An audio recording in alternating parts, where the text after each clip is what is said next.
Erewhon, or Over the Range **** Erewhon, or Over the Range by Samuel Butler. Arist. Paul. There is no action save upon a balance of considerations. Paraphrase. Contents: Preface to the first edition, Preface to second edition, Preface to the revised edition, Chapter I, Wastelands, Chapter 2, In the Woolshed, Chapter 3, Up the River, Chapter 4, The Saddle, Chapter V, The River and the Range, Chapter 6, Into Erewhon, Chapter 7, First Impressions, Chapter 8, In Prison, Chapter 9, To the Metropolis, Chapter X, Current Opinions, Chapter 11, Some Erewhonian Trials, Chapter 12, Malcontents, Chapter 13, The Views of the Erewhonians Concerning Death, Chapter 14, Mahana, Chapter 15, The Musical Banks, Chapter 16,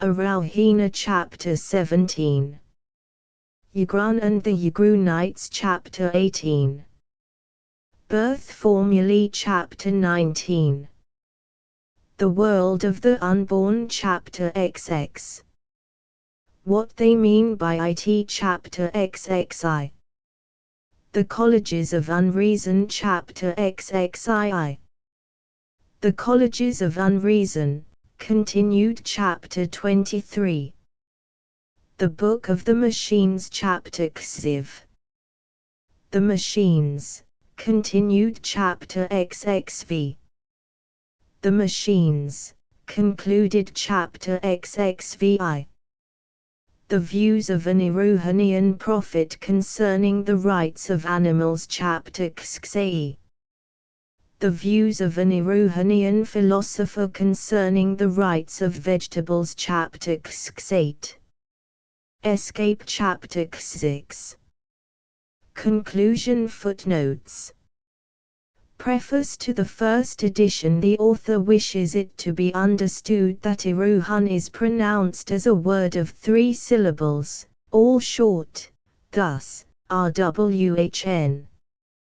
Preface to second edition. Having been enabled by the kindness of the public to get through an unusually large edition of Erewhon in a very short time, I have taken the opportunity of a second edition to make some necessary corrections, and to add a few passages where it struck me that they would be appropriately introduced.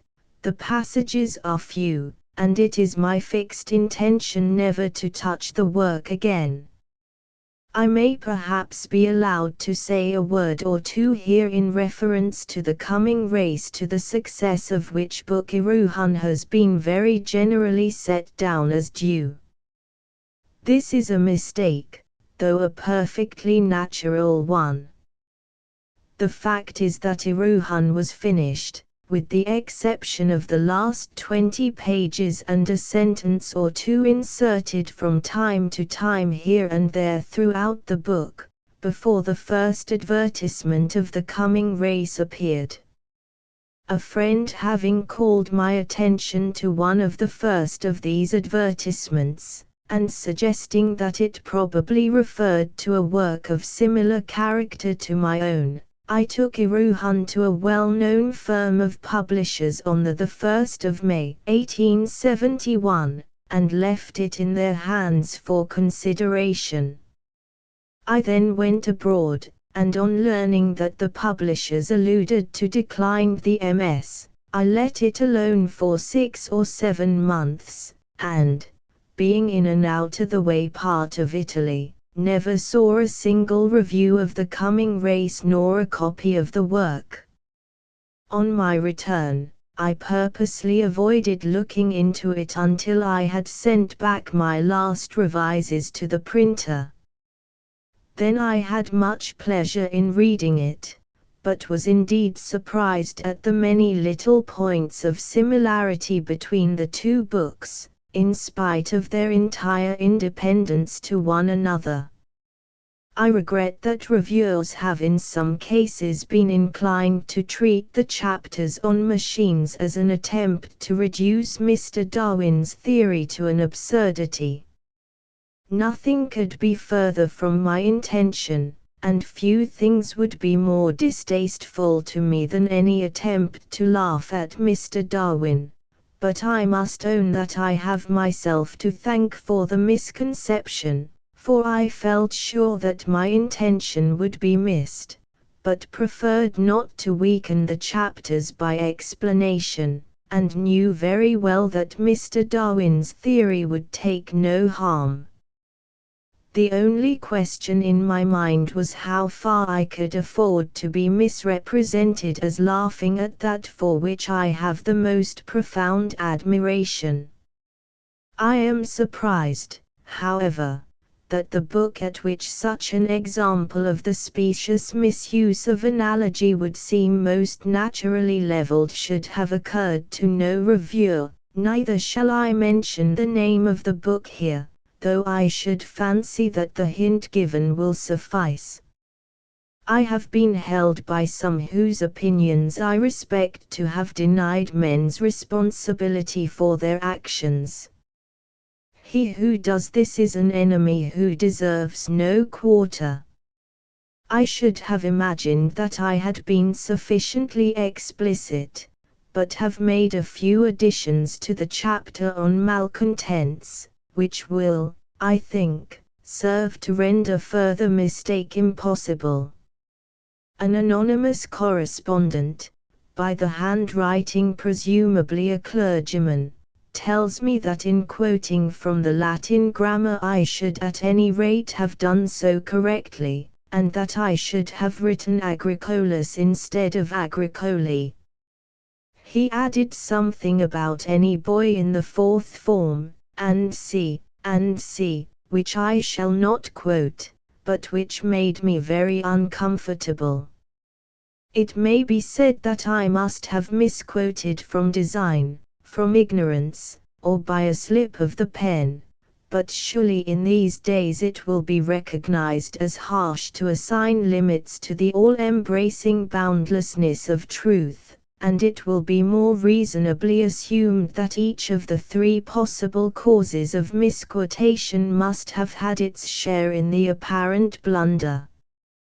The art of writing things that shall sound right and yet be wrong has made so many reputations, and affords comfort to such a large number of readers, that I could not venture to neglect it. The Latin grammar, however, is a subject on which some of the younger members of the community feel strongly, so I have now written agricolas. I have also parted with the word infortunium, though not without regret, but have not dared to meddle with other similar inaccuracies. For the inconsistencies in the book, and I am aware that there are not a few, I must ask the indulgence of the reader. The blame, however, lies chiefly with the Erewhonians themselves, for they were really a very difficult people to understand. The most glaring anomalies seemed to afford them no intellectual inconvenience, neither, provided they did not actually see the money dropping out of their pockets, nor suffer immediate physical pain, would they listen to any arguments as to the waste of money and happiness which their folly caused them. But this had an effect of which I have little reason to complain, for I was allowed almost to call them lifelong self-deceivers to their faces, and they said it was quite true, but that it did not matter. I must not conclude without expressing my most sincere thanks to my critics and to the public for the leniency and consideration with which they have treated my adventures. The 9th of June, 1872. Preface to the revised edition. My publisher wishes me to say a few words about the genesis of the work. a revised and enlarged edition of which he is herewith laying before the public. I therefore place on record as much as I can remember on this head after a lapse of more than 30 years. The first part of Erewhon written was an article headed Darwin Among the Machines and signed Sellers. It was written in the Upper Rangitate district of the Canterbury province, as it then was, of New Zealand, and appeared at Christ Church in the Press newspaper, the 13th of June, 1863. A copy of this article is indexed under my books in the British Museum catalogue. In passing, I may say that the opening chapters of Erewhon were also drawn from the Upper Rangitate district, with such modifications as I found convenient. A second article on the same subject as the one just referred to appeared in the press shortly after the first, but I have no copy. It treated machines from a different point of view, and was the basis of pp. 270 to 274 of the present edition of Erewhon. 1. This view ultimately led me to the theory I put forward in Life and Habit, published in November, 1877. I have put a bare outline of this theory, which I believe to be quite sound, into the mouth of an Erewhonian philosopher in chapter XXI of this book. In 1865 I rewrote and enlarged Darwin Among the Machines for the Reasoner, a paper published in London by Mr. G. J. Holyoake. It appeared the 1st of July, 1865, under the heading, The Mechanical Creation, and can be seen in the British Museum. I again rewrote and enlarged it, till it assumed the form in which it appeared in the first edition of Erewhon. The next part of Erewhon that I wrote was The World of the Unborn, a preliminary form of which was sent to Mr. Holyoake's paper, but as I cannot find it among those copies of the Reasoner that are in the British Museum, I conclude that it was not accepted. I have, however, rather a strong fancy that it appeared in some London paper of the same character as the Reasoner, not very long after the 1st of July, 1865, but I have no copy. I also wrote about this time the substance of what ultimately became the musical banks, and the trial of a man for being in a consumption. These 4 detached papers were, I believe, all that was written of Erewhon before 1870. Between 1865 and 1870 I wrote hardly anything, being hopeful of attaining that success as a painter which it has not been vouchsafed me to attain, but in the autumn of 1870, just as I was beginning to get occasionally hung at Royal Academy exhibitions, my friend, the late Sir F.N., then Mr. Broome, suggested to me that I should add somewhat to the articles I had already written, and string them together into a book. I was rather fired by the idea, but as I only worked at the MS on Sundays it was some months before I had completed it. I see from my second preface that I took the book to Messrs. Chapman and Hall the 1st of May, 1871, and on their rejection of it, under the advice of one who has attained the highest rank among living writers, I let it sleep, till I took it to Mr. Trubner early in 1872. As regards its rejection by Messrs. Chapman and Hall, I believe their reader advised them quite wisely. They told me he reported that it was a philosophical work, little likely to be popular with a large circle of readers, I hope that if I had been their reader, and the book had been submitted to myself, I should have advised them to the same effect. Erewhon appeared with the last day or two of March 1872. I attribute its unlooked-for success mainly to two early favorable reviews, the first in the Pall Mall Gazette of the 12th of April, and the second in the Spectator of the 20th of April. There was also another cause. I was complaining once to a friend that though Erewhon had met with such a warm reception, my subsequent books had been all of them practically stillborn. He said, "You forget one charm that Erewhon had, but which none of your other books can have." I asked what, and was answered, "The sound of a new voice, and of an unknown voice." The first edition of Erewhon sold in about 3 weeks. I had not taken molds, and as the demand was strong, it was set up again immediately.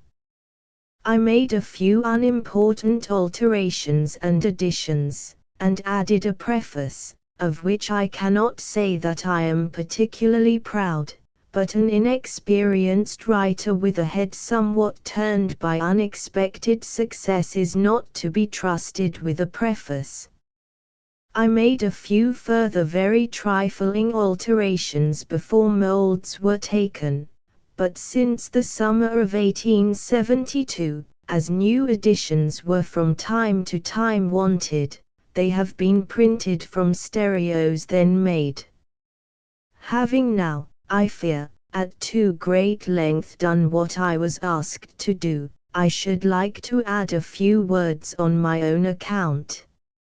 I am still fairly well satisfied with those parts of Erewhon that were repeatedly rewritten, but from those that had only a single writing I would gladly cut out some 40 or 50 pages if I could.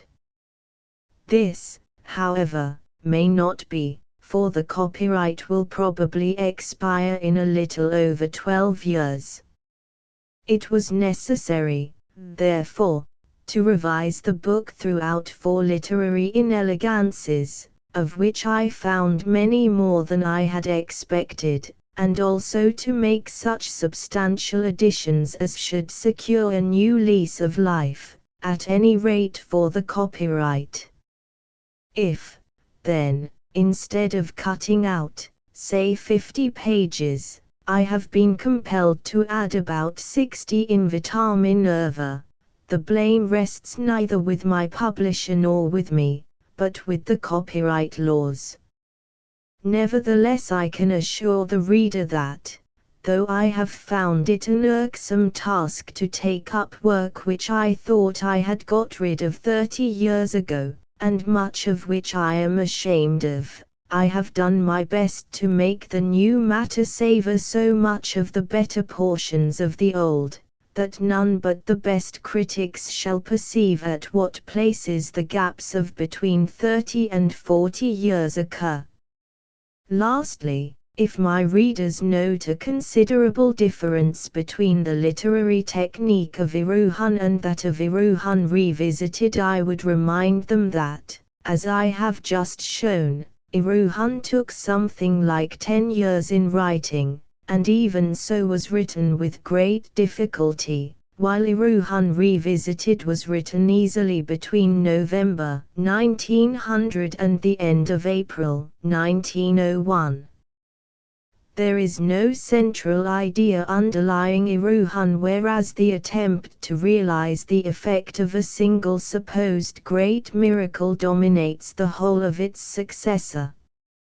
In Erewhon there was hardly any story, and little attempt to give life and individuality to the characters. I hope that in Erewhon Revisited both these defects have been in great measure avoided.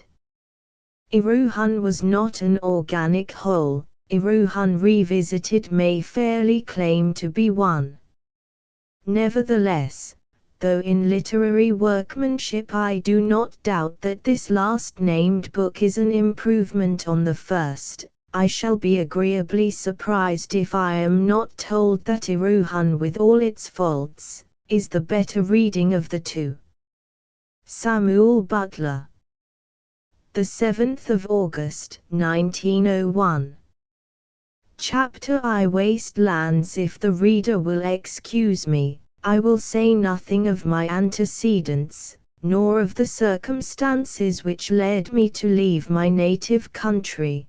The narrative would be tedious to him and painful to myself.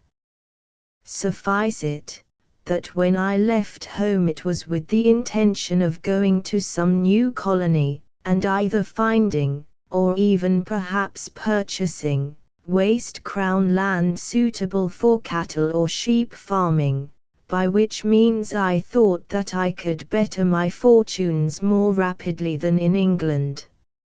It will be seen that I did not succeed in my design, and that however much I may have met with that was new and strange, I have been unable to reap any pecuniary advantage.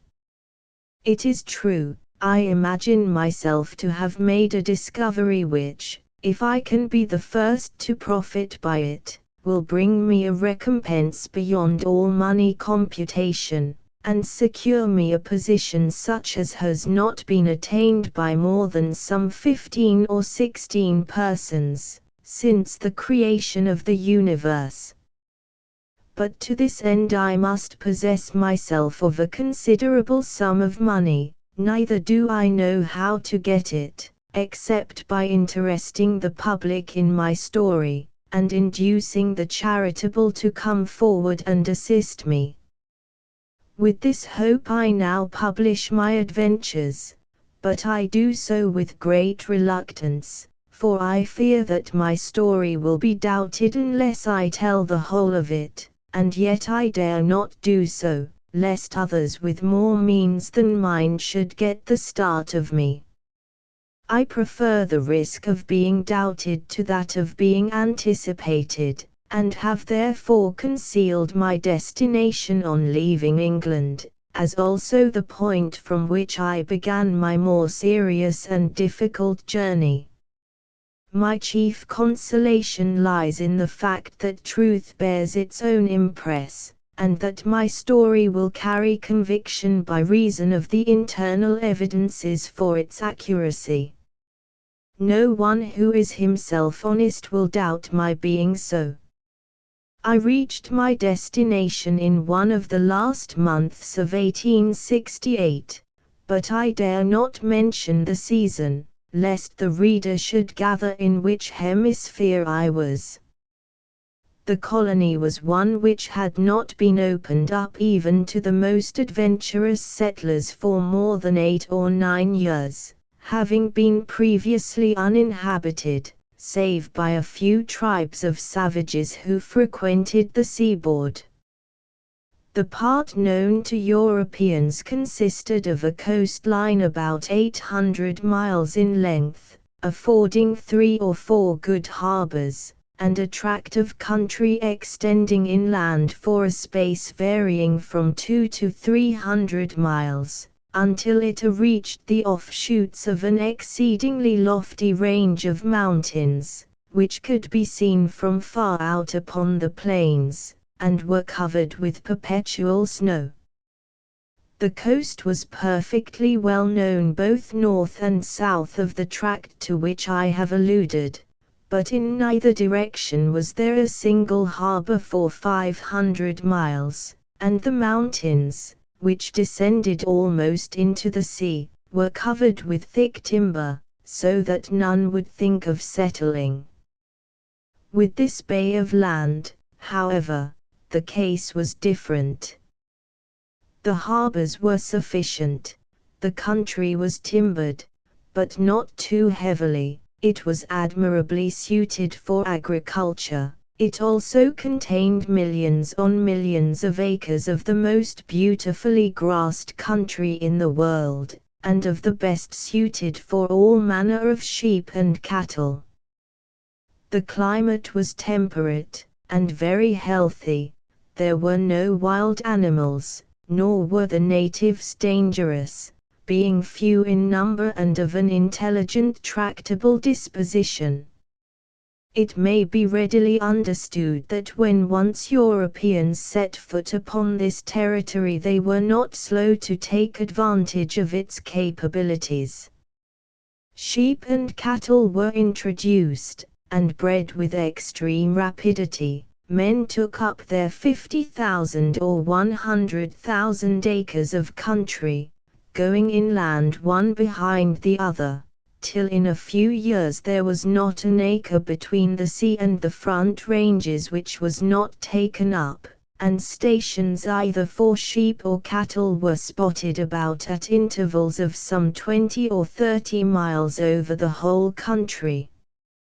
The front ranges stopped the tide of squatters for some little time. It was thought that there was too much snow upon them for too many months in the year, that the sheep would get lost, the ground being too difficult for shepherding, that the expense of getting wool down to the ship's side would eat up the farmer's profits, and that the grass was too rough and sour for sheep to thrive upon.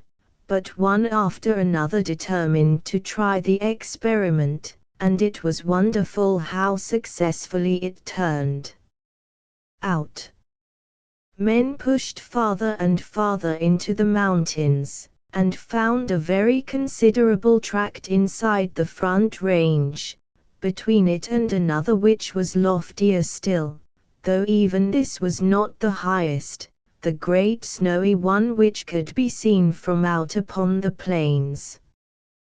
This second range, however, seemed to mark the extreme limits of pastoral country, and it was here, at a small and newly founded station, that I was received as a cadet, and soon regularly employed. I was then just 22 years old. I was delighted with the country and the manner of life. It was my daily business to go up to the top of a certain high mountain, and down one of its spurs onto the flat, in order to make sure that no sheep had crossed their boundaries. I was to see the sheep, not necessarily close at hand, nor to get them in a single mob, but to see enough of them here and there to feel easy that nothing had gone wrong. This was no difficult matter, for there were not above 800 of them, and, being all breeding ewes, they were pretty quiet. There were a good many sheep which I knew, as 2 or 3 black ewes, and a black lamb or 2, and several others which had some distinguishing mark whereby I could tell them. I would try and see all these, and if they were all there, and the mob looked large enough, I might rest assured that all was well. It is surprising how soon the eye becomes accustomed to missing 20 sheep out of 200 or 300. I had a telescope and a dog, and would take bread and meat and tobacco with me. Starting with early dawn, it would be night before I could complete my round, for the mountain over which I had to go was very high. In winter it was covered with snow, and the sheep needed no watching from above. If I were to see sheep dung or tracks going down onto the other side of the mountain, where there was a valley with a stream, a mere cul-de-sac, I was to follow them, and look out for sheep, but I never saw any, the sheep always descending onto their own side, partly from habit, and partly because there was abundance of good sweet feed, which had been burnt in the early spring, just before I came, and was now deliciously green and rich, while that on the other side had never been burnt, and was rank and coarse. It was a monotonous life, but it was very healthy, and one does not much mind anything when one is well.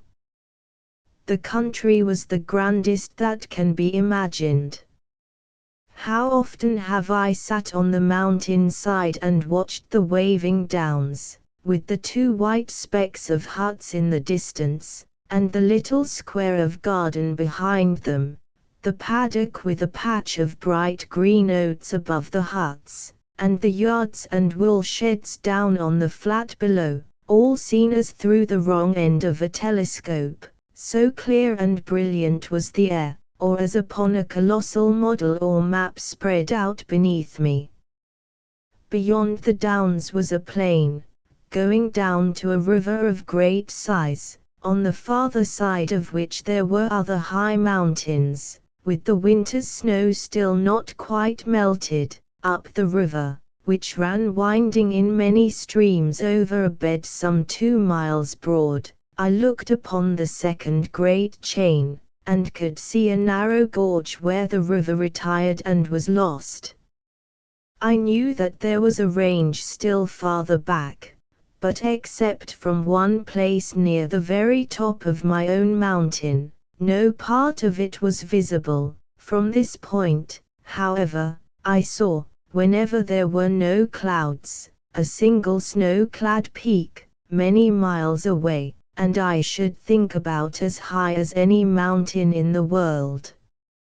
Never shall I forget the utter loneliness of the prospect, only the little faraway homestead giving sign of human handiwork, the vastness of mountain and plain, of river and sky, the marvelous atmospheric effects, sometimes black mountains against a white sky, and then again, after cold weather, white mountains against a black sky, sometimes seen through breaks and swirls of cloud, and sometimes, which was best of all, I went up my mountain in a fog, and then got above the mist, going higher and higher. I would look down upon a sea of whiteness, through which would be thrust innumerable mountain tops that looked like islands.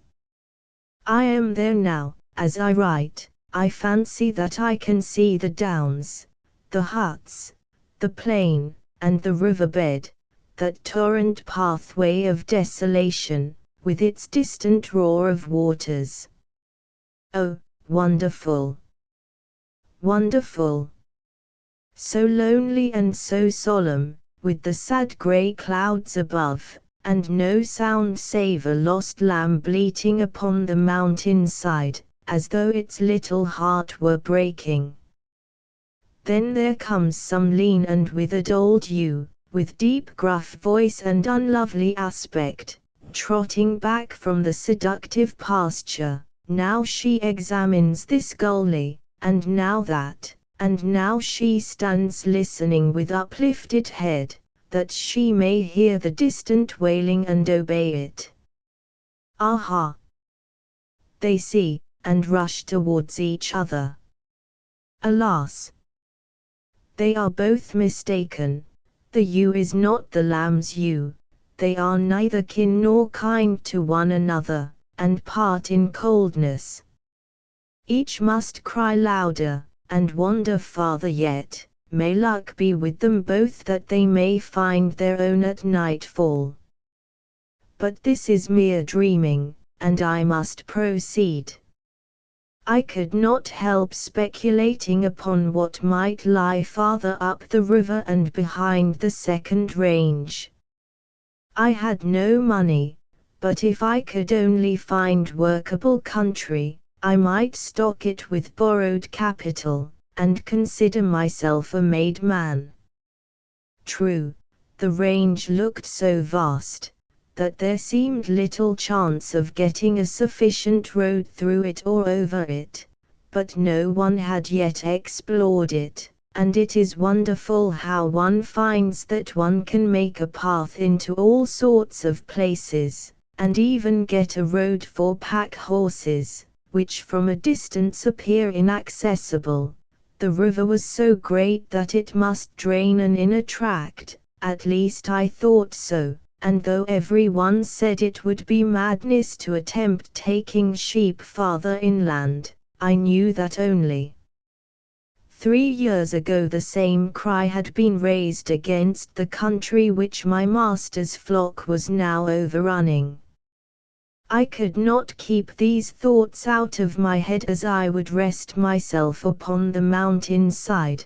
They haunted me as I went my daily rounds, and grew upon me from hour to hour, till I resolved that after shearing I would remain in doubt no longer, but saddle my horse, take as much provision with me as I could, and go and see for myself. But over and above these thoughts came that of the great range itself. What was beyond it? Ah! Who could say? There was no one in the whole world who had the smallest idea, save those who were themselves on the other side of it, if, indeed, there was any one at all. Could I hope to cross it? This would be the highest triumph that I could wish for, but it was too much to think of yet. I would try the nearer range, and see how far I could go. Even if I did not find country, might I not find gold, or diamonds, or copper, or silver? I would sometimes lie flat down to drink out of a stream, and could see little yellow specks among the sand. Were these gold? People said no, but then people always said there was no gold until it was found to be abundant. There was plenty of slate and granite, which I had always understood to accompany gold, and even though it was not found in paying quantities here, it might be abundant in the main ranges. These thoughts filled my head, and I could not banish them. Chapter 2. In the wool shed at last shearing came, and with the shearers there was an old native, whom they had nicknamed Cowboke, though, I believe, his real name was Kahabuka. He was a sort of chief of the natives, could speak a little English, and was a great favorite with the missionaries. He did not do any regular work with the shearers, but pretended to help in the yards, his real aim being to get the grog, which is always more freely circulated at shearing time. He did not get much, for he was apt to be dangerous when drunk, and very little would make him so. Still he did get it occasionally, and if one wanted to get anything out of him, it was the best bribe to offer him. I resolved to question him, and get as much information from him as I could. I did so. As long as I kept to questions about the nearer ranges, he was easy to get on with. He had never been there, but there were traditions among his tribe to the effect that there was no sheep country, nothing, in fact, but stunted timber and a few riverbed flats. It was very difficult to reach, still there were passes, one of them up our own river, though not directly along the riverbed, the gorge of which was not practicable. He had never seen anyone who had been there. Was there not enough on this side? But when I came to the main range, his manner changed at once. He became uneasy, and began to prevaricate and shuffle. In a very few minutes I could see that of this too there existed traditions in his tribe, but no efforts or coaxing could get a word from him about them. At last I hinted about grog, and presently he feigned consent. I gave it him, but as soon as he had drunk it he began shamming intoxication, and then went to sleep, or pretended to do so, letting me kick him pretty hard and never budging. I was angry, for I had to go without my own grog and had got nothing out of him. so the next day I determined that he should tell me before I gave him any, or get none at all. Accordingly, when night came and the shearers had knocked off work and had their supper, I got my share of rum in a tin pannikin and made a sign to Cowboke to follow me to the wool shed, which he willingly did, slipping out after me, and no one taking any notice of either of us. When we got down to the wool shed we lit a tallow candle, and having stuck it in an old bottle we sat down upon the wool bales and began to smoke. A wool shed is a roomy place, built somewhat on the same plan as a cathedral, with aisles on either side full of pens for the sheep, a great nave, at the upper end of which the shearers work, and a further space for wool sorters and packers. It always refreshed me with a semblance of antiquity, precious in a new country, though I very well knew that the oldest wool shed in the settlement was not more than 7 years old, while this was only 2. Cowboke pretended to expect his grog at once, though we both of us knew very well what the other was after, and that we were each playing against the other, the one for grog the other for information. We had a hard fight. For more than 2 hours he had tried to put me off with lies but had carried no conviction. During the whole time we had been morally wrestling with one another and had neither of us apparently gained the least advantage. At length, however, I had become sure that he would give in ultimately, and that with a little further patience I should get his story out of him. As upon a cold day in winter, when one has churned, as I had often had to do, and churned in vain, and the butter makes no sign of coming, at last one tells by the sound that the cream has gone to sleep, and then upon a sudden the butter comes. So I had churned at Cowboke until I perceived that he had arrived, as it were, at the sleepy stage, and that with a continuance of steady quiet pressure the day was mine. On a sudden, without a word of warning, he rolled 2 bales of wool, his strength was very great, into the middle of the floor, and on the top of these he placed another crosswise. He snatched up an empty wool pack, threw it like a mantle over his shoulders, jumped upon the uppermost bale, and sat upon it. In a moment his whole form was changed. His high shoulders dropped, he set his feet close together, heel to heel and toe to toe, he laid his arms and hands close alongside of his body, the palms following his thighs, he held his head high but quite straight, and his eyes stared right in front of him, but he frowned horribly, and assumed an expression of face that was positively fiendish. At the best of times Cowboke was very ugly, but he now exceeded all conceivable limits of the hideous. His mouth extended almost from ear to ear, grinning horribly and showing all his teeth, his eyes glared, though they remained quite fixed, and his forehead was contracted with a most malevolent scowl. I am afraid my description will have conveyed only the ridiculous side of his appearance, but the ridiculous and the sublime are near, and the grotesque fiendishness of Cowboke's face approached this last, if it did not reach it.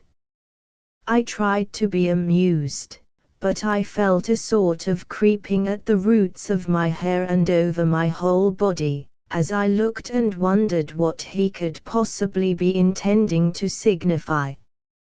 He continued thus for about a minute, sitting bolt upright, as stiff as a stone, and making this fearful face. Then there came from his lips a low moaning like the wind, rising and falling by infinitely small gradations till it became almost a shriek, from which it descended and died away. After that, he jumped down from the bale and held up the extended fingers of both his hands, as one who should say 10, though I did not then understand him. For myself I was open-mouthed with astonishment. Cowboke rolled the bales rapidly into their place, and stood before me shuddering as in great fear. Horror was written upon his face, this time quite involuntarily, as though the natural panic of one who had committed an awful crime against unknown and superhuman agencies. He nodded his head and gibbered, and pointed repeatedly to the mountains. He would not touch the grog, but, after a few seconds he made a run through the woolshed door into the moonlight, nor did he reappear till next day at dinner-time, when he turned up, looking very sheepish and abject in his civility towards myself. Of his meaning I had no conception. How could I? All I could feel sure of was, that he had a meaning which was true and awful to himself. It was enough for me that I believed him to have given me the best he had and all he had. This kindled my imagination more than if he had told me intelligible stories by the hour together. I knew not what the great snowy ranges might conceal, but I could no longer doubt that it would be something well worth discovering. I kept aloof from Cowboke for the next few days, and showed no desire to question him further. When I spoke to him I called him Kahabuka, which gratified him greatly. He seemed to have become afraid of me, and acted as one who was in my power. Having therefore made up my mind that I would begin exploring as soon as shearing was over, I thought it would be a good thing to take Cowboke with me, so I told him that I meant going to the nearer ranges for a few days prospecting, and that he was to come too. I made him promises of nightly grog, and held out the chances of finding gold. I said nothing about the main range, for I knew it would frighten him. I would get him as far up our own river as I could, and trace it if possible to its source. I would then either go on by myself, if I felt my courage equal to the attempt, or return with Cowboke. So, as soon as ever shearing was over and the wool sent off, I asked leave of absence, and obtained it. Also, I bought an old pack horse and pack saddle, so that I might take plenty of provisions, and blankets, and a small tent. I was to ride and find fords over the river. Cowboke was to follow and lead the pack horse, which would also carry him over the fords. My master let me have tea and sugar, ship's biscuits, tobacco, and salt mutton, with 2 or 3 bottles of good brandy, for, as the wool was now sent down, abundance of provisions would come up with the empty drays. Everything being now ready, all the hands on the station turned out to see us off, and we started on our journey, not very long after the summer solstice of 1870. Chapter 3. Up the river. The first day we had an easy time, following up the great flats by the river side, which had already been twice burned, so that there was no dense undergrowth to check us, though the ground was often rough, and we had to go a good deal upon the riverbed. Towards nightfall we had made a matter of some 25 miles, and camped at the point where the river entered upon the gorge. The weather was delightfully warm, considering that the valley in which we were encamped must have been at least 2,000 feet above the level of the sea. The riverbed was here about 1.5 miles broad and entirely covered with shingle, over which the river ran in many winding channels, looking, when seen from above, like a tangled skein of ribbon, and glistening in the sun.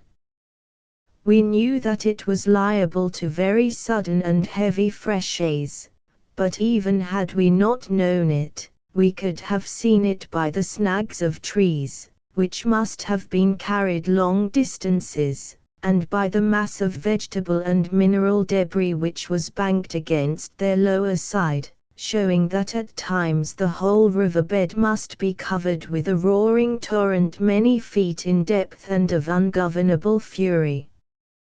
At present the river was low, there being but 5 or 6 streams, too deep and rapid for even a strong man to ford on foot, but to be crossed safely on horseback. On either side of it there were still a few acres of flat, which grew wider and wider down the river, till they became the large plains on which we looked from my master's hut. Behind us rose the lowest spurs of the second range, leading abruptly to the range itself, and at a distance of 1/2 mile began the gorge, where the river narrowed and became boisterous and terrible. The beauty of the scene cannot be conveyed in language. The one side of the valley was blue with evening shadow, through which loomed forest and precipice, hillside and mountain top, and the other was still brilliant with the sunset gold. The wide and wasteful river with its ceaseless rushing, the beautiful water birds too, which abounded upon the islets and were so tame that we could come close up to them, the ineffable purity of the air, the solemn peacefulness of the untrodden region, could there be a more delightful and exhilarating combination? We set about making our camp, close to some large bush which came down from the mountains onto the flat, and tethered out our horses upon ground as free as we could find it from anything round which they might wind the rope and get themselves tied up. We dared not let them run loose, lest they might stray down the river home again. We then gathered wood and lit the fire. We filled a tin pannikin with water and set it against the hot ashes to boil. When the water boiled we threw in 2 or 3 large pinches of tea and let them brew. We had caught 6 young ducks in the course of the day, an easy matter, for the old birds made such a fuss in attempting to decoy us away from them, pretending to be badly hurt as they say the plover does, that we could always find them by going about in the opposite direction to the old bird till we heard the young ones crying, then we ran them down, for they could not fly though they were nearly full grown. Cowpoke plucked them a little and singed them a good deal. Then we cut them up and boiled them in another pannikin, and this completed our preparations. When we had done supper it was quite dark. The silence and freshness of the night, the occasional sharp cry of the wood hen, the ruddy glow of the fire, the subdued rushing of the river, the somber forest, and the immediate foreground of our saddles, packs and blankets, made a picture worthy of a Salvator Rosa or a Nicholas Poussin. I call it to mind and delight in it now, but I did not notice it at the time. We next to never know when we are well off, but this cuts 2 ways, for if we did, we should perhaps know better when we are ill off also, and I have sometimes thought that there are as many ignorant of the one as of the other. He who wrote, O fortunatos nimium suae bono norint agricolas might have written quite as truly, O infortunatos nimium suae mala norint, and there are few of us who are not protected from the keenest pain by our inability to see what it is that we have done, what we are suffering, and what we truly are. Let us be grateful to the mirror for revealing to us our appearance only. We found as soft a piece of ground as we could, though it was all stony, and having collected grass and so disposed of ourselves that we had a little hollow for our hip bones, we strapped our blankets around us and went to sleep. Waking in the night, I saw the stars overhead and the moonlight bright upon the mountains. The river was ever rushing. I heard one of our horses neigh to its companion, and was assured that they were still at hand. I had no care of mind or body, save that I had doubtless many difficulties to overcome. There came upon me a delicious sense of peace, a fullness of contentment which I do not believe can be felt by any but those who have spent days consecutively on horseback, or at any rate in the open air. Next morning we found our last night's tea leaves frozen at the bottom of the pannikins. Though it was not nearly the beginning of autumn, we breakfasted as we had supped, and were on our way by 6 o'clock. In half an hour we had entered the gorge, and turning round a corner we bade farewell to the last sight of my master's country. The gorge was narrow and precipitous. The river was now only a few yards wide, and roared and thundered against rocks of many tons in weight. The sound was deafening, for there was a great volume of water. We were 2 hours in making less than a mile, and that with danger, sometimes in the river and sometimes on the rock. There was that damp black smell of rocks covered with slimy vegetation, as near some huge waterfall where spray is ever rising. The air was clammy and cold. I cannot conceive how our horses managed to keep their footing, especially the one with the pack, and I dreaded the having to return almost as much as going forward. I suppose this lasted 3 miles, but it was well midday when the gorge got a little wider, and a small stream came into it from a tributary valley. Farther progress up the main river was impossible, for the cliffs descended like walls. So we went up the side stream, Cowboke seeming to think that here must be the pass of which reports existed among his people. We now incurred less of actual danger but more fatigue, and it was only after infinite trouble, owing to the rocks and tangled vegetation, that we got ourselves and our horses upon the saddle from which this small stream descended.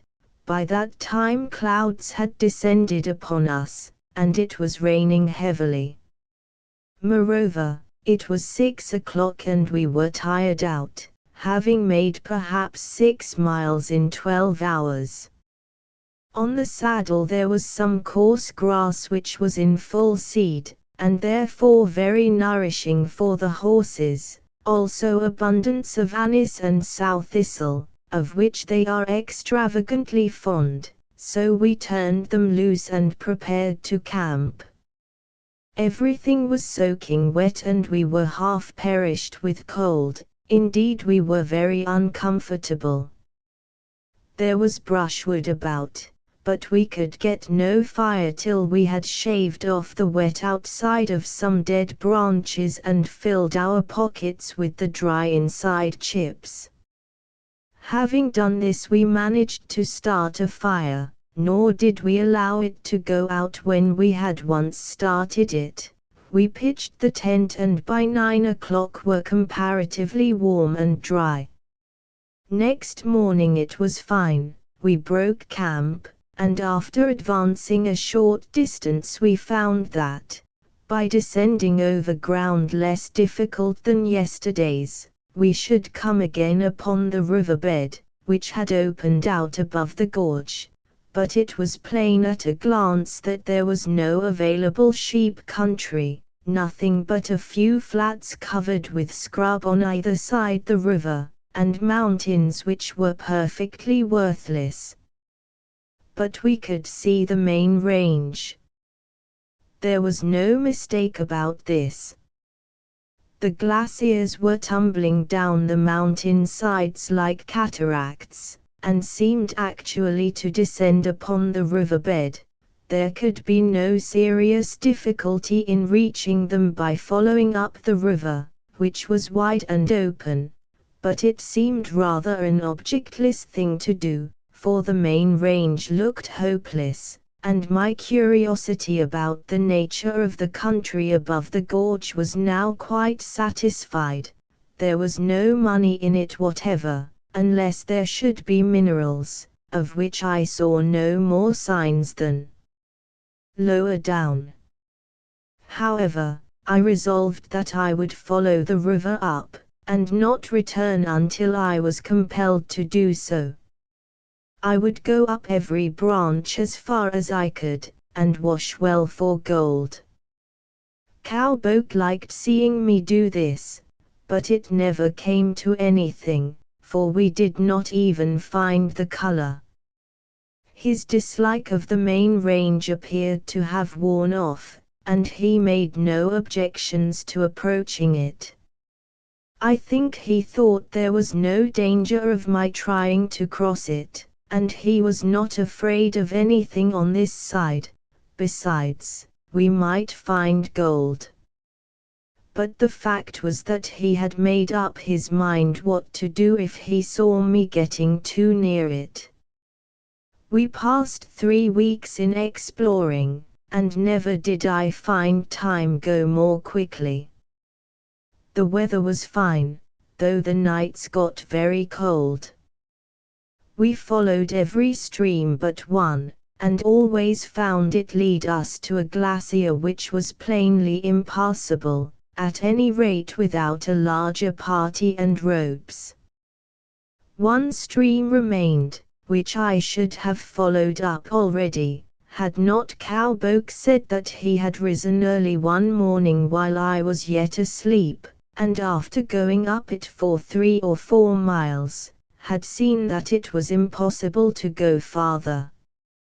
I had long ago discovered that he was a great liar, so I was bent on going up myself. In brief, I did so. So far from being impossible, it was quite easy traveling, and after 5 or 6 miles I saw a saddle at the end of it, which, though covered deep in snow, was not glaciered, and which did verily appear to be part of the main range itself.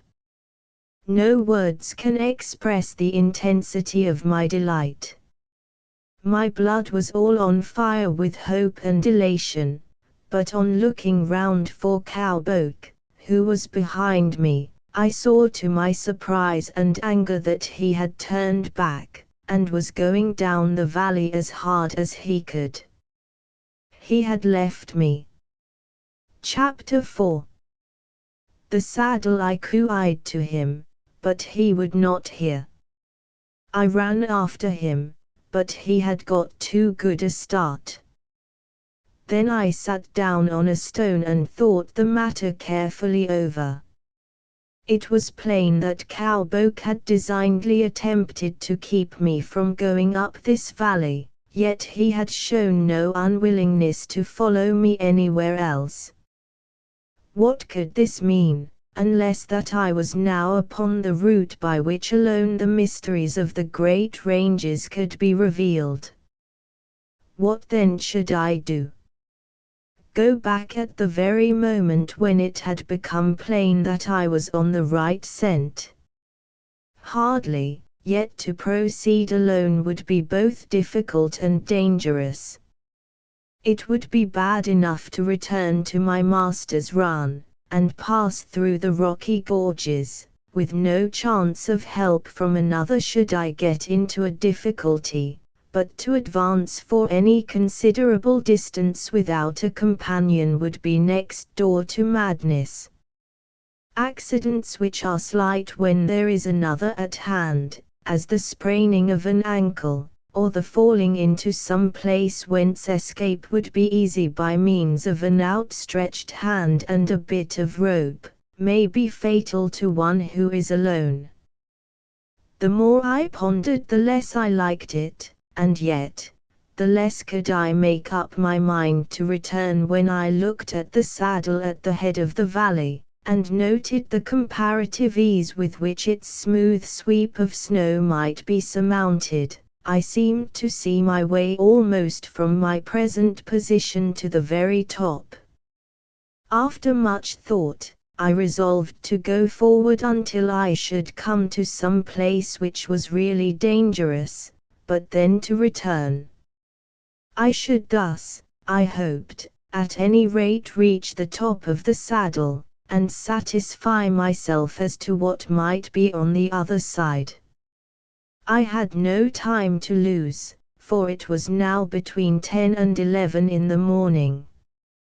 Fortunately I was well equipped, for on leaving the camp and the horses at the lower end of the valley I had provided myself, according to my custom, with everything that I was likely to want for 4 or 5 days. Cowboke had carried half, but had dropped his whole swag, I suppose, at the moment of his taking flight, for I came upon it when I ran after him. I had, therefore, his provisions as well as my own. Accordingly, I took as many biscuits as I thought I could carry, and also some tobacco, tea, and a few matches. I rolled all these things, together with a flask nearly full of brandy, which I had kept in my pocket for fear lest Cowboke should get hold of it, inside my blankets, and strapped them very tightly, making the whole into a long roll of some 7 feet in length and 6 inches in diameter. Then I tied the 2 ends together, and put the whole round my neck and over one shoulder. This is the easiest way of carrying a heavy swag, for one can rest oneself by shifting the burden from one shoulder to the other. I strapped my pannikin and a small axe about my waist, and thus equipped began to ascend the valley, angry at having been misled by Cowboke, but determined not to return till I was compelled to do so. I crossed and recrossed the stream several times without difficulty, for there were many good fords. At 1 o'clock I was at the foot of the saddle. For 4 hours I mounted, the last 2 on the snow, where the going was easier. By 5, I was within 10 minutes of the top, in a state of excitement greater, I think, than I had ever known before. 10 minutes more, and the cold air from the other side came rushing upon me. A glance. I was not on the main range. Another glance. There was an awful river, muddy and horribly angry, roaring over an immense riverbed, thousands of feet below me. It went round to the westward, and I could see no farther up the valley, save that there were enormous glaciers which must extend round the source of the river, and from which it must spring. Another glance, and then I remained motionless. There was an easy pass in the mountains directly opposite to me, through which I caught a glimpse of an immeasurable extent of blue and distant plains. Easy. Yes, perfectly easy, grasped nearly to the summit, which was, as it were, an open path between 2 glaciers, from which an inconsiderable stream came tumbling down over rough but very possible hillsides, till it got down to the level of the great river, and formed a flat where there was grass and a small bush of stunted timber. Almost before I could believe my eyes, a cloud had come up from the valley on the other side, and the plains were hidden. What wonderful luck was mine! Had I arrived 5 minutes later, the cloud would have been over the pass, and I should not have known of its existence. Now that the cloud was there, I began to doubt my memory, and to be uncertain whether it had been more than a blue line of distant vapor that had filled up the opening. I could only be certain of this much, namely, that the river in the valley below must be the one next to the northward of that which flowed past my master's station. Of this there could be no doubt. Could I, however, imagine that my luck should have led me up a wrong river in search of a pass, and yet brought me to the spot where I could detect the one weak place in the fortifications of a more northern basin? This was too improbable. But even as I doubted, there came a rent in the cloud opposite, and a second time I saw blue lines of heaving downs, growing gradually fainter, and retiring into a far space of plain. It was substantial, there had been no mistake whatsoever. I had hardly made myself perfectly sure of this, ere the rent in the clouds joined up again and I could see nothing more. What, then, should I do?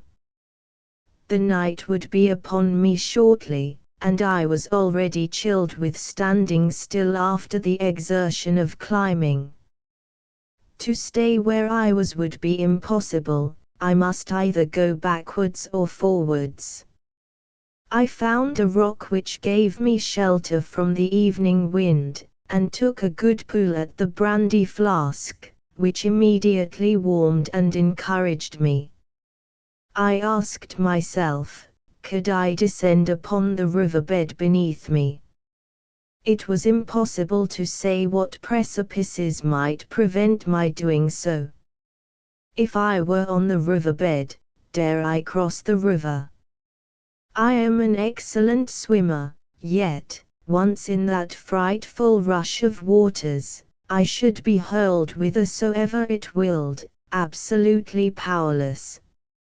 Moreover, there was my swag. I should perish of cold and hunger if I left it, but I should certainly be drowned if I attempted to carry it across the river. These were serious considerations, but the hope of finding an immense tract of available sheep country, which I was determined that I would monopolize as far as I possibly could, sufficed to outweigh them, and, in a few minutes, I felt resolved that, having made so important a discovery as a pass into a country which was probably as valuable as that on our own side of the ranges, I would follow it up and ascertain its value, even though I should pay the penalty of failure with life itself. The more I thought, the more determined I became either to win fame and perhaps fortune, by entering upon this unknown world, or give up life in the attempt. In fact, I felt that life would be no longer valuable if I were to have seen so great a prize and refused to grasp at the possible profits therefrom. I had still an hour of good daylight during which I might begin my descent onto some suitable camping ground, but there was not a moment to be lost. At first I got along rapidly, for I was on the snow, and sank into it enough to save me from falling, though I went forward straight down the mountain side as fast as I could, but there was less snow on this side than on the other, and I had soon done with it, getting onto a combe of dangerous and very stony ground, where a slip might have given me a disastrous fall.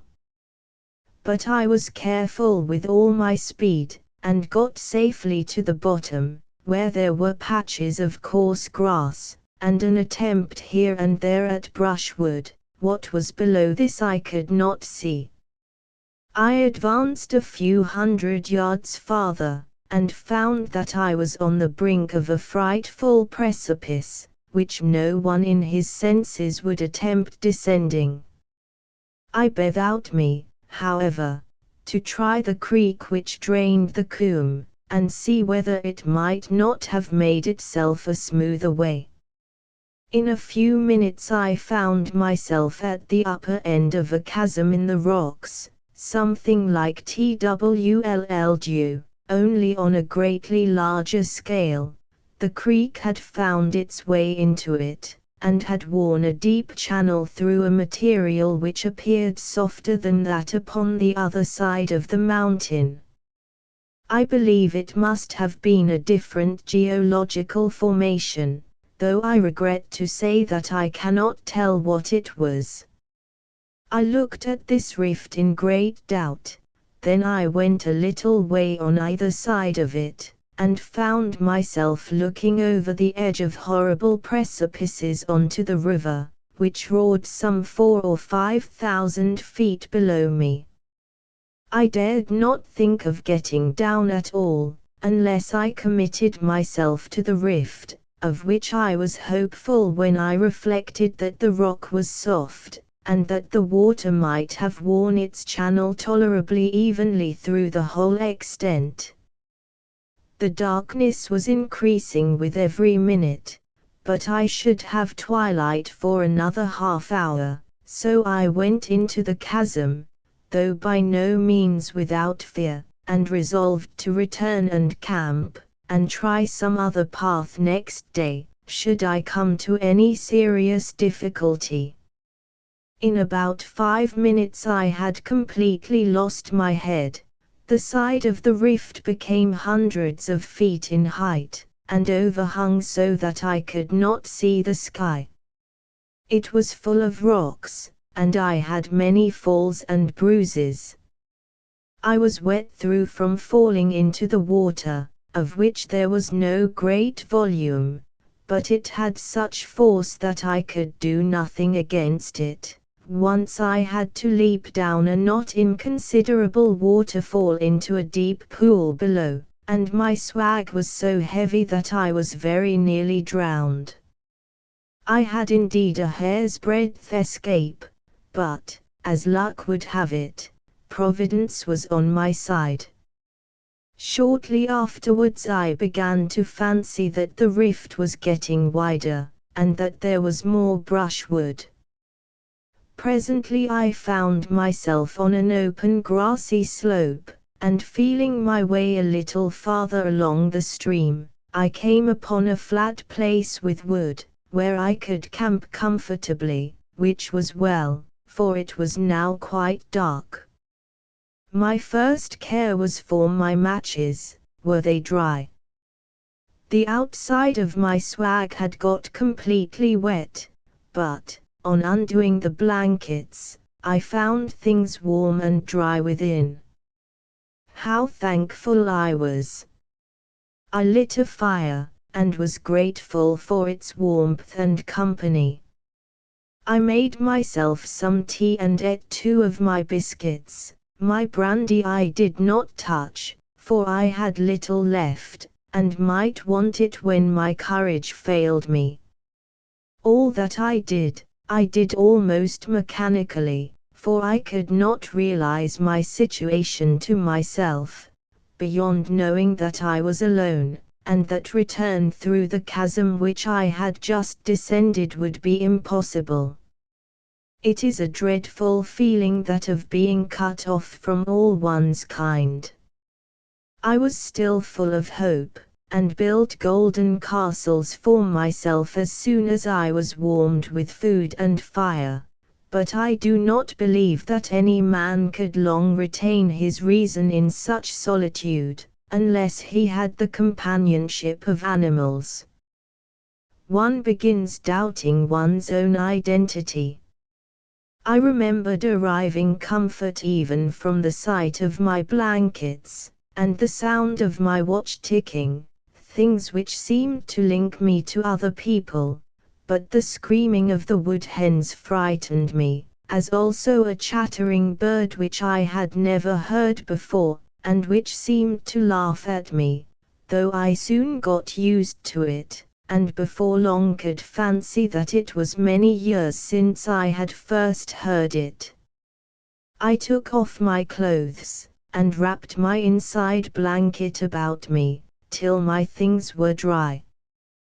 The night was very still, and I made a roaring fire, so I soon got warm, and at last could put my clothes on again. Then I strapped my blanket round me, and went to sleep as near the fire as I could. I dreamed that there was an organ placed in my master's wool shed. The wool shed faded away, and the organ seemed to grow and grow amid a blaze of brilliant light, till it became like a golden city upon the side of a mountain, with rows upon rows of pipes set in cliffs and precipices, one above the other, and in mysterious caverns, like that of Fingal, within whose depths I could see the burnished pillars gleaming. In the front there was a flight of lofty terraces, at the top of which I could see a man with his head buried forward towards a keyboard, and his body swaying from side to side amid the storm of huge arpeggioed harmonies that came crashing overhead and round. Then there was one who touched me on the shoulder, and said, "Do you not see, it is Handel?" But I had hardly apprehended, and was trying to scale the terraces, and get near him, when I awoke, dazzled with the vividness and distinctness of the dream. A piece of wood had burned through, and the ends had fallen into the ashes with a blaze. This, I supposed, had both given me my dream and robbed me of it. I was bitterly disappointed, and sitting up on my elbow, came back to reality and my strange surroundings as best I could. I was thoroughly aroused. Moreover, I felt a foreshadowing as though my attention were arrested by something more than the dream, although no sense in particular was as yet appealed to. I held my breath and waited, and then I heard, was it fancy? Nay, I listened again and again, and I did hear a faint and extremely distant sound of music, like that of an Aeolian harp, borne upon the wind which was blowing fresh and chill from the opposite mountains. The roots of my hair thrilled. I listened, but the wind had died, and, fancying that it must have been the wind itself, on a sudden I remembered the noise which Cowboke had made in the wool shed. Yes, it was that. Thank heaven, whatever it was over now. I reasoned with myself, and recovered my firmness. I became convinced that I had only been dreaming more vividly than usual. Soon I began even to laugh, and think what a fool I was to be frightened at nothing, reminding myself that even if I were to come to a bad end it would be no such dreadful matter after all. I said my prayers, a duty which I had too often neglected, and in a little time fell into a really refreshing sleep, which lasted till broad daylight, and restored me. I rose, and searching among the embers of my fire, I found a few live coals and soon had a blaze again. I got breakfast, and was delighted to have the company of several small birds, which hopped about me and perched on my boots and hands. I felt comparatively happy, but I can assure the reader that I had had a far worse time of it than I have told him, and I strongly recommend him to remain in Europe if he can, or, at any rate, in some country which has been explored and settled, rather than go into places where others have not been before him. Exploring is delightful to look forward to and back upon, but it is not comfortable at the time, unless it be of such an easy nature as not to deserve the name. Chapter V. The river and the range. My next business was to descend upon the river. I had lost sight of the pass which I had seen from the saddle, but had made such notes of it that I could not fail to find it. I was bruised and stiff, and my boots had begun to give, for I had been going on rough ground for more than 3 weeks, but, as the day wore on, and I found myself descending without serious difficulty, I became easier. In a couple of hours I got among pine forests where there was little undergrowth, and descended quickly till I reached the edge of another precipice, which gave me a great deal of trouble, though I eventually managed to avoid it. By about 3 or 4 o'clock I found myself on the riverbed. From calculations which I made as to the height of the valley on the other side the saddle over which I had come, I concluded that the saddle itself could not be less than 9,000 feet high, and I should think that the riverbed, onto which I now descended, was 3,000 feet above the sea level. The water had a terrific current, with a fall of not less than 40 to 50 feet per mile. It was certainly the river next to the northward of that which flowed past my master's run, and would have to go through an impassable gorge, as is commonly the case with the rivers of that country, before it came upon known parts. It was reckoned to be nearly 2,000 feet above the sea level where it came out of the gorge onto the plains. As soon as I got to the riverside I liked it even less than I thought I should. It was muddy, being near its parent glaciers. The stream was wide, rapid, and rough, and I could hear the smaller stones knocking against each other under the rage of the waters, as upon a seashore. Fording was out of the question.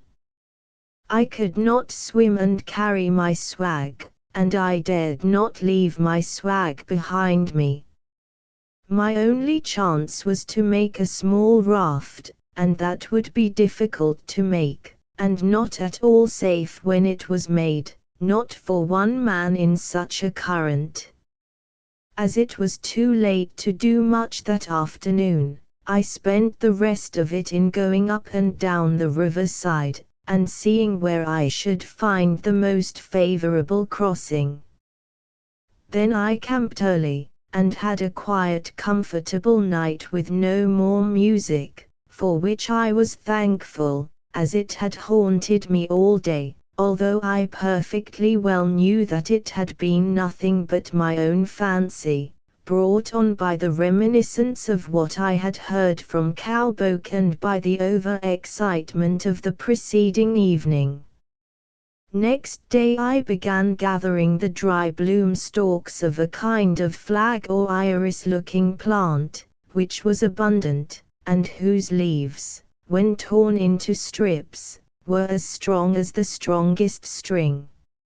I brought them to the waterside, and fell to making myself a kind of rough platform, which should suffice for myself and my swag if I could only stick to it. The stalks were 10 or 12 feet long, and very strong, but light and hollow. I made my raft entirely of them, binding bundles of them at right angles to each other, neatly and strongly, with strips from the leaves of the same plant, and tying other rods across. It took me all day till nearly 4 o'clock to finish the raft, but I had still enough daylight for crossing, and resolved on doing so at once. I had selected a place where the river was broad and comparatively still, some 70 or 80 yards above a furious rapid. At this spot I had built my raft. I now launched it, made my swag fast to the middle, and got onto it myself, keeping in my hand one of the longest blossom stalks, so that I might punt myself across as long as the water was shallow enough to let me do so. I got on pretty well for 20 or 30 yards from the shore, but even in this short space I nearly upset my raft by shifting too rapidly from one side to the other. The water then became much deeper, and I leaned over so far in order to get the bloom rod to the bottom that I had to stay still, leaning on the rod for a few seconds. Then, when I lifted up the rod from the ground, the current was too much for me and I found myself being carried down the rapid. Everything in a second flew past me, and I had no more control over the raft, neither can I remember anything except hurry, and noise, and waters which in the end upset me. But it all came right, and I found myself near the shore, not more than up to my knees in water and pulling my raft to land, fortunately upon the left bank of the river, which was the one I wanted. When I had landed I found that I was about a mile, or perhaps a little less, below the point from which I started. My swag was wet upon the outside, and I was myself dripping, but I had gained my point, and knew that my difficulties were for a time over. I then lit my fire and dried myself. Having done so I caught some of the young ducks and seagulls, which were abundant on and near the riverbed, so that I had not only a good meal, of which I was in great want, having had an insufficient diet from the time that Cowboke left me, but was also well provided for the morrow. I thought of Cowboke, and felt how useful he had been to me, and in how many ways I was the loser by his absence, having now to do all sorts of things for myself which he had hitherto done for me, and could do infinitely better than I could. Moreover, I had set my heart upon making him a real convert to the Christian religion, which he had already embraced outwardly, though I cannot think that it had taken deep root in his impenetrably stupid nature. I used to catechize him by our campfire, and explain to him the mysteries of the Trinity and of original sin, with which I was myself familiar, having been the grandson of an archdeacon by my mother's side, to say nothing of the fact that my father was a clergyman of the English Church. I was therefore sufficiently qualified for the task, and was the more inclined to it, over and above my real desire to save the unhappy creature from an eternity of torture, by recollecting the promise of St. James, that if anyone converted a sinner, which Cowboke surely was, he should hide a multitude of sins. I reflected, therefore, that the conversion of Cowboke might in some degree compensate for irregularities and shortcomings in my own previous life, the remembrance of which had been more than once unpleasant to me during my recent experiences. Indeed, on one occasion I had even gone so far as to baptize him, as well as I could, having ascertained that he had certainly not been both christened and baptized, and gathering, from his telling me that he had received the name William from the missionary, that it was probably the first mentioned rite to which he had been subjected. I thought it great carelessness on the part of the missionary to have omitted the second, and certainly more important, ceremony which I have always understood precedes christening both in the case of infants and of adult converts, and when I thought of the risks we were both incurring I determined that there should be no further delay. Fortunately it was not yet 12 o'clock. So I baptized him at once from one of the pannikins, the only vessels I had, reverently, and, I trust, efficiently. I then set myself to work to instruct him in the deeper mysteries of our belief, and to make him, not only in name, but in heart a Christian. It is true that I might not have succeeded, for cowpoke was very hard to teach. Indeed, on the evening of the same day that I baptized him he tried for the 20th time to steal the brandy, which made me rather unhappy as to whether I could have baptized him rightly. He had a prayer book, more than 20 years old, which had been given him by the missionaries, but the only thing in it which had taken any living hold upon him was the title of Adelaide the Queen Dowager, which he would repeat whenever strongly moved or touched, and which did really seem to have some deep spiritual significance to him, though he could never completely separate her individuality from that of Mary Magdalene, whose name had also fascinated him, though in a less degree. He was indeed stony ground, but by digging about him I might have at any rate deprived him of all faith in the religion of his tribe, which would have been halfway towards making him a sincere Christian, and now all this was cut off from me, and I could neither be of further spiritual assistance to him nor he of bodily profit to myself. Besides, any company was better than being quite alone. I got very melancholy as these reflections crossed me, but when I had boiled the ducks and eaten them I was much better. I had a little tea left and about a pound of tobacco, which should last me for another fortnight with moderate smoking. I had also 8 ship biscuits, and, most precious of all, about 6 ounces of brandy, which I presently reduced to 4, for the night was cold. I rose with early dawn, and in an hour I was on my way, feeling strange, not to say weak, from the burden of solitude, but full of hope when I considered how many dangers I had overcome, and that this day should see me at the summit of the dividing range. After a slow but steady climb of between 3 and 4 hours, during which I met with no serious hindrance, I found myself upon a tableland, and close to a glacier which I recognized as marking the summit of the pass. Above it towered a succession of rugged precipices and snowy mountain sides.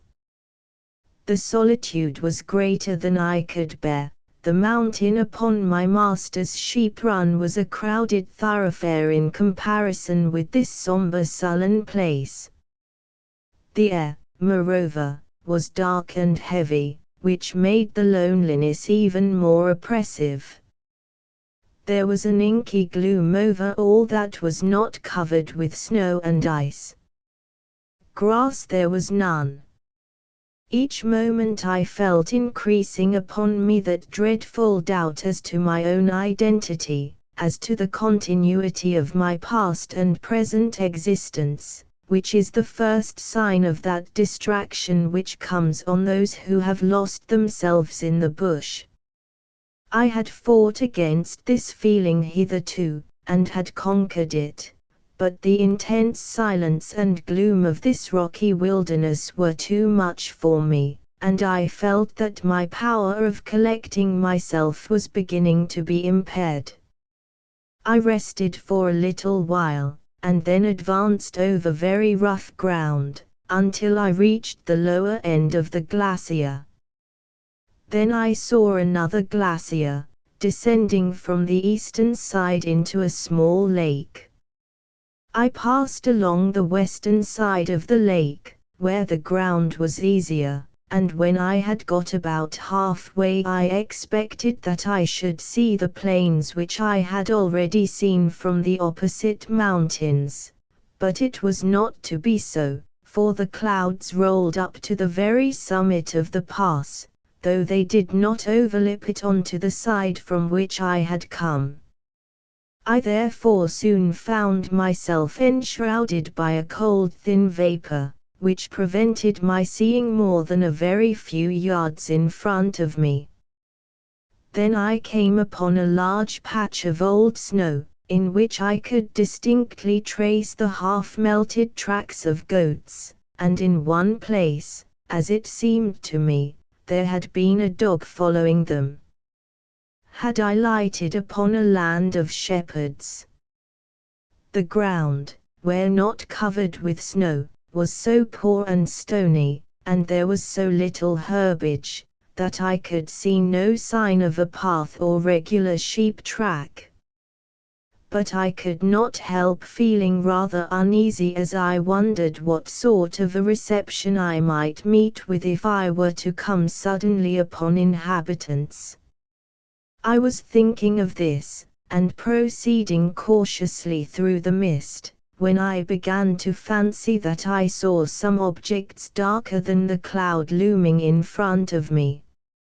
A few steps brought me nearer, and a shudder of unutterable horror ran through me when I saw a circle of gigantic forms, many times higher than myself, upstanding grim and grey through the veil of cloud before me.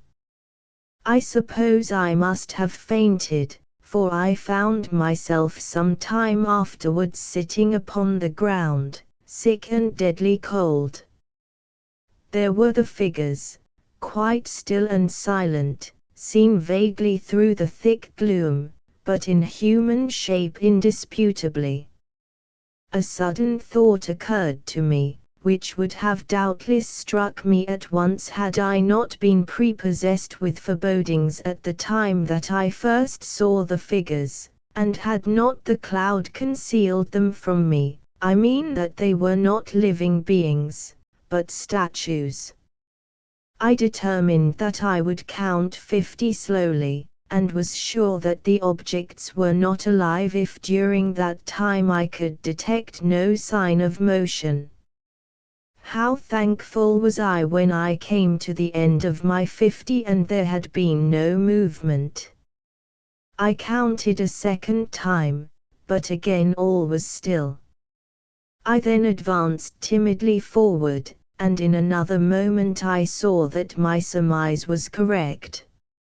I had come upon a sort of Stonehenge of rude and barbaric figures, seated as Cowboke had sat when I questioned him in the wool shed, and with the same superhumanly malevolent expression upon their faces. They had been all seated, but 2 had fallen. They were barbarous, neither Egyptian, nor Assyrian, nor Japanese, different from any of these, and yet akin to all. They were 6 or 7 times larger than life, of great antiquity, worn and lichen-grown. They were 10 in number. There was snow upon their heads and wherever snow could lodge. Each statue had been built of 4 or 5 enormous blocks, but how these had been raised and put together is known to those alone who raised them. Each was terrible after a different kind. One was raging furiously, as in pain and great despair, another was lean and cadaverous with famine, another cruel and idiotic, but with the silliest simper that can be conceived. This one had fallen, and looked exquisitely ludicrous in his fall. The mouths of all were more or less open, and as I looked at them from behind, I saw that their heads had been hollowed. I was sick and shivering with cold. Solitude had unmanned me already, and I was utterly unfit to have come upon such an assembly of fiends in such a dreadful wilderness and without preparation. I would have given everything I had in the world to have been back at my master's station, but that was not to be thought of. My head was failing, and I felt sure that I could never get back alive. Then came a gust of howling wind, accompanied with a moan from one of the statues above me. I clasped my hands in fear. I felt like a rat caught in a trap, as though I would have turned and bitten at whatever thing was nearest me. The wildness of the wind increased, the moans grew shriller, coming from several statues, and swelling into a chorus. I almost immediately knew what it was, but the sound was so unearthly that this was but little consolation. The inhuman beings into whose hearts the evil one had put it to conceive these statues, had made their heads into a sort of organ pipe, so that their mouths should catch the wind and sound with its blowing. It was horrible. However brave a man might be, he could never stand such a concert, from such lips, and in such a place. I heaped every invective upon them that my tongue could utter as I rushed away from them into the mist, and even after I had lost sight of them, and turning my head round could see nothing but the storm wraiths driving behind me, I heard their ghostly chanting, and felt as though one of them would rush after me and grip me in his hand and throttle me. I may say here that, since my return to England, I heard a friend playing some chords upon the organ which put me very forcibly in mind of the Erewhonian statues, for Erewhon is the name of the country upon which I was now entering. They rose most vividly to my recollection the moment my friend began. They are as follows, and are by the greatest of all musicians. 2. Illustration. Chapter 6. Into Erewhon, and now I found myself on a narrow path which followed a small watercourse. I was too glad to have an easy track for my flight, to lay hold of the full significance of its existence. The thought, however, soon presented itself to me that I must be in an inhabited country, but one which was yet unknown. What, then, was to be my fate at the hands of its inhabitants? Should I be taken and offered up as a burnt offering to those hideous guardians of the pass? It might be so. I shuddered at the thought, yet the horrors of solitude had now fairly possessed me, and so dazed was I, and chilled, and woebegone, that I could lay hold of no idea firmly amid the crowd of fancies that kept wandering in upon my brain. I hurried onward, down, down, down. More streams came in. Then there was a bridge, a few pine logs thrown over the water, but they gave me comfort, for savages do not make bridges. Then I had a treat such as I can never convey on paper, a moment, perhaps, the most striking and unexpected in my whole life, the one I think that, with some 3 or 4 exceptions, I would most gladly have again, were I able to recall it. I got below the level of the clouds, into a burst of brilliant evening sunshine. I was facing the northwest, and the sun was full upon me. Oh, how its light cheered me. But what I saw, it was such an expanse as was revealed to Moses when he stood upon the summit of Mount Sinai, and beheld that promised land which it was not to be his to enter. The beautiful sunset sky was crimson and gold, blue, silver, and purple, exquisite and tranquilizing. Fading away therein were plains, on which I could see many a town and city, with buildings that had lofty steeples and rounded domes. Nearer beneath me lay ridge behind ridge, outline behind outline, sunlight behind shadow, and shadow behind sunlight, gully and serrated ravine. I saw large pine forests, and the glitter of a noble river winding its way upon the plains, also many villages and hamlets, some of them quite near at hand, and it was on these that I pondered most. I sank upon the ground at the foot of a large tree and thought what I had best do, but I could not collect myself. I was quite tired out, and presently, feeling warmed by the sun, and quieted, I fell off into a profound sleep. I was awoke by the sound of tinkling bells, and looking up, I saw 4 or 5 goats feeding near me. As soon as I moved, the creatures turned their heads towards me with an expression of infinite wonder. They did not run away, but stood stock still, and looked at me from every side, as I at them.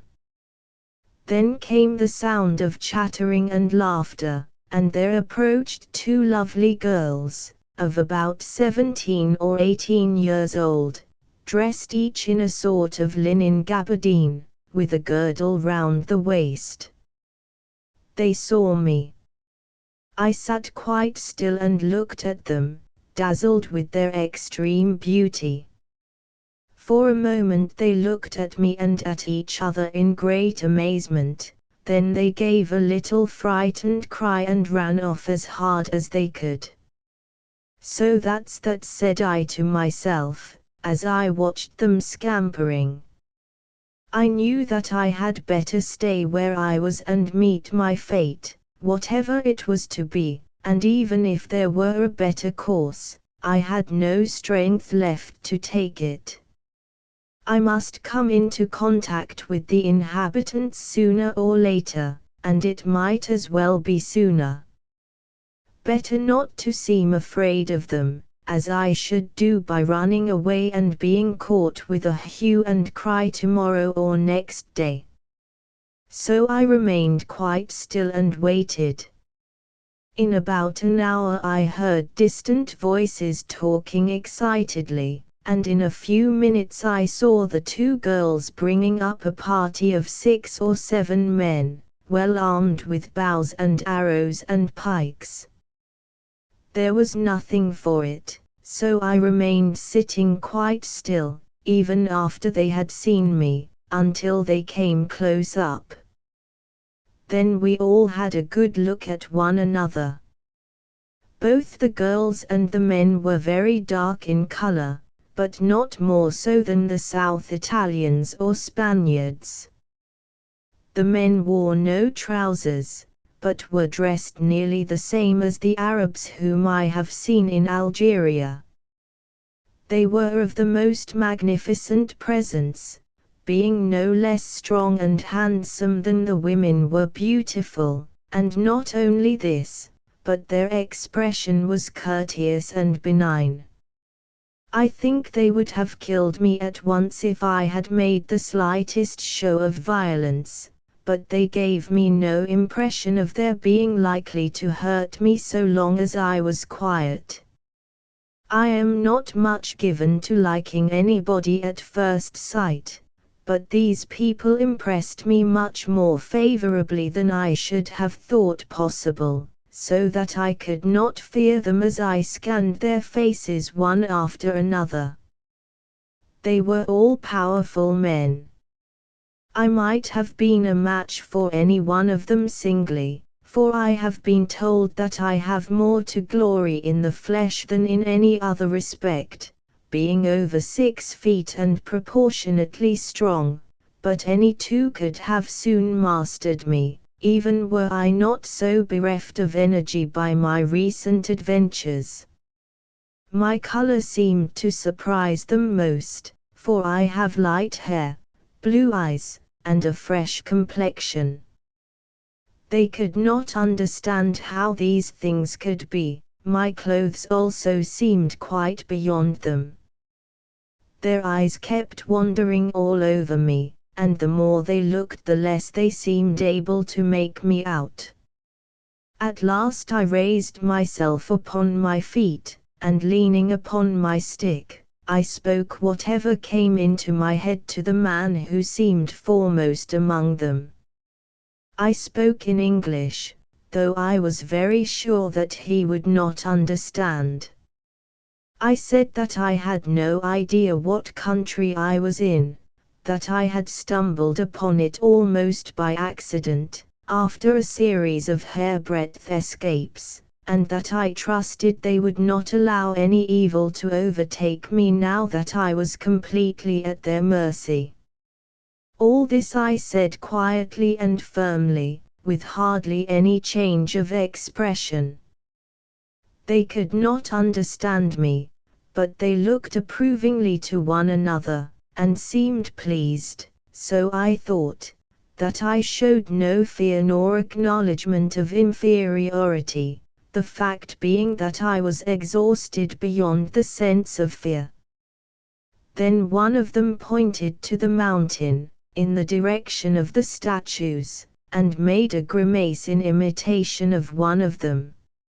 I laughed and shuddered expressively, whereon they all burst out laughing too, and chattered hard to one another.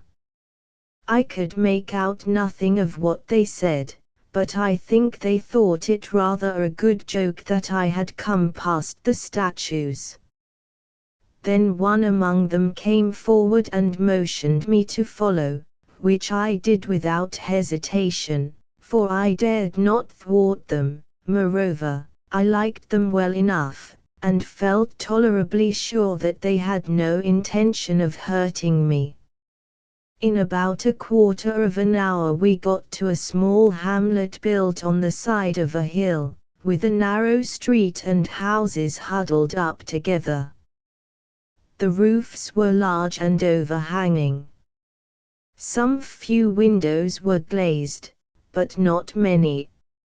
Altogether the village was exceedingly like one of those that one comes upon in descending the less known passes over the Alps onto Lombardy. I will pass over the excitement which my arrival caused. Suffice it, that though there was abundance of curiosity, there was no rudeness. I was taken to the principal house, which seemed to belong to the people who had captured me. There I was hospitably entertained, and a supper of milk and goat's flesh with a kind of oat cake was set before me, of which I ate heartily. But all the time I was eating I could not help turning my eyes upon the two beautiful girls whom I had first seen, and who seemed to consider me as their lawful prize, which indeed I was, for I would have gone through fire and water for either of them. Then came the inevitable surprise at seeing me smoke, which I will spare the reader, but I noticed that when they saw me strike a match, there was a hubbub of excitement which, it struck me, was not altogether unmixed with disapproval. Why, I could not guess. Then the women retired, and I was left alone with the men, who tried to talk to me in every conceivable way, but we could come to no understanding, except that I was quite alone, and had come from a long way over the mountains. In the course of time they grew tired, and I very sleepy. I made signs as though I would sleep on the floor in my blankets, but they gave me one of their bunks with plenty of dried fern and grass, onto which I had no sooner laid myself than I fell fast asleep, nor did I awake till well into the following day, when I found myself in the hut with 2 men keeping guard over me and an old woman cooking. When I woke, the men seemed pleased, and spoke to me as though bidding me good morning in a pleasant tone. I went out of doors to wash in a creek which ran a few yards from the house. My hosts were as engrossed with me as ever. They never took their eyes off me, following every action that I did, no matter how trifling, and each looking towards the other for his opinion at every touch and turn. They took great interest in my ablutions, for they seemed to have doubted whether I was in all respects human like themselves. They even laid hold of my arms and overhauled them, and expressed approval when they saw that they were strong and muscular. They now examined my legs, and especially my feet. When they desisted, they nodded approvingly to each other, and when I had combed and brushed my hair, and generally made myself as neat and well arranged as circumstances would allow, I could see that their respect for me increased greatly, and that they were by no means sure that they had treated me with sufficient deference, a matter on which I am not competent to decide. All I know is that they were very good to me, for which I thanked them heartily, as it might well have been otherwise. For my own part, I liked them and admired them, for their quiet self-possession and dignified ease impressed me pleasurably at once. Neither did their manner make me feel as though I were personally distasteful to them, only that I was a thing utterly new and unlooked for, which they could not comprehend. Their type was more that of the most robust Italians than any other. Their manners also were eminently Italian, in their entire unconsciousness of self. Having traveled a good deal in Italy, I was struck with little gestures of the hand and shoulders, which constantly reminded me of that country. My feeling was that my wisest plan would be to go on as I had begun, and be simply myself for better or worse, such as I was, and take my chance accordingly. I thought of these things while they were waiting for me to have done washing, and on my way back. Then they gave me breakfast, hot bread and milk, and fried flesh of something between mutton and venison. Their ways of cooking and eating were European, though they had only a skewer for a fork, and a sort of butcher's knife to cut with. The more I looked at everything in the house, the more I was struck with its quasi-European character, and had the walls only been pasted over with extracts from the Illustrated London News and Punch, I could have almost fancied myself in a shepherd's hut upon my master's sheep run. And yet everything was slightly different. It was much the same with the birds and flowers on the other side, as compared with the English ones.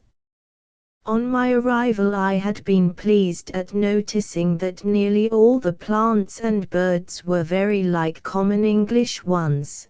Thus, there was a robin, and a lark, and a wren, and daisies, and dandelions, not quite the same as the English, but still very like them, quite like enough to be called by the same name. So now, here, the ways of these 2 men, and the things they had in the house, were all very nearly the same as in Europe.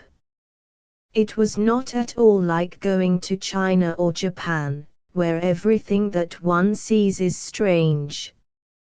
I was, indeed, at once struck with the primitive character of their appliances, for they seemed to be some 500 or 600 years behind Europe in their inventions, but this is the case in many an Italian village.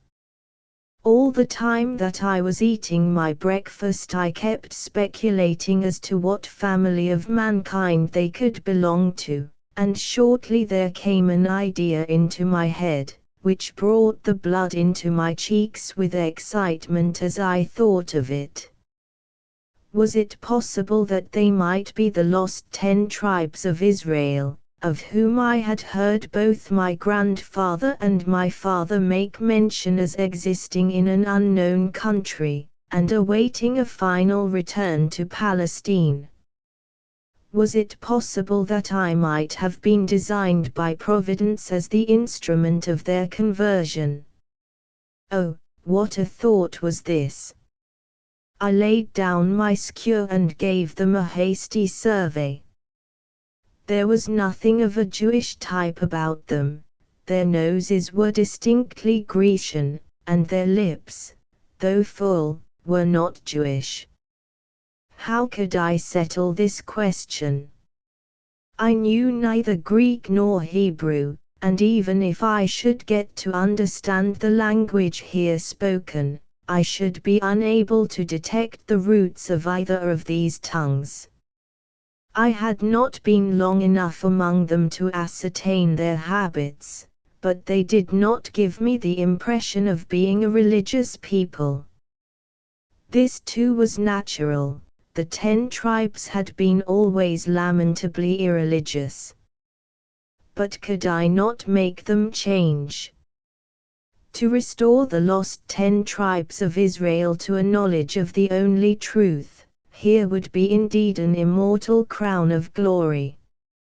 My heart beat fast and furious as I entertained the thought. What a position would it not ensure me in the next world, or perhaps even in this? What folly it would be to throw such a chance away. I should rank next to the apostles, if not as high as they, certainly above the minor prophets, and possibly above any Old Testament writer except Moses and Isaiah. For such a future as this I would sacrifice all that I have without a moment's hesitation, could I be reasonably assured of it. I had always cordially approved of missionary efforts, and had at times contributed my mite towards their support and extension, but I had never hitherto felt drawn towards becoming a missionary myself, and indeed had always admired, and envied, and respected them, more than I had exactly liked them. But if these people were the lost 10 tribes of Israel, the case would be widely different. The opening was too excellent to be lost, and I resolved that should I see indications which appeared to confirm my impression that I had indeed come upon the missing tribes, I would certainly convert them. I may here mention that this discovery is the one to which I alluded in the opening pages of my story. Time strengthened the impression made upon me at first, and, though I remained in doubt for several months, I feel now no longer uncertain. When I had done eating, my hosts approached, and pointed down the valley leading to their own country, as though wanting to show that I must go with them. At the same time they laid hold of my arms, and made as though they would take me, but used no violence. I laughed, and motioned my hand across my throat, pointing down the valley as though I was afraid lest I should be killed when I got there. But they divined me at once, and shook their heads with much decision, to show that I was in no danger. Their manner quite reassured me, and in half an hour or so I had packed up my swag, and was eager for the forward journey, feeling wonderfully strengthened and refreshed by good food and sleep, while my hope and curiosity were aroused to their very utmost by the extraordinary position in which I found myself. But already my excitement had begun to cool, and I reflected that these people might not be the 10 tribes after all, in which case I could not but regret that my hopes of making money, which had led me into so much trouble and danger, were almost annihilated by the fact that the country was full to overflowing with a people who had probably already developed its more available resources. Moreover, how was I to get back? For there was something about my hosts which told me that they had got me, and meant to keep me, in spite of all their goodness. Chapter 7. First impressions. We followed an alpine path for some 4 miles, now hundreds of feet above a brawling stream which descended from the glaciers, and now nearly alongside it. The morning was cold and somewhat foggy, for the autumn had made great strides latterly. Sometimes we went through forests of pine, or rather yew trees, though they looked like pine, and I remember that now and again we passed a little wayside shrine, wherein there would be a statue of great beauty, representing some figure, male or female, in the very heyday of youth, strength, and beauty, or of the most dignified maturity and old age. My hosts always bowed their heads as they passed one of these shrines, and it shocked me to see statues that had no apparent object, beyond the chronicling of some unusual individual excellence or beauty, receive so serious a homage. However, I showed no sign of wonder or disapproval, for I remembered that to be all things to all men was one of the injunctions of the Gentile apostle, which for the present I should do well to heed. Shortly after passing one of these chapels we came suddenly upon a village which started up out of the mist, and I was alarmed lest I should be made an object of curiosity or dislike. But it was not so. My guides spoke to many in passing, and those spoken to showed much amazement. My guides, however, were well known, and the natural politeness of the people prevented them from putting me to any inconvenience, but they could not help eyeing me, nor I them.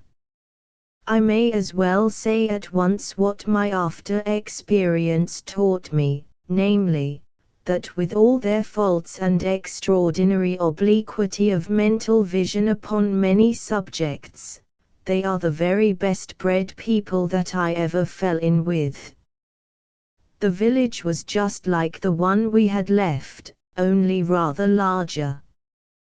The streets were narrow and unpaved, but very fairly clean.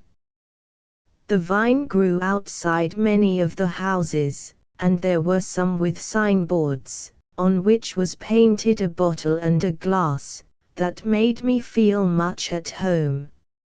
Even on this ledge of human society there was a stunted growth of shoplets, which had taken root and vegetated somehow, though as in an air mercantile of the bleakest. It was here as hitherto, all things were generically the same as in Europe, the differences being of species only, and I was amused at seeing in a window some bottles with barley sugar and sweetmeats for children, as at home, but the barley sugar was in plates, not in twisted sticks, and was colored blue. Glass was plentiful in the better houses. Lastly, I should say that the people were of a physical beauty which was simply amazing. I never saw anything in the least comparable to them.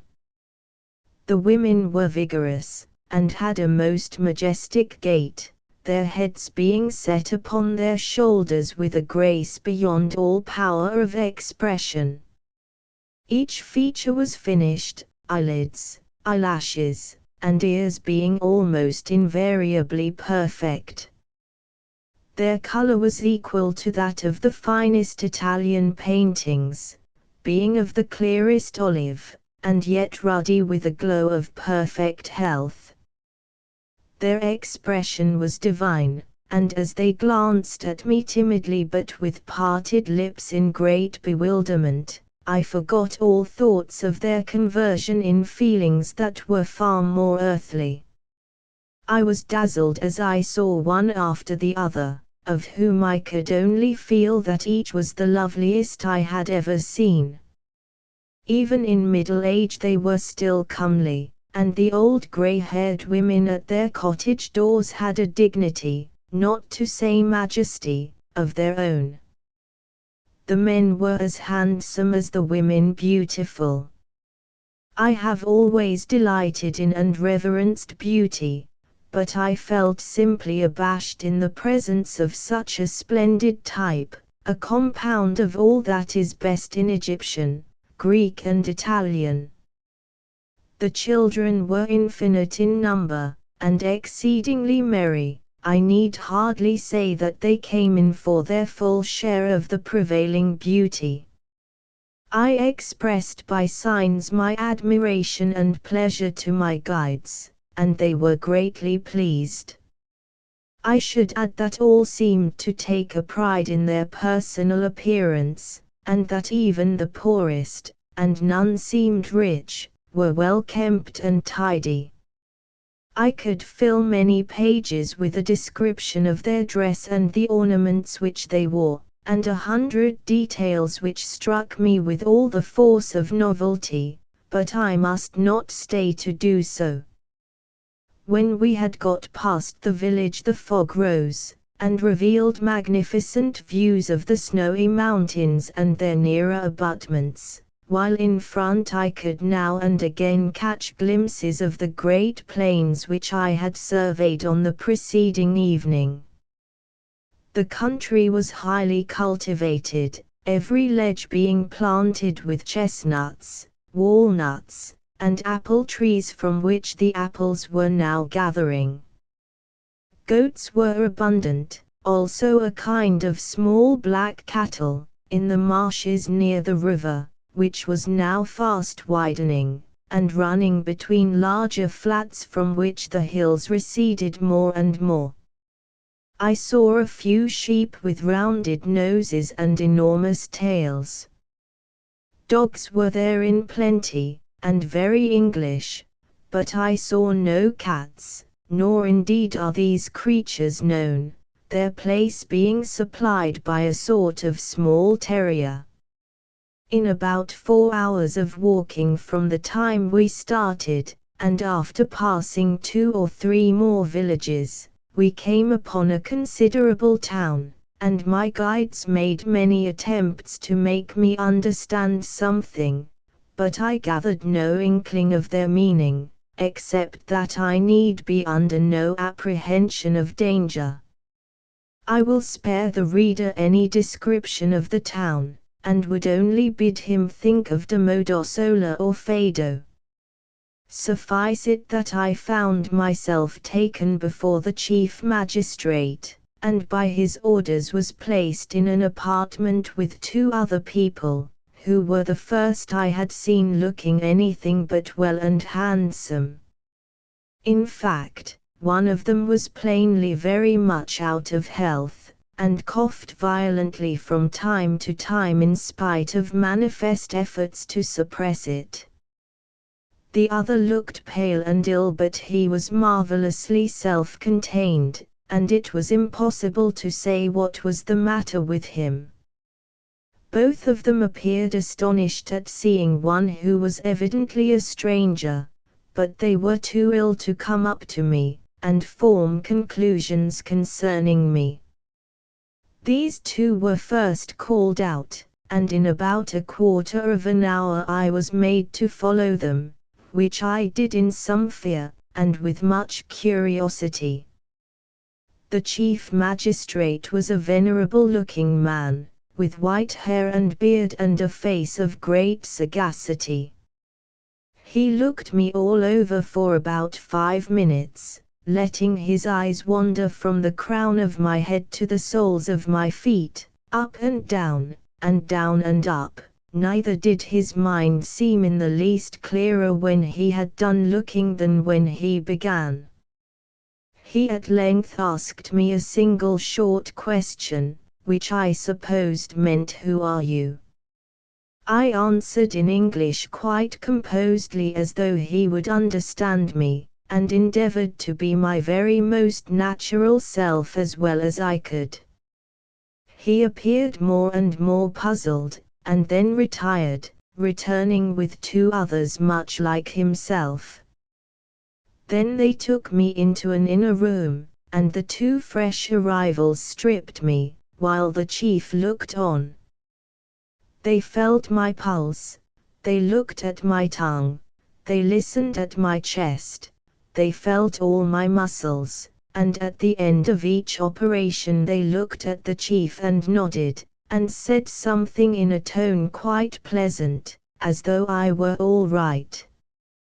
They even pulled down my eyelids, and looked, I suppose, to see if they were bloodshot, but it was not so. At length they gave up, and I think that all were satisfied of my being in the most perfect health, and very robust to boot. At last the old magistrate made me a speech of about 5 minutes long, which the other 2 appeared to think greatly to the point, but from which I gathered nothing. As soon as it was ended, they proceeded to overhaul my swag and the contents of my pockets. This gave me little uneasiness, for I had no money with me, nor anything which they were at all likely to want, or which I cared about losing. At least I fancied so, but I soon found my mistake. They got on comfortably at first, though they were much puzzled with my tobacco pipe and insisted on seeing me use it. When I had shown them what I did with it, they were astonished but not displeased, and seemed to like the smell. But by and by they came to my watch, which I had hidden away in the inmost pocket that I had, and had forgotten when they began their search. They seemed concerned and uneasy as soon as they got hold of it. They then made me open it and show the works, and when I had done so they gave signs of very grave displeasure, which disturbed me all the more because I could not conceive wherein it could have offended them. I remember that when they first found it I had thought of Paley, and how he tells us that a savage on seeing a watch would at once conclude that it was designed. True, these people were not savages, but I nonetheless felt sure that this was the conclusion they would arrive at, and I was thinking what a wonderfully wise man Archbishop Paley must have been, when I was aroused by a look of horror and dismay upon the face of the magistrate, a look which conveyed to me the impression that he regarded my watch not as having been designed, but rather as the designer of himself and of the universe, or as at any rate one of the great first causes of all things. Then it struck me that this view was quite as likely to be taken as the other by a people who had no experience of European civilization, and I was a little piqued with Paley for having led me so much astray, but I soon discovered that I had misinterpreted the expression on the magistrate's face, and that it was one not of fear, but hatred. He spoke to me solemnly and sternly for 2 or 3 minutes. Then, reflecting that this was of no use, he caused me to be conducted through several passages into a large room, which I afterwards found was the museum of the town, and wherein I beheld a sight which astonished me more than anything that I had yet seen. It was filled with cases containing all manner of curiosities, such as skeletons, stuffed birds and animals, carvings in stone, whereof I saw several that were like those on the saddle, only smaller, but the greater part of the room was occupied by broken machinery of all descriptions. The larger specimens had a case to themselves, and tickets with writing on them in a character which I could not understand. There were fragments of steam engines, all broken and rusted. Among them I saw a cylinder and piston, a broken flywheel, and part of a crank, which was laid on the ground by their side. Again, there was a very old carriage whose wheels, in spite of rust and decay, I could see, had been designed originally for iron rails. Indeed, there were fragments of a great many of our own most advanced inventions, but they seemed all to be several 100 years old, and to be placed where they were, not for instruction, but curiosity. As I said before, all were marred and broken. We passed many cases, and at last came to one in which there were several clocks and 2 or 3 old watches. Here the magistrate stopped, and opening the case began comparing my watch with the others. The design was different, but the thing was clearly the same. On this he turned to me and made me a speech in a severe and injured tone of voice, pointing repeatedly to the watches in the case, and to my own. Neither did he seem in the least appeased until I made signs to him that he had better take my watch and put it with the others. This had some effect in calming him. I said in English, trusting to tone and manner to convey my meaning, that I was exceedingly sorry if I had been found to have anything contraband in my possession, that I had had no intention of evading the ordinary tolls, and that I would gladly forfeit the watch if my doing so would atone for an unintentional violation of the law. He began presently to relent, and spoke to me in a kinder manner. I think he saw that I had offended without knowledge, but I believe the chief thing that brought him round was my not seeming to be afraid of him, although I was quite respectful, this, and my having light hair and complexion, on which he had remarked previously by signs, as everyone else had done. I afterwards found that it was reckoned a very great merit to have fair hair, this being a thing of the rarest possible occurrence, and greatly admired and envied in all who were possessed of it.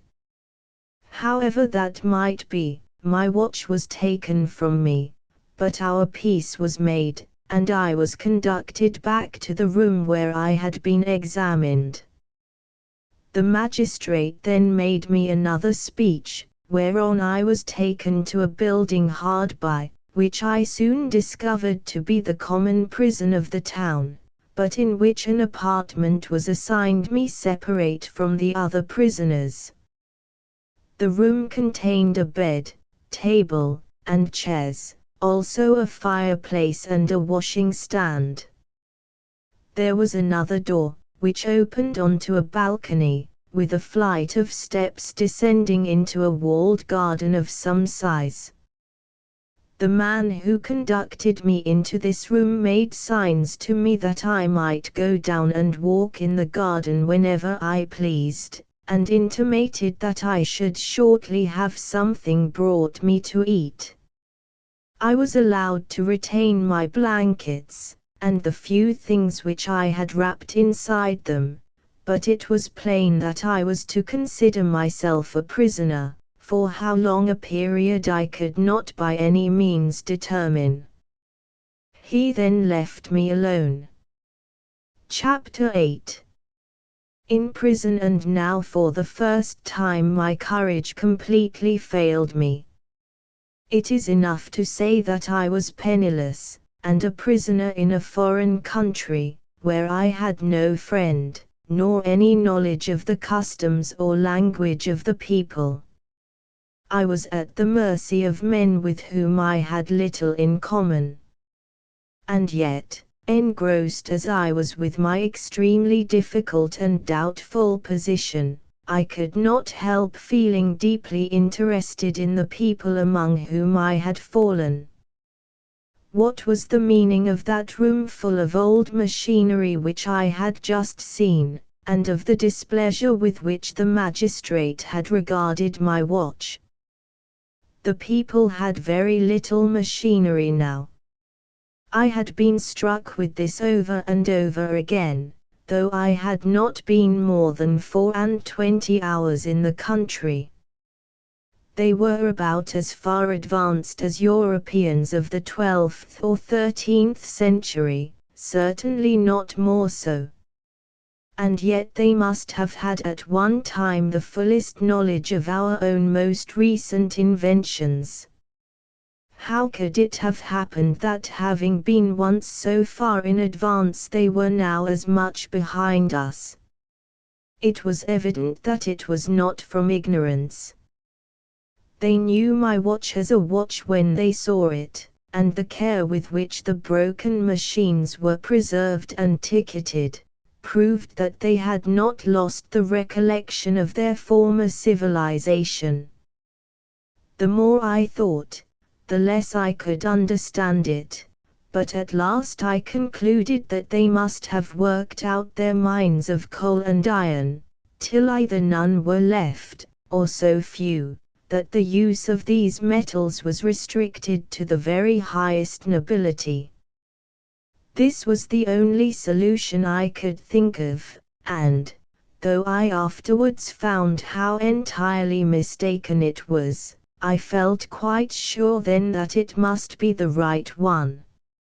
I had hardly arrived at this opinion for above 4 or 5 minutes, when the door opened, and a young woman made her appearance with a tray, and a very appetizing smell of dinner.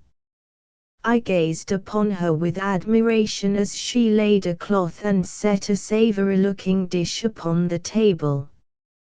As I beheld her, I felt as though my position was already much ameliorated, for the very sight of her carried great comfort.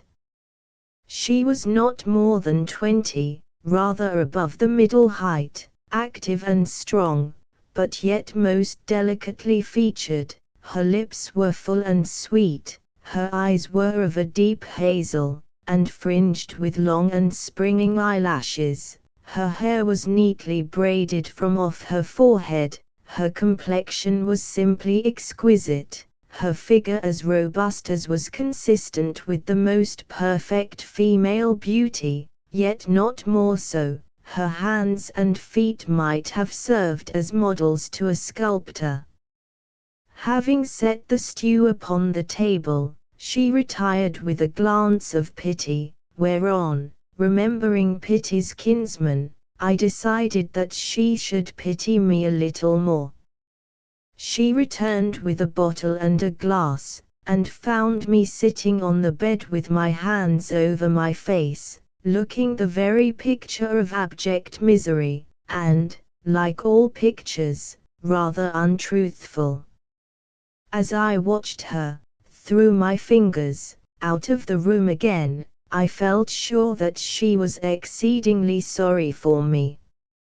Her back being turned, I set to work and ate my dinner, which was excellent. She returned in about an hour to take away, and there came with her a man who had a great bunch of keys at his waist, and whose manner convinced me that he was the jailer. I afterwards found that he was father to the beautiful creature who had brought me my dinner. I am not a much greater hypocrite than other people, and do what I would, I could not look so very miserable. I had already recovered from my dejection, and felt in a most genial humor both with my jailer and his daughter. I thanked them for their attention towards me, and, though they could not understand, they looked at one another and laughed and chattered till the old man said something or other which I suppose was a joke, for the girl laughed merrily and ran away, leaving her father to take away the dinner things. Then I had another visitor, who was not so prepossessing, and who seemed to have a great idea of himself and a small one of me. He brought a book with him, and pens and paper, all very English, and yet, neither paper, nor printing, nor binding, nor pen, nor ink, were quite the same as ours. He gave me to understand that he was to teach me the language and that we were to begin at once. This delighted me, both because I should be more comfortable when I could understand and make myself understood, and because I supposed that the authorities would hardly teach me the language if they intended any cruel usage towards me afterwards.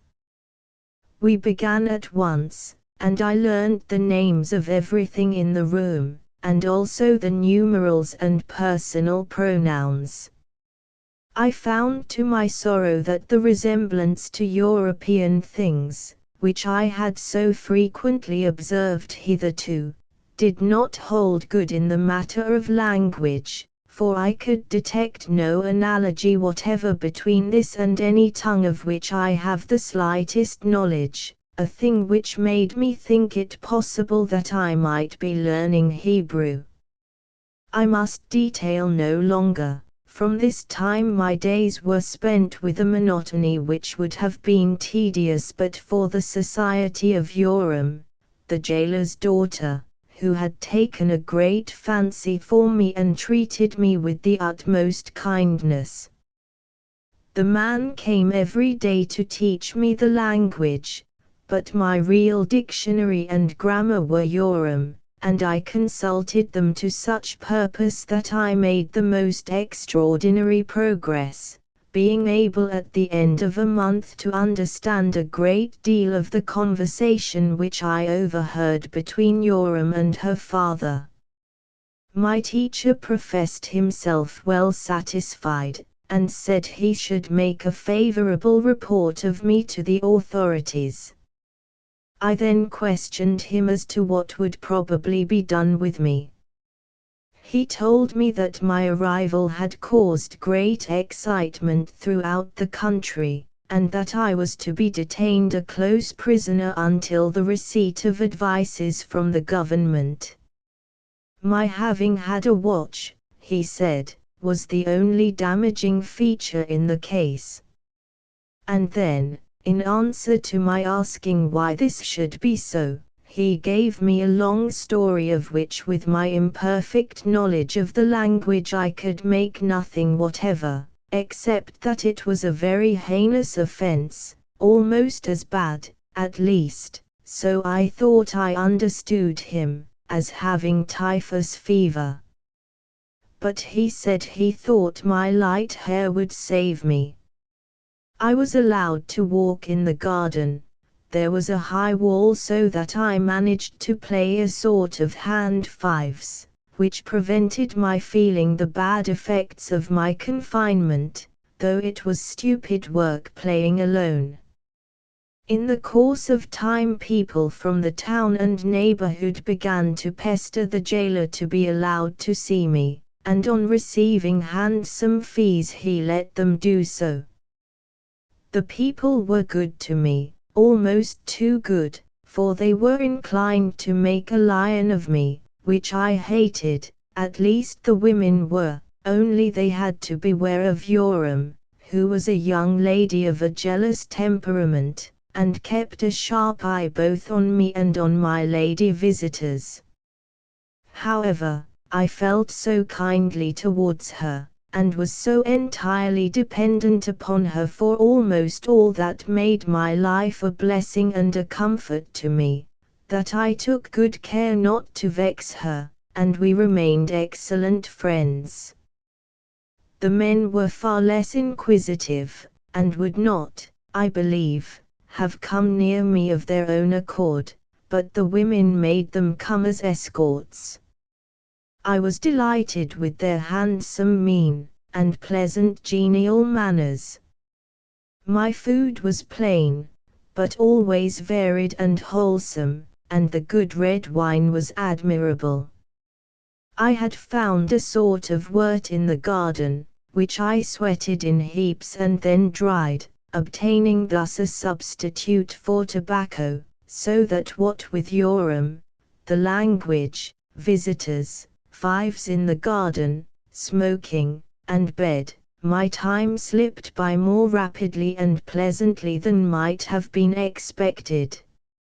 I also made myself a small flute, and being a tolerable player, amused myself at times with playing snatches from operas, and airs such as "Oh where and Home, Sweet Home." This was of great advantage to me, for the people of the country were ignorant of the diatonic scale and could hardly believe their ears on hearing some of our most common melodies. Often, too, they would make me sing, and I could at any time make Joram's eyes swim with tears by singing Wilkins and his Dinah Billy Taylor the Ratcatcher's Daughter, or as much of them as I could remember. I had 1 or 2 discussions with them because I never would sing on Sunday, of which I kept count in my pocket book, except chants and hymn tunes. Of these I regret to say that I had forgotten the words, so that I could only sing the tune. They appeared to have little or no religious feeling, and to have never so much as heard of the divine institution of the Sabbath, so they ascribed my observance of it to a fit of sulkiness, which they remarked as coming over me upon every 7th day. But they were very tolerant, and one of them said to me quite kindly that she knew how impossible it was to help being sulky at times, only she thought I ought to see someone if it became more serious, a piece of advice which I then failed to understand, though I pretended to take it quite as a matter of course.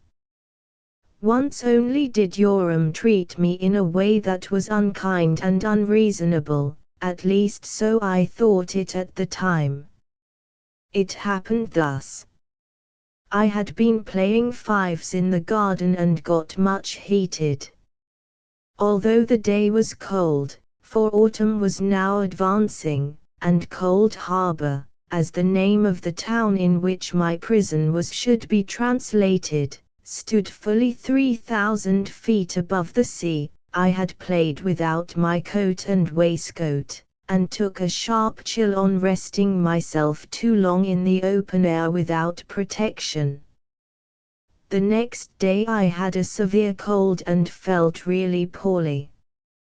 Being little used even to the lightest ailments, and thinking that it would be rather nice to be petted and cosseted by Joram, I certainly did not make myself out to be any better than I was. In fact, I remember that I made the worst of things, and took it into my head to consider myself upon the sick list.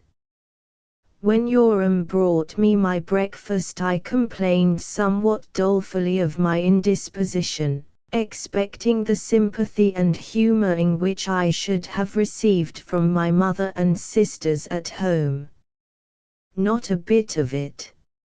She fired up in an instant, and asked me what I meant by it, and how I dared to presume to mention such a thing, especially when I considered in what place I was.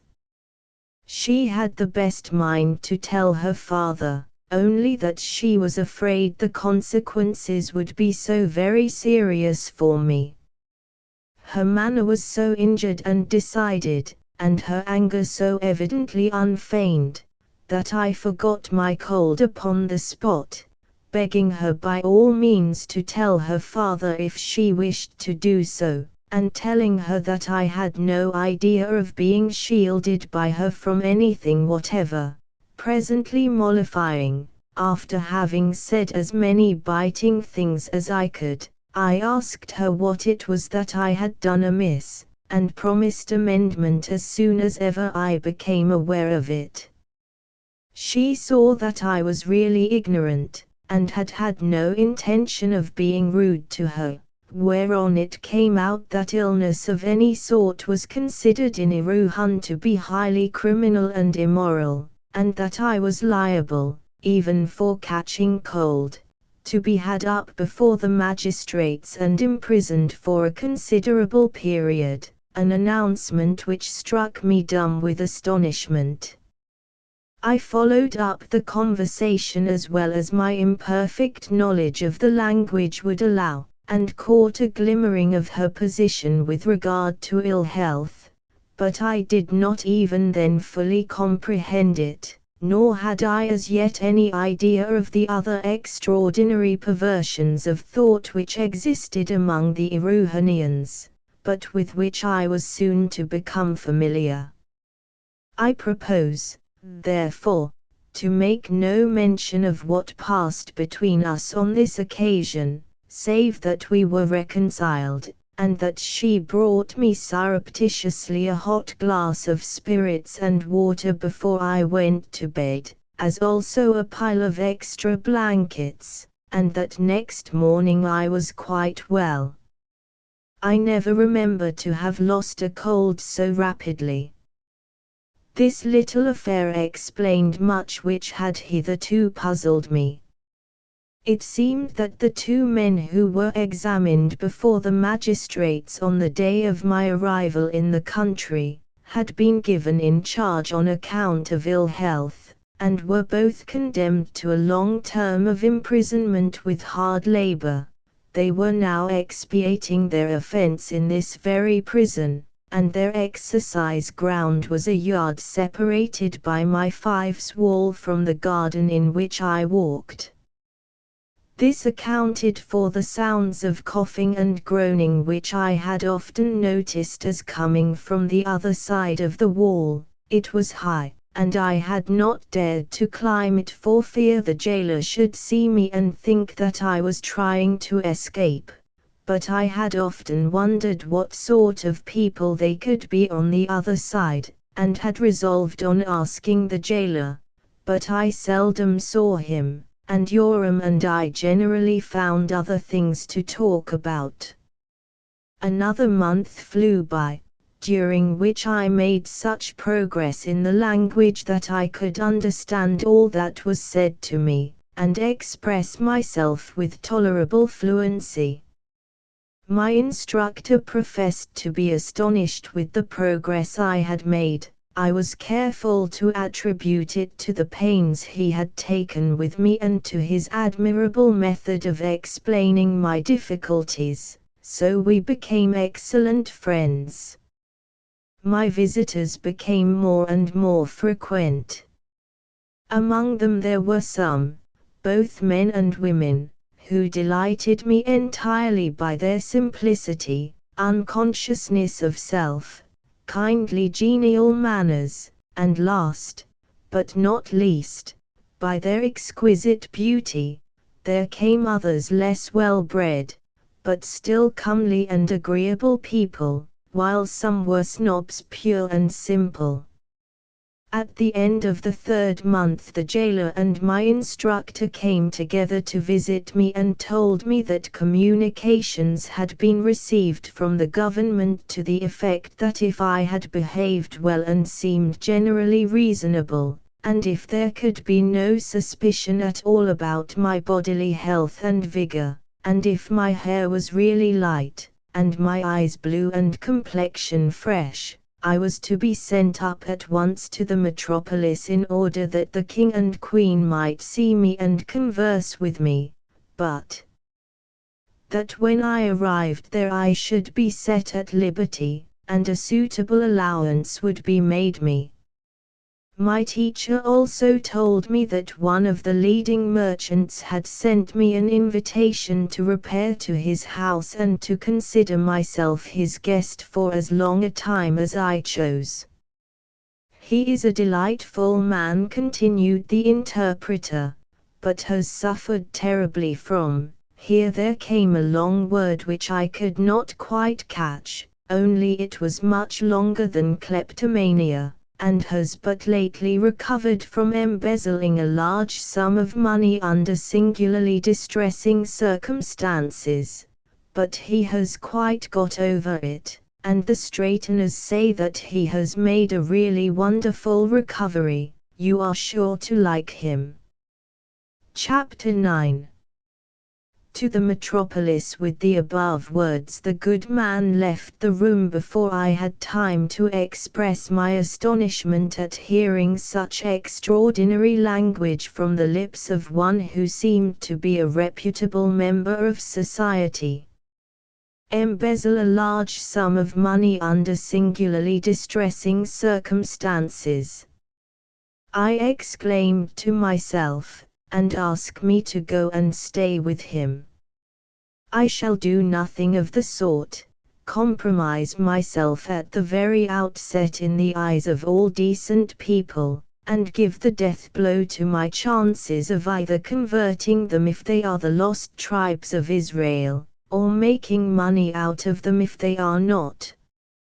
No, I will do anything rather than that. And when I next saw my teacher I told him that I did not at all like the sound of what had been proposed for me, and that I would have nothing to do with it. For by my education and the example of my own parents, and I trust also in some degree from inborn instinct, I have a very genuine dislike for all unhandsome dealings in money matters, though none can have a greater regard for money than I have, if it be got fairly.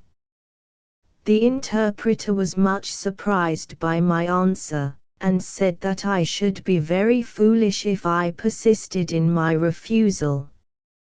Mr. Nosnibor, he continued, is a man of at least 500,000 horsepower. For their way of reckoning and classifying men is by the number of foot-pounds which they have money enough to raise, or more roughly by their horsepower, and keeps a capital table. Besides, his 2 daughters are among the most beautiful women in Erewhon.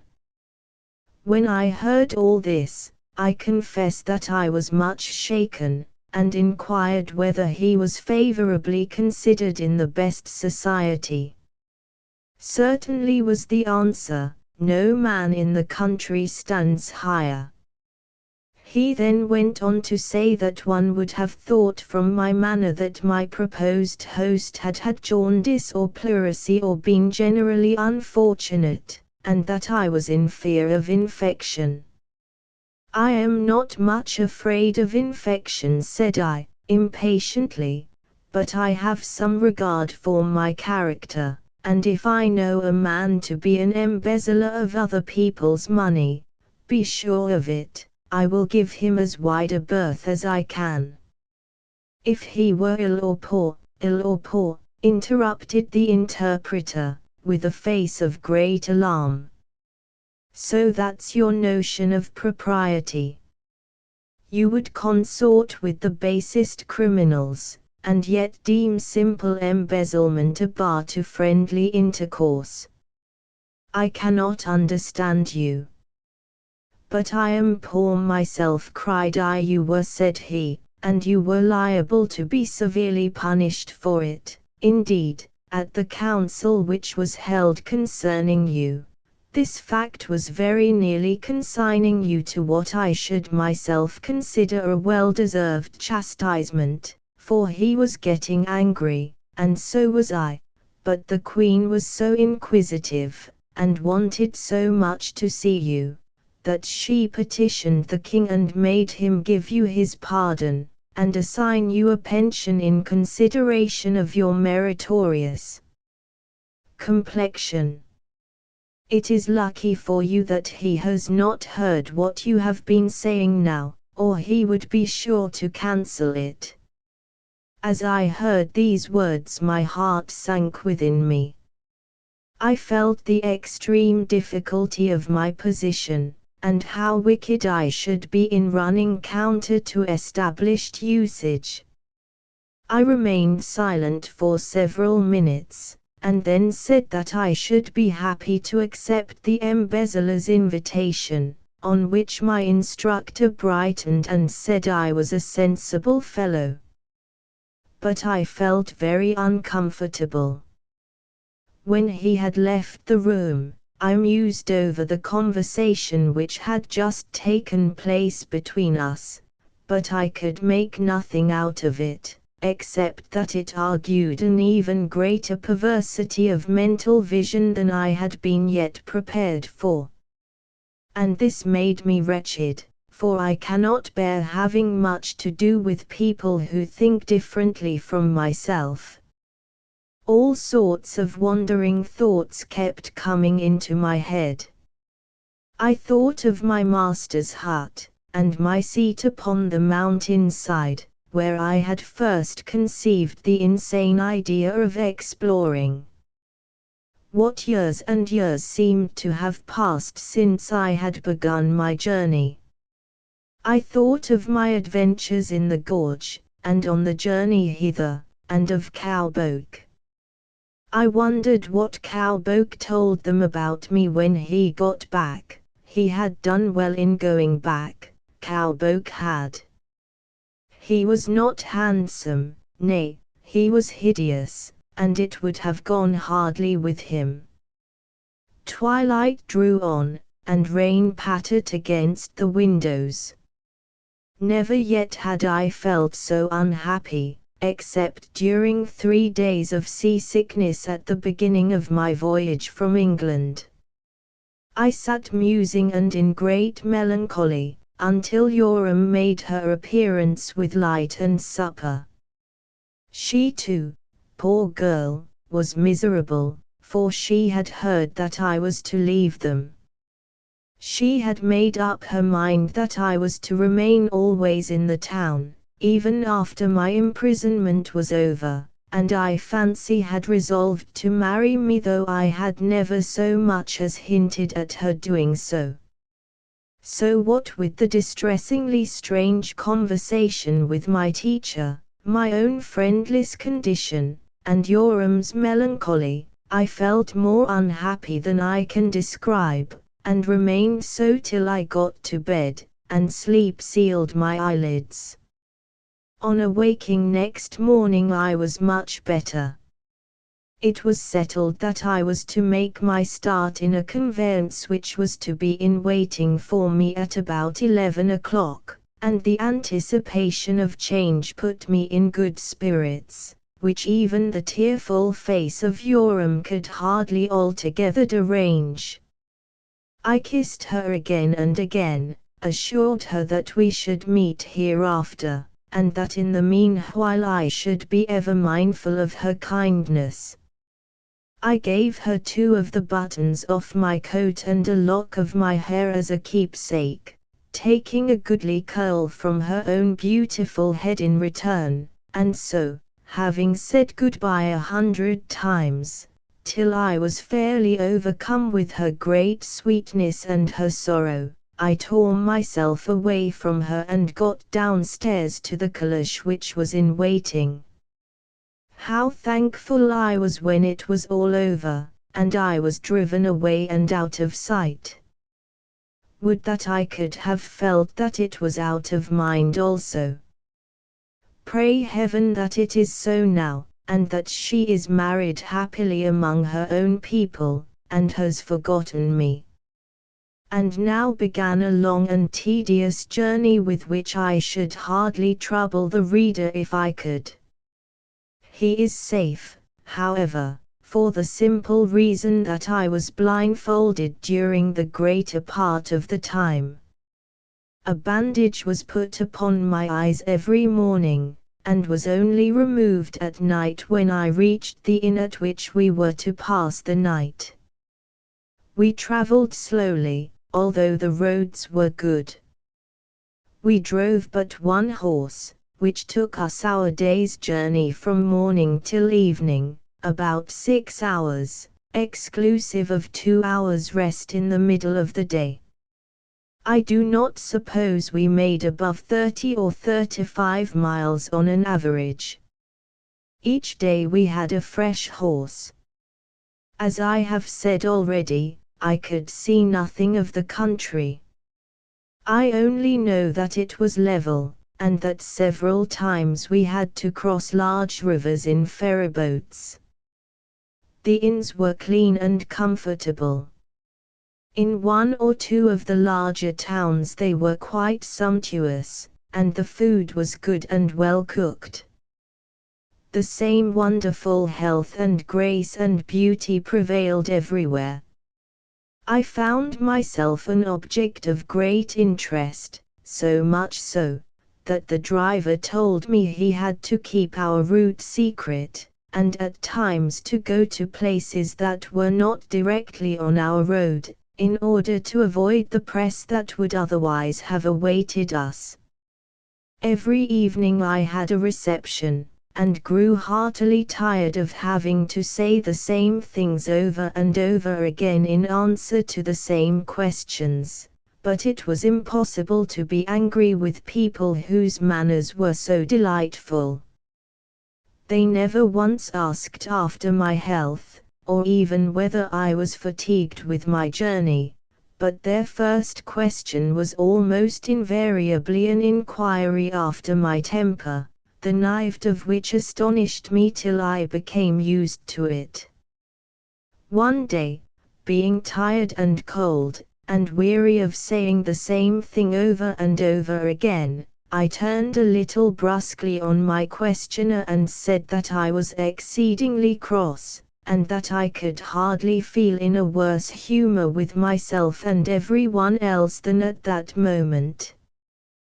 To my surprise, I was met with the kindest expressions of condolence, and heard it buzzed about the room that I was in an ill temper, whereon people began to give me nice things to smell and to eat, which really did seem to have some temper-mending quality about them, for I soon felt pleased and was at once congratulated upon being better.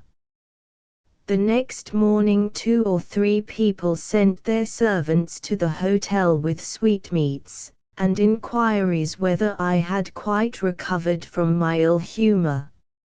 On receiving the good things I felt in half a mind to be ill-tempered every evening, but I disliked the condolences and the inquiries, and found it most comfortable to keep my natural temper, which is smooth enough generally.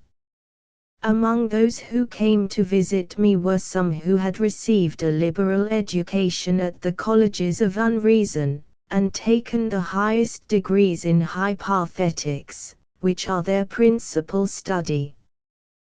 These gentlemen had now settled down to various employments in the country, as straighteners, managers and cashiers of the musical banks, priests of religion, or what not, and carrying their education with them they diffused a leaven of culture throughout the country. I naturally questioned them about many of the things which had puzzled me since my arrival. I inquired what was the object and meaning of the statues which I had seen upon the plateau of the pass. I was told that they dated from a very remote period, and that there were several other such groups in the country, but none so remarkable as the one which I had seen. They had a religious origin, having been designed to propitiate the gods of deformity and disease. In former times it had been the custom to make expeditions over the ranges, and capture the ugliest of Cowboke's ancestors whom they could find, in order to sacrifice them in the presence of these deities, and thus avert ugliness and disease from the Erewhonians themselves. It had been whispered, but my informant assured me untruly, that centuries ago they had even offered up some of their own people who were ugly or out of health, in order to make examples of them. These detestable customs, however, had been long discontinued, neither was there any present observance of the statues. I had the curiosity to inquire what would be done to any of Cowboke's tribe if they crossed over into Erewhon. I was told that nobody knew, inasmuch as such a thing had not happened for ages. They would be too ugly to be allowed to go at large, but not so much so as to be criminally liable. Their offense in having come would be a moral one, but they would be beyond the straightener's art. Possibly they would be consigned to the hospital for incurable bores, and made to work at being bored for so many hours a day by the Erewhonian inhabitants of the hospital, who are extremely impatient of one another's boredom, but would soon die if they had no one whom they might bore, in fact, that they would be kept as professional bores. When I heard this, it occurred to me that some rumors of its substance might perhaps have become current among Cowboke's people, for the agony of his fear had been too great to have been inspired by the mere dread of being burnt alive before the statues. I also questioned them about the Museum of Old Machines, and the cause of the apparent retrogression in all arts, sciences, and inventions. I learned that about 400 years previously, the state of mechanical knowledge was far beyond our own, and was advancing with prodigious rapidity, until one of the most learned professors of hypothetics wrote an extraordinary book, from which I propose to give extracts later on, proving that the machines were ultimately destined to supplant the race of man, and to become instinct with a vitality as different from, and superior to, that of animals, as animal to vegetable life.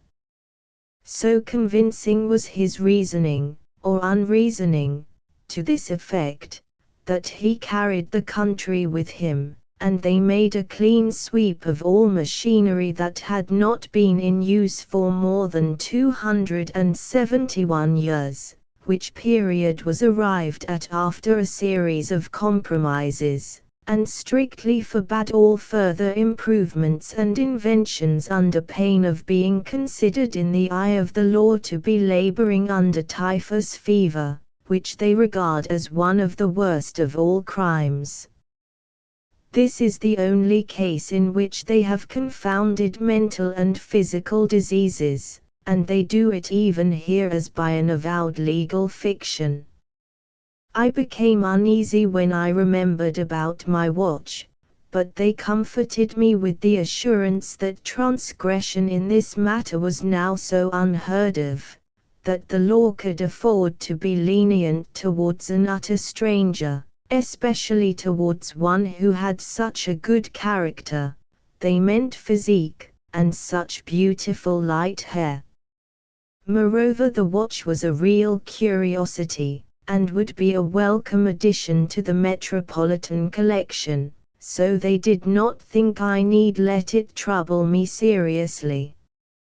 I will write, however, more fully upon this subject when I deal with the Colleges of Unreason, and the Book of the Machines. In about a month from the time of our starting I was told that our journey was nearly over. The bandage was now dispensed with, for it seemed impossible that I should ever be able to find my way back without being captured. Then we rolled merrily along through the streets of a handsome town, and got onto a long, broad, and level road, with poplar trees on either side. The road was raised slightly above the surrounding country, and had formerly been a railway. The fields on either side were in the highest conceivable cultivation, but the harvest and also the vintage had been already gathered. The weather had got cooler more rapidly than could be quite accounted for by the progress of the season, so I rather thought that we must have been making away from the sun, and were some degrees farther from the equator than when we started. Even here the vegetation showed that the climate was a hot one, yet there was no lack of vigor among the people. On the contrary, they were a very hardy race, and capable of great endurance. For the 100th time I thought that, take them all round, I had never seen their equals in respect of physique, and they looked as good-natured as they were robust.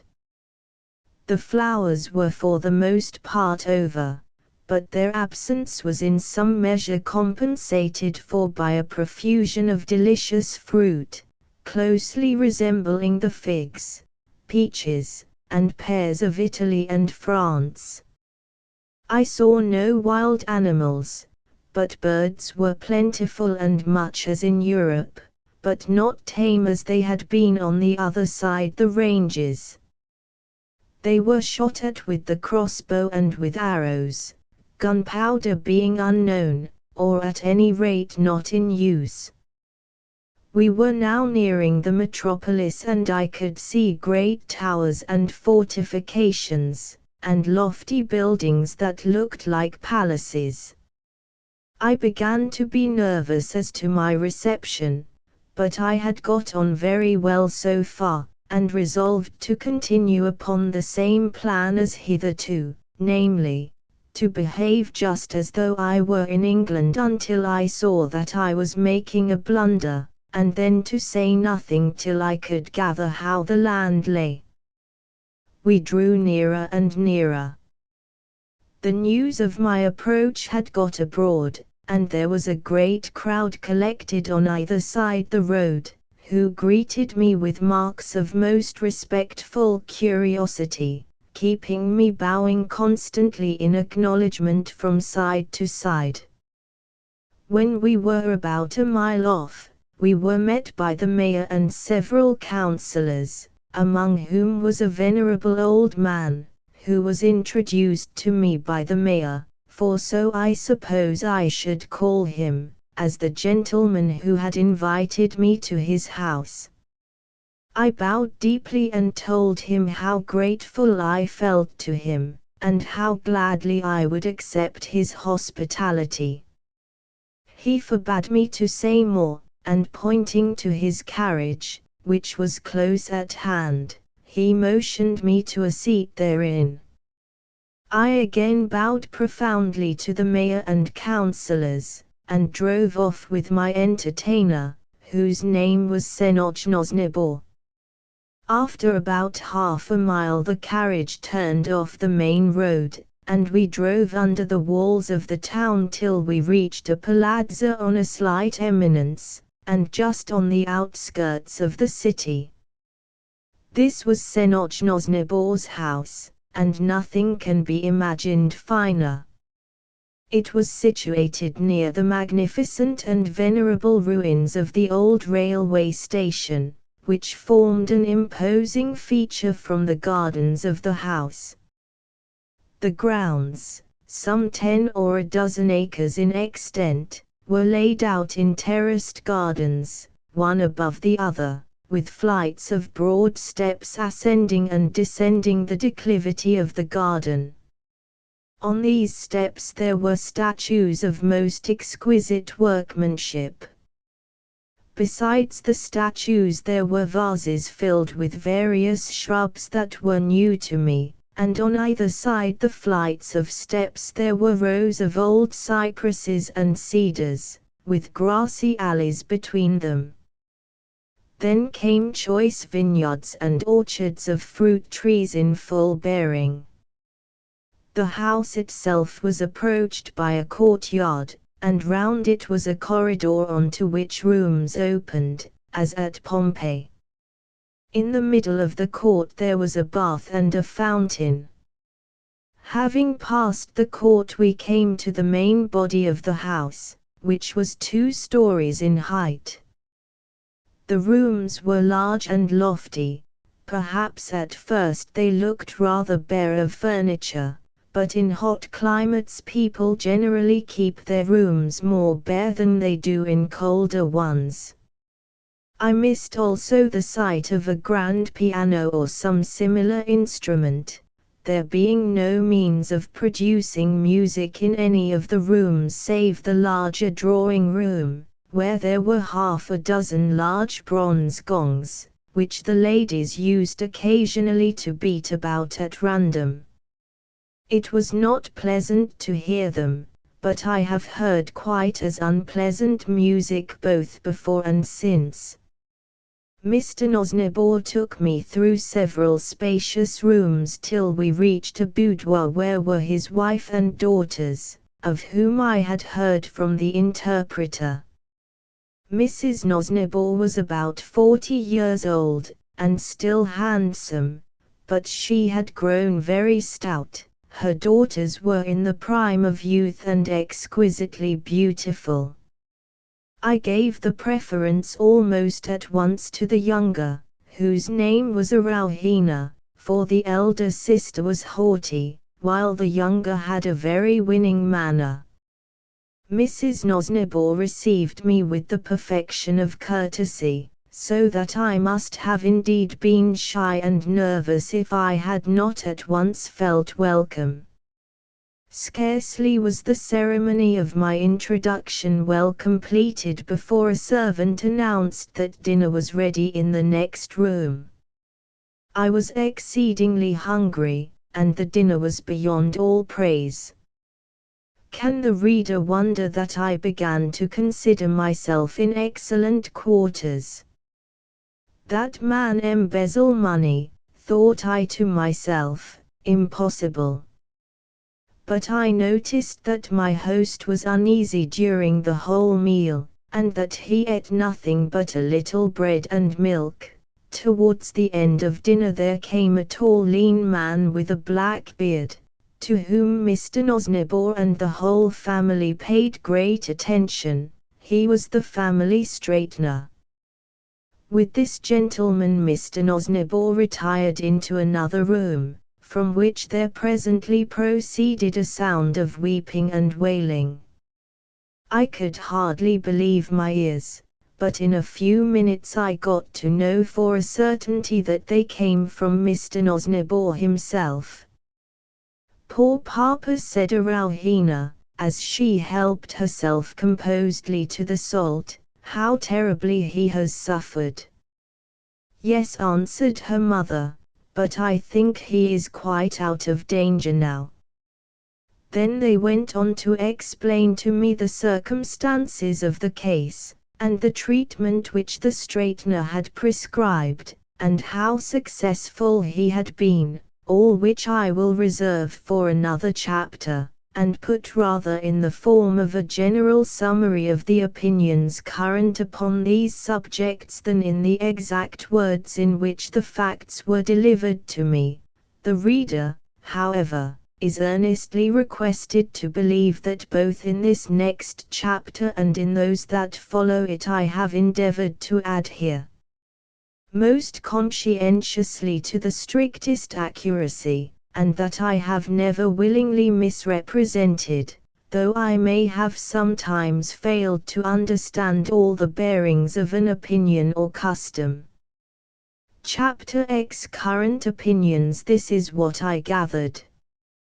That in that country if a man falls into ill health, or catches any disorder, or fails bodily in any way before he is 70 years old, he is tried before a jury of his countrymen, and if convicted is held up to public scorn and sentenced more or less severely as the case may be. There are subdivisions of illnesses into crimes and misdemeanors as with offenses amongst ourselves, a man being punished very heavily for serious illness, while failure of eyes or hearing in one over 65, who has had good health hitherto, is dealt with by fine only, or imprisonment in default of payment. But if a man forges a check, or sets his house on fire, or robs with violence from the person, or does any other such things as are criminal in our own country, he is either taken to a hospital and most carefully tended at the public expense, or if he is in good circumstances, he lets it be known to all his friends that he is suffering from a severe fit of immorality, just as we do when we are ill, and they come and visit him with great solicitude, and inquire with interest how it all came about, what symptoms first showed themselves, and so forth, questions which he will answer with perfect unreserve, for bad conduct, though considered no less deplorable than illness with ourselves, and as unquestionably indicating something seriously wrong with the individual who misbehaves, is nevertheless held to be the result of either prenatal or postnatal misfortune. The strange part of the story, however, is that though they ascribe moral defects to the effect of misfortune either in character or surroundings, they will not listen to the plea of misfortune in cases that in England meet with sympathy and commiseration only. Ill luck of any kind, or even ill treatment at the hands of others, is considered an offense against society, inasmuch as it makes people uncomfortable to hear of it. Loss of fortune, therefore, or loss of some dear friend on whom another was much dependent, is punished hardly less severely than physical delinquency.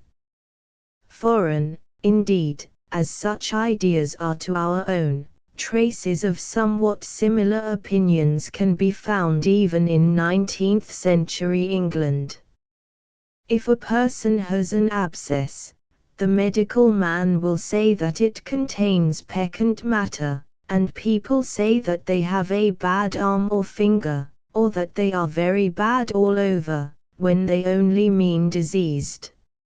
Among foreign nations Erewhonian opinions may be still more clearly noted. The Mohammedans, for example, to this day, send their female prisoners to hospitals, and the New Zealand Maoris visit any misfortune with forcible entry into the house of the offender, and the breaking up and burning of all his goods. The Italians, again, use the same word for disgrace and misfortune. I once heard an Italian lady speak of a young friend whom she described as endowed with every virtue under heaven. Ma, she exclaimed, povero disgraziato, ha amasato suo zero. Poor unfortunate fellow, he has murdered his uncle. On mentioning this, which I heard when taken to Italy as a boy by my father, the person to whom I told it showed no surprise. He said that he had been driven for 2 or 3 years in a certain city by a young Sicilian cab driver of prepossessing manners and appearance, but then lost sight of him. On asking what had become of him, he was told that he was in prison for having shot at his father with intent to kill him, happily without serious result. Some years later my informant again found himself warmly accosted by the prepossessing young cab driver. "Ah, caro signor," he exclaimed, "sono cinque anni che non lo vedo, 3 anni di milita, e 2 anni di disgrazia, and see, my dear sir, it is 5 years since I saw you, 3 years of military service, and 2 of misfortune, during which last the poor fellow had been in prison. Of moral sense he showed not so much as a trace. He and his father were now on excellent terms, and were likely to remain so unless either of them should again have the misfortune mortally to offend the other. In the following chapter I will give a few examples of the way in which what we should call misfortune, hardship, or disease are dealt with by the Erewhonians, but for the moment will return to their treatment of cases that with us are criminal. As I have already said, these, though not judicially punishable, are recognized as requiring correction. Accordingly, there exists a class of men trained in soul-craft, whom they call straighteners, as nearly as I can translate a word which literally means one who bends back the crooked. These men practice much as medical men in England, and receive a quasi-surreptitious fee on every visit. They are treated with the same unreserve, and obeyed as readily, as our own doctors, that is to say, on the whole sufficiently, because people know that it is their interest to get well as soon as they can, and that they will not be scouted as they would be if their bodies were out of order, even though they may have to undergo a very painful course of treatment. When I say that they will not be scouted, I do not mean that an Erewhonian will suffer no social inconvenience in consequence, we will say, of having committed fraud. Friends will fall away from him because of his being less pleasant company, just as we ourselves are disinclined to make companions of those who are either poor or poorly.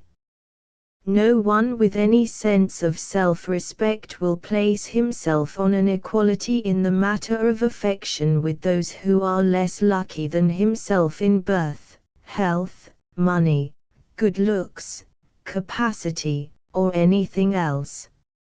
Indeed, that dislike and even disgust should be felt by the fortunate for the unfortunate, or at any rate for those who have been discovered to have met with any of the more serious and less familiar misfortunes, is not only natural, but desirable for any society, whether of man or brute.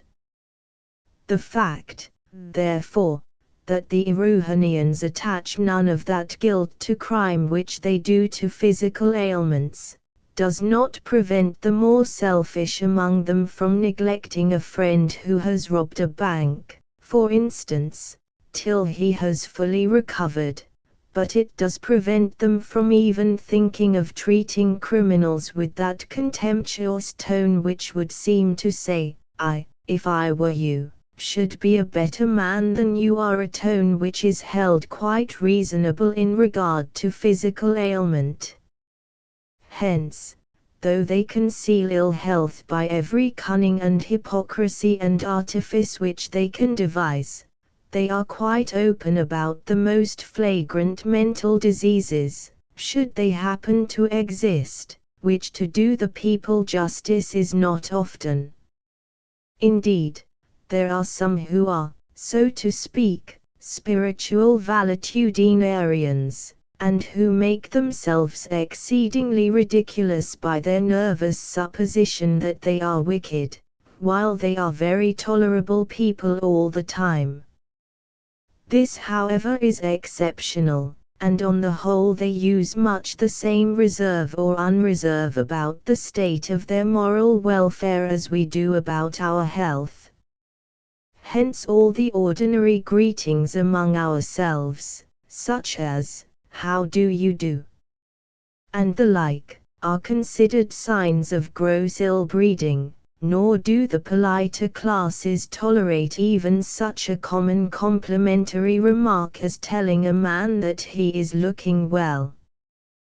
They salute each other with, "I hope you are good this morning," or I hope you have recovered from the snappishness from which you were suffering when I last saw you, and if the person saluted has not been good, or is still snappish, he says so at once and is condoled with accordingly.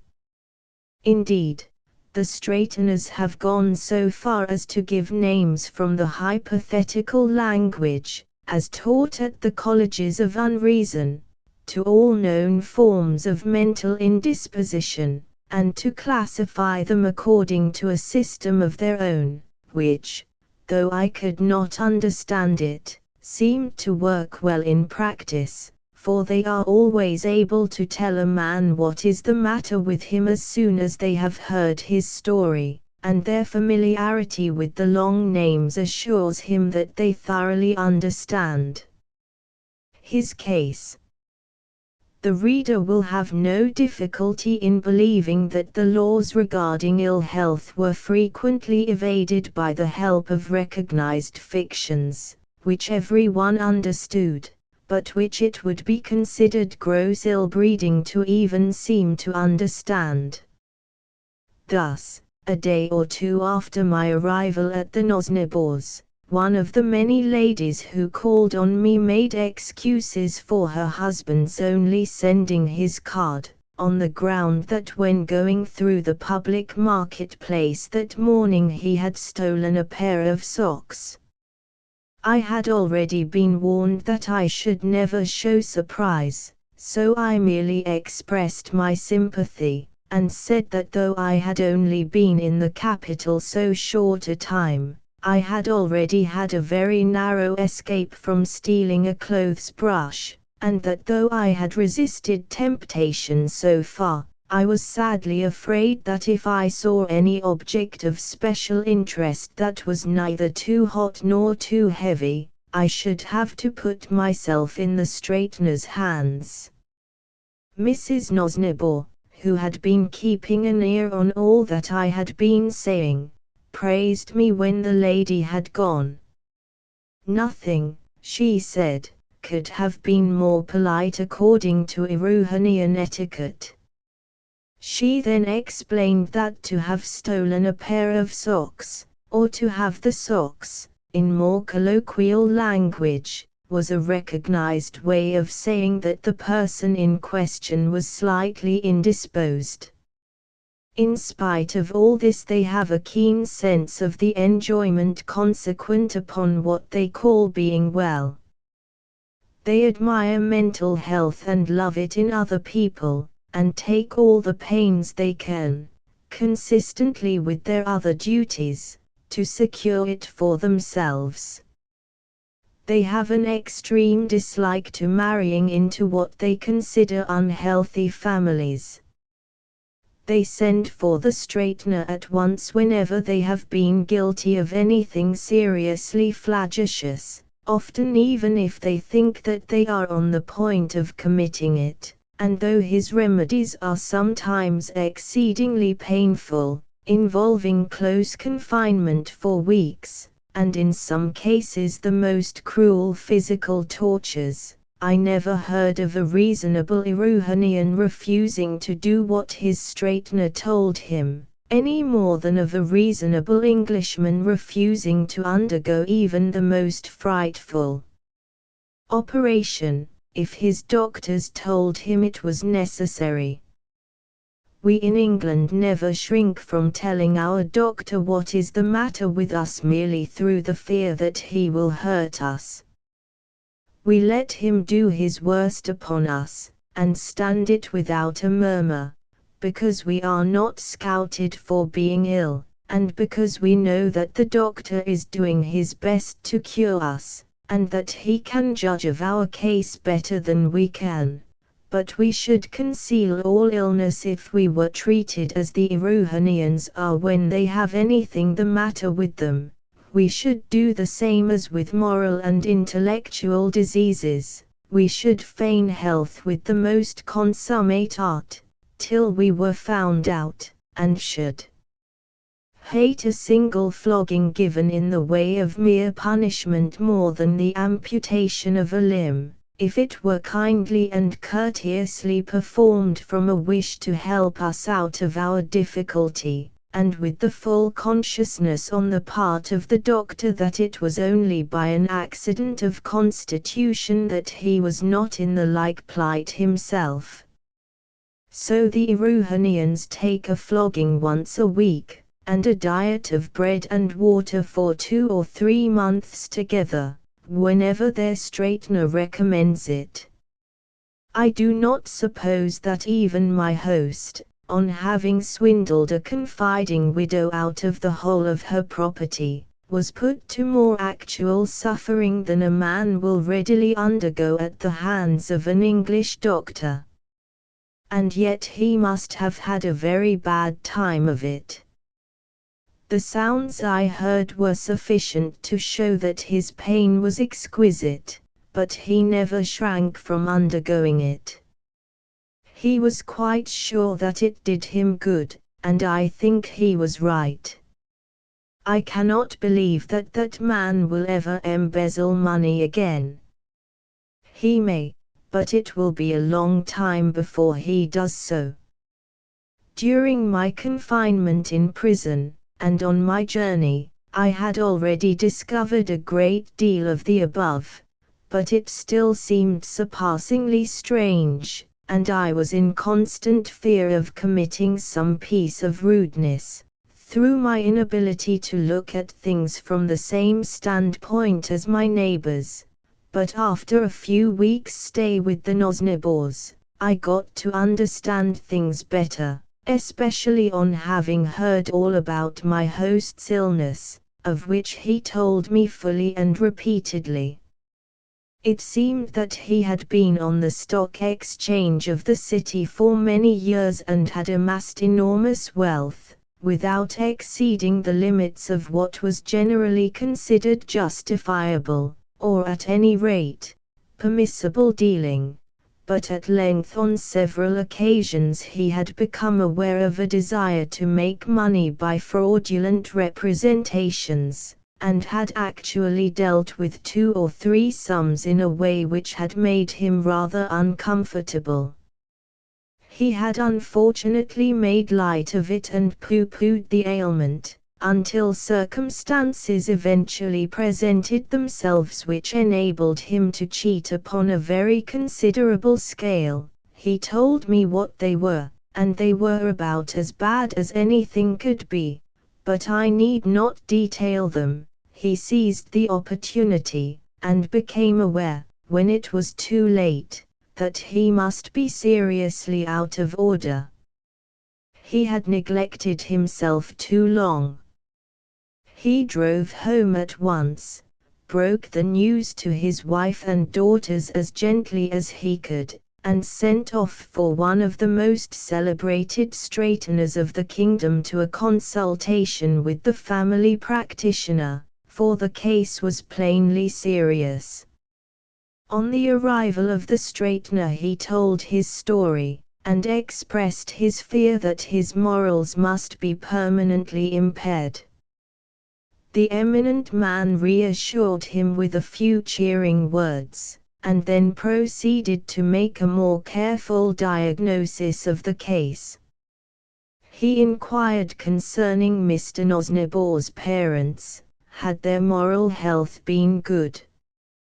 He was answered that there had not been anything seriously amiss with them, but that his maternal grandfather, whom he was supposed to resemble somewhat in person, had been a consummate scoundrel and had ended his days in a hospital, while a brother of his father's, after having led a most flagitious life for many years, had been at last cured by a philosopher of a new school, which as far as I could understand it bore much the same relation to the old as homeopathy to allopathy. The straightener shook his head at this, and laughingly replied that the cure must have been due to nature. After a few more questions he wrote a prescription and departed. I saw the prescription. It ordered a fine to the state of double the money embezzled, no food but bread and milk for 6 months, and a severe flogging once a month for 12. I was surprised to see that no part of the fine was to be paid to the poor woman whose money had been embezzled, but on inquiry I learned that she would have been prosecuted in the misplaced confidence court, if she had not escaped its clutches by dying shortly after she had discovered her loss. As for Mr. Nosnibor, he had received his 11th flogging on the day of my arrival. I saw him later on the same afternoon, and he was still twinged, but there had been no escape from following out the straightener's prescription, for the so-called sanitary laws of Erewhon are very rigorous, and unless the straightener was satisfied that his orders had been obeyed, the patient would have been taken to a hospital, as the poor are, and would have been much worse off. Such at least is the law, but it is never necessary to enforce it. On a subsequent occasion I was present at an interview between Mr. Nosnibor and the family straightener, who was considered competent to watch the completion of the cure. I was struck with the delicacy with which he avoided even the remotest semblance of inquiry after the physical well-being of his patient, though there was a certain yellowness about my host's eyes which argued a bilious habit of body. To have taken notice of this would have been a gross breach of professional etiquette. I was told, however, that a straightener sometimes thinks it right to glance at the possibility of some slight physical disorder if he finds it important in order to assist him in his diagnosis, but the answers which he gets are generally untrue or evasive, and he forms his own conclusions upon the matter as well as he can. Sensible men have been known to say that the straightener should in strict confidence be told of every physical ailment that is likely to bear upon the case, but people are naturally shy of doing this, for they do not like lowering themselves in the opinion of the straightener, and his ignorance of medical science is supreme. I heard of one lady, indeed, who had the hardihood to confess that a furious outbreak of ill humor and extravagant fancies for which she was seeking advice was possibly the result of indisposition. "You should resist that," said the straightener, in a kind, but grave voice. "We can do nothing for the bodies of our patients, such matters are beyond our province, and I desire that I may hear no further particulars." The lady burst into tears, and promised faithfully that she would never be unwell again. But to return to Mr. Nosnibor. As the afternoon wore on, many carriages drove up with callers to inquire how he had stood his flogging. It had been very severe, but the kind inquiries upon every side gave him great pleasure, and he assured me that he felt almost tempted to do wrong again by the solicitude with which his friends had treated him during his recovery. In this I need hardly say that he was not serious. During the remainder of my stay in the country Mr. Nosnibor was constantly attentive to his business, and largely increased his already great possessions, but I never heard a whisper to the effect of his having been indisposed a second time, or made money by other than the most strictly honorable means. I did hear afterwards in confidence that there had been reason to believe that his health had been not a little affected by the straightener's treatment, but his friends did not choose to be over-curious upon the subject, and on his return to his affairs it was by common consent passed over as hardly criminal in one who was otherwise so much afflicted. for they regard bodily ailments as the more venial in proportion as they have been produced by causes independent of the constitution. Thus if a person ruin his health by excessive indulgence at the table or by drinking, they count it to be almost a part of the mental disease which brought it about, and so it goes for little. But they have no mercy on such illnesses as fevers or catarrhs or lung diseases, which to us appear to be beyond the control of the individual. They are only more lenient towards the diseases of the young, such as measles, which they think to be like sowing one's wild oats, and look over them as pardonable indiscretions if they have not been too serious, and if they are atoned for by complete subsequent recovery. It is hardly necessary to say that the office of straightener is one which requires long and special training. It stands to reason that he who would cure a moral ailment must be practically acquainted with it in all its bearings. The student for the profession of straightener is required to set apart certain seasons for the practice of each vice in turn, as a religious duty. These seasons are called fasts and are continued by the student until he finds that he really can subdue all the more usual vices in his own person, and hence can advise his patients from the results of his own experience. Those who intend to be specialists, rather than general practitioners, devote themselves more particularly to the branch in which their practice will mainly lie. Some students have been obliged to continue their exercises during their whole lives, and some devoted men have actually died as martyrs to the drink, or gluttony, or whatever branch of vice they may have chosen for their especial study.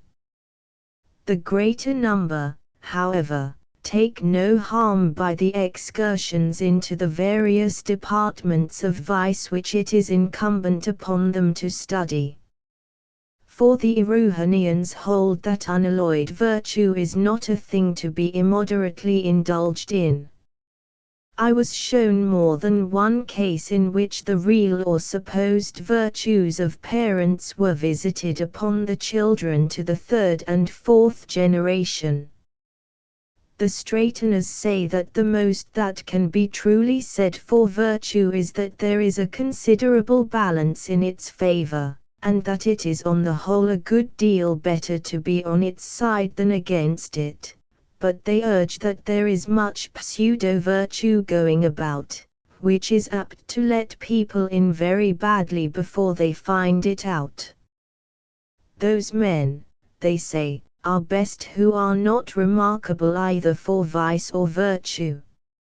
I told them about Hogarth's idle and industrious apprentices, but they did not seem to think that the industrious apprentice was a very nice person. Chapter 11. Some Erewhonian trials. In Erewhon as in other countries there are some courts of justice that deal with special subjects. Misfortune generally, as I have above explained, is considered more or less criminal, but it admits of classification, and a court is assigned to each of the main heads under which it can be supposed to fall. Not very long after I had reached the capital I strolled into the personal bereavement court, and was much both interested and pained by listening to the trial of a man who was accused of having just lost a wife to whom he had been tenderly attached, and who had left him with 3 little children, of whom the eldest was only 3 years old.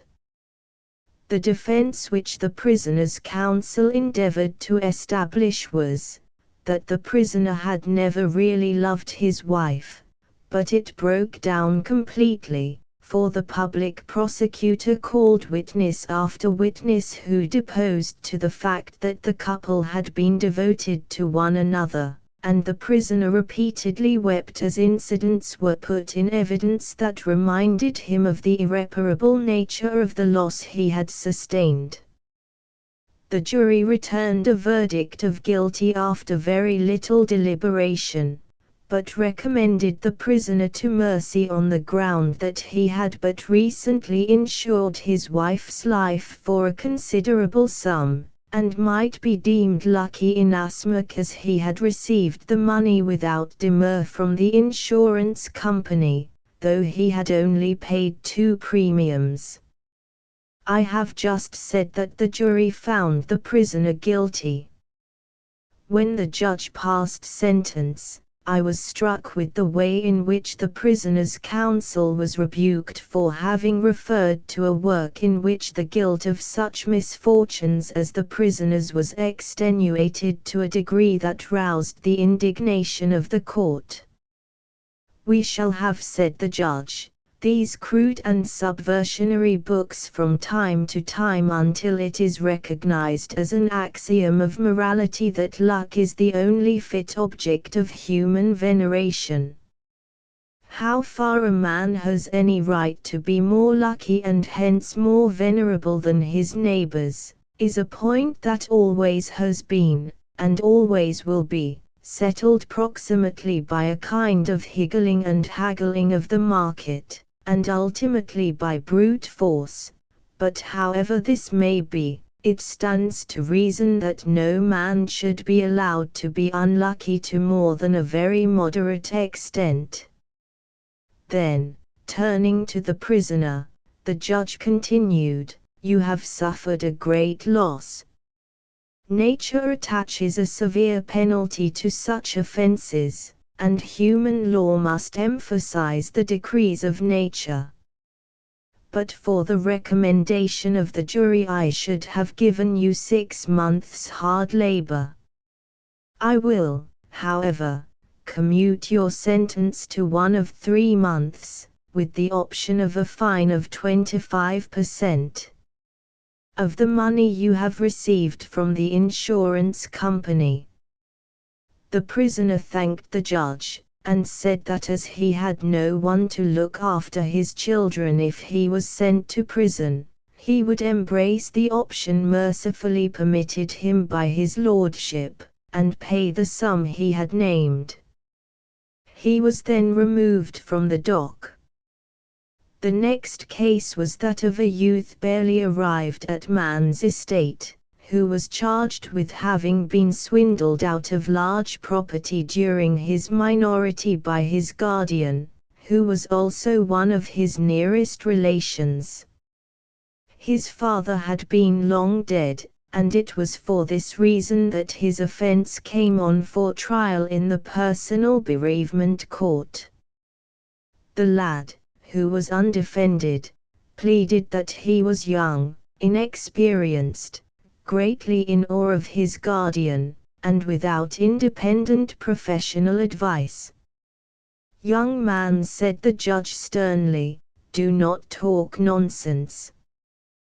People have no right to be young, inexperienced, greatly in awe of their guardians, and without independent professional advice. If by such indiscretions they outrage the moral sense of their friends, they must expect to suffer accordingly." He then ordered the prisoner to apologize to his guardian, and to receive 12 strokes with a cat of 9 tails.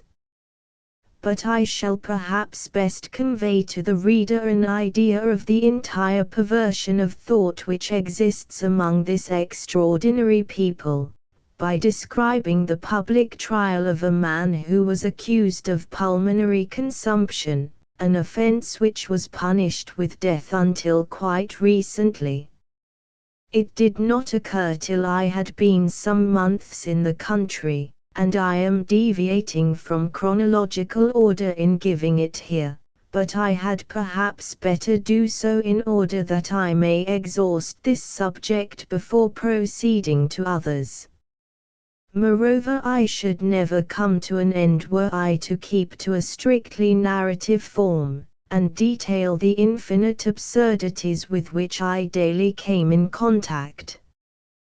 The prisoner was placed in the dock, and the jury were sworn much as in Europe. Almost all our own modes of procedure were reproduced, even to the requiring the prisoner to plead guilty or not guilty.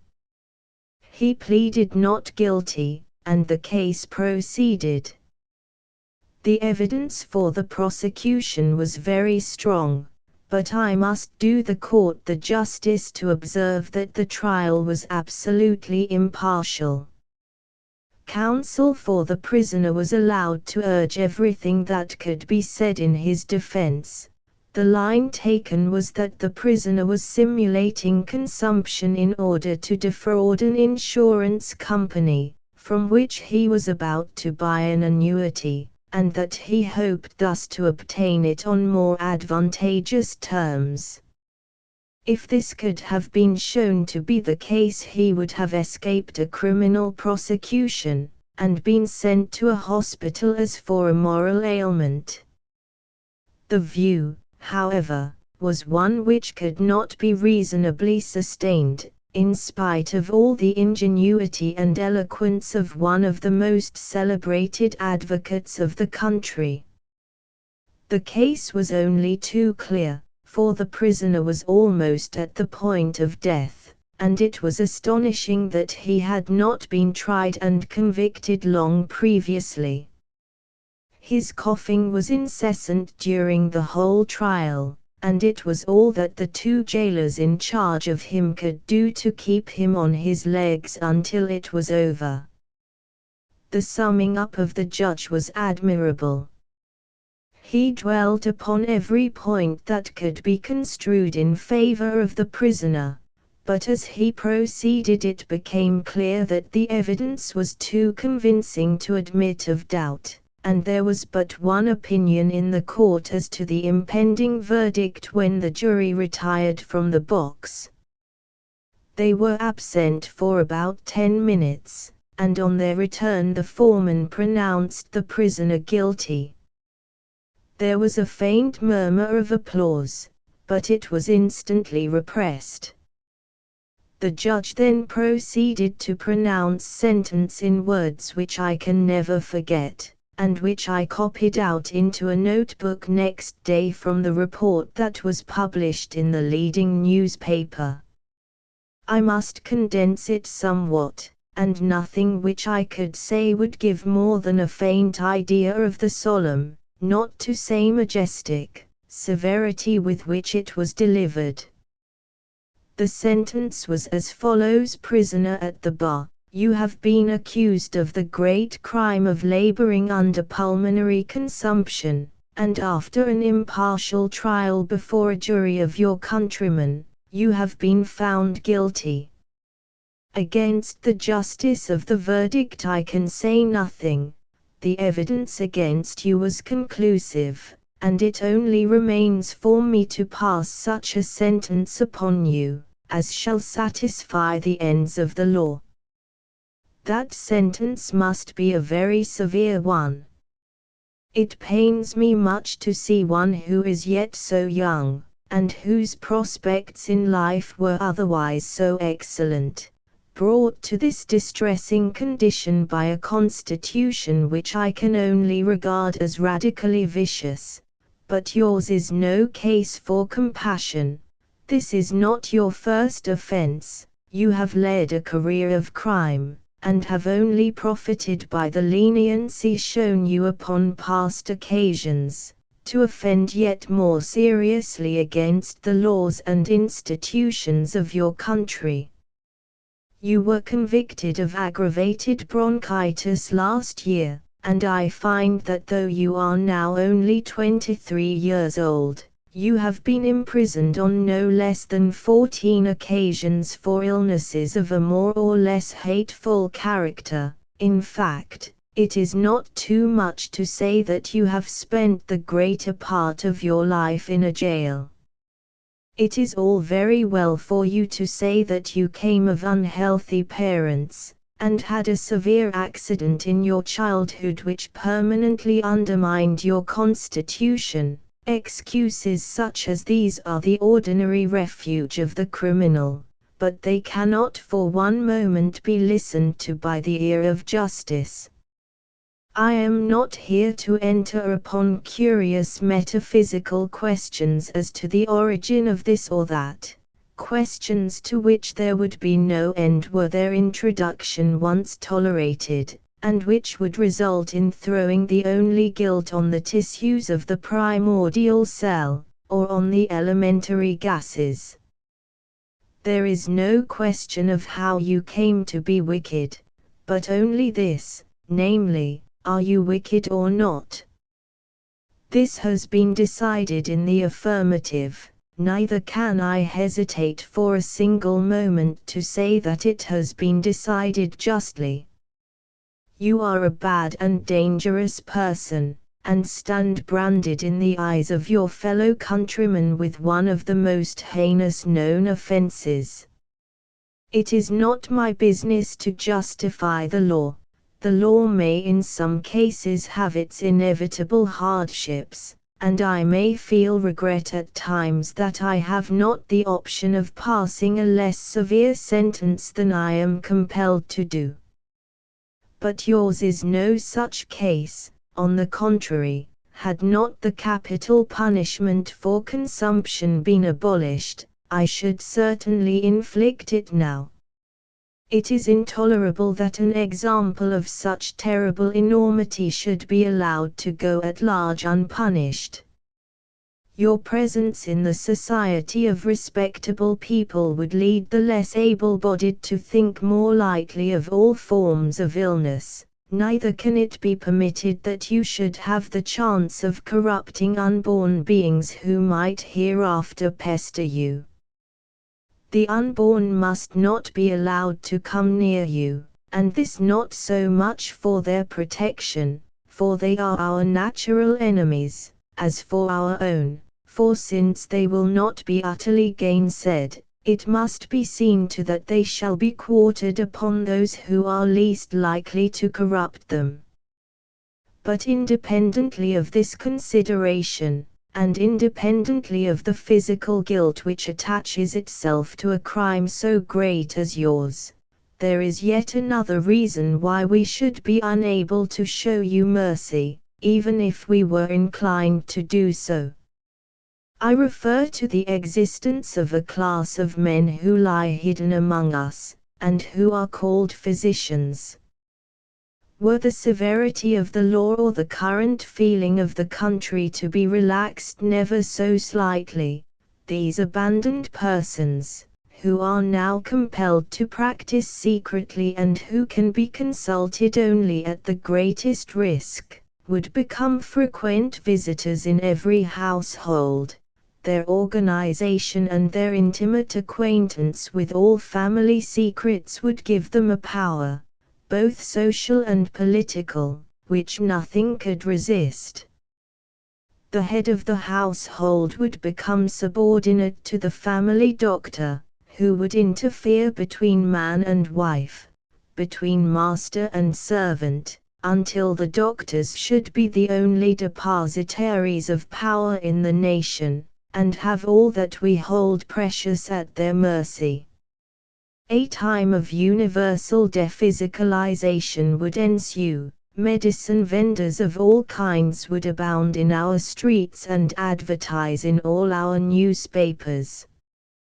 There is one remedy for this, and one only.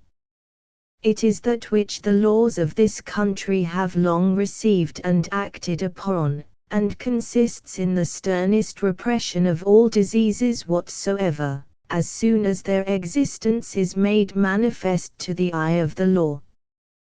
Would that I were far more piercing than it is.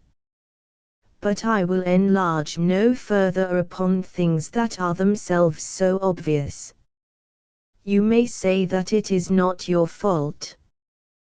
The answer is ready enough at hand, and it amounts to this, that if you had been born of healthy and well-to-do parents, and been well taken care of when you were a child, you would never have offended against the laws of your country, nor found yourself in your present disgraceful position. If you tell me that you had no hand in your parentage and education, and that it is therefore unjust to lay these things to your charge, I answer that whether your being in a consumption is your fault or no, it is a fault in you, and it is my duty to see that against such faults as this the Commonwealth shall be protected. You may say that it is your misfortune to be criminal. I answer that it is your crime to be unfortunate. Lastly, I should point out that even though the jury had acquitted you, a supposition that I cannot seriously entertain, I should have felt it my duty to inflict a sentence hardly less severe than that which I must pass at present, for the more you had been found guiltless of the crime imputed to you, the more you would have been found guilty of one hardly less heinous, I mean the crime of having been maligned unjustly. I do not hesitate therefore to sentence you to imprisonment, with hard labor, for the rest of your miserable existence. During that period I would earnestly entreat you to repent of the wrongs you have done already, and to entirely reform the constitution of your whole body. I entertain but little hope that you will pay attention to my advice, you are already far too abandoned. Did it rest with myself, I should add nothing in mitigation of the sentence which I have passed. But it is the merciful provision of the law that even the most hardened criminal shall be allowed some one of the three official remedies, which is to be prescribed at the time of his conviction. I shall therefore order that you receive 2 tablespoonfuls of castor oil daily, until the pleasure of the court be further known. When the sentence was concluded, the prisoner acknowledged in a few scarcely audible words that he was justly punished, and that he had had a fair trial. He was then removed to the prison from which he was never to return.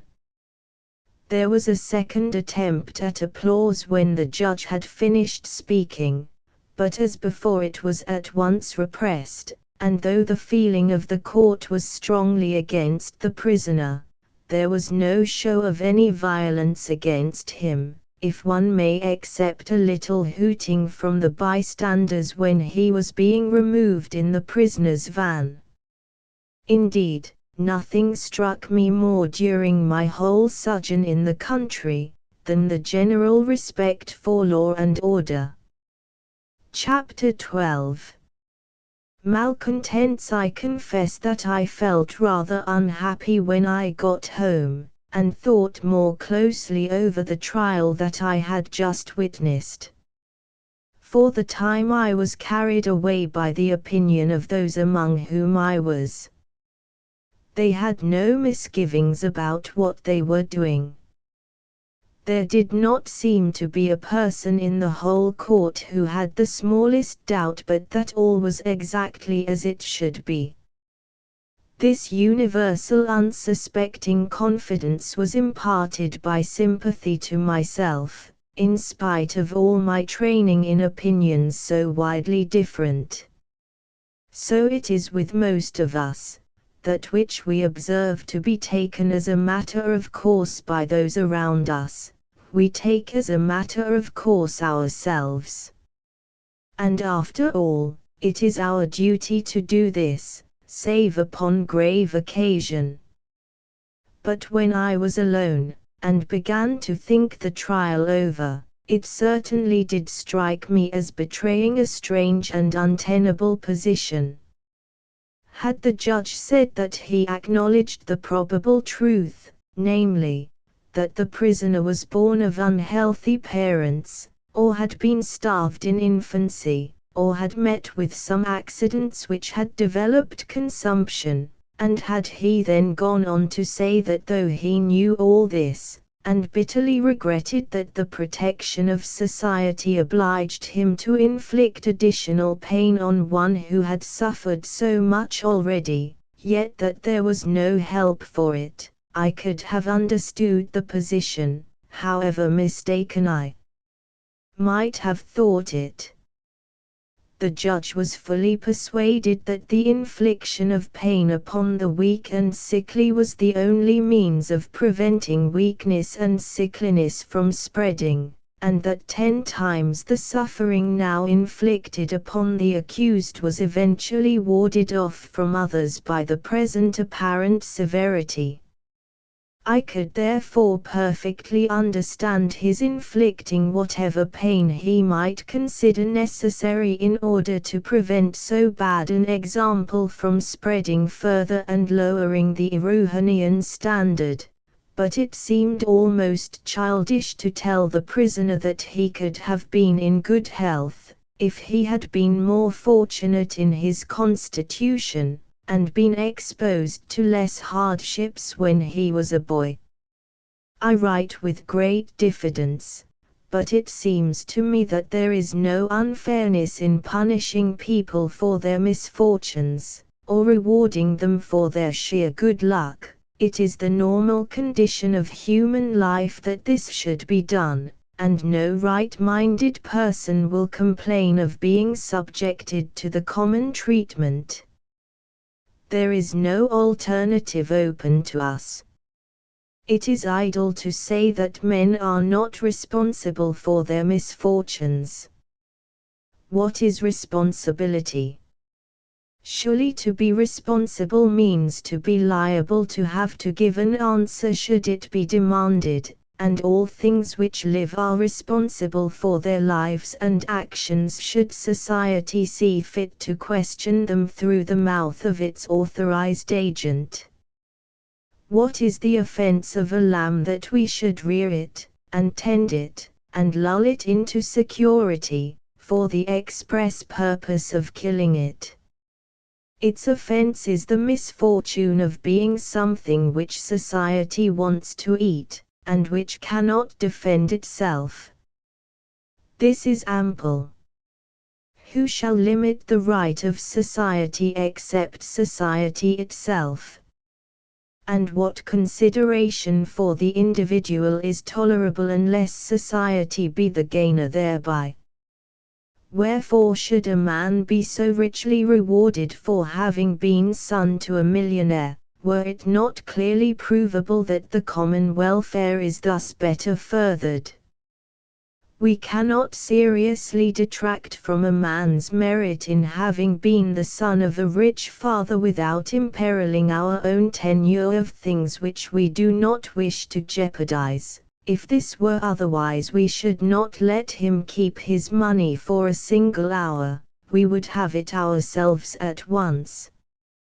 For property is robbery, but then, we are all robbers or would-be robbers together, and have found it essential to organize our thieving, as we have found it necessary to organize our lust and our revenge. Property, marriage, the law, as the bed to the river, so rule and convention to the instinct, and woe to him who tampers with the banks while the flood is flowing. But to return. Even in England a man on board a ship with yellow fever is held responsible for his mischance, no matter what his being kept in quarantine may cost him. He may catch the fever and die. We cannot help it, he must take his chance as other people do, but surely it would be desperate unkindness to add contumely to our self-protection, unless, indeed, we believe that contumely is one of our best means of self-protection. Again, take the case of maniacs. We say that they are irresponsible for their actions, but we take good care, or ought to take good care, that they shall answer to us for their insanity, and we imprison them in what we call an asylum, that modern sanctuary, if we do not like their answers. This is a strange kind of irresponsibility. What we ought to say is that we can afford to be satisfied with a less satisfactory answer from a lunatic than from one who is not mad, because lunacy is less infectious than crime. We kill a serpent if we go in danger by it, simply for being such and such a serpent in such and such a place. But we never say that the serpent has only itself to blame for not having been a harmless creature. Its crime is that of being the thing which it is, but this is a capital offense, and we are right in killing it out of the way, unless we think it more danger to do so than to let it escape. Nevertheless we pity the creature, even though we kill it. But in the case of him whose trial I have described above, it was impossible that anyone in the court should not have known that it was but by an accident of birth and circumstances that he was not himself also in a consumption, and yet none thought that it disgraced them to hear the judge give vent to the most cruel truisms about him. The judge himself was a kind and thoughtful person. He was a man of magnificent and benign presence. He was evidently of an iron constitution, and his face wore an expression of the maturest wisdom and experience. Yet for all this, old and learned as he was, he could not see things which one would have thought would have been apparent even to a child. He could not emancipate himself from, nay, it did not even occur to him to feel, the bondage of the ideas in which he had been born and bred. So was it also with the jury and bystanders, and, most wonderful of all, so was it even with the prisoner. Throughout he seemed fully impressed with the notion that he was being dealt with justly. He saw nothing wanton in his being told by the judge that he was to be punished, not so much as a necessary protection to society, although this was not entirely lost sight of, as because he had not been better born and bred than he was. But this led me to hope that he suffered less than he would have done if he had seen the matter in the same light that I did. And, after all, justice is relative. I may here mention that only a few years before my arrival in the country, the treatment of all convicted invalids had been much more barbarous than now, for no physical remedy was provided, and prisoners were put to the severest labor in all sorts of weather, so that most of them soon succumbed to the extreme hardships which they suffered. This was supposed to be beneficial in some ways, inasmuch as it put the country to less expense for the maintenance of its criminal class, but the growth of luxury had induced a relaxation of the old severity, and a sensitive age would no longer tolerate what appeared to be an excess of rigor, even towards the most guilty. Moreover, it was found that juries were less willing to convict, and justice was often cheated because there was no alternative between virtually condemning a man to death and letting him go free. It was also held that the country paid in recommitals for its over-severity, for those who had been imprisoned even for trifling ailments were often permanently disabled by their imprisonment, and when a man had been once convicted, it was probable that he would seldom afterwards be off the hands of the country.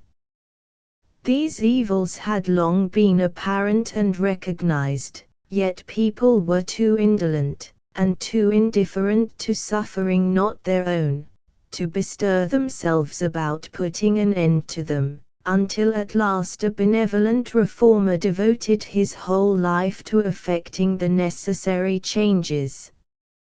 He divided all illnesses into three classes: those affecting the head, the trunk, and the lower limbs, and obtained an enactment that all diseases of the head, whether internal or external, should be treated with laudanum, those of the body with castor oil, and those of the lower limbs with an imbrucation of strong sulfuric acid and water. It may be said that the classification was not sufficiently careful, and that the remedies were ill chosen, but it is a hard thing to initiate any reform, and it was necessary to familiarize the public mind with the principle, by inserting the thin end of the wedge first. It is not, therefore, to be wondered at that among so practical a people there should still be some room for improvement. The mass of the nation are well pleased with existing arrangements, and believe that their treatment of criminals leaves little or nothing to be desired, but there is an energetic minority who hold what are considered to be extreme opinions, and who are not at all disposed to rest contented until the principle lately admitted has been carried further. I was at some pains to discover the opinions of these men, and their reasons for entertaining them. They are held in great odium by the generality of the public, and are considered as subverters of all morality whatever. The malcontents, on the other hand, assert that illness is the inevitable result of certain antecedent causes, which, in the great majority of cases, were beyond the control of the individual, and that therefore a man is only guilty for being in a consumption in the same way as rotten fruit is guilty for having gone rotten. True, the fruit must be thrown on one side as unfit for man's use, and the man in a consumption must be put in prison for the protection of his fellow citizens, but these radicals would not punish him further than by loss of liberty and a strict surveillance. So long as he was prevented from injuring society, they would allow him to make himself useful by supplying whatever of society's wants he could supply. If he succeeded in thus earning money, they would have him made as comfortable in prison as possible, and would in no way interfere with his liberty more than was necessary to prevent him from escaping, or from becoming more severely indisposed within the prison walls. But they would deduct from his earnings the expenses of his board, lodging, surveillance, and half those of his conviction. If he was too ill to do anything for his support in prison, they would allow him nothing but bread and water, and very little of that. They say that society is foolish in refusing to allow itself to be benefited by a man merely because he has done it harm hitherto, and that objection to the labor of the diseased classes is only protection in another form. It is an attempt to raise the natural price of a commodity by saying that such and such persons, who are able and willing to produce it, shall not do so, whereby every one has to pay more for it. Besides, so long as a man has not been actually killed, he is our fellow creature, though perhaps a very unpleasant one. It is in a great degree the doing of others that he is what he is, or in other words, the society which now condemns him is partly answerable concerning him. They say that there is no fear of any increase of disease under these circumstances, for the loss of liberty, the surveillance, the considerable and compulsory deduction from the prisoner's earnings, the very sparing use of stimulants, of which they would allow but little to any, and none to those who did not earn them, the enforced celibacy, and above all, the loss of reputation among friends, are in their opinion as ample safeguards to society against a general neglect of health as those now resorted to. A man, therefore, so they say, should carry his profession or trade into prison with him if possible; if not, he must earn his living by the nearest thing to it that he can. But if he be a gentleman born and bred to no profession, he must pick oakum, or write art criticisms for a newspaper.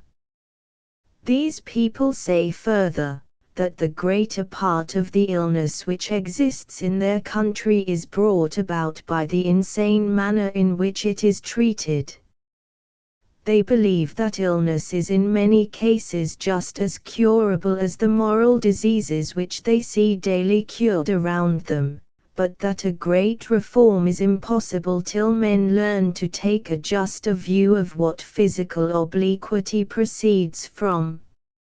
Men will hide their illnesses as long as they are scouted on its becoming known that they are ill. It is the scouting, not the physic, which produces the concealment, and if a man felt that the news of his being in ill health would be received by his neighbors as a deplorable fact, but one as much the result of necessary antecedent causes as though he had broken into a jeweller's shop and stolen a valuable diamond necklace, as a fact which might just as easily have happened to themselves, only that they had the luck to be better born or reared, and if they also felt that they would not be made more uncomfortable in the prison than the protection of society against infection and the proper treatment of their own disease actually demanded, men would give themselves up to the police as readily on perceiving that they had taken smallpox, as they go now to the straightener when they feel that they are on the point of forging a will, or running away with somebody else's wife. But the main argument on which they rely is that of economy, for they know that they will sooner gain their end by appealing to men's pockets, in which they have generally something of their own, than to their heads, which contain for the most part little but borrowed or stolen property, and also, they believe it to be the readiest test and the one which has most to show for itself. If a course of conduct can be shown to cost a country less, and this by no dishonorable saving and with no indirectly increased expenditure in other ways, they hold that it requires a good deal to upset the arguments in favor of its being adopted, and whether rightly or wrongly I cannot pretend to say. They think that the more medicinal and humane treatment of the diseased of which they are the advocates would in the long run be much cheaper to the country, but I did not gather that these reformers were opposed to meeting some of the more violent forms of illness with the cat of nine tails, or with death, for they saw no so effectual way of checking them. They would therefore both flog and hang, but they would do so pitifully. I have perhaps dwelled too long upon opinions which can have no possible bearing upon our own, but I have not said the 10th part of what these would-be reformers urged upon me. I feel, however, that I have sufficiently trespassed upon the attention of the reader. Chapter 13. The views of the Erewhonians concerning death. The Erewhonians regard death with less abhorrence than disease. If it is an offense at all, it is one beyond the reach of the law, which is therefore silent on the subject, but they insist that the greater number of those who are commonly said to die, have never yet been born, not, at least, into that unseen world which is alone worthy of consideration. As regards this unseen world, I understand them to say that some miscarry in respect to it before they have even reached the seen, and some after, while few are ever truly born into it at all, the greater part of all the men and women over the whole country miscarrying before they reach it. And they say that this does not matter so much as we think it does. As for what we call death, they argue that too much has been made of it. The mere knowledge that we shall one day die does not make us very unhappy. No one thinks that he or she will escape, so that none are disappointed. We do not care greatly even though we know that we have not long to live. The only thing that would seriously affect us would be the knowing, or rather thinking that we know, the precise moment at which the blow will fall. Happily no one can ever certainly know this, though many try to make themselves miserable by endeavoring to find it out. It seems as though there were some power somewhere which mercifully stays us from putting that sting into the tail of death, which we would put there if we could, and which ensures that though death must always be a bugbear, it shall never under any conceivable circumstances be more than a bugbear. For even though a man is condemned to die in a week's time and is shut up in a prison from which it is certain that he cannot escape, he will always hope that a reprieve may come before the week is over. Besides, the prison may catch fire, and he may be suffocated not with a rope, but with common ordinary smoke, or he may be struck dead by lightning while exercising in the prison yards.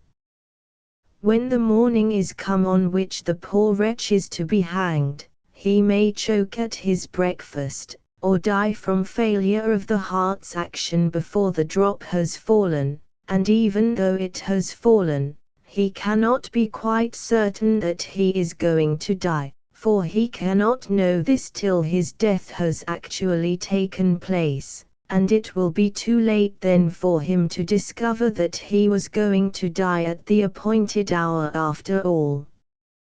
The Erewhonians, therefore, hold that death, like life, is an affair of being more frightened than hurt. They burn their dead, and the ashes are presently scattered over any piece of ground which the deceased may himself have chosen. No one is permitted to refuse this hospitality to the dead. People, therefore, generally choose some garden or orchard which they may have known and been fond of when they were young. The superstitious hold that those whose ashes are scattered over any land become its jealous guardians from that time forward, and the living like to think that they shall become identified with this or that locality where they have once been happy. They do not put up monuments, nor write epitaphs, for their dead, though in former ages their practice was much as ours. But they have a custom which comes to much the same thing, for the instinct of preserving the name alive after the death of the body seems to be common to all mankind.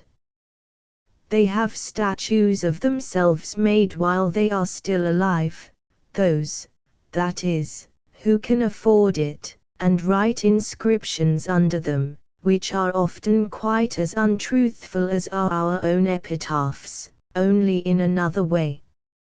For they do not hesitate to describe themselves as victims to ill temper, jealousy, covetousness, and the like, but almost always lay claim to personal beauty, whether they have it or not, and, often, to the possession of a large sum in the funded debt of the country.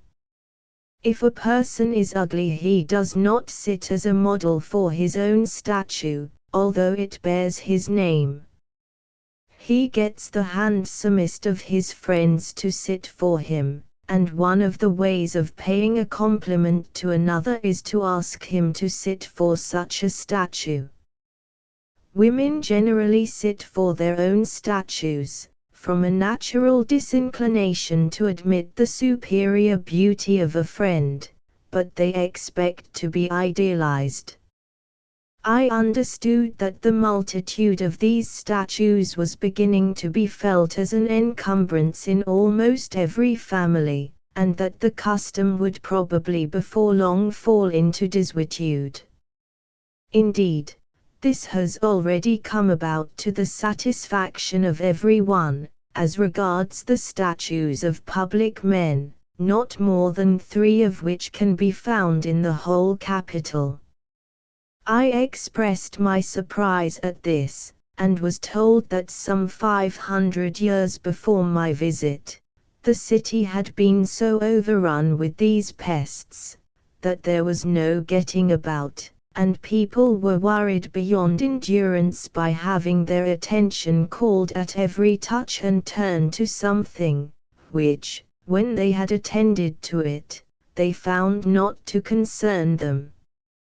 Most of these statues were mere attempts to do for some man or woman what an animal stuffer does more successfully for a dog, or bird, or pike. They were generally foisted on the public by some coterie that was trying to exalt itself in exalting someone else, and not unfrequently they had no other inception than desire on the part of some member of the coterie to find a job for a young sculptor to whom his daughter was engaged. Statues so begotten could never be anything but deformities, and this is the way in which they are sure to be begotten, as soon as the art of making them at all has become widely practiced. I know not why, but all the noblest arts hold in perfection but for a very little moment. They soon reach a height from which they begin to decline, and when they have begun to decline it is a pity that they cannot be knocked on the head, for an art is like a living organism, better dead than dying. There is no way of making an aged art young again. It must be born anew and grow up from infancy as a new thing, working out its own salvation from effort to effort in all fear and trembling.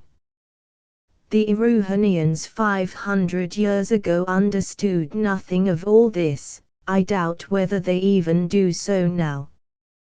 They wanted to get the nearest thing they could to a stuffed man whose stuffing should not grow moldy. They should have had some such an establishment as our Madame Tussaud's, where the figures wear real clothes, and are painted up to nature. Such an institution might have been made self-supporting, for people might have been made to pay before going in. As it was, they had let their poor cold grimy colourless heroes and heroines loaf about in squares and in corners of streets in all weathers, without any attempt at artistic sanitation, for there was no provision for burying their dead works of art out of their sight, no drainage, so to speak, whereby statues that had been sufficiently assimilated, so as to form part of the residuary impression of the country, might be carried away out of the system. Hence they put them up with a light heart on the cackling of their coteries, and they and their children had to live, often enough, with some wordy windbag whose cowardice had cost the country untold loss in blood and money. At last the evil reached such a pitch that the people rose, and with indiscriminate fury destroyed good and bad alike. Most of what was destroyed was bad, but some few works were good, and the sculptors of today wring their hands over some of the fragments that have been preserved in museums up and down the country. For a couple of 100 years or so, not a statue was made from one end of the kingdom to the other, but the instinct for having stuffed men and women was so strong, that people at length again began to try to make them. Not knowing how to make them, and having no academics to mislead them, the earliest sculptors of this period thought things out for themselves, and again produced works that were full of interest, so that in 3 or 4 generations they reached a perfection hardly if at all inferior to that of several hundred years earlier. On this the same evils recurred.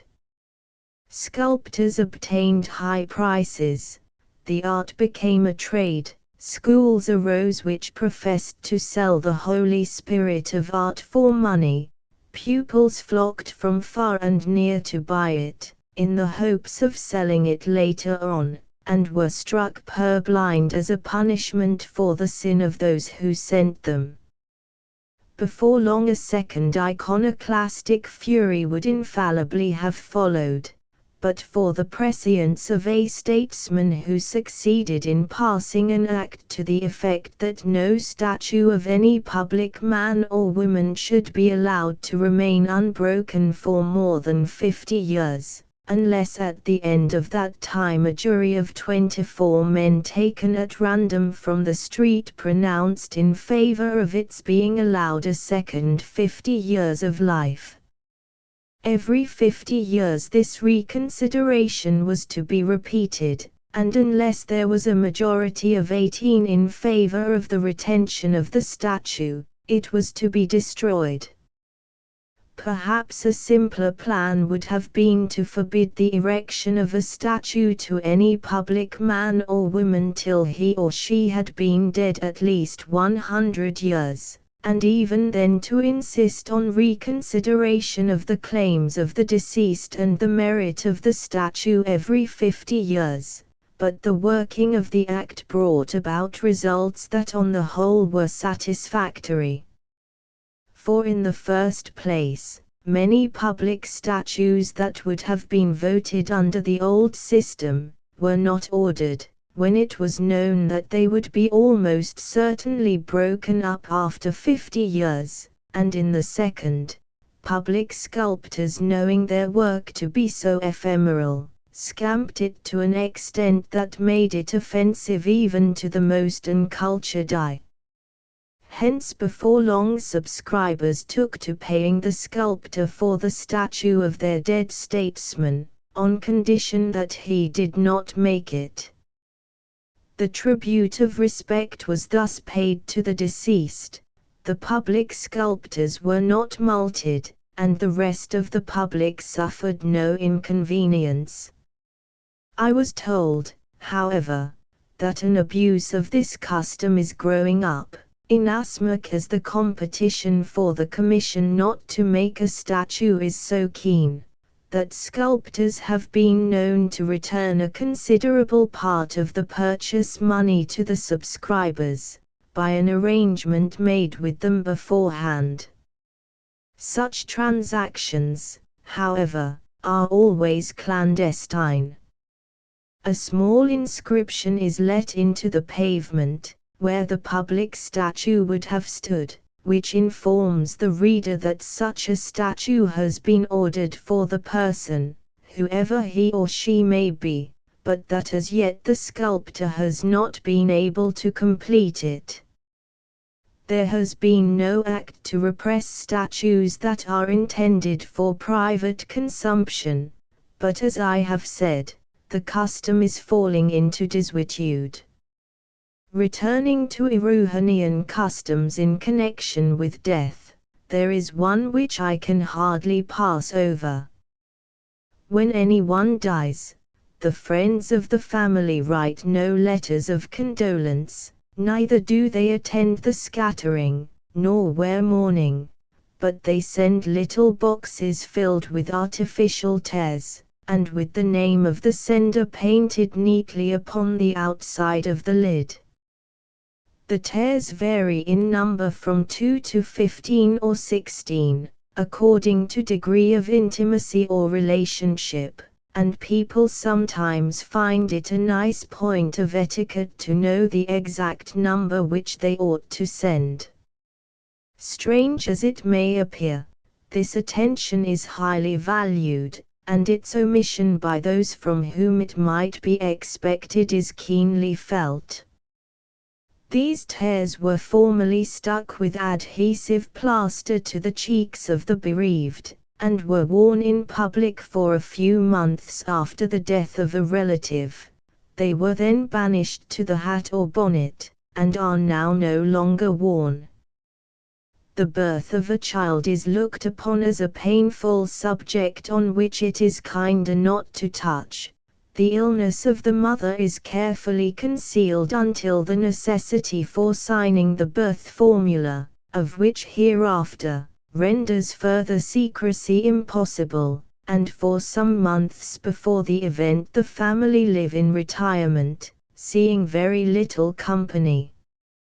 When the offense is over and done with, it is condoned by the common want of logic, for this merciful provision of nature, this buffer against collisions, this friction which upsets our calculations but without which existence would be intolerable, this crowning glory of human invention whereby we can be blind and see at one and the same moment, this blessed inconsistency, exists here as elsewhere, and though the strictest writers on morality have maintained that it is wicked for a woman to have children at all, inasmuch as it is wrong to be out of health that good may come, yet the necessity of the case has caused a general feeling in favor of passing over such events in silence, and of assuming their non-existence except in such flagrant cases as force themselves on the public notice.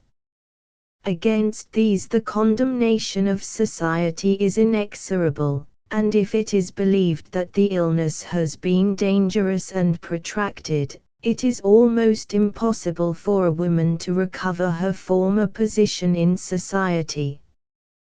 The above conventions struck me as arbitrary and cruel, but they put a stop to many fancied ailments, for the situation, so far from being considered interesting, is looked upon as savoring more or less distinctly of a very reprehensible condition of things, and the ladies take care to conceal it as long as they can even from their own husbands, in anticipation of a severe scolding as soon as the misdemeanor is discovered.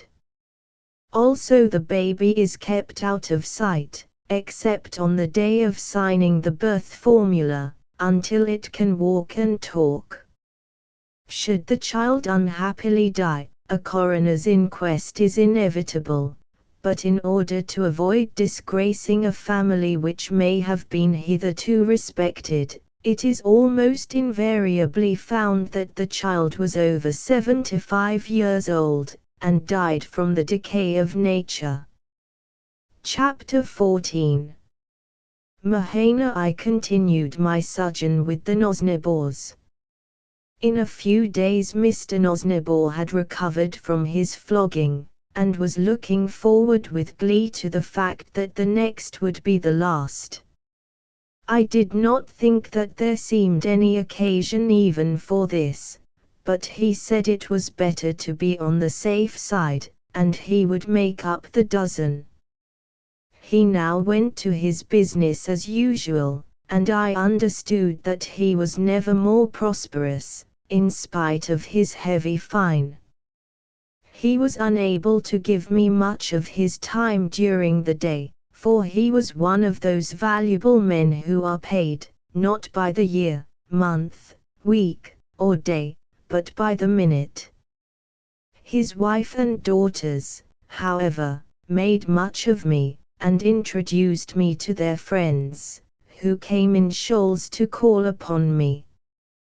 One of these persons was a lady called Mahana.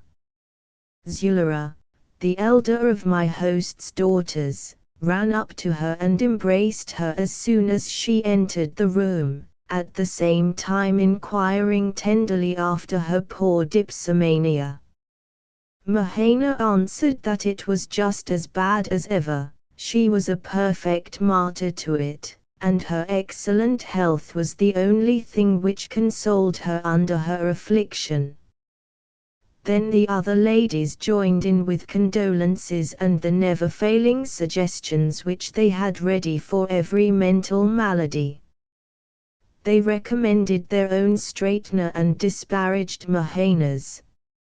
Mrs. Nosnibor had a favourite nostrum, but I could catch little of its nature. I heard the words full confidence that the desire to drink will cease when the formula has been repeated ******. This confidence is everything *****. Far from undervaluing a thorough determination never to touch spirits again *****. Fail too often *****. Formula a certain cure, with great emphasis. Prescribed form full conviction. The conversation then became more audible, and was carried on at considerable length. I should perplex myself and the reader by endeavoring to follow the ingenious perversity of all they said, enough, that in the course of time the visit came to an end, and Mahaina took her leave receiving affectionate embraces from all the ladies. I had remained in the background after the first ceremony of introduction, for I did not like the looks of Mahaina, and the conversation displeased me. When she left the room I had some consolation in the remarks called forth by her departure. At first they fell to praising her very demurely.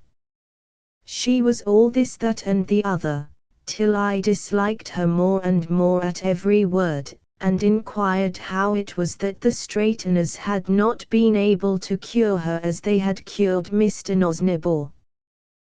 There was a shade of significance on Mrs. Nosnibor's face as I said this, which seemed to imply that she did not consider Mahaina's case to be quite one for a straightener. It flashed across me that perhaps the poor woman did not drink at all.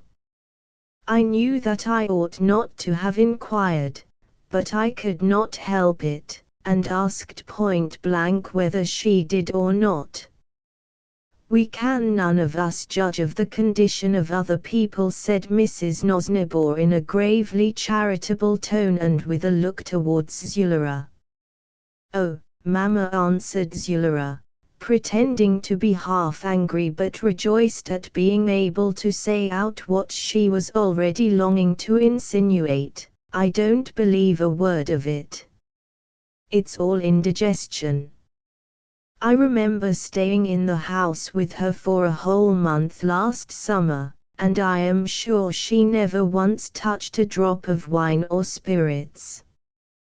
The fact is, Mahaina is a very weakly girl, and she pretends to get tipsy in order to win a forbearance from her friends to which she is not entitled. She is not strong enough for her calisthenic exercises, and she knows she would be made to do them unless her inability was referred to moral causes."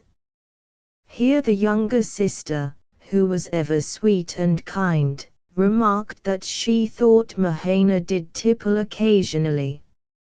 "I also think," she added, "that she sometimes takes poppy juice." "Well, then, perhaps she does drink sometimes," said Zulera, "but she would make us all think that she does it much oftener in order to hide her weakness." And so they went on for half an hour and more, bandying about the question as to how far their late visitor's intemperance was real or no.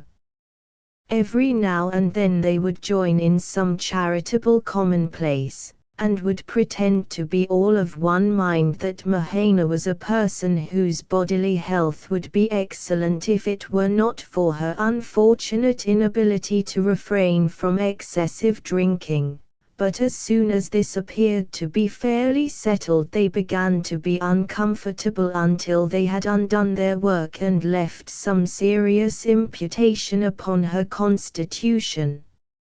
At last, seeing that the debate had assumed the character of a cyclone or circular storm, going round and round and round and round till one could never say where it began nor where it ended, I made some apology for an abrupt departure and retired to my own room.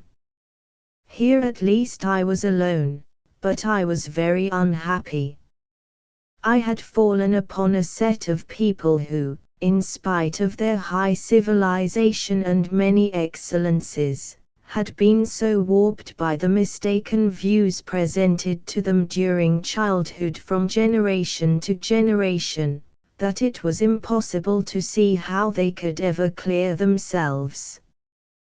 Was there nothing which I could say to make them feel that the constitution of a person's body was a thing over which he or she had had at any rate no initial control whatever, while the mind was a perfectly different thing, and capable of being created anew and directed according to the pleasure of its possessor? Could I never bring them to see that while habits of mind and character were entirely independent of initial mental force and early education, the body was so much a creature of parentage and circumstances, that no punishment for ill health should be ever tolerated save as a protection from contagion, and that even where punishment was inevitable it should be attended with compassion? Surely, if the unfortunate Mahaina were to feel that she could avow her bodily weakness without fear of being despised for her infirmities, and if there were medical men to whom she could fairly state her case, she would not hesitate about doing so through the fear of taking nasty medicine. It was possible that her malady was incurable, for I had heard enough to convince me that her dipsomania was only a pretense and that she was temperate in all her habits. In that case she might perhaps be justly subject to annoyances or even to restraint, but who could say whether she was curable or not, until she was able to make a clean breast of her symptoms instead of concealing them? In their eagerness to stamp out disease, these people overshot their mark, for people had become so clever at dissembling.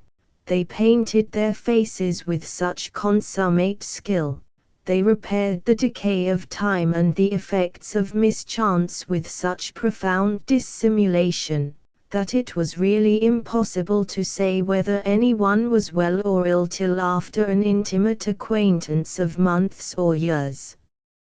Even then the shrewdest were constantly mistaken in their judgments, and marriages were often contracted with most deplorable results, owing to the art with which infirmity had been concealed.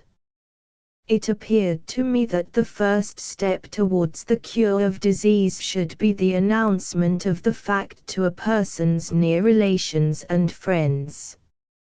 If anyone had a headache, he ought to be permitted within reasonable limits to say so at once, and to retire to his own bedroom and take a pill, without everyone's looking grave and tears being shed and all the rest of it.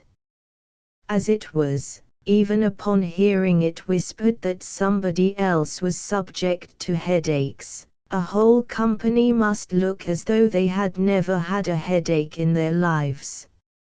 It is true they were not very prevalent, for the people were the healthiest and most comely imaginable, owing to the severity with which ill health was treated. Still, even the best were liable to be out of sorts sometimes, and there were few families that had not a medicine chest in a cupboard somewhere. Chapter 15. The musical banks. On my return to the drawing room, I found that the Mahaina current had expended itself. The ladies were just putting away their work and preparing to go out. I asked them where they were going. They answered with a certain air of reserve that they were going to the bank to get some money.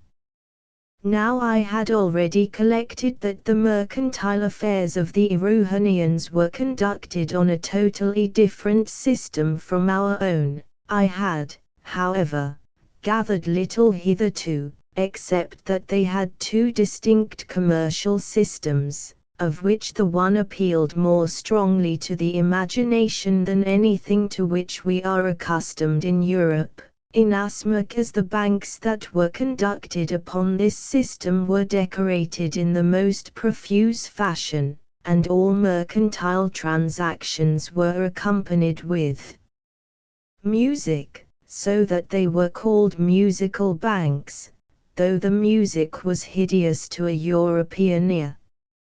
As for the system itself, I never understood it, neither can I do so now.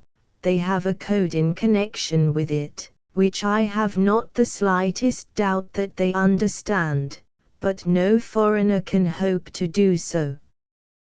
One rule runs into, and against, another, as in a most complicated grammar, or as in Chinese pronunciation, wherein I am told that the slightest change in accentuation or tone of voice alters the meaning of a whole sentence.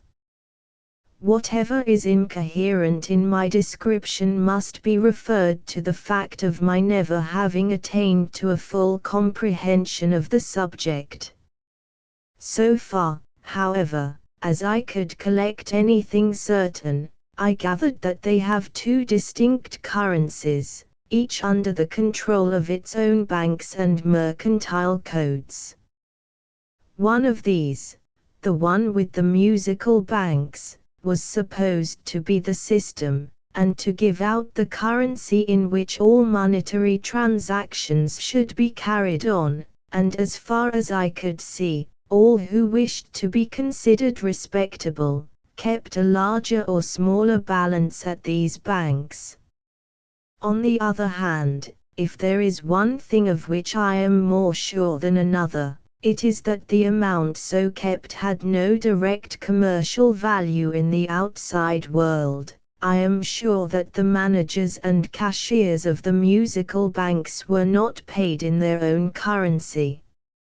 Mr. Nosnibor used to go to these banks, or rather to the great mother bank of the city, sometimes but not very often.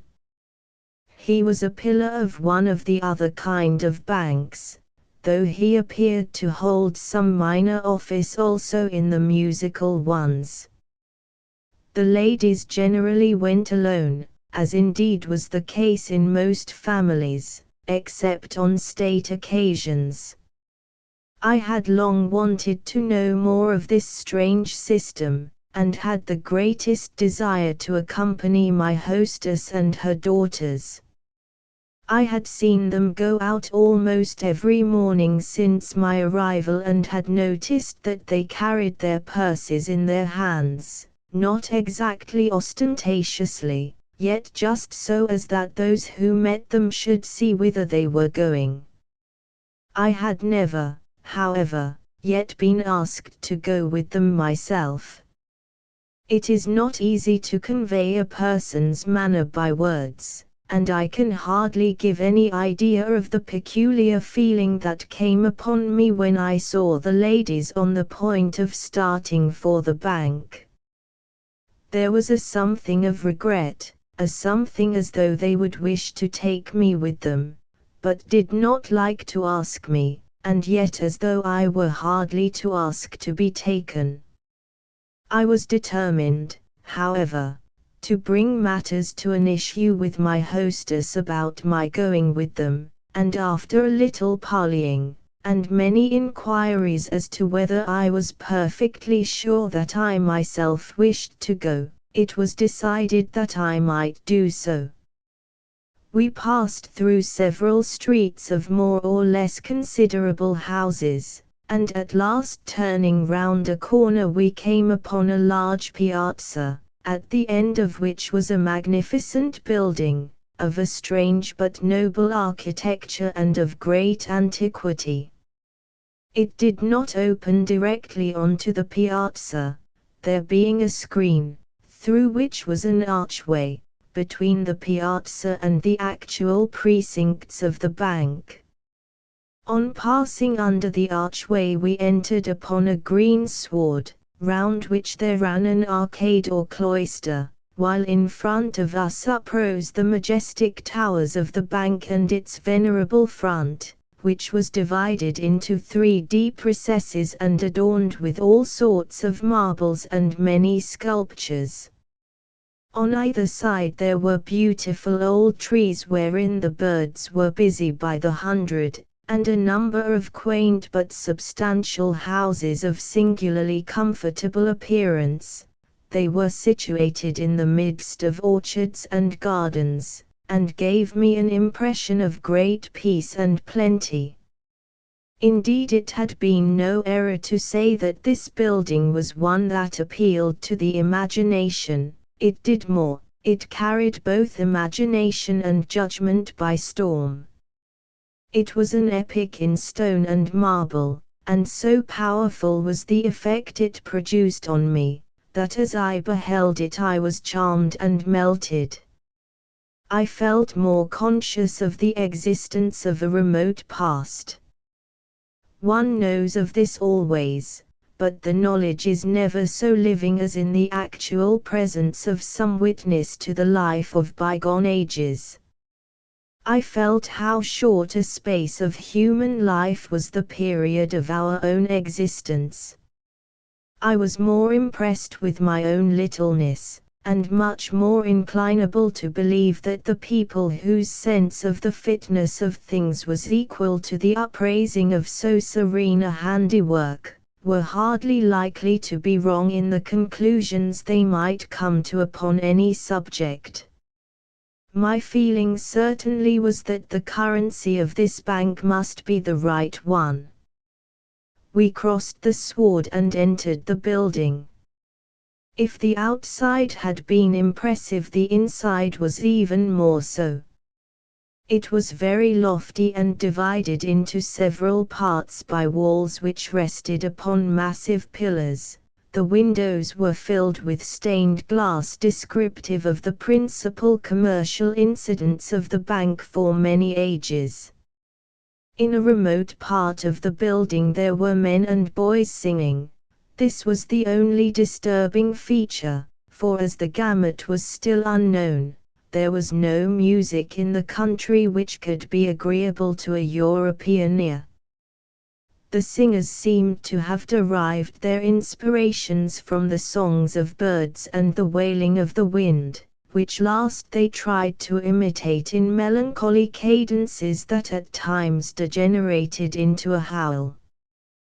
To my thinking the noise was hideous, but it produced a great effect upon my companions, who professed themselves much moved.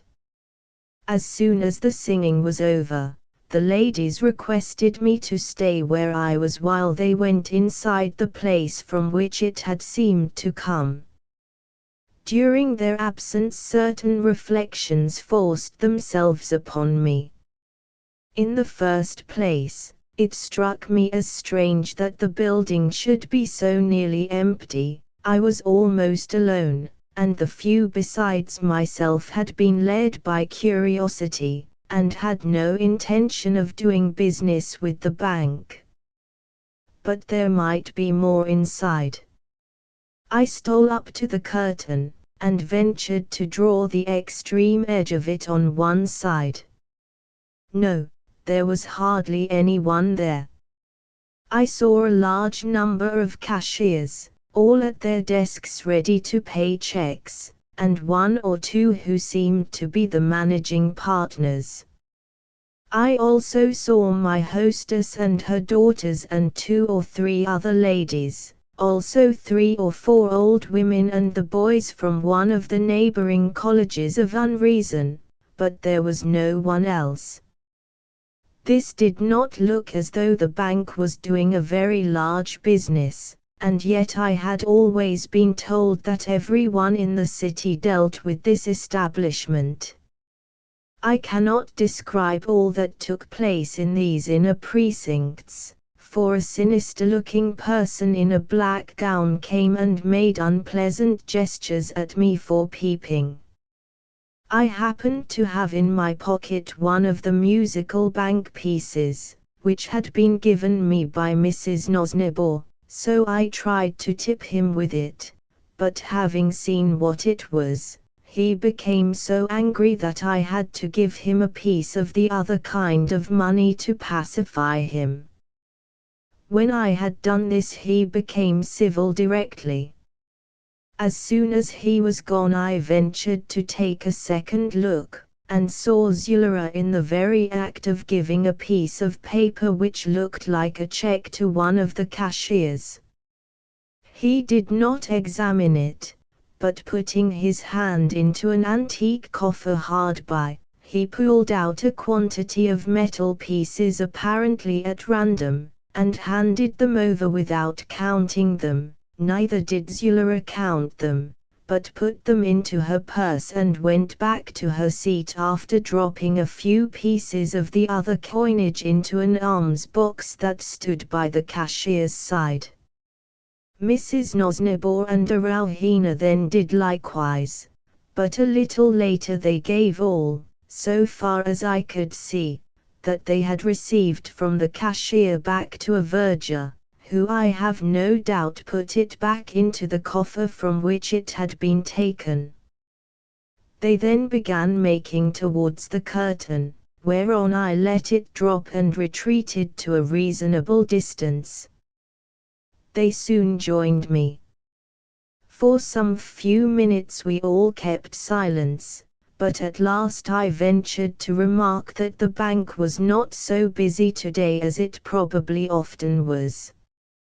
On this Mrs. Nosnibor said that it was indeed melancholy to see what little heed people paid to the most precious of all institutions.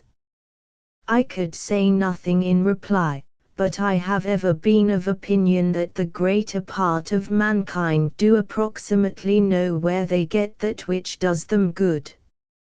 Mrs. Nosnibor went on to say that I must not think there was any want of confidence in the bank because I had seen so few people there. The heart of the country was thoroughly devoted to these establishments, and any sign of their being in danger would bring in support from the most unexpected quarters. It was only because people knew them to be so very safe, that in some cases, as she lamented to say in Mr. Nosnibor's, they felt that their support was unnecessary. Moreover, these institutions never departed from the safest and most approved banking principles.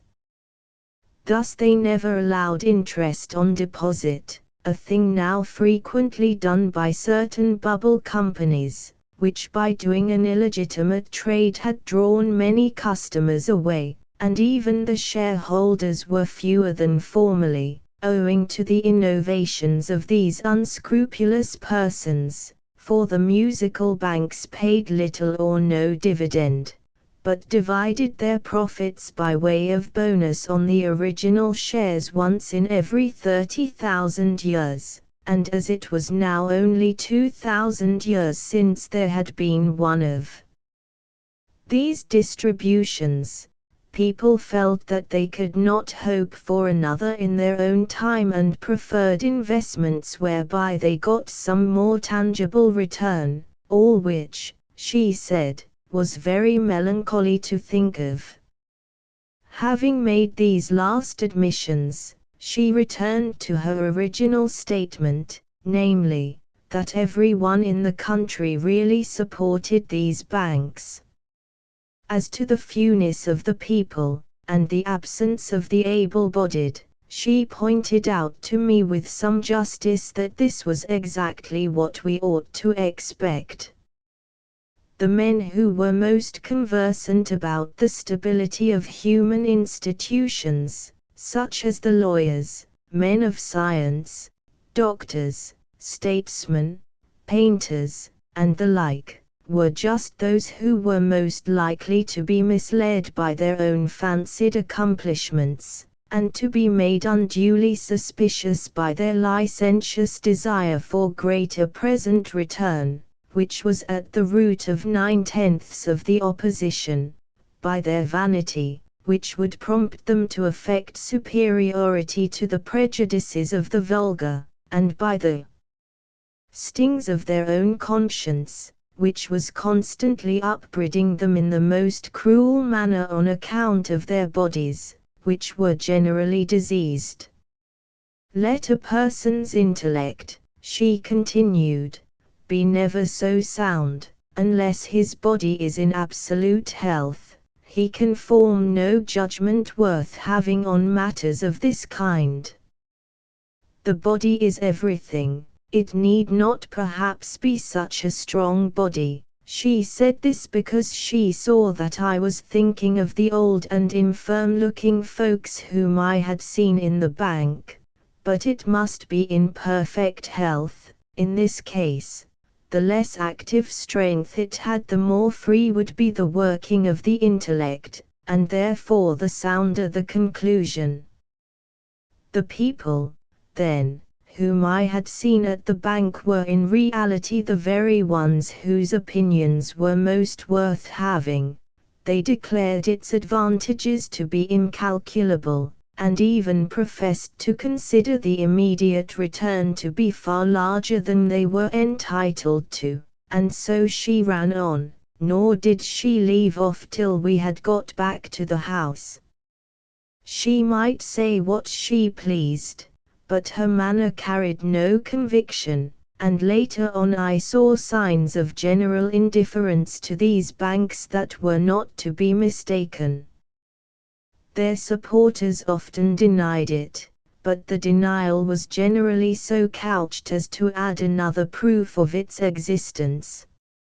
In commercial panics, and in times of general distress, the people as a mass did not so much as even think of turning to these banks. A few might do so, some from habit and early training, some from the instinct that prompts us to catch at any straw when we think ourselves drowning, but few from a genuine belief that the musical banks could save them from financial ruin, if they were unable to meet their engagements in the other kind of currency. In conversation with one of the musical bank managers I ventured to hint this as plainly as politeness would allow. He said that it had been more or less true till lately, but that now they had put fresh stained glass windows into all the banks in the country, and repaired the buildings, and enlarged the organs. The presidents, moreover, had taken to riding in omnibuses and talking nicely to people in the streets, and to remembering the ages of their children, and giving them things when they were naughty, so that all would henceforth go smoothly. "But haven't you done anything to the money itself?" said I, timidly. "It is not necessary," he rejoined, "not in the least necessary, I assure you. And yet anyone could see that the money given out at these banks was not that with which people bought their bread, meat, and clothing. It was like it at a first glance, and was stamped with designs that were often of great beauty. It was not, again, a spurious coinage, made with the intention that it should be mistaken for the money in actual use. It was more like a toy money, or the counters used for certain games at cards, for, notwithstanding the beauty of the designs, the material on which they were stamped was as nearly valueless as possible. Some were covered with tin foil, but the greater part were frankly of a cheap base metal, the exact nature of which I was not able to determine. Indeed, they were made of a great variety of metals, or, perhaps more accurately, alloys, some of which were hard, while others would bend easily and assume almost any form which their possessor might desire at the moment.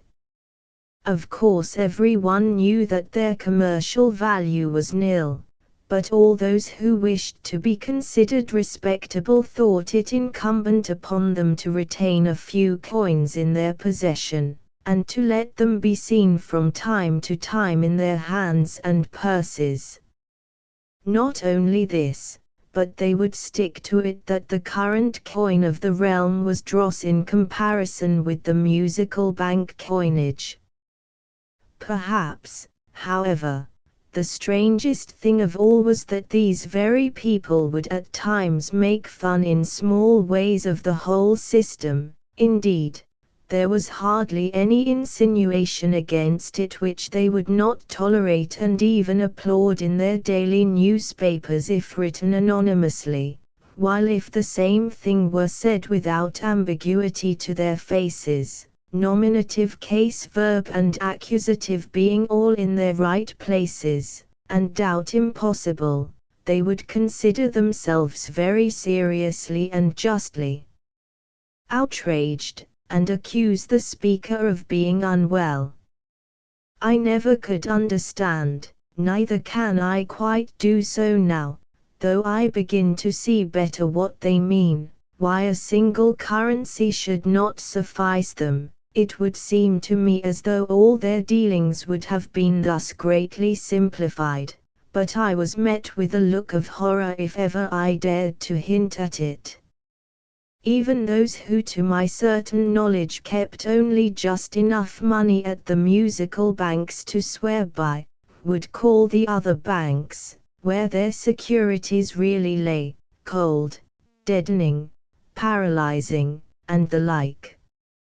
I noticed another thing, moreover, which struck me greatly. I was taken to the opening of one of these banks in a neighboring town, and saw a large assemblage of cashiers and managers. I sat opposite them and scanned their faces attentively. They did not please me, they lacked, with few exceptions, the true Erewhonian frankness, and an equal number from any other class would have looked happier and better men. When I met them in the streets they did not seem like other people, but had, as a general rule, a cramped expression upon their faces which pained and depressed me.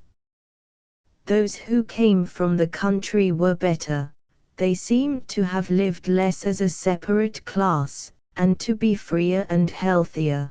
But in spite of my seeing not a few whose looks were benign and noble, I could not help asking myself concerning the greater number of those whom I met, whether Erewhon would be a better country if their expression were to be transferred to the people in general. I answered myself emphatically, no. The expression on the faces of the high Egrewnites was that which one would wish to diffuse, and not that of the cashiers.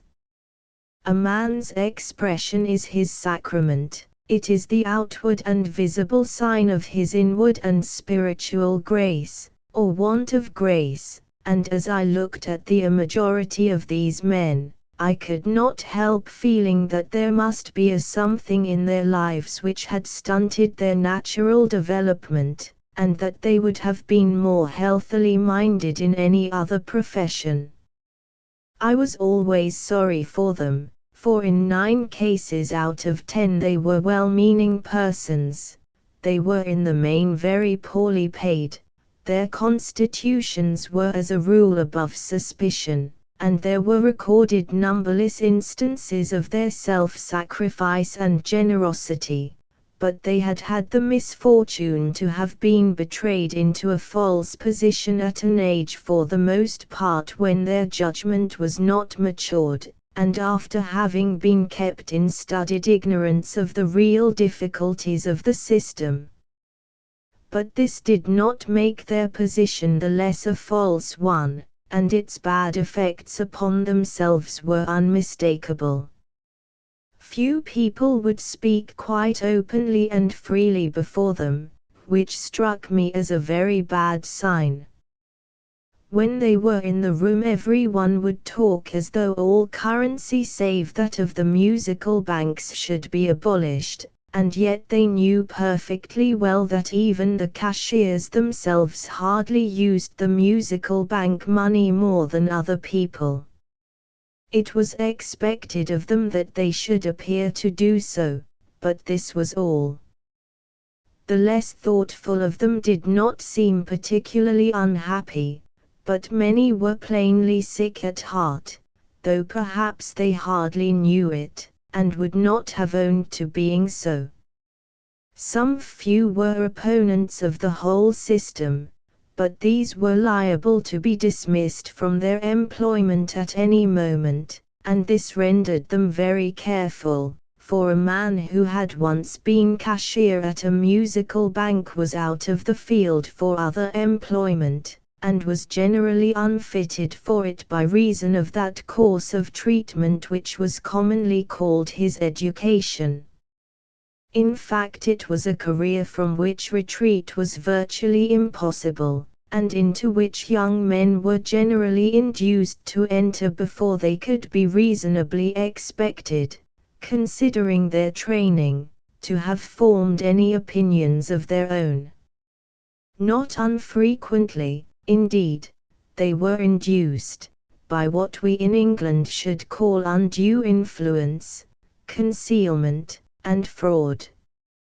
Few indeed were those who had the courage to insist on seeing both sides of the question before they committed themselves to what was practically a leap in the dark. One would have thought that caution in this respect was an elementary principle, one of the first things that an honorable man would teach his boy to understand, but in practice it was not so. I even saw cases in which parents bought the right of presenting to the office of cashier at one of these banks, with the fixed determination that some one of their sons, perhaps a mere child, should fill it. There was the lad himself, growing up with every promise of becoming a good and honorable man, but utterly without warning concerning the iron shoe which his natural protector was providing for him. Who could say that the whole thing would not end in a lifelong lie, and vain chafing to escape? I confess that there were few things in Erewhon which shocked me more than this. Yet we do something not so very different from this even in England, and as regards the dual commercial system, all countries have, and have had, a law of the land, and also another law, which, though professedly more sacred, has far less effect on their daily life and actions. It seems as though the need for some law over and above, and sometimes even conflicting with, the law of the land, must spring from something that lies deep down in man's nature. Indeed, it is hard to think that man could ever have become man at all, but for the gradual evolution of a perception that though this world looms so large when we are in it, it may seem a little thing when we have got away from it. When man had grown to the perception that in the everlasting is and is not of nature, the world and all that it contains, including man, is at the same time both seen and unseen, he felt the need of two rules of life, one for the seen, and the other for the unseen side of things.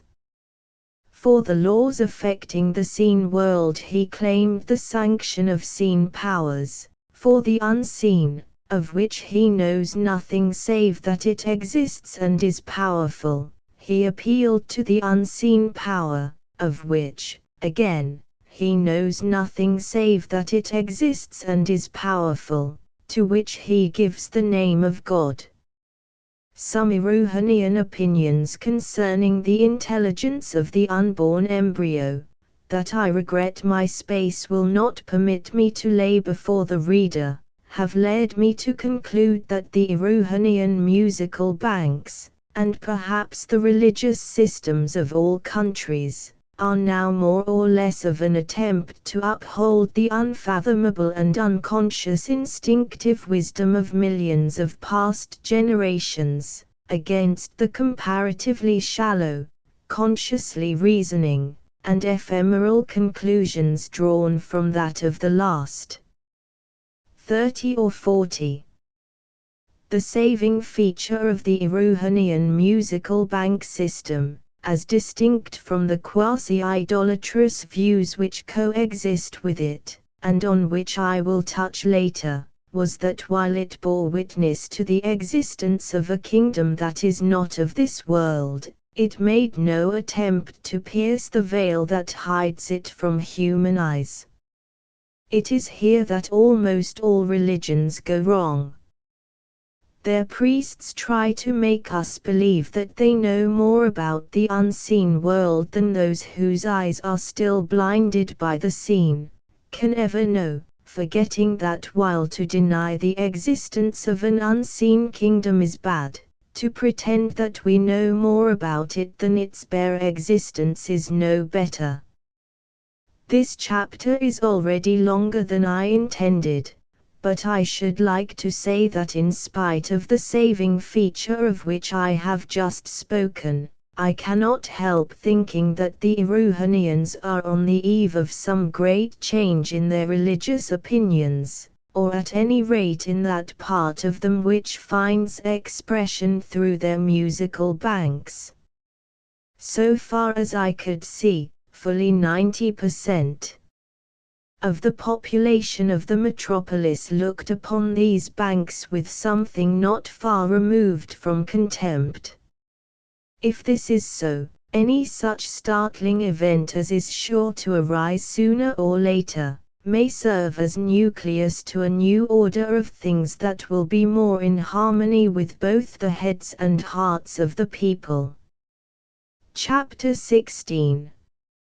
Erewhon. The reader will perhaps have learned by this time a thing which I had myself suspected before I had been 24 hours in Mr. Nosnibor's house, I mean, that though the Nosnibors showed me every attention, I could not cordially like them, with the exception of Erewhon, who was quite different from the rest. They were not fair samples of Erewhonians. I saw many families with whom they were on visiting terms, whose manners charmed me more than I know how to say, but I never could get over my original prejudice against Mr. Nosnibor for having embezzled the money. Mrs. Nosnibor, too, was a very worldly woman, yet to hear her talk one would have thought that she was singularly the reverse. Neither could I endure Zulera. Erewhon, however, was perfection. She it was who ran all the little errands for her mother and Mr. Nosnibor and Zulera, and gave those 1,000 proofs of sweetness and unselfishness which some one member of a family is generally required to give. All day long it was Erewhon this, and Erewhon that, but she never seemed to know that she was being put upon, and was always bright and willing from morning till evening. Zulera certainly was very handsome, but Erewhon was infinitely the more graceful of the two and was the very ne plus ultra of youth and beauty. I will not attempt to describe her, for anything that I could say would fall so far short of the reality as only to mislead the reader. Let him think of the very loveliest that he can imagine, and he will still be below the truth. Having said this much, I need hardly say that I had fallen in love with her. She must have seen what I felt for her, but I tried my hardest not to let it appear even by the slightest sign. I had many reasons for this.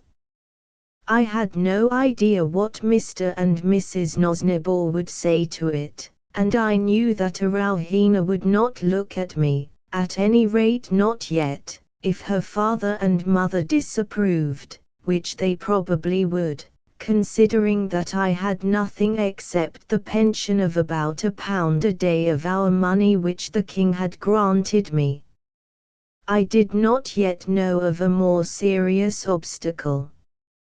In the meantime, I may say that I had been presented at court, and was told that my reception had been considered as singularly gracious. Indeed, I had several interviews both with the king and queen, at which from time to time the queen got everything from me that I had in the world, clothes and all, except the 2 buttons I had given to Joram, the loss of which seemed to annoy her a good deal.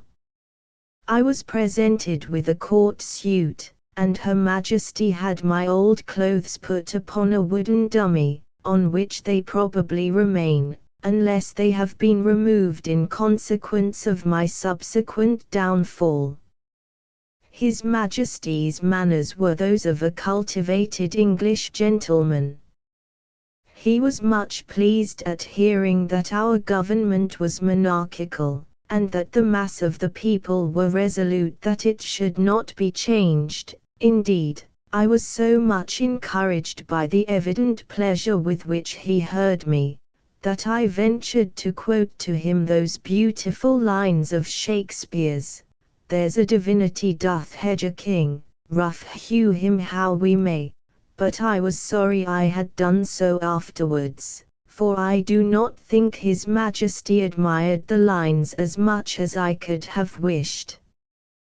There is no occasion for me to dwell further upon my experience of the court, but I ought perhaps to allude to one of my conversations with the king, inasmuch as it was pregnant with the most important consequences. He had been asking me about my watch, and enquiring whether such dangerous inventions were tolerated in the country from which I came. I owned with some confusion that watches were not uncommon, but observing the gravity which came over His Majesty's face, I presumed to say that they were fast dying out, and that we had few if any other mechanical contrivances of which he was likely to disapprove. Upon his asking me to name some of our most advanced machines, I did not dare to tell him of our steam engines and railroads and electric telegraphs, and was puzzling my brains to think what I could say, when, of all things in the world, balloons suggested themselves, and I gave him an account of a very remarkable ascent which was made some years ago. The king was too polite to contradict, but I felt sure that he did not believe me, and from that day forward, though he always showed me the attention which was due to my genius, for in this light was my complexion regarded, he never questioned me about the manners and customs of my country. To return, however, to Erewhon. I soon gathered that neither Mr. nor Mrs. Nosnibor would have any objection to my marrying into the family. A physical excellence is considered in Erewhon as a set-off against almost any other disqualification, and my light hair was sufficient to make me an eligible match. But along with this welcome fact I gathered another which filled me with dismay. I was expected to marry Zulera, for whom I had already conceived a great aversion. At first I hardly noticed the little hints and the artifices which were resorted to in order to bring us together, but after a time they became too plain. Zulera, whether she was in love with me or not, was bent on marrying me, and I gathered in talking with a young gentleman of my acquaintance who frequently visited the house and whom I greatly disliked, that it was considered a sacred and inviolable rule that whoever married into a family must marry the eldest daughter at that time unmarried. The young gentleman urged this upon me so frequently that I at last saw he was in love with Erewhon himself, and wanted me to get Zulera out of the way, but others told me the same story as to the custom of the country, and I saw there was a serious difficulty. My only comfort was that Erewhon snubbed my rival and would not look at him. Neither would she look at me. Nevertheless there was a difference in the manner of her disregard. This was all I could get from her. Not that she avoided me, on the contrary I had many a tête-à-tête with her, for her mother and sister were anxious for me to deposit some part of my pension in the musical banks, this being in accordance with the dictates of their goddess Erewhon, of whom both Mrs. Nosnibor and Zulera were great devotees. I was not sure whether I had kept my secret from being perceived by Erewhon herself, but none of the others suspected me, so she was set upon me to get me to open an account, at any rate pro forma, with the musical banks, and I need hardly say that she succeeded. But I did not yield at once. I enjoyed the process of being argued with too keenly to lose it by a prompt concession.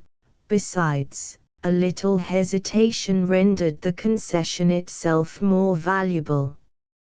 It was in the course of conversations on this subject that I learned the more defined religious opinions of the Erewhonians, that coexist with the musical bank system, but are not recognized by those curious institutions.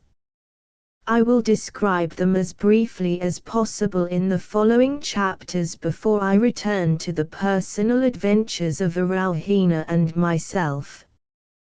They were idolaters, though of a comparatively enlightened kind, but here, as in other things, there was a discrepancy between their professed and actual belief, for they had a genuine and potent faith which existed without recognition alongside of their idol worship. The gods whom they worship openly are personifications of human qualities, as justice, strength, hope, fear, love, and sea. The people think that prototypes of these have a real objective existence in a region far beyond the clouds, holding, as did the ancients, that they are like men and women both in body and passion, except that they are even comelier and more powerful, and also that they can render themselves invisible to human eyesight. They are capable of being propitiated by mankind and of coming to the assistance of those who ask their aid. Their interest in human affairs is keen, and on the whole beneficent, but they become very angry if neglected, and punish rather the first they come upon, than the actual person who has offended them, their fury being blind when it is raised, though never raised without reason. They will not punish with any less severity when people sin against them from ignorance, and without the chance of having had knowledge. They will take no excuses of this kind, but are even as the English law, which assumes itself to be known to every one. Thus they have a law that two pieces of matter may not occupy the same space at the same moment, which law is presided over and administered by the gods of time and space jointly, so that if a flying stone and a man's head attempt to outrage these gods, by arrogating a right which they do not possess, for so it is written in one of their books, and to occupy the same space simultaneously, a severe punishment, sometimes even death itself, is sure to follow, without any regard to whether the stone knew that the man's head was there, or the head the stone.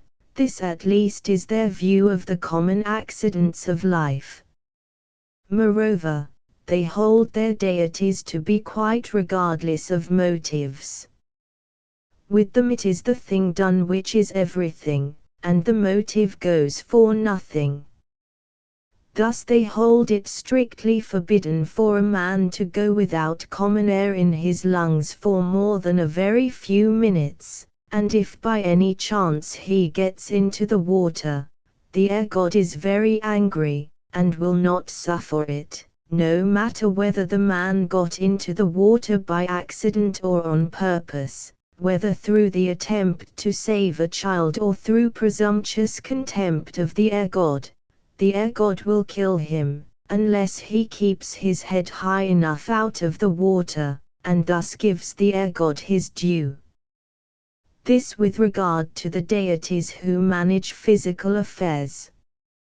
Over and above these they personify hope, fear, love, and so forth, giving them temples and priests, and carving likenesses of them in stone, which they verily believe to be faithful representations of living beings who are only not human in being more than human. If anyone denies the objective existence of these divinities, and says that there is really no such being as a beautiful woman called Justice, with her eyes blinded and a pair of scales, positively living and moving in a remote and ethereal region, but that justice is only the personified expression of certain modes of human thought and action, they say that he denies the existence of justice in denying her personality, and that he is a wanton disturber of men's religious convictions. They detest nothing so much as any attempt to lead them to higher spiritual conceptions of the deities whom they profess to worship. Erewhon and I had a pitched battle on this point, and should have had many more but for my prudence in allowing her to get the better of me. I am sure that in her heart she was suspicious of her own position, for she returned more than once to the subject. "Can you not see," I had exclaimed, "that the fact of justice being admirable will not be affected by the absence of a belief in her being also a living agent? Can you really think that men will be one whit less hopeful, because they no longer believe that hope is an actual person?" She shook her head, and said that with men's belief in the personality all incentive to the reverence of the thing itself, as justice or hope, would cease, men from that hour would never be either just or hopeful again. I could not move her, nor, indeed, did I seriously wish to do so. She deferred to me in most things, but she never shrank from maintaining her opinions if they were put in question, nor does she to this day abate one jot of her belief in the religion of her childhood, though in compliance with my repeated entreaties she has allowed herself to be baptized into the English Church. She has, however, made a gloss upon her original faith to the effect that her baby and I are the only human beings exempt from the vengeance of the deities for not believing in their personality. She is quite clear that we are exempted. She should never have so strong a conviction of it otherwise. How it has come about she does not know, neither does she wish to know.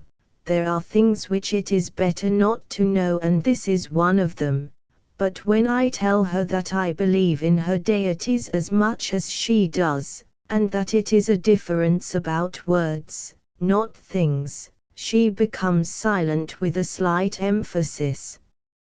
I own that she very nearly conquered me once, for she asked me what I should think if she were to tell me that my God, whose nature and attributes I had been explaining to her, was but the expression for man's highest conception of goodness, wisdom, and power, that in order to generate a more vivid conception of so great and glorious a thought, man had personified it and called it by a name, that it was an unworthy conception of the deity to hold him personal, inasmuch as escape from human contingencies became thus impossible, that the real thing men should worship was the divine, whereinsoever they could find it, that God was but man's way of expressing his sense of the divine, that as justice, hope, wisdom,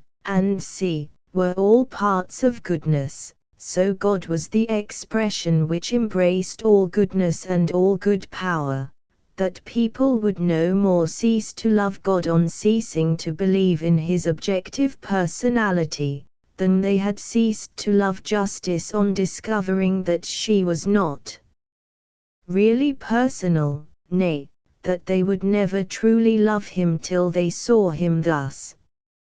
She said all this in her artless way, and with none of the coherence with which I have here written it. Her face kindled, and she felt sure that she had convinced me that I was wrong, and that justice was a living person.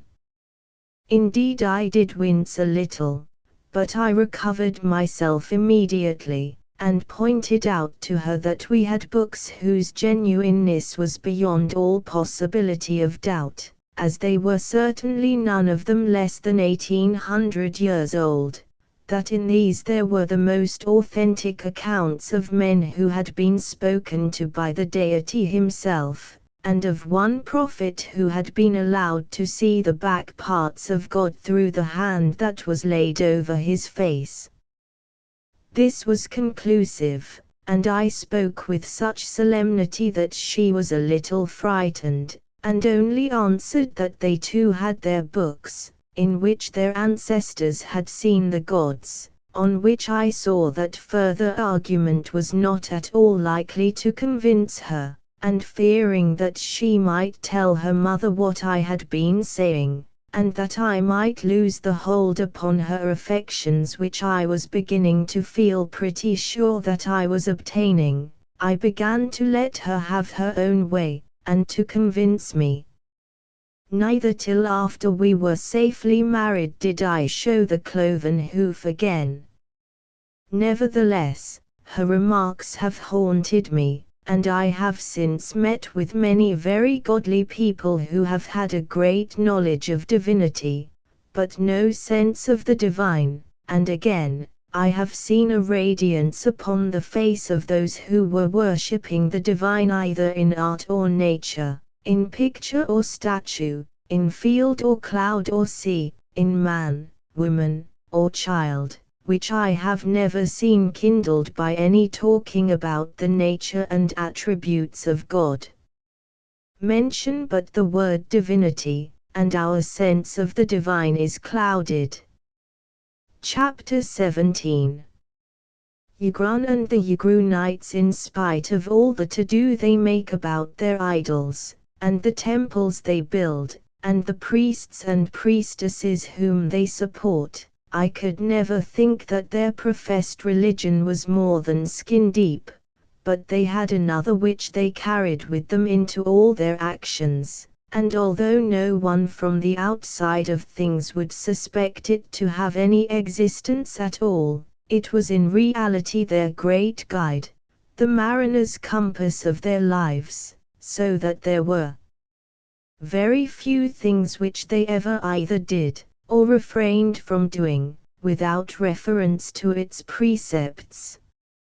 Now I suspected that their professed faith had no great hold upon them, firstly, because I often heard the priests complain of the prevailing indifference, and they would hardly have done so without reason, secondly, because of the show which was made, for there was none of this about the worship of the goddess Erewhon, in whom they really did believe, thirdly, because though the priests were constantly abusing Ygrun as being the great enemy of the gods, it was well known that she had no more devoted worshippers in the whole country than these very persons, who were often priests of Ygrun rather than of their own deities.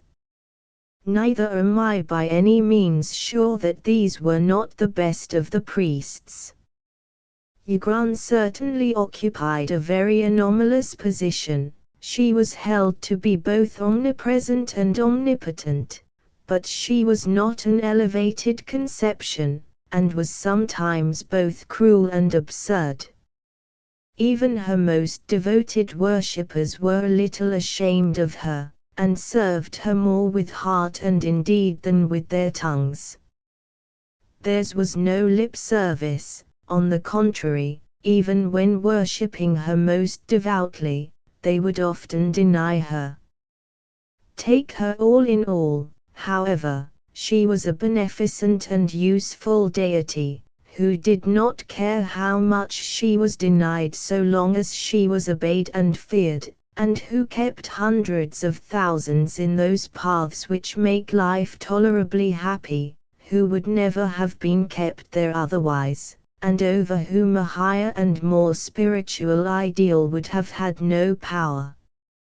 I greatly doubt whether the Erewhonians are yet prepared for any better religion, and though, considering my gradually strengthened conviction that they were the representatives of the lost tribes of Israel, I would have set about converting them at all hazards had I seen the remotest prospect of success. I could hardly contemplate the displacement of Ygrun as the great central object of their regard without admitting that it would be attended with frightful consequences. In fact, were I a mere philosopher, I should say that the gradual raising of the popular conception of Ygrun would be the greatest spiritual boon which could be conferred upon them, and that nothing could effect this except example.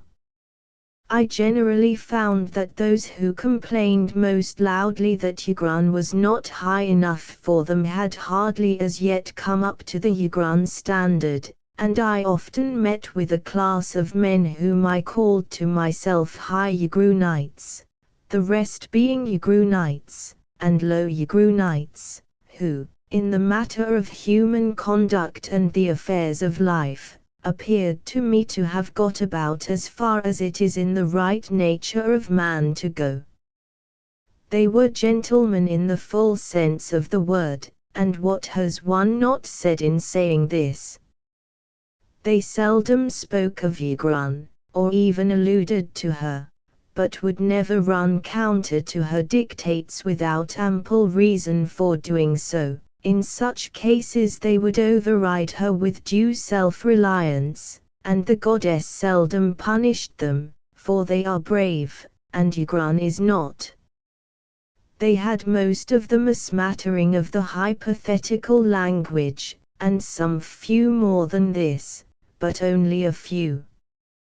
I do not think that this language has had much hand in making them what they are, but rather that the fact of their being generally possessed of its rudiments was one great reason for the reverence paid to the hypothetical language itself. Being inured from youth to exercises and athletics of all sorts, and living fearlessly under the eye of their peers, among whom there exists a high standard of courage, generosity, honor, and every good and manly quality, what wonder that they should have become, so to speak, a law unto themselves, and, while taking an elevated view of the goddess Ygrun, they should have gradually lost all faith in the recognized deities of the country. These they do not openly disregard, for conformity until absolutely intolerable is a law of Ygrun. Yet they have no real belief in the objective existence of beings which so readily explain themselves as abstractions, and whose personality demands a quasi-materialism which it baffles the imagination to realize. They keep their opinions, however, greatly to themselves, inasmuch as most of their countrymen feel strongly about the gods, and they hold it wrong to give pain, unless for some greater good than seems likely to arise from their plain speaking. On the other hand, surely those whose own minds are clear about any given matter, even though it be only that there is little certainty, should go so far towards imparting that clearness to others, as to say openly what they think and why they think it, whenever they can properly do so, for they may be sure that they owe their own clearness almost entirely to the fact that others have done this by them. After all, they may be mistaken, and if so, it is for their own and the general well-being. That they should let their error be seen as distinctly as possible, so that it may be more easily refuted. I own, therefore, that on this one point I disapproved of the practice even of the highest Egrunites, and objected to it all the more because I knew that I should find my own future task more easy if the high Egrunites had already undermined the belief which is supposed to prevail at present. In other respects they were more like the best class of Englishmen than any whom I have seen in other countries. I should have liked to have persuaded half a dozen of them to come over to England and go upon the stage, for they had most of them a keen sense of humour and a taste for acting. They would be of great use to us. The example of a real gentleman is, if I may say so without profanity, the best of all gospels. Such a man upon the stage becomes a potent humanizing influence, an ideal which all may look upon for a shilling. I always liked and admired these men, and although I could not help deeply regretting their certain ultimate perdition, for they had no sense of a hereafter, and their only religion was that of self-respect and consideration for other people, I never dared to take so great a liberty with them as to attempt to put them in possession of my own religious convictions, in spite of my knowing that they were the only ones which could make them really good and happy, either here or hereafter.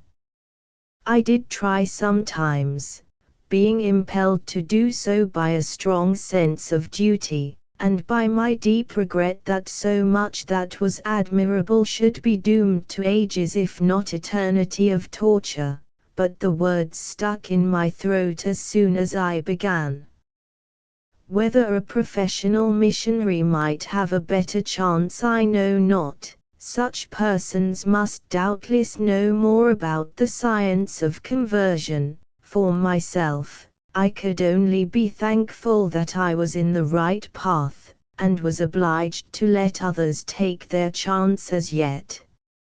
If the plan fails by which I propose to convert them myself, I would gladly contribute my mite towards the sending 2 or 3 trained missionaries, who have been known as successful converters of Jews and Mahometans. But such have seldom much to glory in the flesh, and when I think of the high Egrunites, and of the figure which a missionary would probably cut among them, I cannot feel sanguine that much good would be arrived at.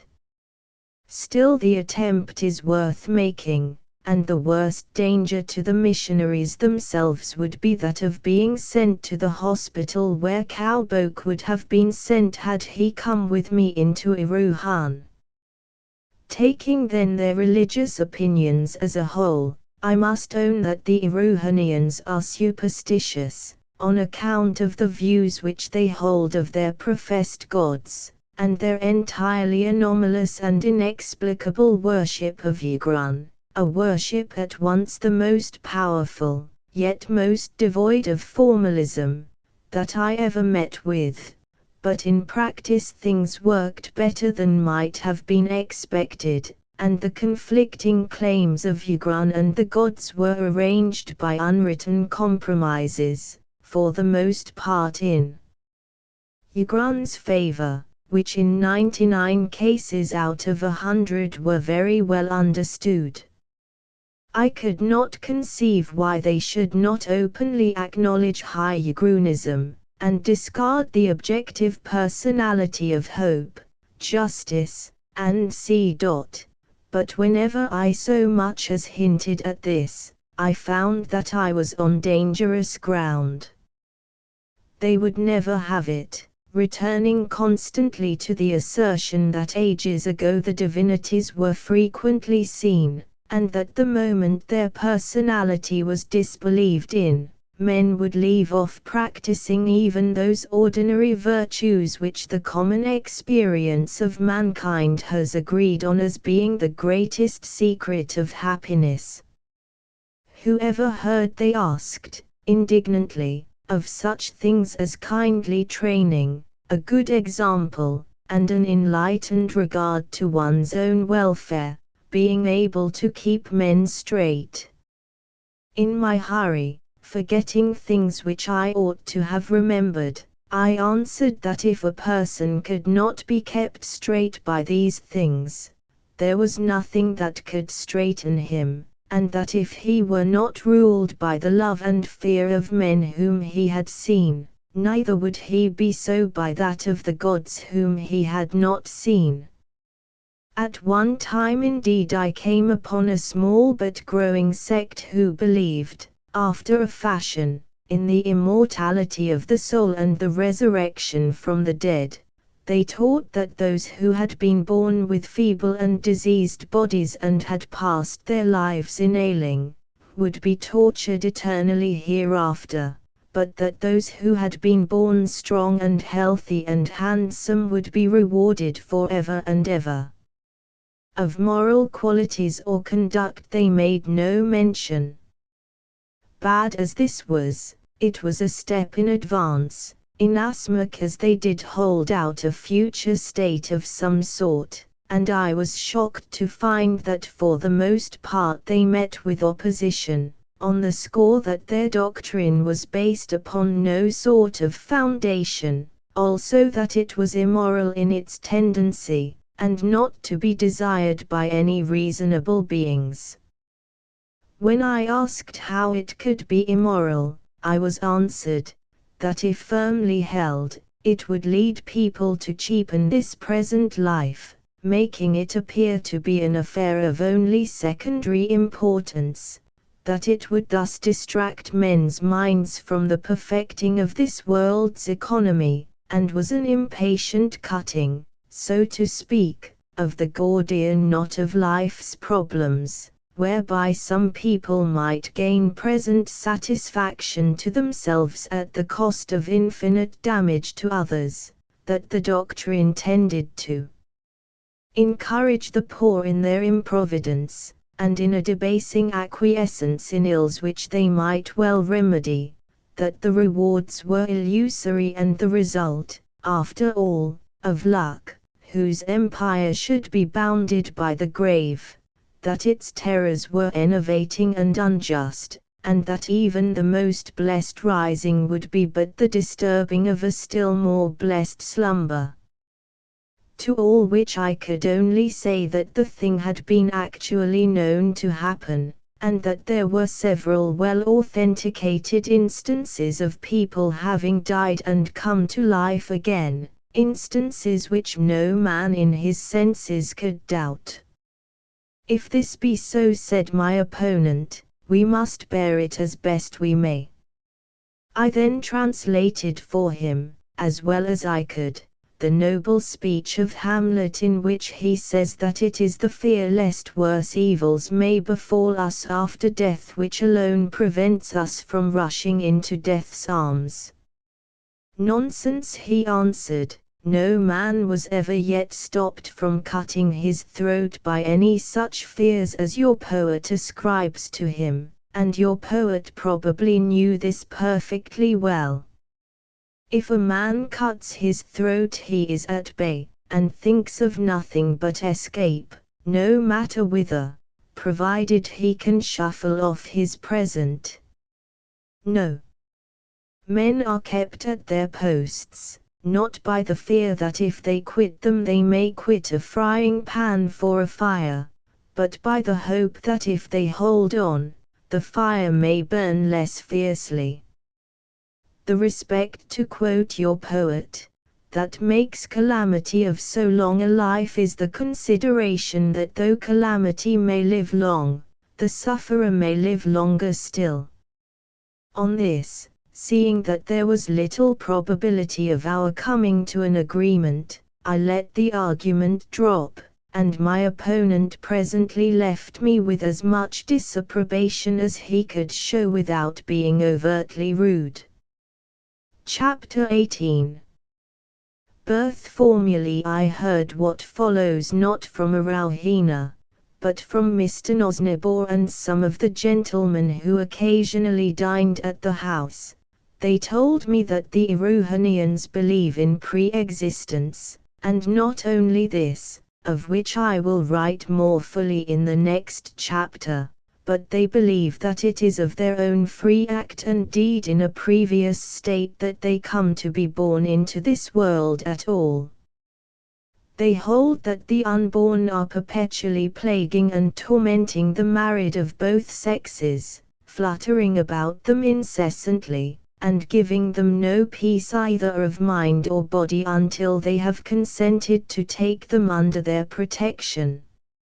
If this were not so, this at least is what they urge, it would be a monstrous freedom for one man to take with another, to say that he should undergo the chances and changes of this mortal life without any option in the matter.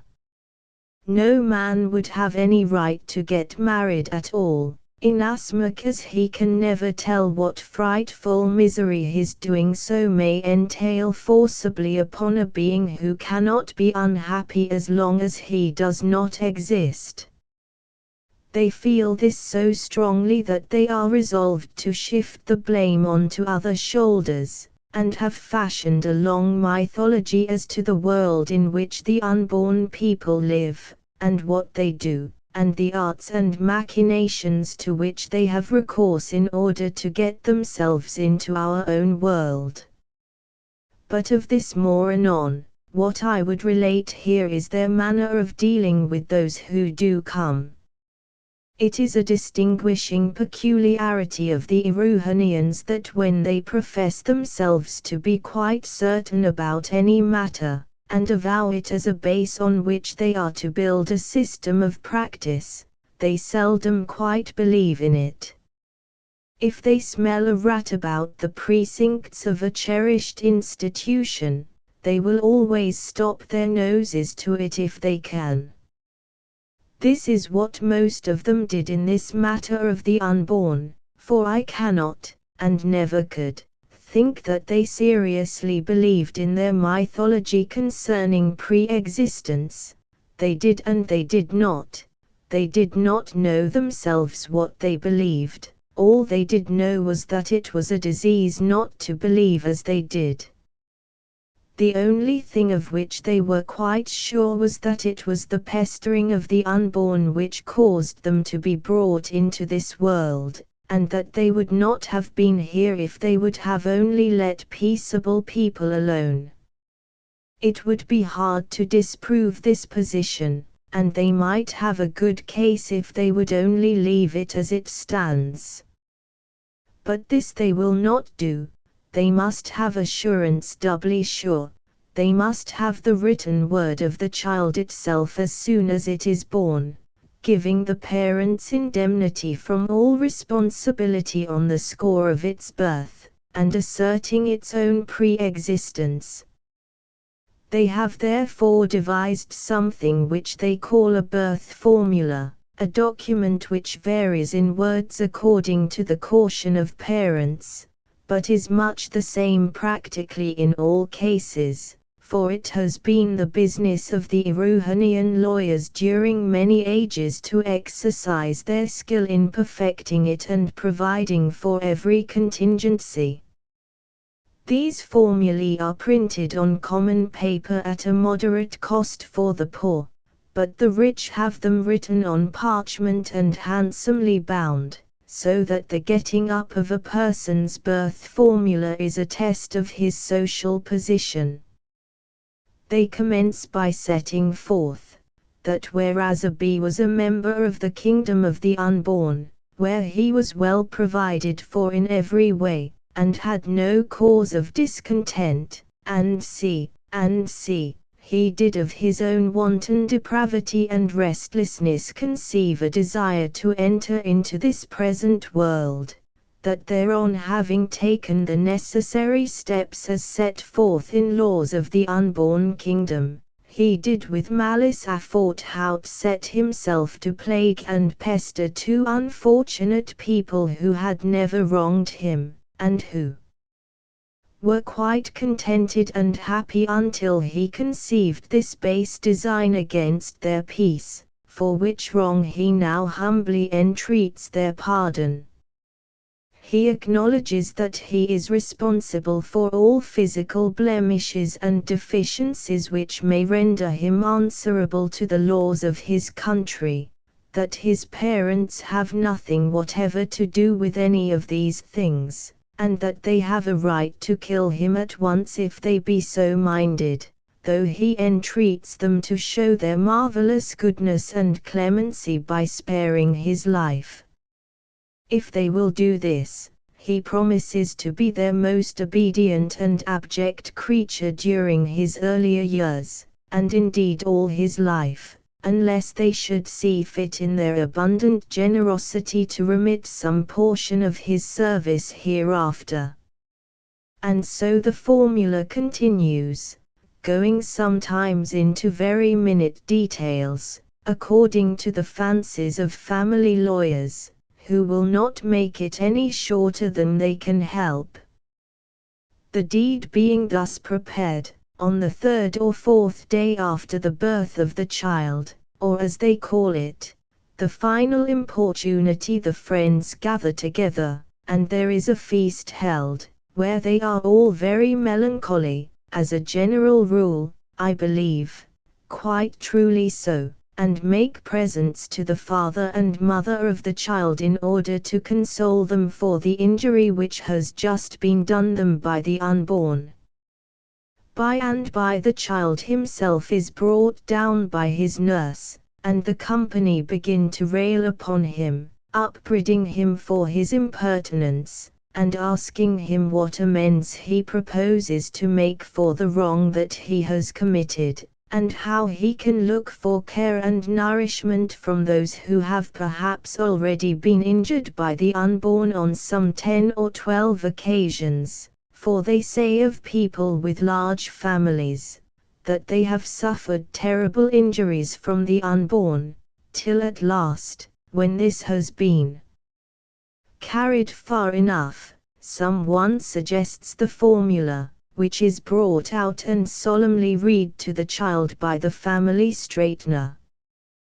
This gentleman is always invited on these occasions, for the very fact of intrusion into a peaceful family shows a depravity on the part of the child which requires his professional services. On being teased by the reading and tweaked by the nurse, the child will commonly begin to cry, which is reckoned a good sign, as showing a consciousness of guilt. He is thereon asked, does he assent to the formula? On which, as he still continues crying and can obviously make no answer, some one of the friends comes forward and undertakes to sign the document on his behalf, feeling sure, so he says, that the child would do it if he only knew how, and that he will release the present signer from his engagement on arriving at maturity. The friend then inscribes the signature of the child at the foot of the parchment, which is held to bind the child as much as though he had signed it himself. Even this, however, does not fully content them, for they feel a little uneasy until they have got the child's own signature after all. So when he is about 14, these good people partly bribe him by promises of greater liberty and good things, and partly intimidate him through their great power of making themselves actively unpleasant to him, so that though there is a show of freedom made, there is really none. They also use the offices of the teachers in the colleges of unreason, till at last, in one way or another, they take very good care that he shall sign the paper by which he professes to have been a free agent in coming into the world, and to take all the responsibility of having done so onto his own shoulders.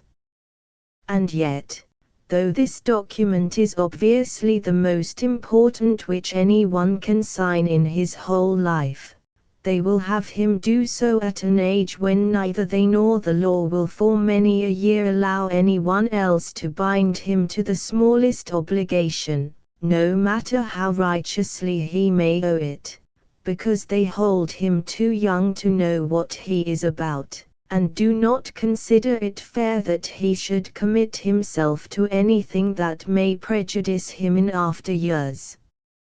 I own that all this seemed rather hard, and not of a piece with the many admirable institutions existing among them. I once ventured to say a part of what I thought about it to one of the professors of unreason. I did it very tenderly, but his justification of the system was quite out of my comprehension. I remember asking him whether he did not think it would do harm to a lad's principles, by weakening his sense of the sanctity of his word and of truth generally, that he should be led into entering upon a solemn declaration as to the truth of things about which all that he can certainly know is that he knows nothing, whether, in fact, the teachers who so led him, or who taught anything as a certainty of which they were themselves uncertain, were not earning their living by impairing the truth sense of their pupils, a delicate organization mostly, and by vitiating one of their most sacred instincts. The professor, who was a delightful person, seemed greatly surprised at the view which I took, but it had no influence with him whatsoever.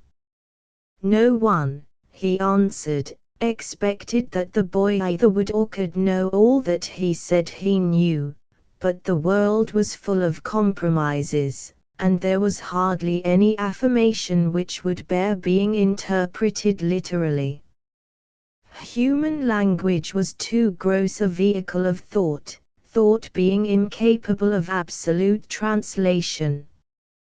He added, that as there can be no translation from one language into another which shall not scant the meaning somewhat, or enlarge upon it, so there is no language which can render thought without a jarring and a harshness somewhere, and so forth, all of which seemed to come to this in the end, that it was the custom of the country, and that the Erewhonians were a conservative people, that the boy would have to begin compromising sooner or later, and this was part of his education in the art. It was perhaps to be regretted that compromise should be as necessary as it was, still it was necessary, and the sooner the boy got to understand it the better for himself. But they never tell this to the boy. From the book of their mythology about the unborn I made the extracts which will form the following chapter. Chapter 19. The world of the unborn. The Erewhonians say that we are drawn through life backwards, or again, that we go onwards into the future as into a dark corridor. Time walks beside us and flings back shutters as we advance, but the light thus given often dazzles us, and deepens the darkness which is in front. We can see but little at a time, and heed that little far less than our apprehension of what we shall see next, ever peering curiously through the glare of the present into the gloom of the future. We presage the leading lines of that which is before us, by faintly reflected lights from dull mirrors that are behind, and stumble on as we may till the trap-door opens beneath us and we are gone. They say at other times that the future and the past are as a panorama upon two rollers. That which is on the roller of the future unwraps itself onto the roller of the past. We cannot hasten it, and we may not stay it. We must see all that is unfolded to us, whether it be good or ill, and what we have seen once we may see again no more. It is ever unwinding and being wound. We catch it in transition for a moment, and call it present. Our flustered senses gather what impression they can, and we guess at what is coming by the tenor of that which we have seen. The same hand has painted the whole picture, and the incidents vary little: rivers, woods, plains, mountains, towns and peoples, love, sorrow, and death, yet the interest never flags, and we look hopefully for some good fortune, or fearfully lest our own faces be shown us as figuring in something terrible. When the scene is past we think we know it, though there is so much to see, and so little time to see it, that our conceit of knowledge as regards the past is for the most part poorly founded. Neither do we care about it greatly, save in so far as it may affect the future, wherein our interest mainly lies. The Erewhonians say it was by chance only that the earth and stars and all the heavenly worlds began to roll from east to west, and not from west to east, and in like manner they say it is by chance that man is drawn through life with his face to the past instead of to the future. For the future is there as much as the past, only that we may not see it. Is it not in the loins of the past, and must not the past alter before the future can do so? Sometimes, again, they say that there was a race of men tried upon the earth once, who knew the future better than the past, but that they died in a 12-month from the misery which their knowledge caused them, and if any were to be born too prescient now, he would be culled out by natural selection, before he had time to transmit so peace-destroying a faculty to his descendants. Strange fate for man. He must perish if he get that, which he must perish if he strive not after. If he strive not after it he is no better than the brutes, if he get it he is more miserable than the devils. Having waded through many chapters like the above, I came at last to the unborn themselves, and found that they were held to be souls pure and simple, having no actual bodies, but living in a sort of gaseous yet more or less anthropomorphic existence, like that of a ghost.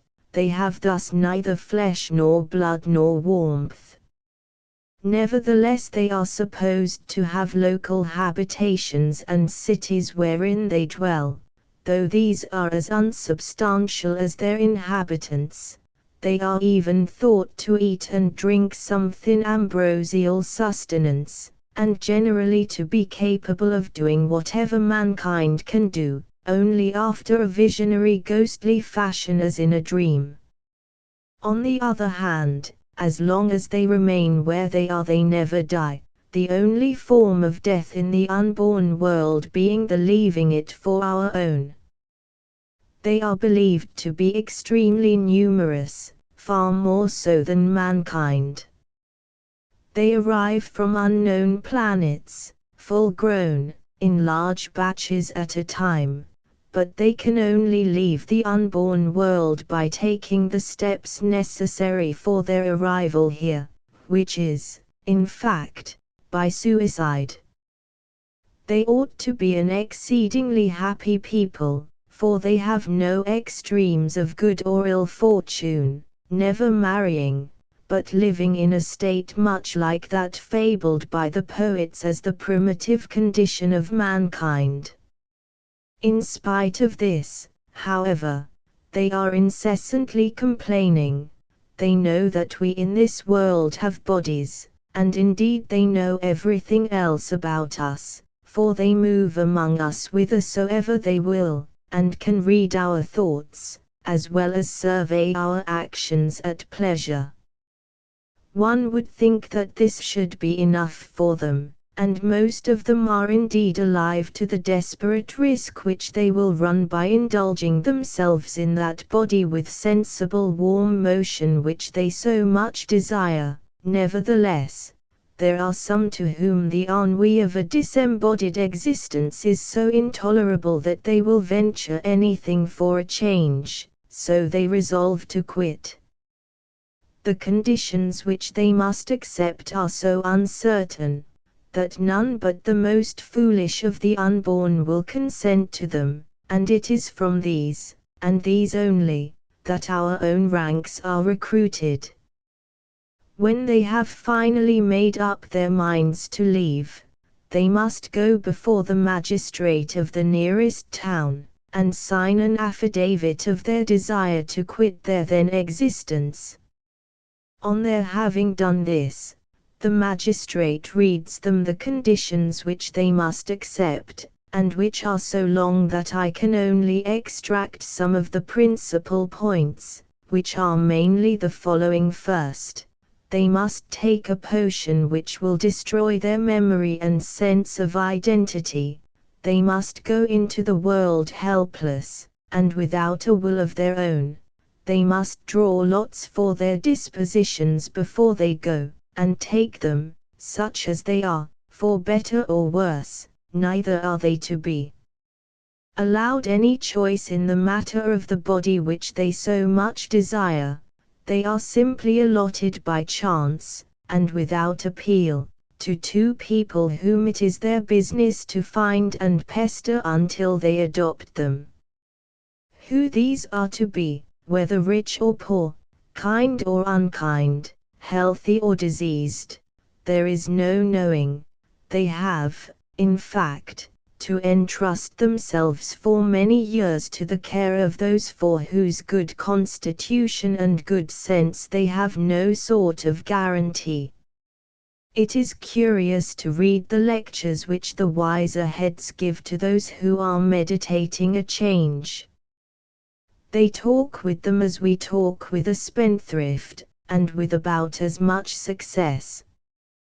To be born, they say, is a felony. It is a capital crime, for which sentence may be executed at any moment after the commission of the offense. You may perhaps happen to live for some 70 or 80 years, but what is that, compared with the eternity you now enjoy? And even though the sentence were commuted, and you were allowed to live on forever, you would in time become so terribly weary of life that execution would be the greatest mercy to you. Consider the infinite risk: to be born of wicked parents and trained in vice, to be born of silly parents, and trained to unrealities, of parents who regard you as a sort of chattel or property, belonging more to them than to yourself. Again, you may draw utterly unsympathetic parents, who will never be able to understand you, and who will do their best to thwart you, as a hen when she has hatched a duckling, and then call you ungrateful because you do not love them. Or, again, You may draw parents who look upon you as a thing to be cowed while it is still young, lest it should give them trouble hereafter by having wishes and feelings of its own.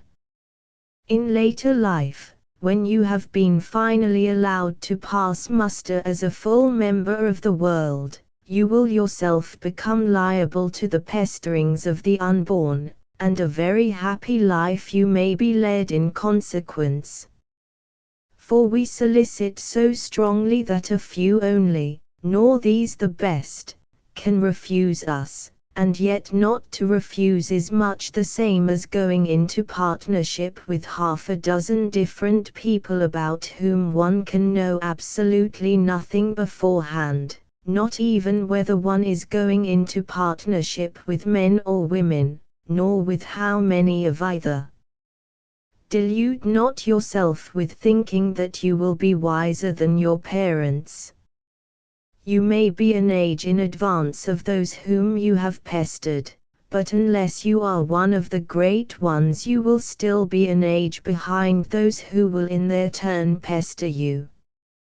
Imagine what it must be to have an unborn quartered upon you, who is of an entirely different temperament and disposition to your own, nay, half a dozen such, who will not love you though you have stinted yourself in 1,000 ways to provide for their comfort and well-being, who will forget all your self-sacrifice, and of whom you may never be sure that they are not bearing a grudge against you for errors of judgment into which you may have fallen, though you had hoped that such had been long since atoned for.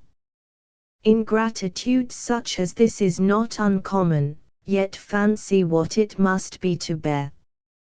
It is hard upon the duckling to have been hatched by a hen, but is it not also hard upon the hen to have hatched the duckling? Consider it again, we pray you, not for our sake but for your own. Your initial character you must draw by lot, but whatever it is, it can only come to a tolerably successful development after long training. Remember that over that training you will have no control. It is possible, and even probable, that whatever you may get in after life which is of real pleasure and service to you, will have to be won in spite of, rather than by the help of, those whom you are now about to pester, and that you will only win your freedom after years of a painful struggle in which it will be hard to say whether you have suffered most injury, or inflicted it. Remember also, that if you go into the world you will have free will, that you will be obliged to have it, that there is no escaping it, that you will be fettered to it during your whole life, and must on every occasion do that which on the whole seems best to you at any given time, no matter whether you are right or wrong in choosing it. Your mind will be a balance for considerations, and your action will go with the heavier scale. How it shall fall will depend upon the kind of scales which you may have drawn at birth, the bias which they will have obtained by use, and the weight of the immediate considerations. If the scales were good to start with, and if they have not been outrageously tampered with in childhood, and if the combinations into which you enter are average ones, you may come off well, but there are too many ifs in this, and with the failure of any one of them your misery is assured.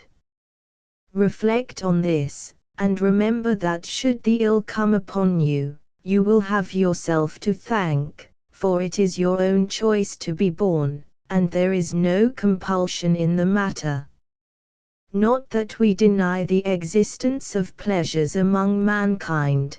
There is a certain show of sundry phases of contentment which may even amount to very considerable happiness, but mark how they are distributed over a man's life, belonging, all the keenest of them, to the forepart, and few indeed to the after.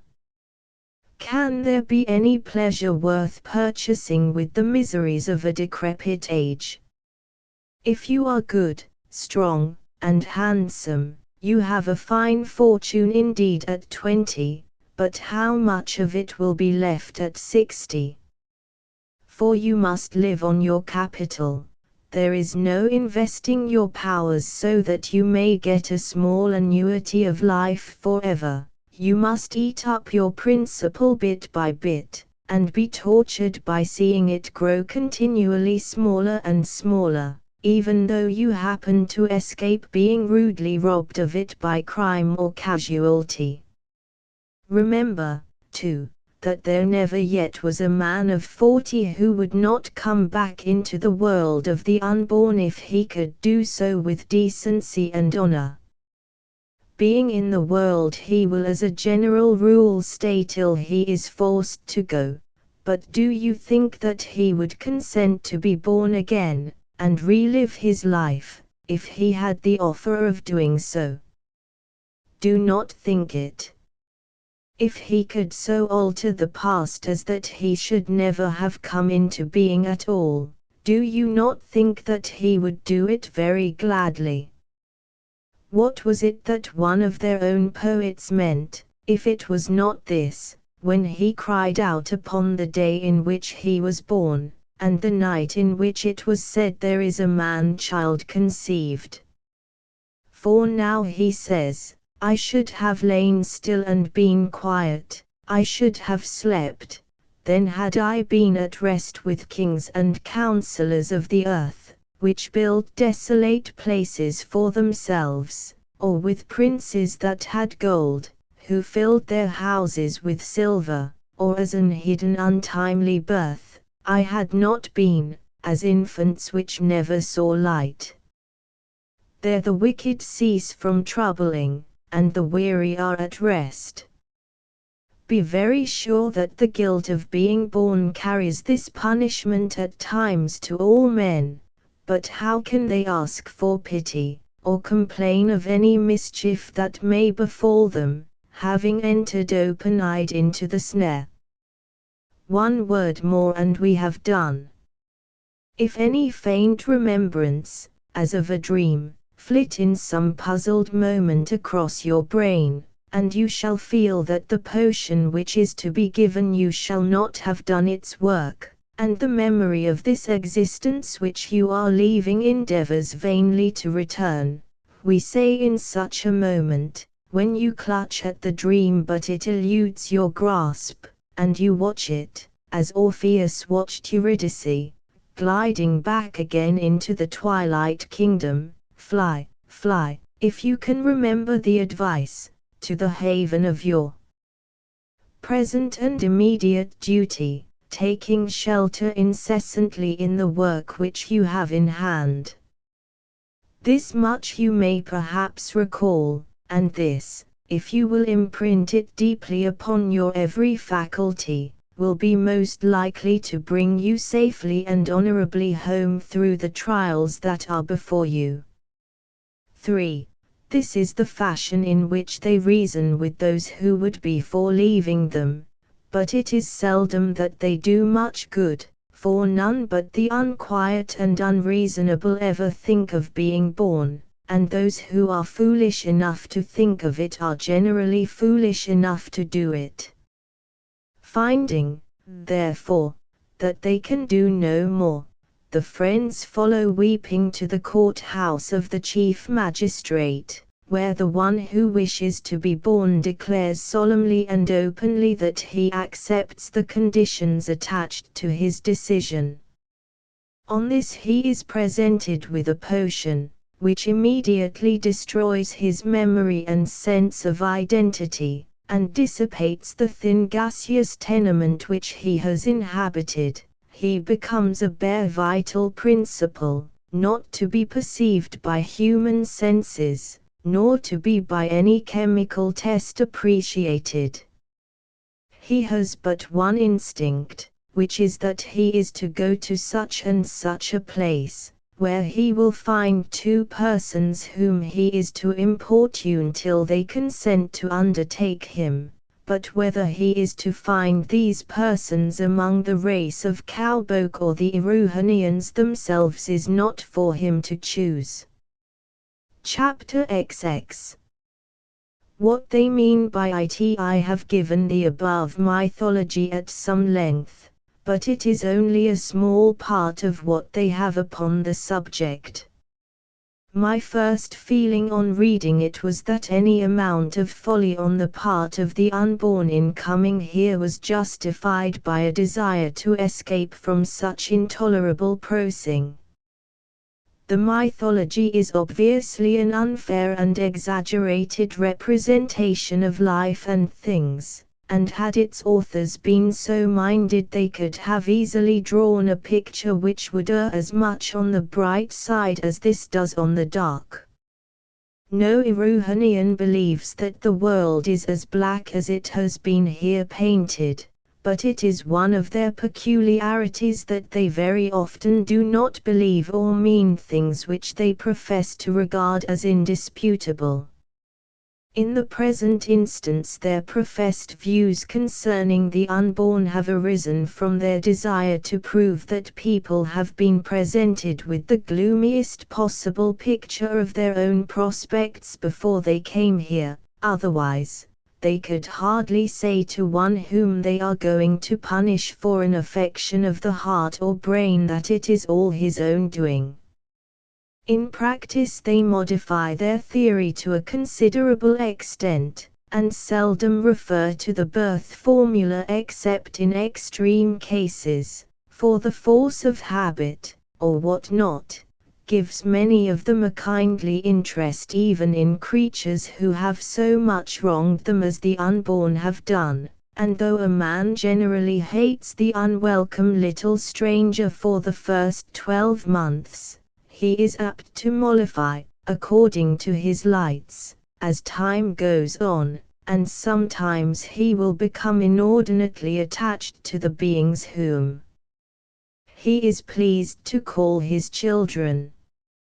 Of course, according to Erewhonian premises, it would serve people right to be punished and scouted for moral and intellectual diseases as much as for physical, and I cannot to this day understand why they should have stopped short halfway. Neither, again, can I understand why their having done so should have been, as it certainly was, a matter of so much concern to myself. What could it matter to me how many absurdities the Erewhonians might adopt? Nevertheless I longed to make them think as I did, for the wish to spread those opinions that we hold conducive to our own welfare is so deeply rooted in the English character that few of us can escape its influence. But let this pass. In spite of not a few modifications in practice of a theory which is itself revolting, the relations between children and parents in that country are less happy than in Europe. It was rarely that I saw cases of real hearty and intense affection between the old people and the young ones.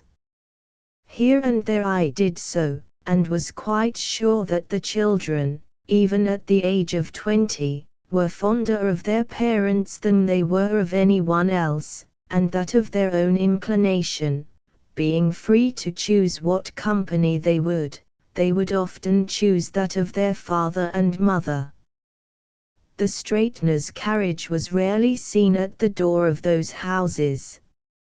I saw 2 or 3 such cases during the time that I remained in the country, and cannot express the pleasure which I derived from a sight suggestive of so much goodness and wisdom and forbearance, so richly rewarded. Yet I firmly believe that the same thing would happen in 9 families out of 10 if the parents were merely to remember how they felt when they were young, and actually to behave towards their children as they would have had their own parents behave towards themselves.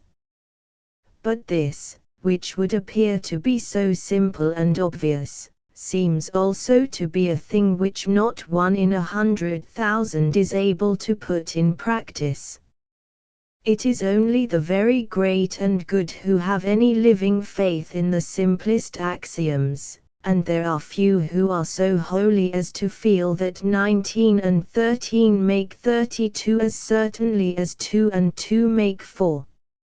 I am quite sure that if this narrative should ever fall into Erewhonian hands, it will be said that what I have written about the relations between parents and children being seldom satisfactory is an infamous perversion of facts, and that in truth there are few young people who do not feel happier in the society of their nearest relations, than in any other.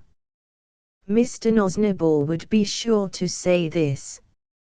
Yet I cannot refrain from expressing an opinion that he would be a good deal embarrassed if his deceased parents were to reappear and propose to pay him a 6 months' visit. I doubt whether there are many things which he would regard as a greater infliction. They had died at a ripe old age some 20 years before I came to know him, so the case is an extreme one, but surely if they had treated him with what in his youth he had felt to be true unselfishness, his face would brighten when he thought of them to the end of his life. In the 1 or 2 cases of true family affection which I met with, I am sure that the young people who were so genuinely fond of their fathers and mothers at 18, would at 60 be perfectly delighted were they to get the chance of welcoming them as their guests. There is nothing which could please them better, except perhaps to watch the happiness of their own children and grandchildren. This is how things should be. It is not an impossible ideal, it is one which actually does exist in some few cases, and might exist in almost all, with a little more patience and forbearance upon the parents' part, but it is rare at present, so rare that they have a proverb which I can only translate in a very roundabout way, but which says that the great happiness of some people in a future state will consist in watching the distress of their parents on returning to eternal companionship with their grandfathers and grandmothers, whilst compulsory affection is the idea which lies at the root of their word for the deepest anguish. There is no talisman in the word parent which can generate miracles of affection, and I can well believe that my own child might find it less of a calamity to lose both Erewhon and myself when he is 6 years old, than to find us again when he is 60, a sentence which I would not pen did I not feel that by doing so I was giving him something like a hostage, or at any rate putting a weapon into his hands against me, should my selfishness exceed reasonable limits. Money is at the bottom of all this to a great extent. If the parents would put their children in the way of earning a competence earlier than they do, the children would soon become self-supporting and independent. As it is, under the present system, the young ones get old enough to have all manner of legitimate wants, that is, if they have any go about them, before they have learned the means of earning money to pay for them, hence they must either do without them, or take more money than the parents can be expected to spare. This is due chiefly to the schools of unreason, where a boy is taught upon hypothetical principles, as I will explain hereafter, spending years in being incapacitated for doing this, that, or the other, he hardly knows what, during all which time he ought to have been actually doing the thing itself, beginning at the lowest grades, picking it up through actual practice, and rising according to the energy which is in him. These schools of unreason surprised me much. It would be easy to fall into pseudo-utilitarianism, and I would fain believe that the system may be good for the children of very rich parents, or for those who show a natural instinct to acquire hypothetical law, but the misery was that their Yagran worship required all people with any pretense to respectability to send their children to some one or other of these schools, mulcting them of years of money. It astonished me to see what sacrifices the parents would make in order to render their children as nearly useless as possible, and it was hard to say whether the old suffered most from the expense which they were thus put to, or the young from being deliberately swindled in some of the most important branches of human inquiry, and directed into false channels or left to drift in the great majority of cases.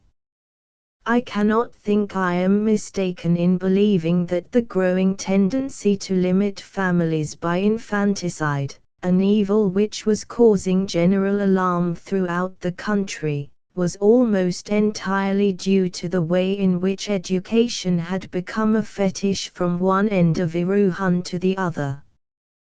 Granted that provision should be made whereby every child should be taught reading, writing, and arithmetic, but here compulsory state-aided education should end, and the child should begin, with all due precautions to ensure that he is not overworked, to acquire the rudiments of that art whereby he is to earn his living.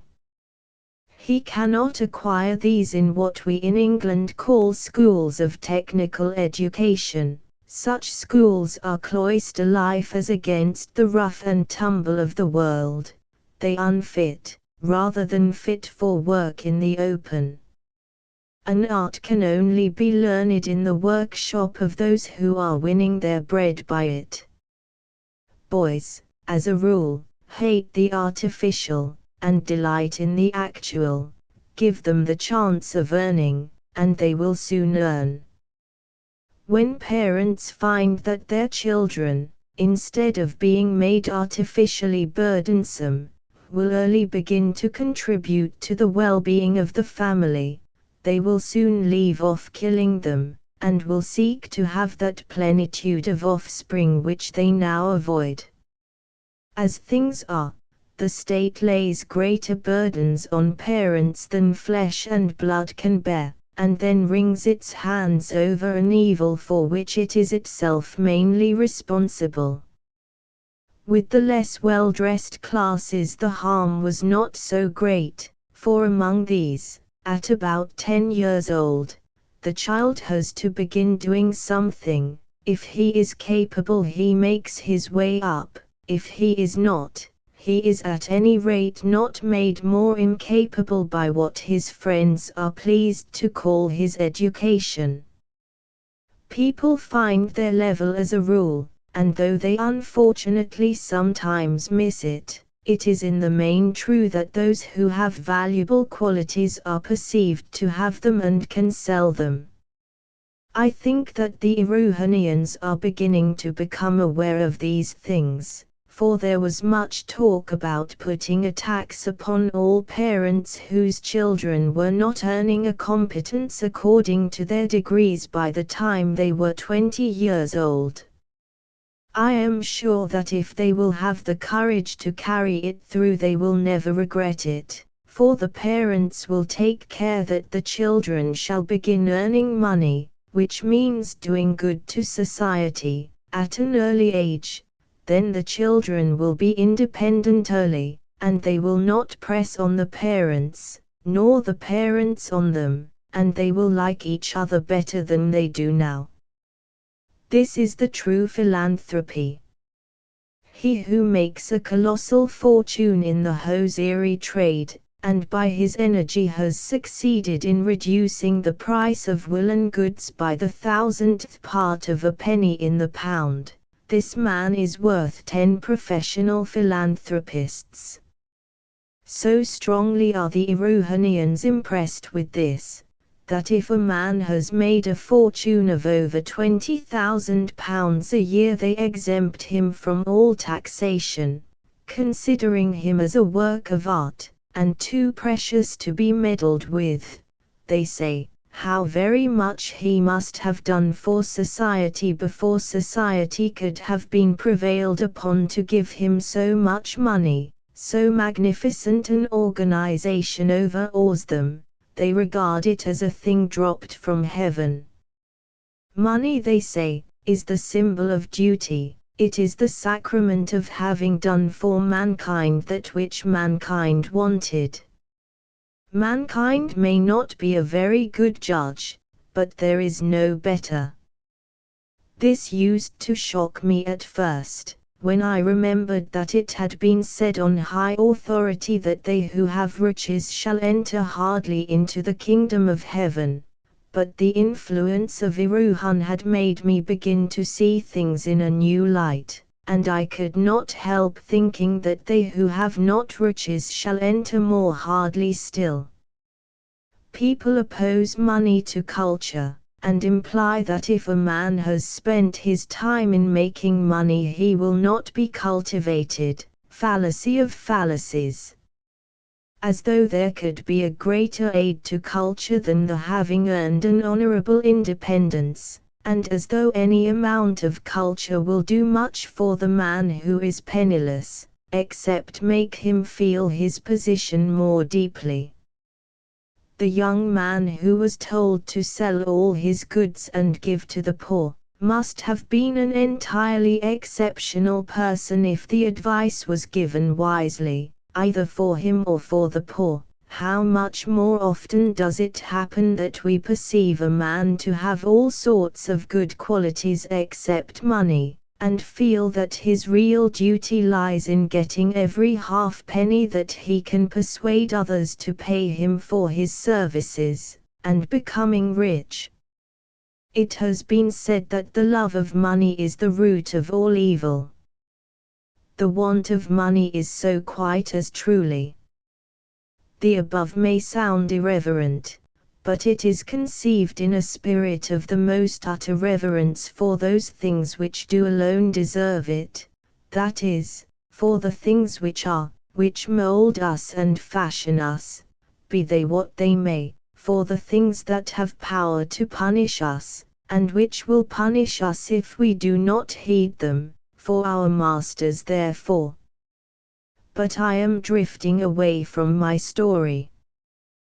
They have another plan about which they are making a great noise and fuss, much as some are doing with women's rights in England.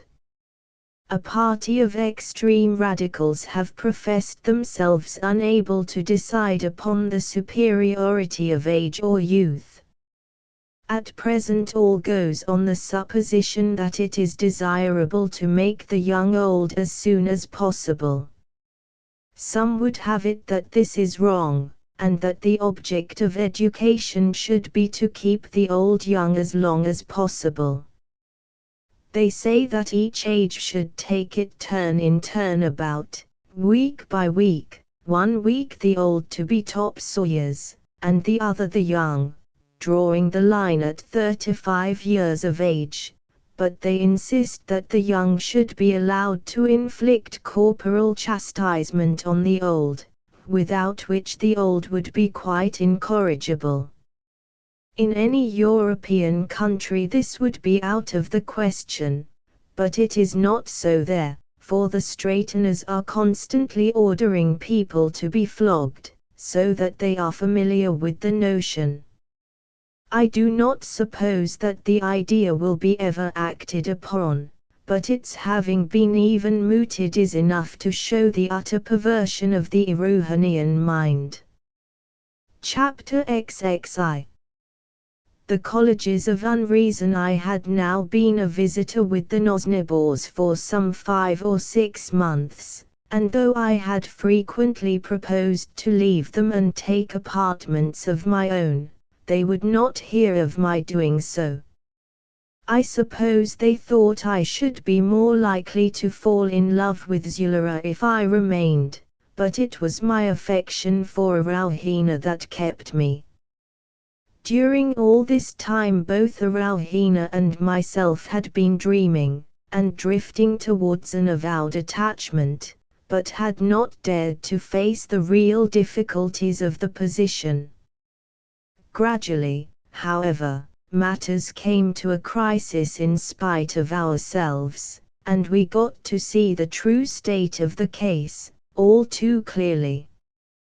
One evening we were sitting in the garden, and I had been trying in every stupid roundabout way to get her to say that she should be at any rate sorry for a man, if he really loved a woman who would not marry him. I had been stammering and blushing, and been as silly as anyone could be, and I suppose had pained her by fishing for pity for myself in such a transparent way, and saying nothing about her own need of it. At any rate, she turned all upon me with a sweet sad smile and said, "Sorry. I am sorry for myself, I am sorry for you, and I am sorry for everyone." The words had no sooner crossed her lips than she bowed her head, gave me a look as though I were to make no answer, and left me. The words were few and simple, but the manner with which they were uttered was ineffable. The scales fell from my eyes, and I felt that I had no right to try and induce her to infringe one of the most inviolable customs of her country, as she needs must do if she were to marry me.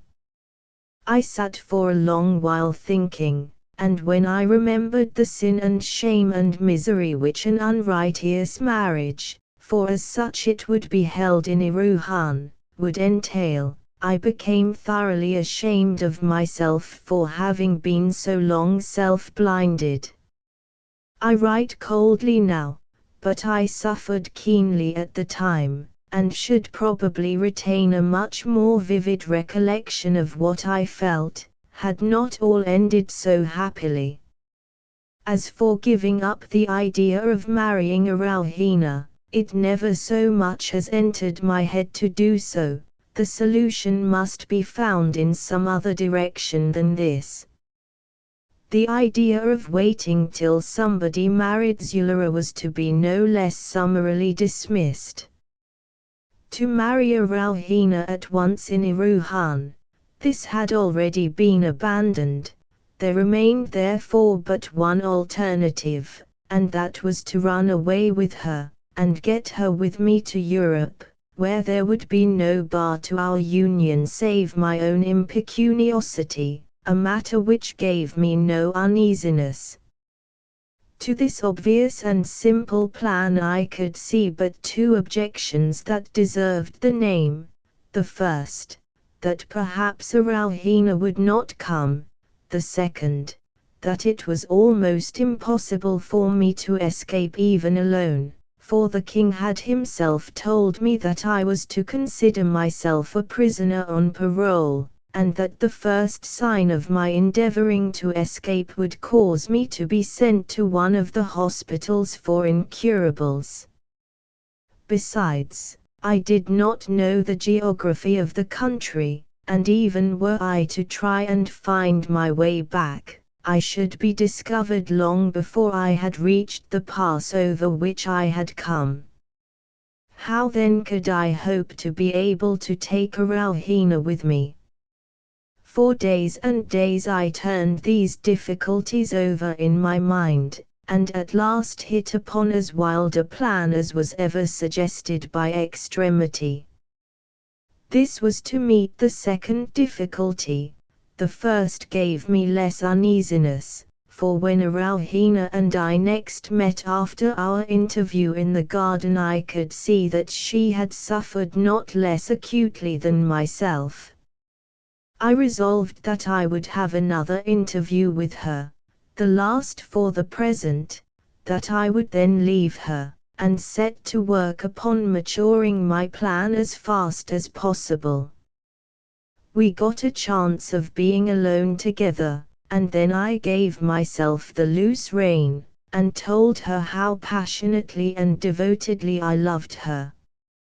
She said little in return, but her tears, which I could not refrain from answering with my own, and the little she did say were quite enough to show me that I should meet with no obstacle from her. Then I asked her whether she would run a terrible risk which we should share in common, if, in case of success, I could take her to my own people, to the home of my mother and sisters, who would welcome her very gladly. At the same time I pointed out that the chances of failure were far greater than those of success, and that the probability was that even though I could get so far as to carry my design into execution, it would end in death to us both. I was not mistaken in her. She said that she believed I loved her as much as she loved me, and that she would brave anything if I could only assure her that what I proposed would not be thought dishonorable in England. She could not live without me, and would rather die with me than alone, that death was perhaps the best for us both, that I must plan, and that when the hour came I was to send for her, and trust her not to fail me, and so after many tears and embraces, we tore ourselves away. I then left the Nosnibors, took a lodging in the town, and became melancholy to my heart's content. Erewhon and I used to see each other sometimes, for I had taken to going regularly to the musical banks, but Mrs. Nosnibor and Zulara both treated me with considerable coldness. I felt sure that they suspected me. Erewhon looked miserable, and I saw that her purse was now always as full as she could fill it with the musical bank money, much fuller than of old. Then the horrible thought occurred to me that her health might break down, and that she might be subjected to a criminal prosecution. Oh, how I hated Erewhon at that time! I was still received at court, but my good looks were beginning to fail me, and I was not such an adept at concealing the effects of pain as the Erewhonians are. I could see that my friends began to look concerned about me, and was obliged to take a leaf out of Mahaina's book, and pretend to have developed a taste for drinking. I even consulted a straightener as though this were so, and submitted to much discomfort. This made matters better for a time, but I could see that my friends thought less highly of my constitution as my flesh began to fall away. I was told that the poor made an outcry about my pension, and I saw a stinging article in an anti-ministerial paper, in which the writer went so far as to say that my having light hair reflected little credit upon me, inasmuch as I had been reported to have said that it was a common thing in the country from which I came. I have reason to believe that Mr. Nosnibor himself inspired this article. Presently it came round to me that the king had begun to dwell upon my having been possessed of a watch, and to say that I ought to be treated medicinally for having told him a lie about the balloons. I saw misfortune gathering round me in every direction, and felt that I should have need of all my wits and a good many more, if I was to steer myself and Erewhon to a good conclusion. There were some who continued to show me kindness, and strange to say, I received the most from the very persons from whom I should have least expected it, I mean from the cashiers of the musical banks. I had made the acquaintance of several of these persons, and now that I frequented their bank, they were inclined to make a good deal of me. One of them, seeing that I was thoroughly out of health, though of course he pretended not to notice it, suggested that I should take a little change of air and go down with him to one of the principal towns, which was some 2 or 3 days' journey from the metropolis, and the chief seat of the colleges of Unreason. He assured me that I should be delighted with what I saw, and that I should receive a most hospitable welcome. I determined therefore to accept the invitation. We started 2 or 3 days later, and after a night on the road, we arrived at our destination towards evening.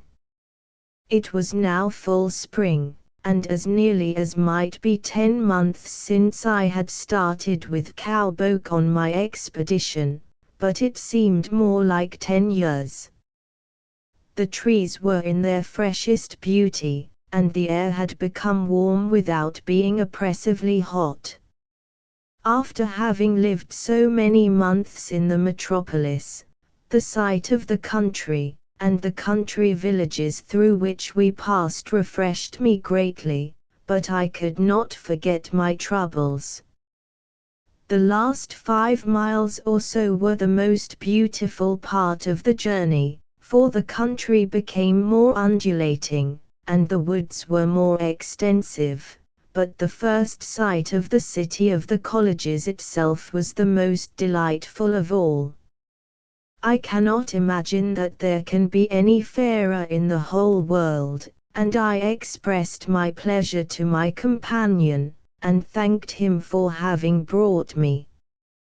We drove to an inn in the middle of the town, and then, while it was still light, my friend the cashier, whose name was Thims, took me for a stroll in the streets and in the courtyards of the principal colleges.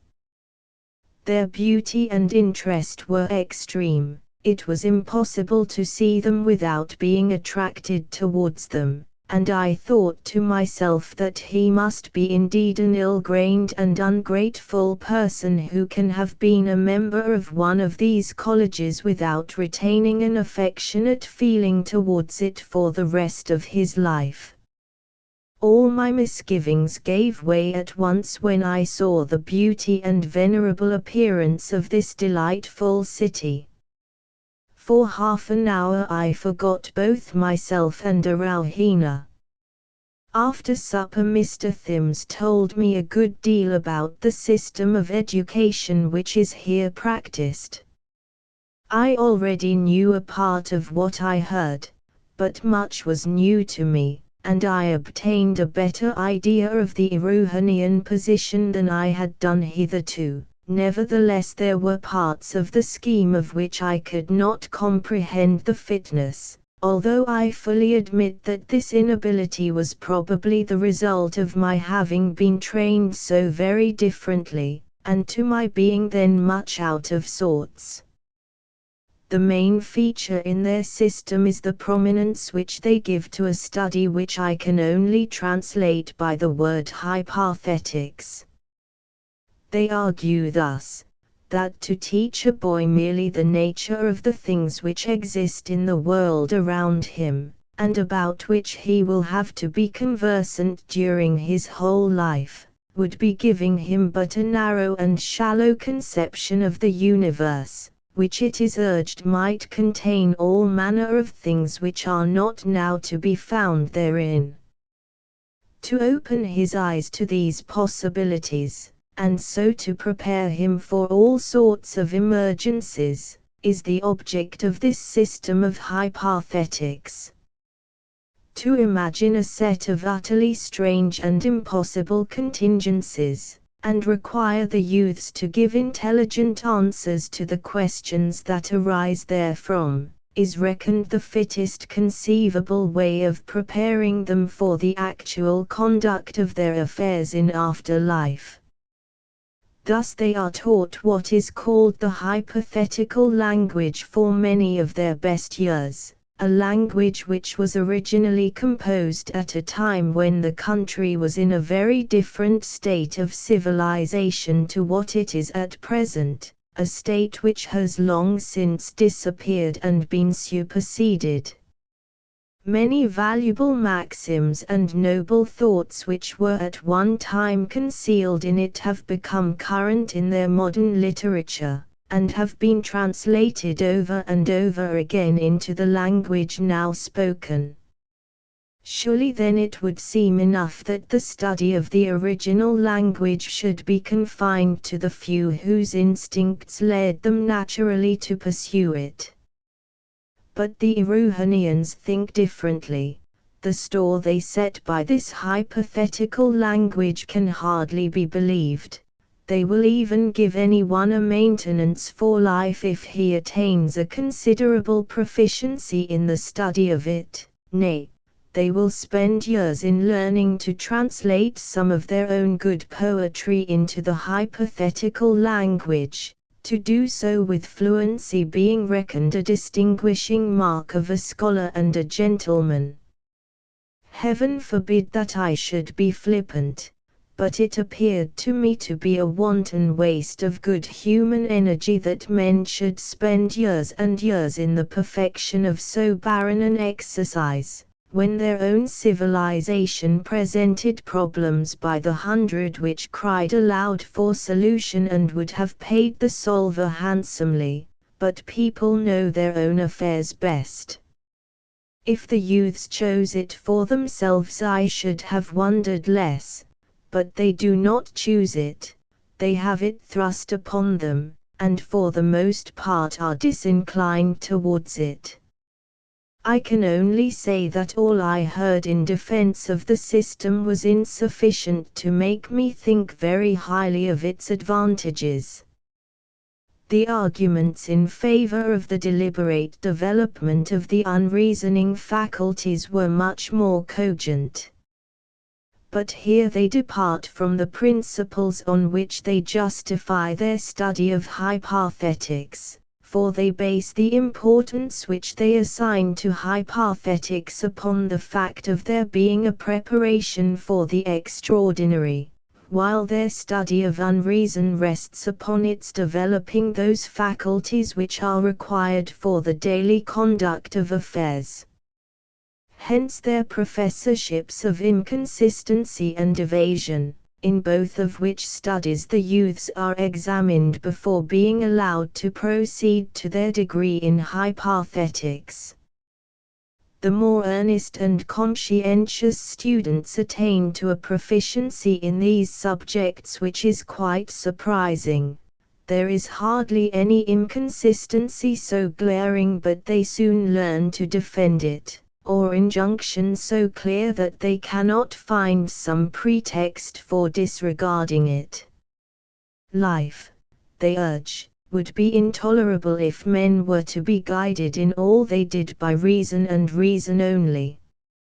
Reason betrays men into the drawing of hard and fast lines, and to the defining by language, language being like the sun, which rears and then scorches. Extremes are alone logical, but they are always absurd. The mean is illogical, but an illogical mean is better than the sheer absurdity of an extreme. There are no follies and no unreasonablenesses so great as those which can apparently be irrefragably defended by reason itself, and there is hardly an error into which men may not easily be led if they base their conduct upon reason only. Reason might very possibly abolish the double currency, it might even attack the personality of hope and justice. Besides, people have such a strong natural bias towards it that they will seek it for themselves and act upon it quite as much as or more than is good for them. There is no need of encouraging reason. With unreason the case is different. She is the natural complement of reason, without whose existence reason itself were non-existent. If, then, reason would be non-existent were there no such thing as unreason, surely it follows that the more unreason there is, the more reason there must be also. Hence the necessity for the development of unreason, even in the interests of reason herself. The professors of unreason deny that they undervalue reason. None can be more convinced than they are, that if the double currency cannot be rigorously deduced as a necessary consequence of human reason, the double currency should cease forthwith. But they say that it must be deduced from no narrow and exclusive view of reason which should deprive that admirable faculty of the one half of its own existence. Unreason is a part of reason, it must therefore be allowed its full share in stating the initial conditions. Chapter XXII. The colleges of unreason, continued of genius they make no account, for they say that every one is a genius, more or less. No one is so physically sound that no part of him will be even a little unsound, and no one is so diseased but that some part of him will be healthy, so no man is so mentally and morally sound, but that he will be in part both mad and wicked. And no man is so mad and wicked but he will be sensible and honorable in part. In like manner there is no genius who is not also a fool, and no fool who is not also a genius. When I talked about originality and genius to some gentlemen whom I met at a supper party given by Mr. Thims in my honor, and said that original thought ought to be encouraged, I had to eat my words at once. Their view evidently was that genius was like offences, needs must that it come, but woe unto that man through whom it comes. A man's business, they hold, is to think as his neighbours do, for heaven help him if he thinks good what they count bad. And really it is hard to see how the Erewhonian theory differs from our own, for the word idiot only means a person who forms his opinions for himself. The venerable professor of worldly wisdom, a man verging on 80 but still hale, spoke to me very seriously on this subject in consequence of the few words that I had imprudently let fall in defense of genius. He was one of those who carried most weight in the university, and had the reputation of having done more perhaps than any other living man to suppress any kind of originality. It is not our business, he said, to help students to think for themselves. Surely this is the very last thing which one who wishes them well should encourage them to do. Our duty is to ensure that they shall think as we do, or at any rate, as we hold it expedient to say we do.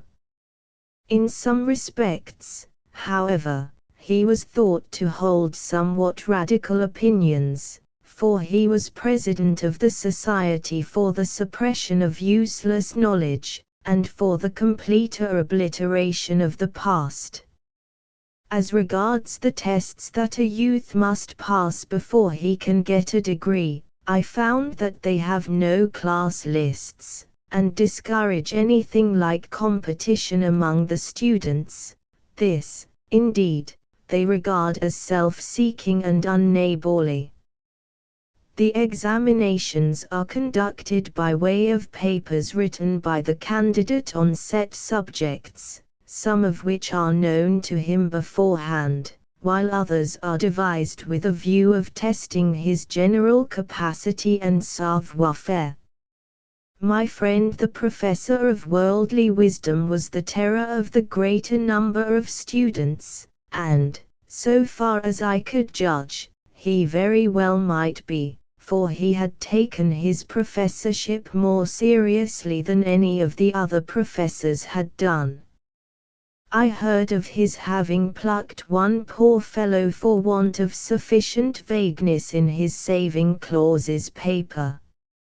Another was sent down for having written an article on a scientific subject without having made free enough use of the words carefully, patiently and earnestly. One man was refused a degree for being too often and too seriously in the right, while a few days before I came a whole batch had been plucked for insufficient distrust of printed matter. About this there was just then rather a ferment, for it seems that the professor had written an article in the leading university magazine, which was well known to be by him, and which abounded in all sorts of plausible blunders. He then set a paper which afforded the examines an opportunity of repeating these blunders, which, believing the article to be by their own examiner, they of course did. The professor plucked every single one of them, but his action was considered to have been not quite handsome.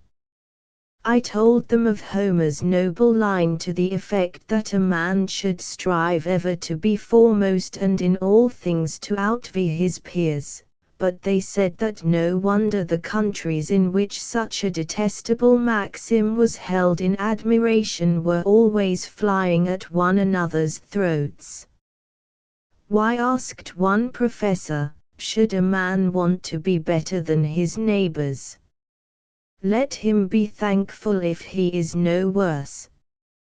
I ventured feebly to say that I did not see how progress could be made in any art or science, or indeed in anything at all, without more or less self-seeking, and hence unamiability. Of course it cannot, said the professor, and therefore we object to progress. After which there was no more to be said. Later on, however, a young professor took me aside and said he did not think I quite understood their views about progress. We like progress, he said, but it must commend itself to the common sense of the people. If a man gets to know more than his neighbors, he should keep his knowledge to himself till he has sounded them, and seen whether they agree, or are likely to agree with him. He said it was as immoral to be too far in front of one's own age, as to lag too far behind it. If a man can carry his neighbors with him, he may say what he likes, but if not, what insult can be more gratuitous than the telling them what they do not want to know? A man should remember that intellectual overindulgence is one of the most insidious and disgraceful forms that excess can take. Granted that everyone should exceed more or less, inasmuch as absolutely perfect sanity would drive any man mad the moment he reached it, but he was now warming to his subject and I was beginning to wonder how I should get rid of him, when the party broke up, and though I promised to call on him before I left, I was unfortunately prevented from doing so. I have now said enough to give English readers some idea of the strange views which the Erewhonians hold concerning unreason, hypothetics, and education generally.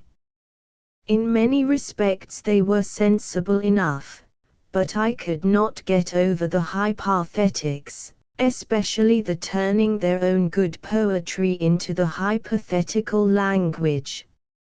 In the course of my stay I met one youth who told me that for 14 years the hypothetical language had been almost the only thing that he had been taught, although he had never, to his credit, as it seemed to me, shown the slightest proclivity towards it, while he had been endowed with not inconsiderable ability for several other branches of human learning. He assured me that he would never open another hypothetical book after he had taken his degree, but would follow out the bent of his own inclinations. This was well enough, but who could give him his 14 years back again? I sometimes wondered how it was that the mischief done was not more clearly perceptible, and that the young men and women grew up as sensible and goodly as they did, in spite of the attempts almost deliberately made to warp and stunt their growth. Some doubtless received damage, from which they suffered to their life's end, but many seemed little or none the worse, and some, almost the better. The reason would seem to be that the natural instinct of the lads in most cases so absolutely rebelled against their training, that do what the teachers might they could never get them to pay serious heed to it.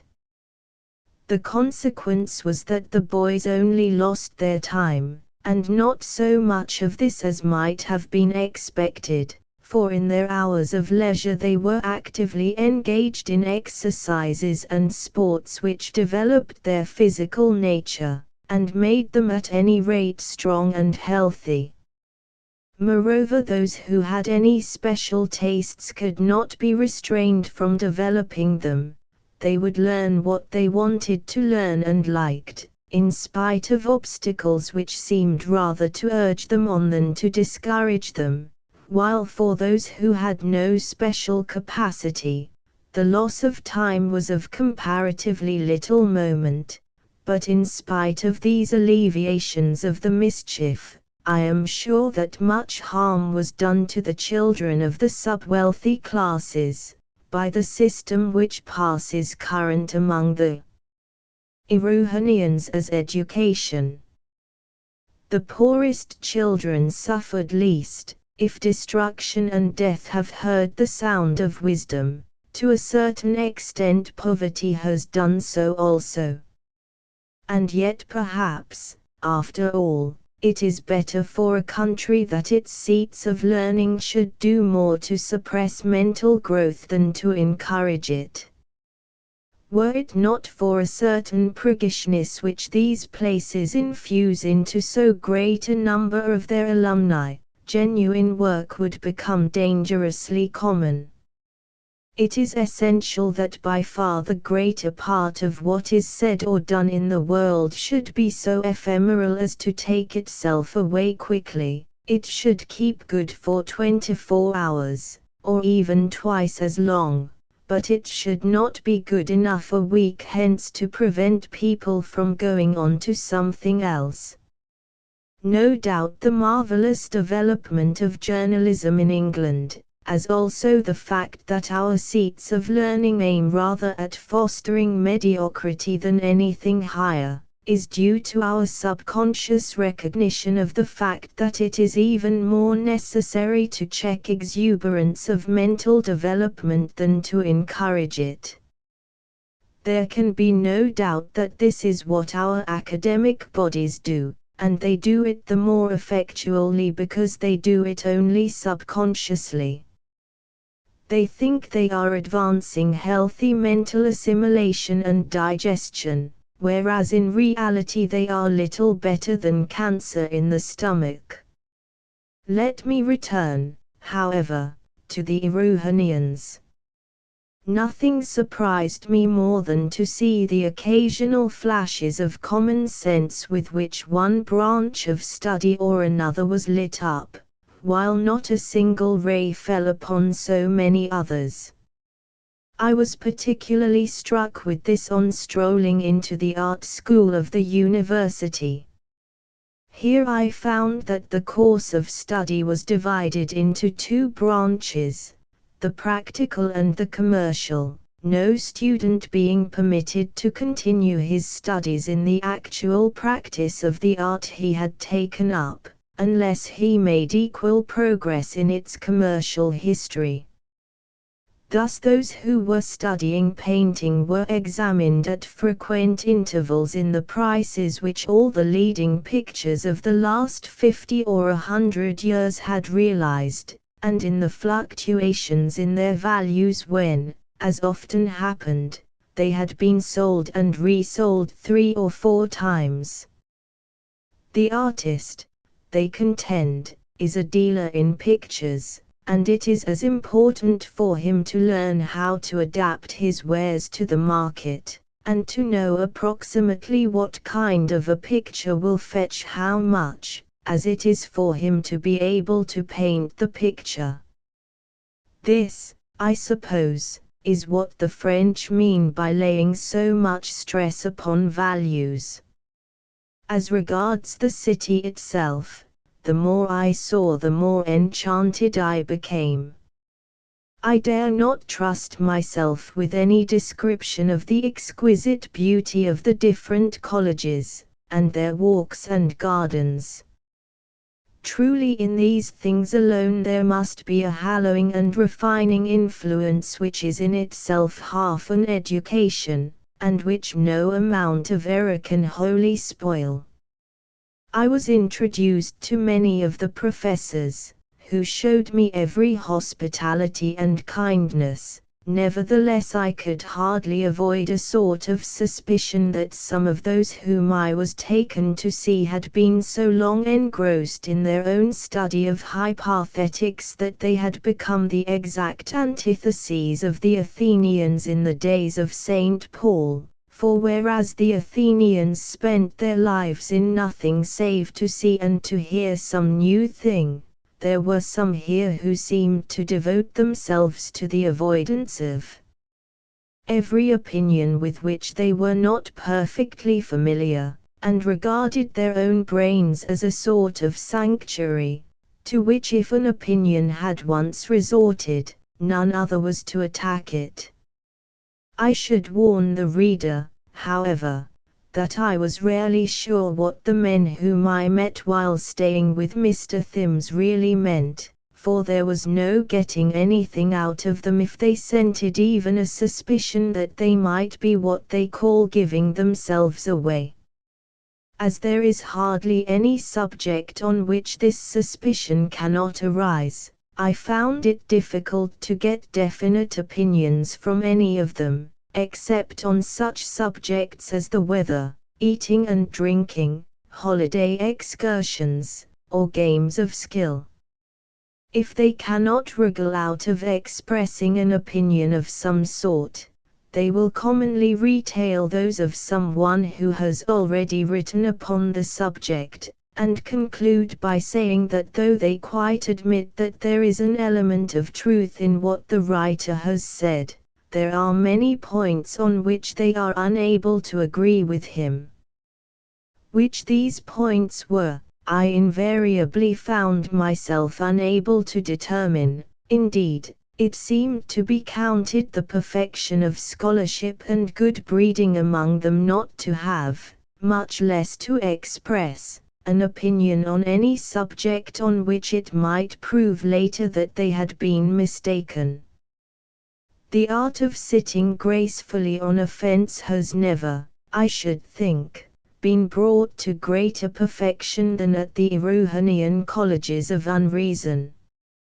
Even when, wriggle as they may, they find themselves pinned down to some expression of definite opinion, as often as not they will argue in support of what they perfectly well know to be untrue. I repeatedly met with reviews and articles even in their best journals, between the lines of which I had little difficulty in detecting a sense exactly contrary to the one ostensibly put forward.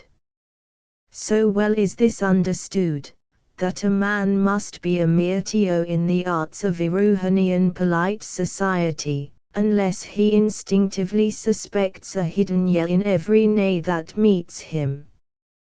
Granted that it comes to much the same in the end, for it does not matter whether yell is called yell or nay so long as it is understood which it is to be, but our own more direct way of calling a spade, rather than a rake, with the intention that every one should understand it as a spade, seems more satisfactory. On the other hand, the Erewhonian system lends itself better to the suppression of that downrightness which it seems the express aim of Erewhonian philosophy to discountenance. However this may be, the fear of giving themselves away disease was fatal to the intelligence of those infected by it, and almost everyone at the colleges of unreason had caught it to a greater or less degree. After a few years atrophy of the opinions invariably supervened, and the sufferer became stone dead to everything except the more superficial aspects of those material objects with which he came most in contact. The expression on the faces of these people was repellent. They did not, however, seem particularly unhappy, for they none of them had the faintest idea that they were in reality more dead than alive. No cure for this disgusting fear of giving themselves away disease has yet been discovered. It was during my stay in City of the Colleges of Unreason, a city whose Erewhonian name is so cacophonous that I refrain from giving it, that I learned the particulars of the revolution which had ended in the destruction of so many of the mechanical inventions which were formerly in common use. Mr. Thims took me to the rooms of a gentleman who had a great reputation for learning, but who was also, so Mr. Thims told me, rather a dangerous person, inasmuch as he had attempted to introduce an adverb into the hypothetical language. He had heard of my watch and been exceedingly anxious to see me, for he was accounted the most learned antiquary in Erewhon on the subject of mechanical law. We fell to talking upon the subject, and when I left he gave me a reprinted copy of the work which brought the revolution about. It had taken place some 500 years before my arrival. People had long become thoroughly used to the change, although at the time that it was made the country was plunged into the deepest misery, and a reaction which followed had very nearly proved successful. Civil war raged for many years, and is said to have reduced the number of the inhabitants by 1/2.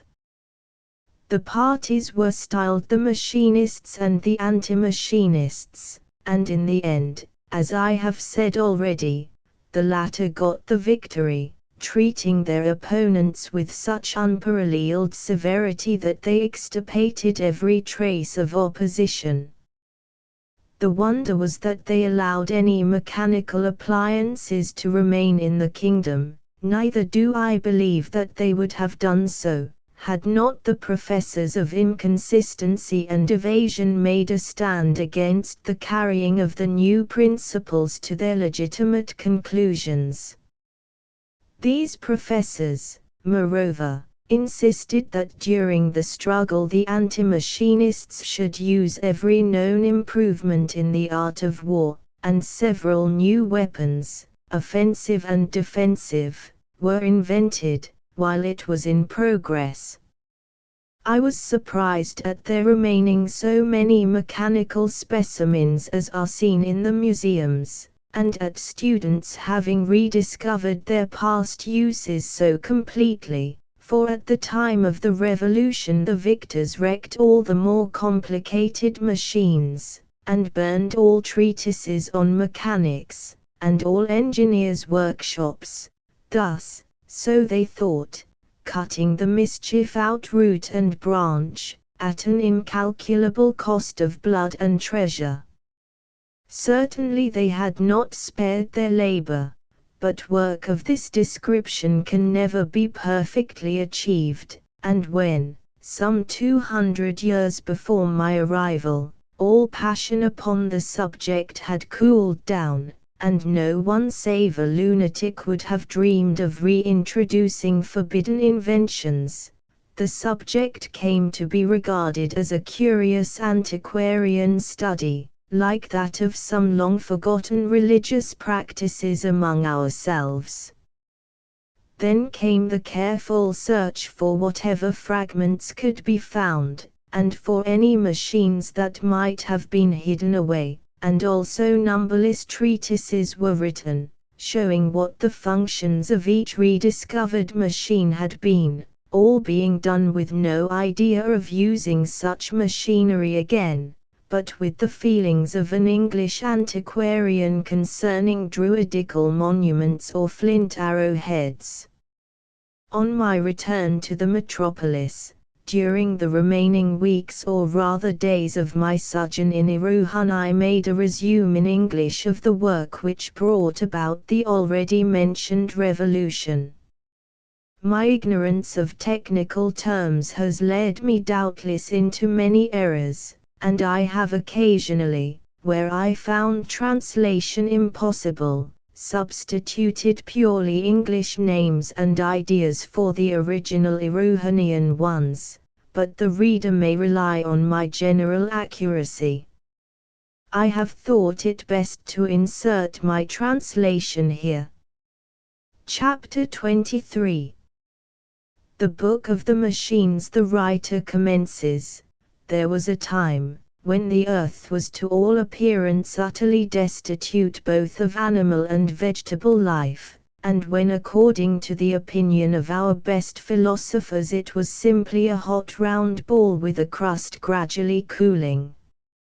Now if a human being had existed while the earth was in this state and had been allowed to see it as though it were some other world with which he had no concern, and if at the same time he were entirely ignorant of all physical science, would he not have pronounced it impossible that creatures possessed of anything like consciousness should be evolved from the seeming cinder which he was beholding?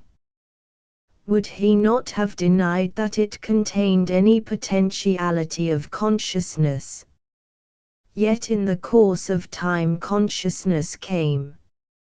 Is it not possible then that there may be even yet new channels dug out for consciousness, though we can detect no signs of them at present? Again, consciousness, in anything like the present acceptation of the term, having been once a new thing, a thing, as far as we can see, subsequent even to an individual center of action and to a reproductive system, which we see existing in plants without apparent consciousness, why may not there arise some new phase of mind which shall be as different from all present known phases, as the mind of animals is from that of vegetables? It would be absurd to attempt to define such a mental state, or whatever it may be called, inasmuch as it must be something so foreign to man that his experience can give him no help towards conceiving its nature. But surely when we reflect upon the manifold phases of life and consciousness which have been evolved already, it would be rash to say that no others can be developed, and that animal life is the end of all things. There was a time when fire was the end of all things, another when rocks and water were so." The writer, after enlarging on the above for several pages, proceeded to inquire whether traces of the approach of such a new phase of life could be perceived at present, whether we could see any tenements preparing which might in a remote futurity be adapted for it, whether, in fact, the primordial cell of such a kind of life could be now detected upon earth. In the course of his work he answered this question in the affirmative and pointed to the higher machines. "There is no security," to quote his own words, "against the ultimate development of mechanical consciousness, in the fact of machines possessing little consciousness now. A mollusk has not much consciousness. Reflect upon the extraordinary advance which machines have made during the last few hundred years, and note how slowly the animal and vegetable kingdoms are advancing. The more highly organized machines are creatures not so much of yesterday, as of the last 5 minutes, so to speak, in comparison with past time. Assume for the sake of argument that conscious beings have existed for some 20 million years. See what strides machines have made in the last 1,000. May not the world last 20 million years longer? If so, what will they not in the end become? Is it not safer to nip the mischief in the bud and to forbid them further progress? But who can say that the vapor engine has not a kind of consciousness? Where does consciousness begin, and where end? Who can draw the line? Who can draw any line? Is not everything interwoven with everything? Is not machinery linked with animal life in an infinite variety of ways? The shell of a hen's egg is made of a delicate whiteware and is a machine as much as an egg cup is. The shell is a device for holding the egg, as much as the egg cup for holding the shell. Both are phases of the same function. The hen makes the shell in her inside, but it is pure pottery. She makes her nest outside of herself for convenience sake, but the nest is not more of a machine than the eggshell is. A machine is only a device. Then returning to consciousness, and endeavoring to detect its earliest manifestations, the writer continued, there is a kind of plant that eats organic food with its flowers. When a fly settles upon the blossom, the petals close upon it and hold it fast till the plant has absorbed the insect into its system, but they will close on nothing but what is good to eat. Of a drop of rain or a piece of stick they will take no notice. Curious that so unconscious a thing should have such a keen eye to its own interest. If this is unconsciousness, where is the use of consciousness?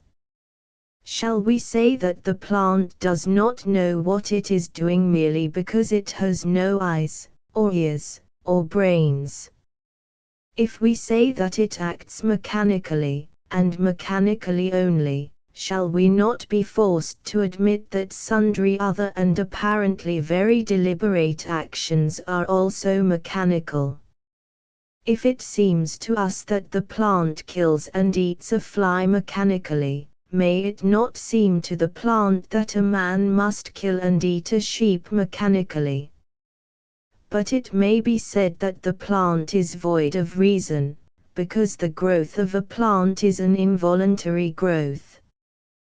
Given earth, air, and due temperature, the plant must grow. It is like a clock, which being once wound up will go till it is stopped or run down. It is like the wind blowing on the sails of a ship. The ship must go when the wind blows it. But can a healthy boy help growing if he have good meat and drink and clothing? Can anything help going as long as it is wound up, or go on after it is run down? Is there not a winding up process everywhere? Even a potato, 5, in a dark cellar has a certain low cunning about him which serves him in excellent stead. He knows perfectly well what he wants and how to get it. He sees the light coming from the cellar window and sends his shoots crawling straight thereto. They will crawl along the floor and up the wall and out at the cellar window. If there be a little earth anywhere on the journey he will find it and use it for his own ends. What deliberation he may exercise in the matter of his roots when he is planted in the earth is a thing unknown to us, but we can imagine him saying, I will have a tuber here and a tuber there, and I will suck whatsoever advantage I can from all my surroundings. This neighbor I will overshadow, and that I will undermine, and what I can do shall be the limit of what I will do. He that is stronger and better placed than I shall overcome me, and him that is weaker I will overcome. The potato says these things by doing them, which is the best of languages. What is consciousness if this is not consciousness? We find it difficult to sympathize with the emotions of a potato, so we do with those of an oyster. Neither of these things makes a noise on being boiled or opened, and noise appeals to us more strongly than anything else, because we make so much about our own sufferings. Since, then, they do not annoy us by any expression of pain, we call them emotionless, and so qua mankind they are, but mankind is not everybody. If it be urged that the action of the potato is chemical and mechanical only, and that it is due to the chemical and mechanical effects of light and heat, the answer would seem to lie in an inquiry whether every sensation is not chemical and mechanical in its operation. Whether those things which we deem most purely spiritual are anything but disturbances of equilibrium in an infinite series of levers, beginning with those that are too small for microscopic detection, and going up to the human arm and the appliances which it makes use of. Whether there be not a molecular action of thought, whence a dynamical theory of the passions shall be deducible. Whether strictly speaking we should not ask what kind of levers a man is made of rather than what is his temperament. How are they balanced? How much of such and such will it take to weigh them down so as to make him do so and so? The writer went on to say that he anticipated a time when it would be possible, by examining a single hair with a powerful microscope, to know whether its owner could be insulted with impunity. He then became more and more obscure, so that I was obliged to give up all attempt at translation, neither did I follow the drift of his argument. On coming to the next part which I could construe, I found that he had changed his ground. Either he proceeds, a great deal of action that has been called purely mechanical and unconscious must be admitted to contain more elements of consciousness than has been allowed hitherto, and in this case germs of consciousness will be found in many actions of the higher machines, or, assuming the theory of evolution but at the same time denying the consciousness of vegetable and crystalline action, the race of man has descended from things which had no consciousness at all. In this case there is no a priori improbability in the descent of conscious, and more than conscious, machines from those which now exist, except that which is suggested by the apparent absence of anything like a reproductive system in the mechanical kingdom. This absence, however, is only apparent, as I shall presently show. Do not let me be misunderstood as living in fear of any actually existing machine. There is probably no known machine which is more than a prototype of future mechanical life. The present machines are to the future as the early saurians to man. The largest of them will probably greatly diminish in size. Some of the lowest vertebrate attained a much greater bulk than has descended to their more highly organized living representatives. And in like manner a diminution in the size of machines has often attended their development and progress. Take the watch, for example, examine its beautiful structure, observe the intelligent play of the minute members which compose it, Yet this little creature is but a development of the cumbrous clocks that preceded it, it is no deterioration from them. A day may come when clocks, which certainly at the present time are not diminishing in bulk, will be superseded owing to the universal use of watches, in which case they will become as extinct as ichthyosauri, while the watch, whose tendency has for some years been to decrease in size rather than the contrary, will remain the only existing type of an extinct race. But returning to the argument, I would repeat that I fear none of the existing machines. What I fear is the extraordinary rapidity with which they are becoming something very different to what they are at present. No class of beings have in any time past made so rapid a movement forward. Should not that movement be jealously watched and checked while we can still check it? And is it not necessary for this end to destroy the more advanced of the machines which are in use at present, though it is admitted that they are in themselves harmless? As yet the machines receive their impressions through the agency of man's senses. One traveling machine calls to another in a shrill accent of alarm and the other instantly retires, but it is through the ears of the driver that the voice of the one has acted upon the other. Had there been no driver, the callee would have been deaf to the caller. There was a time when it must have seemed highly improbable that machines should learn to make their wants known by sound, even through the ears of man. May we not conceive, then, that a day will come when those ears will be no longer needed, and the hearing will be done by the delicacy of the machine's own construction, when its language shall have been developed from the cry of animals to a speech as intricate as our own. It is possible that by that time children will learn the differential calculus, as they learn now to speak, from their mothers and nurses, or that they may talk in the hypothetical language, and work rule of 3 sums, as soon as they are born. But this is not probable. We cannot calculate on any corresponding advance in man's intellectual or physical powers which shall be a set-off against the far greater development which seems in store for the machines.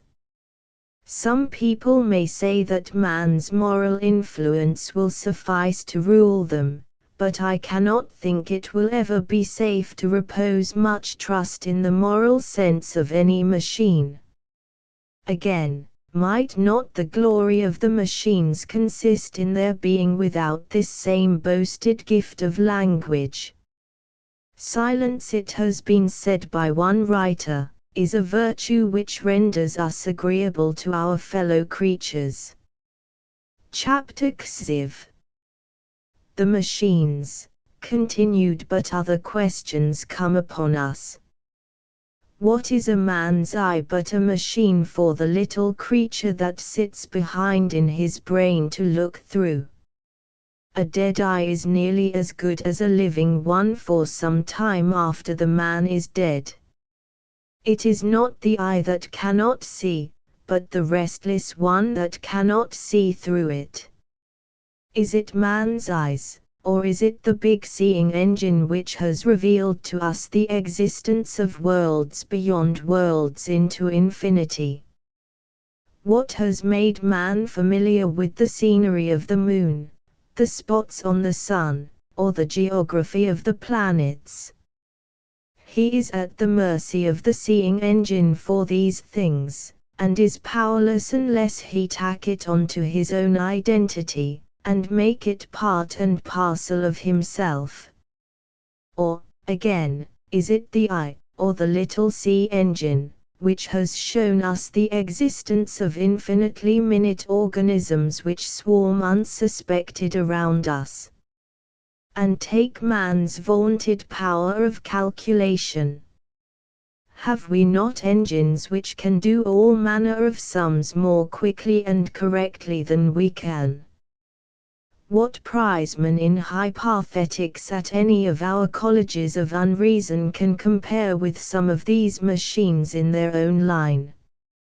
In fact, wherever precision is required, man flies to the machine at once, as far preferable to himself. Our sum engines never drop a figure, nor our looms a stitch. The machine is brisk and active. When the man is weary, it is clear-headed and collected. When the man is stupid and dull, it needs no slumber. When man must sleep or drop, ever at its post, ever ready for work, its alacrity never flags, its patience never gives in. Its might is stronger than combined hundreds, and swifter than the flight of birds. It can burrow beneath the earth, and walk upon the largest rivers and sink not. This is the green tree. What then shall be done in the dry? Who shall say that a man does see or hear? He is such a hive and swarm of parasites that it is doubtful whether his body is not more theirs than his, and whether he is anything but another kind of ant-heap after all. May not man himself become a sort of parasite upon the machines? An affectionate machine-tickling aphid. It is said by some that our blood is composed of infinite living agents which go up and down the highways and byways of our bodies as people in the streets of a city.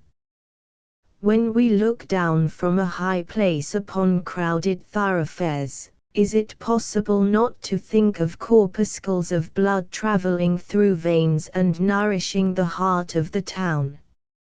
No mention shall be made of sewers, nor of the hidden nerves which serve to communicate sensations from one part of the town's body to another, nor of the yawning jaws of the railway stations, whereby the circulation is carried directly into the heart, which receive the venous lines, and disgorge the arterial, with an eternal pulse of people.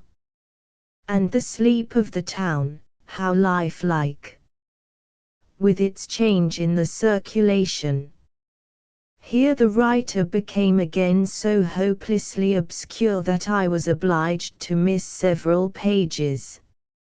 He resumed, it can be answered that even though machines should hear never so well and speak never so wisely, they will still always do the one or the other for our advantage, not their own, that man will be the ruling spirit and the machine the servant, that as soon as a machine fails to discharge the service which man expects from it, it is doomed to extinction, that the machines stand to man simply in the relation of lower animals, the vapor engine itself being only a more economical kind of horse, so that instead of being likely to be developed into a higher kind of life than man's, they owe their very existence and progress to their power of ministering to human wants, and must therefore both now and ever be man's inferiors. This is all very well. But the servant glides by imperceptible approaches into the master, and we have come to such a pass that, even now, man must suffer terribly on ceasing to benefit the machines. If all machines were to be annihilated at one moment, so that not a knife nor lever nor rag of clothing nor anything whatsoever were left to man but his bare body alone that he was born with, and if all knowledge of mechanical laws were taken from him so that he could make no more machines, and all machine-made food destroyed so that the race of man should be left as it were naked upon a desert island, we should become extinct in 6 weeks. A few miserable individuals might linger, but even these in a year or two would become worse than monkeys. Man's very soul is due to the machines. It is a machine-made thing. He thinks as he thinks, and feels as he feels, through the work that machines have wrought upon him, and their existence is quite as much a sine qua non for his, as his for theirs. This fact precludes us from proposing the complete annihilation of machinery, but surely it indicates that we should destroy as many of them as we can possibly dispense with, lest they should tyrannize over us even more completely. True, from a low materialistic point of view, it would seem that those thrive best who use machinery wherever its use is possible with profit. But this is the art of the machines. They serve that they may rule. They bear no malice towards man for destroying a whole race of them provided he creates a better instead. On the contrary, they reward him liberally for having hastened their development. It is for neglecting them that he incurs their wrath, or for using inferior machines, or for not making sufficient exertions to invent new ones, or for destroying them without replacing them. Yet these are the very things we ought to do, and do quickly, for though our rebellion against their infant power will cause infinite suffering, what will not things come to, if that rebellion is delayed? They have preyed upon man's groveling preference for his material over his spiritual interests, and have betrayed him into supplying that element of struggle and warfare without which no race can advance. The lower animals progress because they struggle with one another. The weaker die, the stronger breed and transmit their strength. The machines, being of themselves unable to struggle, have got man to do their struggling for them. As long as he fulfills this function duly, all goes well with him, at least he thinks so. But the moment he fails to do his best for the advancement of machinery by encouraging the good and destroying the bad, he is left behind in the race of competition. And this means that he will be made uncomfortable in a variety of ways, and perhaps die. So that even now the machines will only serve on condition of being served, and that too upon their own terms. The moment their terms are not complied with, they jib, and either smash both themselves and all whom they can reach, or turn churlish and refuse to work at all. How many men at this hour are living in a state of bondage to the machines? How many spend their whole lives, from the cradle to the grave, intending them by night and day?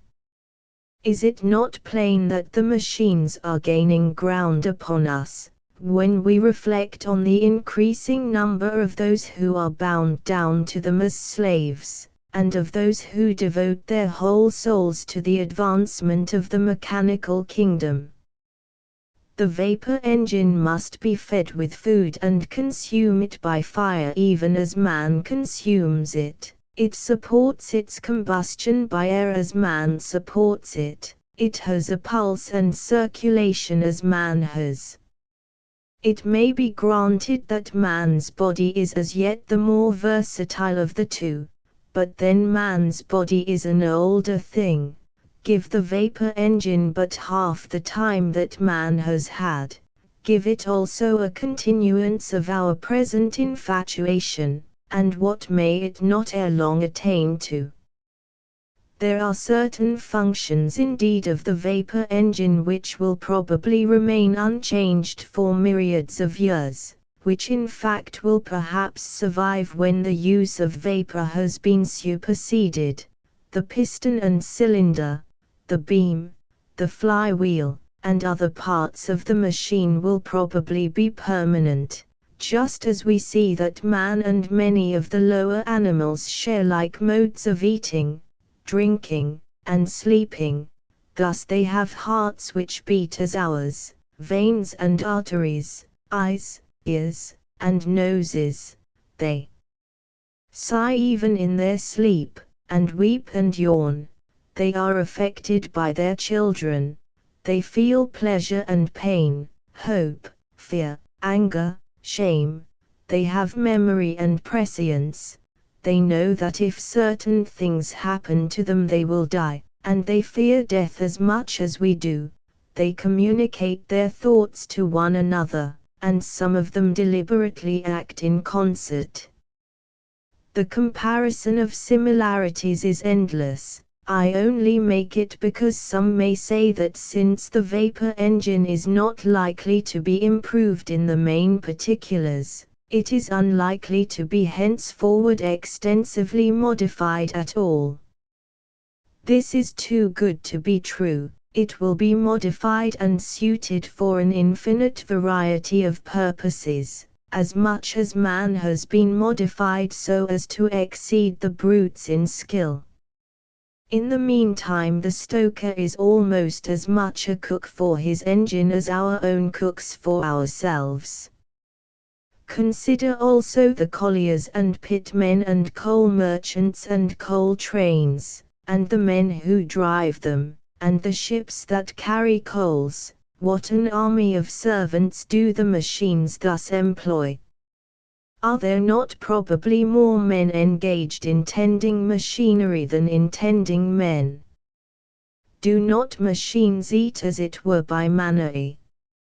Are we not ourselves creating our successors in the supremacy of the earth, daily adding to the beauty and delicacy of their organization, daily giving them greater skill and supplying more and more of that self-regulating, self-acting power which will be better than any intellect? What a new thing it is for a machine to feed at all! The plough, the spade, and the cart must eat through man's stomach. The fuel that sets them going must burn in the furnace of a man or of horses. Man must consume bread and meat or he cannot dig. The bread and meat are the fuel which drive the spade. If a plough be drawn by horses, the power is supplied by grass or beans or oats, which being burnt in the belly of the cattle give the power of working. Without this fuel the work would cease, as an engine would stop if its furnaces were to go out. A man of science has demonstrated that no animal has the power of originating mechanical energy, but that all the work done in its life by any animal, and all the heat that has been emitted from it, and the heat which would be obtained by burning the combustible matter which has been lost from its body during life, and by burning its body after death, make up altogether an exact equivalent to the heat which would be obtained by burning as much food as it has used during its life, and an amount of fuel which would generate as much heat as its body if burned immediately after death. I do not know how he has found this out, but he is a man of science. How then can it be objected against the future vitality of the machines that they are, in their present infancy, at the beck and call of beings who are themselves incapable of originating mechanical energy? The main point, however, to be observed as affording cause for alarm is, that whereas animals were formerly the only stomachs of the machines, there are now many which have stomachs of their own, and consume their food themselves. This is a great step towards their becoming, if not animate, yet something so near akin to it, as not to differ more widely from our own life than animals do from vegetables. And though man should remain, in some respects, the higher creature, is not this in accordance with the practice of nature, which allows superiority in some things to animals which have, on the whole, been long surpassed? Has she not allowed the ant and the bee to retain superiority over man in the organization of their communities and social arrangements, the bird in traversing the air, the fish in swimming, the horse in strength and fleetness, and the dog in self-sacrifice? It is said by some with whom I have conversed upon this subject, that the machines can never be developed into animate or quasi-animate existences, inasmuch as they have no reproductive system, nor seem ever likely to possess one. If this be taken to mean that they cannot marry, and that we are never likely to see a fertile union between two vapor engines with the young ones playing about the door of the shed, however greatly we might desire to do so, I will readily grant it. But the objection is not a very profound one. No one expects that all the features of the now existing organizations will be absolutely repeated in an entirely new class of life. The reproductive system of animals differs widely from that of plants, but both are reproductive systems. Has nature exhausted her phases of this power? Surely if a machine is able to reproduce another machine systematically, we may say that it has a reproductive system. What is a reproductive system, if it be not a system for reproduction? And how few of the machines are there which have not been produced systematically by other machines? But it is man that makes them do so. Yes, but is it not insects that make many of the plants reproductive, and would not whole families of plants die out if their fertilization was not effected by a class of agents utterly foreign to themselves? Does anyone say that the red clover has no reproductive system because the humble bee, and the humble bee only, must aid and abet it before it can reproduce? No one. The humble bee is a part of the reproductive system of the clover. Each one of ourselves has sprung from minute animalcules whose entity was entirely distinct from our own, and which acted after their kind with no thought or heed of what we might think about it.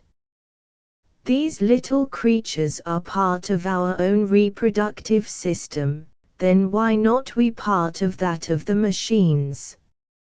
But the machines which reproduce machinery do not reproduce machines after their own kind. A thimble may be made by machinery, but it was not made by, neither will it ever make, a thimble. Here, again, if we turn to nature we shall find abundance of analogies which will teach us that a reproductive system may be in full force without the thing produced being of the same kind as that which produced it. Very few creatures reproduce after their own kind. They reproduce something which has the potentiality of becoming that which their parents were.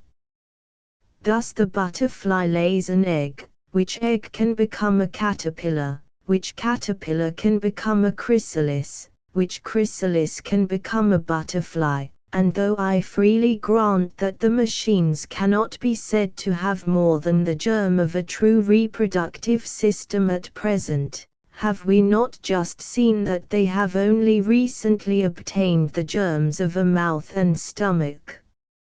And may not some stride be made in the direction of true reproduction which shall be as great as that which has been recently taken in the direction of true feeding? It is possible that the system when developed may be in many cases a vicarious thing. Certain classes of machines may be alone fertile, while the rest discharge other functions in the mechanical system, just as the great majority of ants and bees have nothing to do with the continuation of their species, but get food and store it, without thought of breeding. One cannot expect the parallel to be complete or nearly so, certainly not now, and probably never. But is there not enough analogy existing at the present moment, to make us feel seriously uneasy about the future, and to render it our duty to check the evil while we can still do so? Machines can within certain limits beget machines of any class, no matter how different to themselves. Every class of machines will probably have its special mechanical breeders, and all the higher ones will owe their existence to a large number of parents and not to two only. We are misled by considering any complicated machine as a single thing. In truth, it is a city or society, each member of which was bred truly after its kind.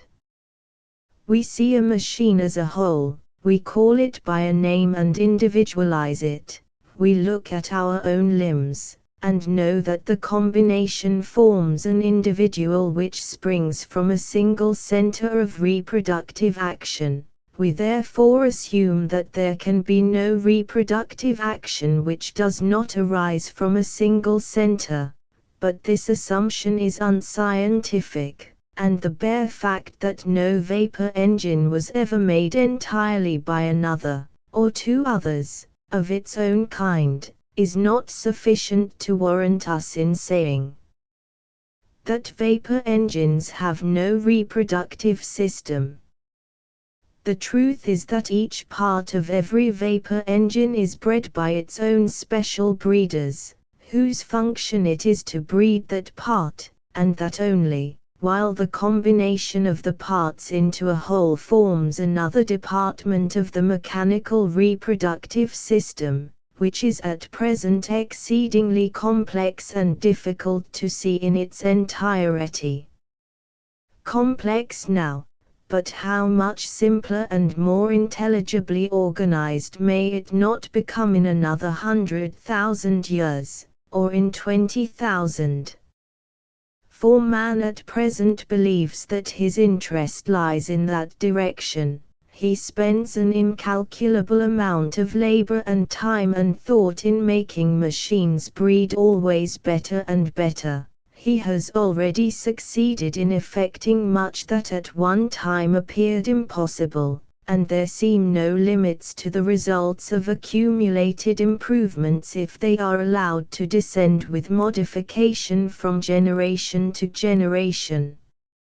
It must always be remembered that man's body is what it is through having been molded into its present shape by the chances and changes of many millions of years, but that his organization never advanced with anything like the rapidity with which that of the machines is advancing. This is the most alarming feature in the case, and I must be pardoned for insisting on it so frequently. Chapter XXV. The machines, concluded here, followed a very long and untranslatable digression about the different races and families of the then existing machines. The writer attempted to support his theory by pointing out the similarities existing between many machines of a widely different character, which served to show descent from a common ancestor. He divided machines into their genera, subgenera, species, varieties, subvarieties, and so forth. He proved the existence of connecting links between machines that seemed to have very little in common, and showed that many more such links had existed, but had now perished. He pointed out tendencies to reversion, and the presence of rudimentary organs which existed in many machines feebly developed and perfectly useless, yet serving to mark descent from an ancestor to whom the function was actually useful. I left the translation of this part of the treatise, which, by the way, was far longer than all that I have given here, for a later opportunity. Unfortunately, I left Erewhon before I could return to the subject, and though I saved my translation and other papers at the hazard of my life, I was obliged to sacrifice the original work. It went to my heart to do so, but I thus gained 10 minutes of invaluable time, without which both Erewhon and myself must have certainly perished. I remember one incident which bears upon this part of the treatise. The gentleman who gave it to me had asked to see my tobacco pipe. He examined it carefully, and when he came to the little protuberance at the bottom of the bowl he seemed much delighted, and exclaimed that it must be rudimentary. I asked him what he meant. "Sir," he answered, "this organ is identical with the rim at the bottom of a cup. It is but another form of the same function. Its purpose must have been to keep the heat of the pipe from marking the table upon which it rested." You would find, if you were to look up the history of tobacco pipes, that in early specimens this protuberance was of a different shape to what it is now.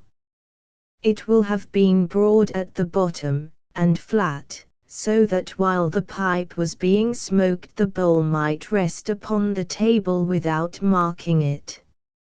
Use and disuse must have come into play and reduced the function to its present rudimentary condition. I should not be surprised, sir, he continued, if, in the course of time, it were to become modified still farther, and to assume the form of an ornamental leaf or scroll, or even a butterfly, while, in some cases, it will become extinct. On my return to England, I looked up the point, and found that my friend was right.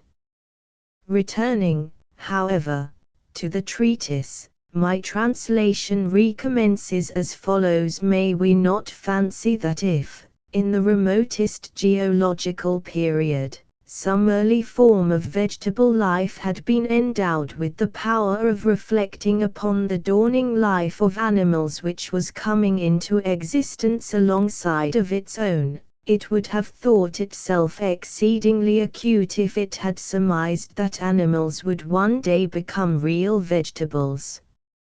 Yet would this be more mistaken than it would be on our part to imagine that because the life of machines is a very different one to our own, there is therefore no higher possible development of life than ours, or that because mechanical life is a very different thing from ours, therefore that it is not life at all. But I have heard it said, granted that this is so, and that the vapor engine has a strength of its own, surely no one will say that it has a will of its own. Alas!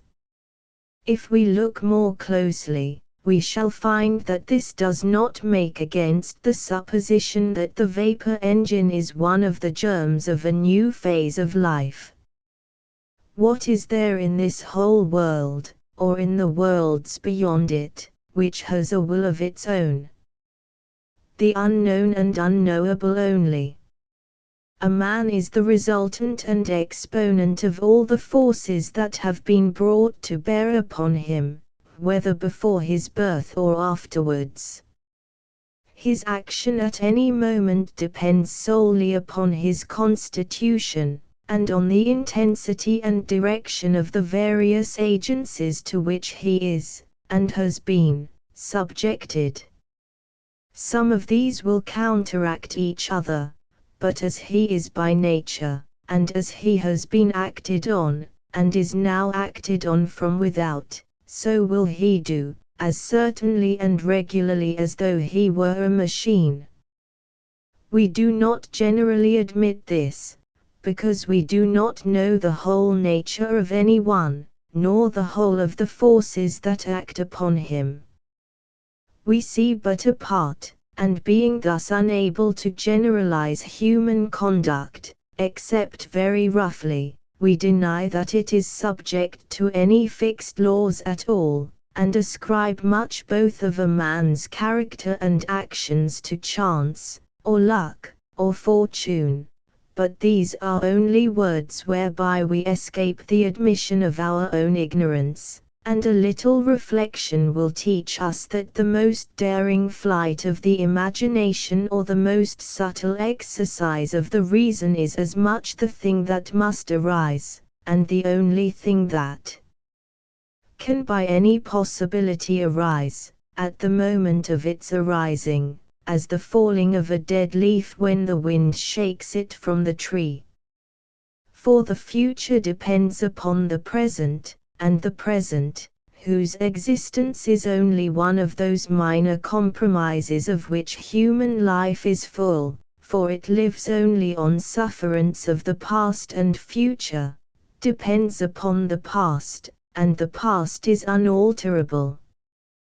The only reason why we cannot see the future as plainly as the past, is because we know too little of the actual past and actual present. These things are too great for us, otherwise the future, in its minutest details, would lie spread out before our eyes, and we should lose our sense of time present by reason of the clearness with which we should see the past and future. Perhaps we should not be even able to distinguish time at all, but that is foreign. What we do know is, that the more the past and present are known, the more the future can be predicted, and that no one dreams of doubting the fixity of the future in cases where he is fully cognizant of both past and present, and has had experience of the consequences that followed from such a past and such a present on previous occasions. He perfectly well knows what will happen, and will stake his whole fortune thereon. And this is a great blessing, for it is the foundation on which morality and science are built.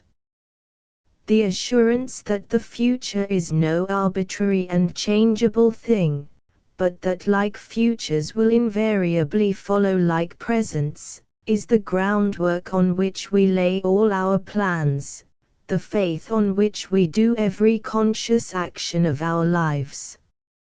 If this were not so, we should be without a guide, we should have no confidence in acting, and hence we should never act, for there would be no knowing that the results which will follow now will be the same as those which followed before. Who would plough or sow if he disbelieved in the fixity of the future? Who would throw water on a blazing house if the action of water upon fire were uncertain? Men will only do their utmost when they feel certain that the future will discover itself against them if their utmost has not been done. The feeling of such a certainty is a constituent part of the sum of the forces at work upon them, and will act most powerfully on the best and most moral men. Those who are most firmly persuaded that the future is immutably bound up with the present in which their work is lying, will best husband their present, and till it with the greatest care. The future must be a lottery to those who think that the same combinations can sometimes precede one set of results, and sometimes another. If their belief is sincere, they will speculate instead of working. These ought to be the immoral men. The others have the strongest spur to exertion and morality, if their belief is a living one. The bearing of all this upon the machines is not immediately apparent, but will become so presently. In the meantime, I must deal with friends who tell me that, though the future is fixed as regards inorganic matter, and in some respects with regard to man, yet that there are many ways in which it cannot be considered as fixed. Thus, they say that fire applied to dry shavings, and well fed with oxygen gas, will always produce a blaze, but that a coward brought into contact with a terrifying object will not always result in a man running away. Nevertheless, if there be two cowards perfectly similar in every respect, and if they be subjected in a perfectly similar way to two terrifying agents, which are themselves perfectly similar, there are few who will not expect a perfect similarity in the running away, even though 1,000 years intervene between the original combination and its being repeated. The apparently greater regularity in the results of chemical than of human combinations arises from our inability to perceive the subtle differences in human combinations, combinations which are never identically repeated. Fire we know, and shavings we know, but no two men ever were or ever will be exactly alike, and the smallest difference may change the whole conditions of the problem.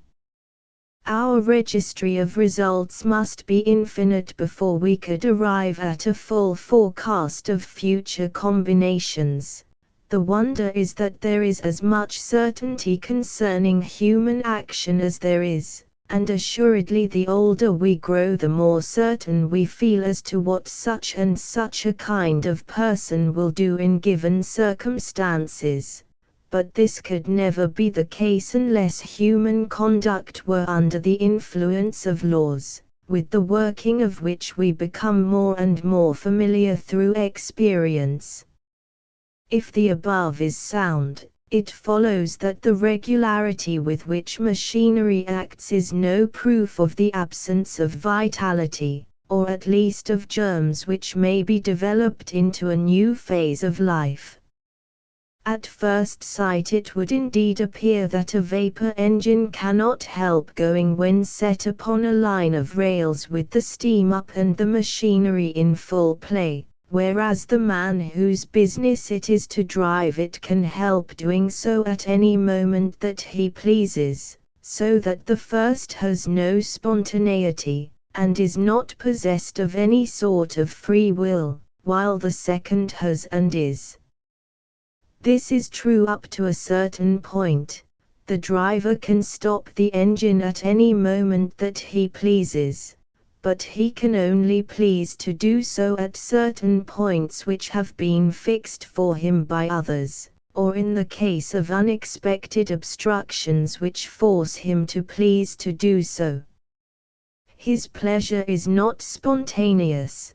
There is an unseen choir of influences around him, which make it impossible for him to act in any other way than one. It is known beforehand how much strength must be given to these influences, just as it is known beforehand how much coal and water are necessary for the vapor engine itself, and curiously enough it will be found that the influences brought to bear upon the driver are of the same kind as those brought to bear upon the engine, that is to say, food and warmth. The driver is obedient to his masters, because he gets food and warmth from them, and if these are withheld or given in insufficient quantities he will cease to drive. In like manner the engine will cease to work if it is insufficiently fed. The only difference is, that the man is conscious about his wants, and the engine, beyond refusing to work, does not seem to be so, but this is temporary, and has been dealt with above. Accordingly, the requisite strength being given to the motives that are to drive the driver, there has never, or hardly ever, been an instance of a man stopping his engine through wantonness. But such a case might occur, yes, and it might occur that the engine should break down, but if the train is stopped from some trivial motive, it will be found either that the strength of the necessary influences has been miscalculated, or that the man has been miscalculated, in the same way as an engine may break down from an unsuspected flaw. But even in such a case there will have been no spontaneity. The action will have had its true parental causes. Spontaneity is only a term for man's ignorance of the gods.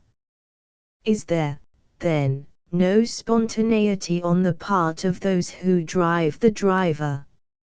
Here followed an obscure argument upon this subject, which I have thought it best to omit. The writer resumes, after all then it comes to this, that the difference between the life of a man and that of a machine is one rather of degree than of kind, though differences in kind are not wanting. An animal has more provision for emergency than a machine. The machine is less versatile, its range of action is narrow, its strength and accuracy in its own sphere are superhuman. But it shows badly in a dilemma. Sometimes when its normal action is disturbed, it will lose its head, and go from bad to worse like a lunatic in a raging frenzy. But here, again, we are met by the same consideration as before, namely, that the machines are still in their infancy, they are mere skeletons without muscles and flesh. For how many emergencies is an oyster adapted? For as many as are likely to happen to it, and no more.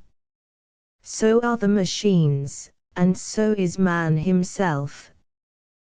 The list of casualties that daily occur to man through his want of adaptability is probably as great as that occurring to the machines, and every day gives them some greater provision for the unforeseen.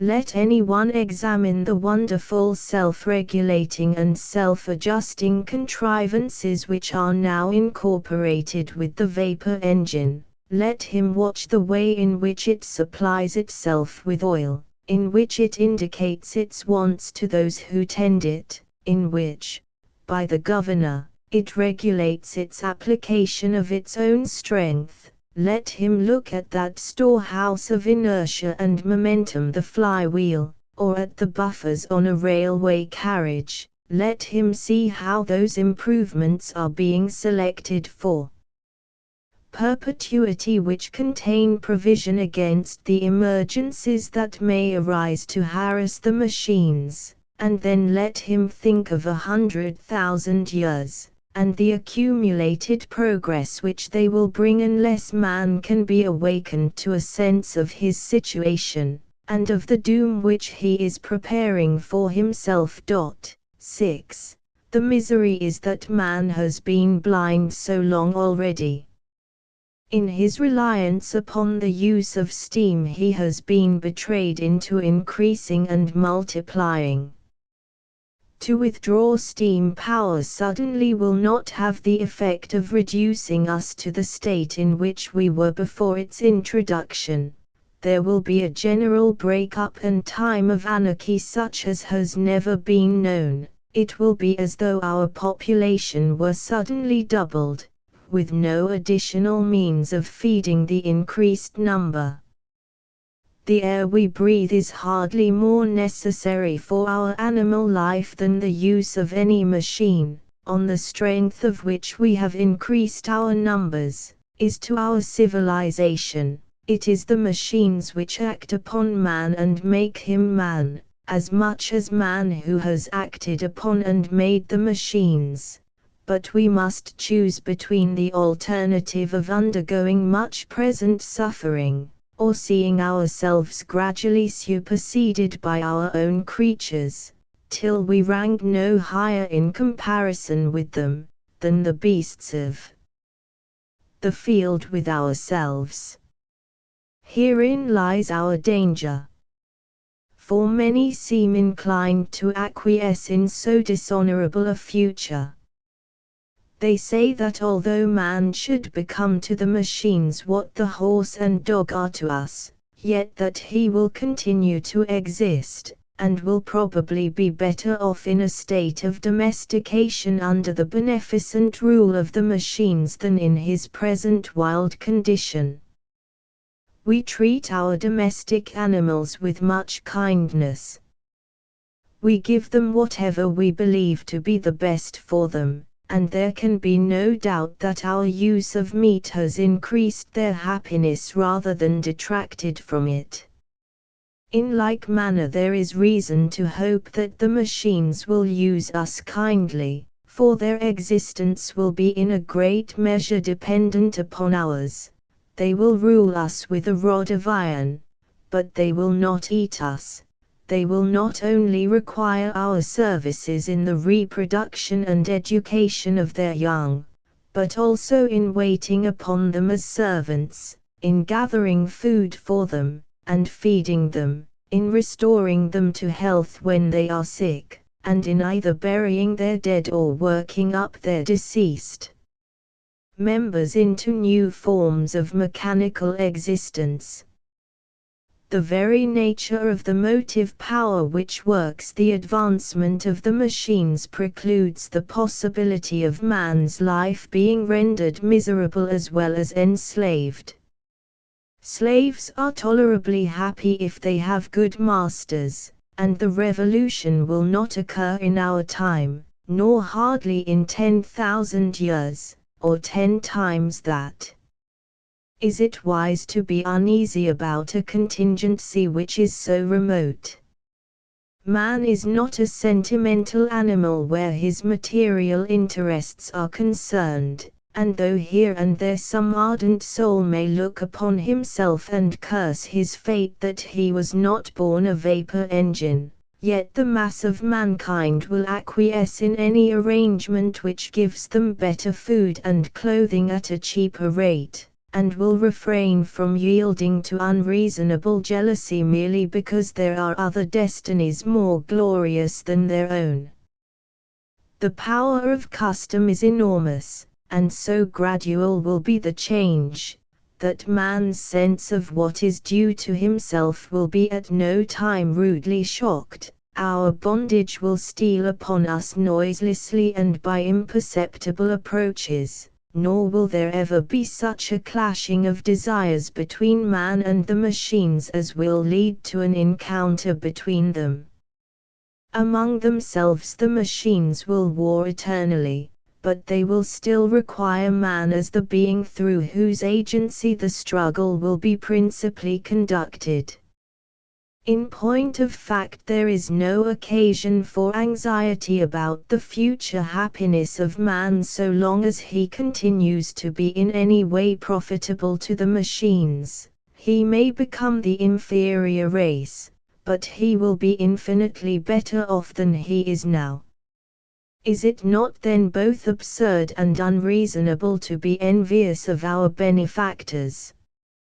And should we not be guilty of consummate folly if we were to reject advantages which we cannot obtain otherwise, merely because they involve a greater gain to others than to ourselves? With those who can argue in this way I have nothing in common. I shrink with as much horror from believing that my race can ever be superseded or surpassed, as I should do from believing that even at the remotest period my ancestors were other than human beings. Could I believe that 100,000 years ago a single one of my ancestors was another kind of being to myself, I should lose all self-respect, and take no further pleasure or interest in life. I have the same feeling with regard to my descendants, and believe it to be one that will be felt so generally that the country will resolve upon putting an immediate stop to all further mechanical progress, and upon destroying all improvements that have been made for the last 300 years. I would not urge more than this. We may trust ourselves to deal with those that remain, and though I should prefer to have seen the destruction include another 200 years, I am aware of the necessity for compromising, and would so far sacrifice my own individual convictions as to be content with 300. Less than this will be insufficient. This was the conclusion of the attack which led to the destruction of machinery throughout Erewhon. There was only one serious attempt to answer it.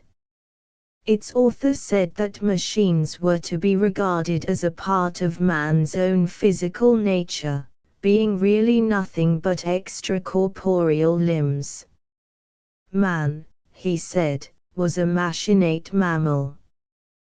The lower animals keep all their limbs at home in their own bodies, but many of man's are loose, and lie about detached, now here and now there, in various parts of the world, some being kept always handy for contingent use, and others being occasionally hundreds of miles away. A machine is merely a supplementary limb. This is the be-all and end-all of machinery. We do not use our own limbs other than as machines, and a leg is only a much better wooden leg than anyone can manufacture. Observe a man digging with a spade. His right forearm has become artificially lengthened, and his hand has become a joint. The handle of the spade is like the knob at the end of the humerus, the shaft is the additional bone, and the oblong iron plate is the new form of the hand which enables its possessor to disturb the earth in a way to which his original hand was unequal. Having thus modified himself, not as other animals are modified, by circumstances over which they have had not even the appearance of control, but having, as it were, taken forethought and added a cubit to his stature, civilization began to dawn upon the race, the social good offices, the genial companionship of friends, the art of unreason, and all those habits of mind which most elevate man above the lower animals, in the course of time ensued. Thus civilization and mechanical progress advanced hand in hand, each developing and being developed by the other, the earliest accidental use of the stick having set the ball rolling, and the prospect of advantage keeping it in motion. In fact, machines are to be regarded as the mode of development by which human organism is now especially advancing, every past invention being an addition to the resources of the human body. Even community of limbs is thus rendered possible to those who have so much community of soul as to own money enough to pay a railway fare, for a train is only a 7-leagued foot that 500 may own at once.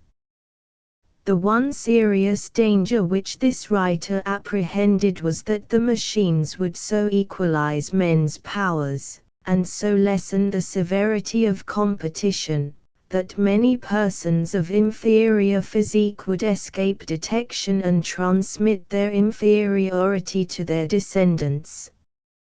He feared that the removal of the present pressure might cause a degeneracy of the human race, and indeed that the whole body might become purely rudimentary, the man himself being nothing but soul and mechanism, an intelligent but passionless principle of mechanical action.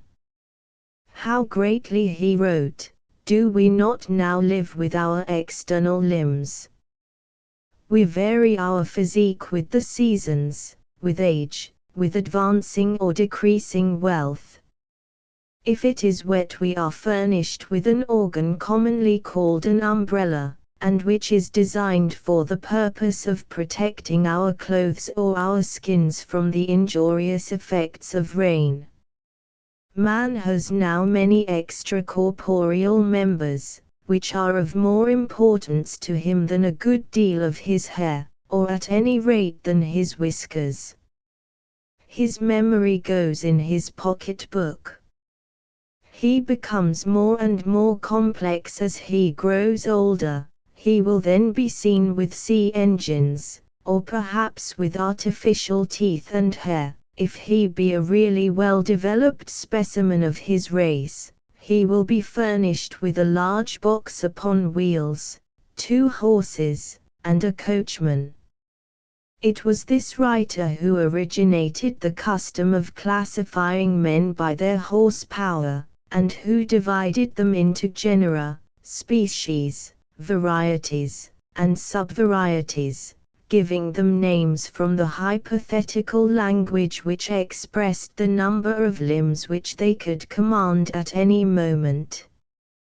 He showed that men became more highly and delicately organized the more nearly they approached the summit of opulence, and that none but millionaires possessed the full complement of limbs with which mankind could become incorporate. Those mighty organisms, he continued, our leading bankers and merchants, speak to their congeners through the length and breadth of the land in a second of time. Their rich and subtle souls can defy all material impediment, whereas the souls of the poor are clogged and hampered by matter, which sticks fast about them as treacle to the wings of a fly, or as one struggling in a quicksand.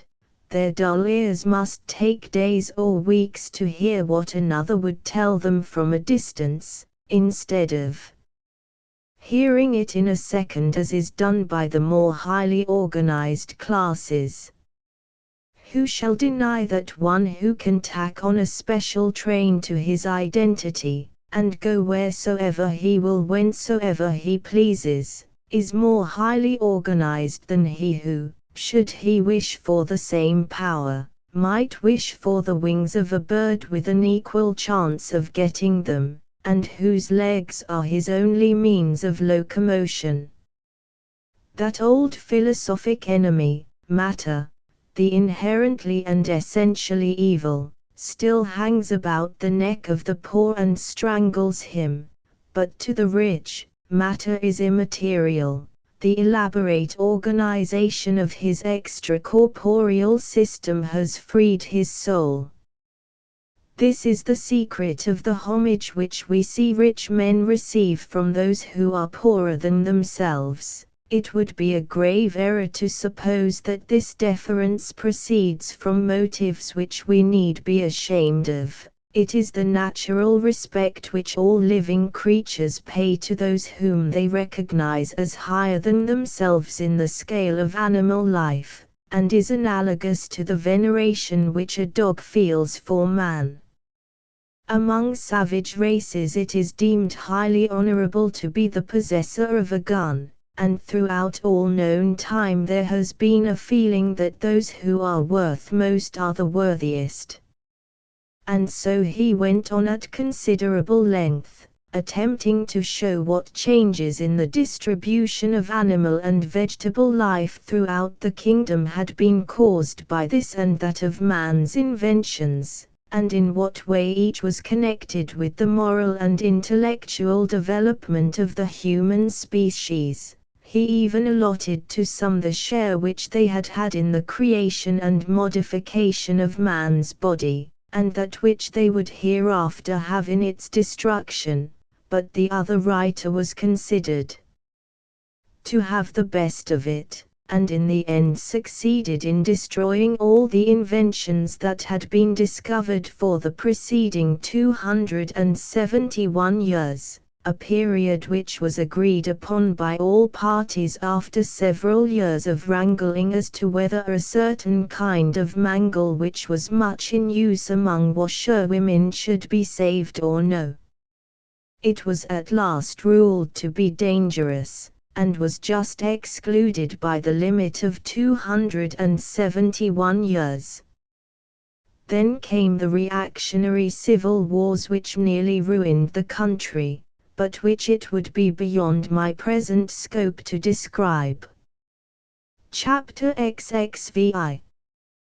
the views of an Erewhonian prophet concerning the rights of animals. It will be seen from the foregoing chapters that the Erewhonians are a meek and long-suffering people, easily led by the nose, and quick to offer up common sense at the shrine of logic, when a philosopher arises among them, who carries them away through his reputation for especial learning, or by convincing them that their existing institutions are not based on the strictest principles of morality.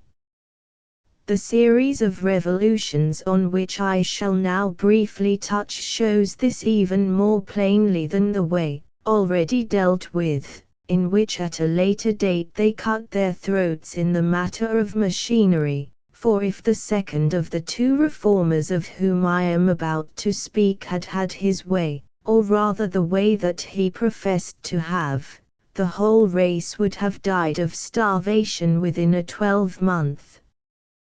Happily common sense, though she is by nature the gentlest creature living, when she feels the knife at her throat, is apt to develop unexpected powers of resistance, and to send doctrinaires flying, even when they have bound her down and think they have her at their mercy.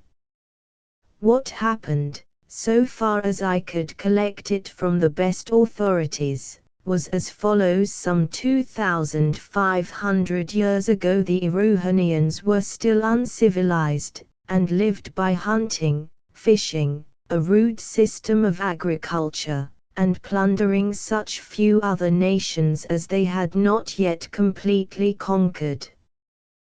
They had no schools or systems of philosophy, but by a kind of dog knowledge did that which was right in their own eyes and in those of their neighbors, the common sense, therefore, of the public being as yet unvitiated.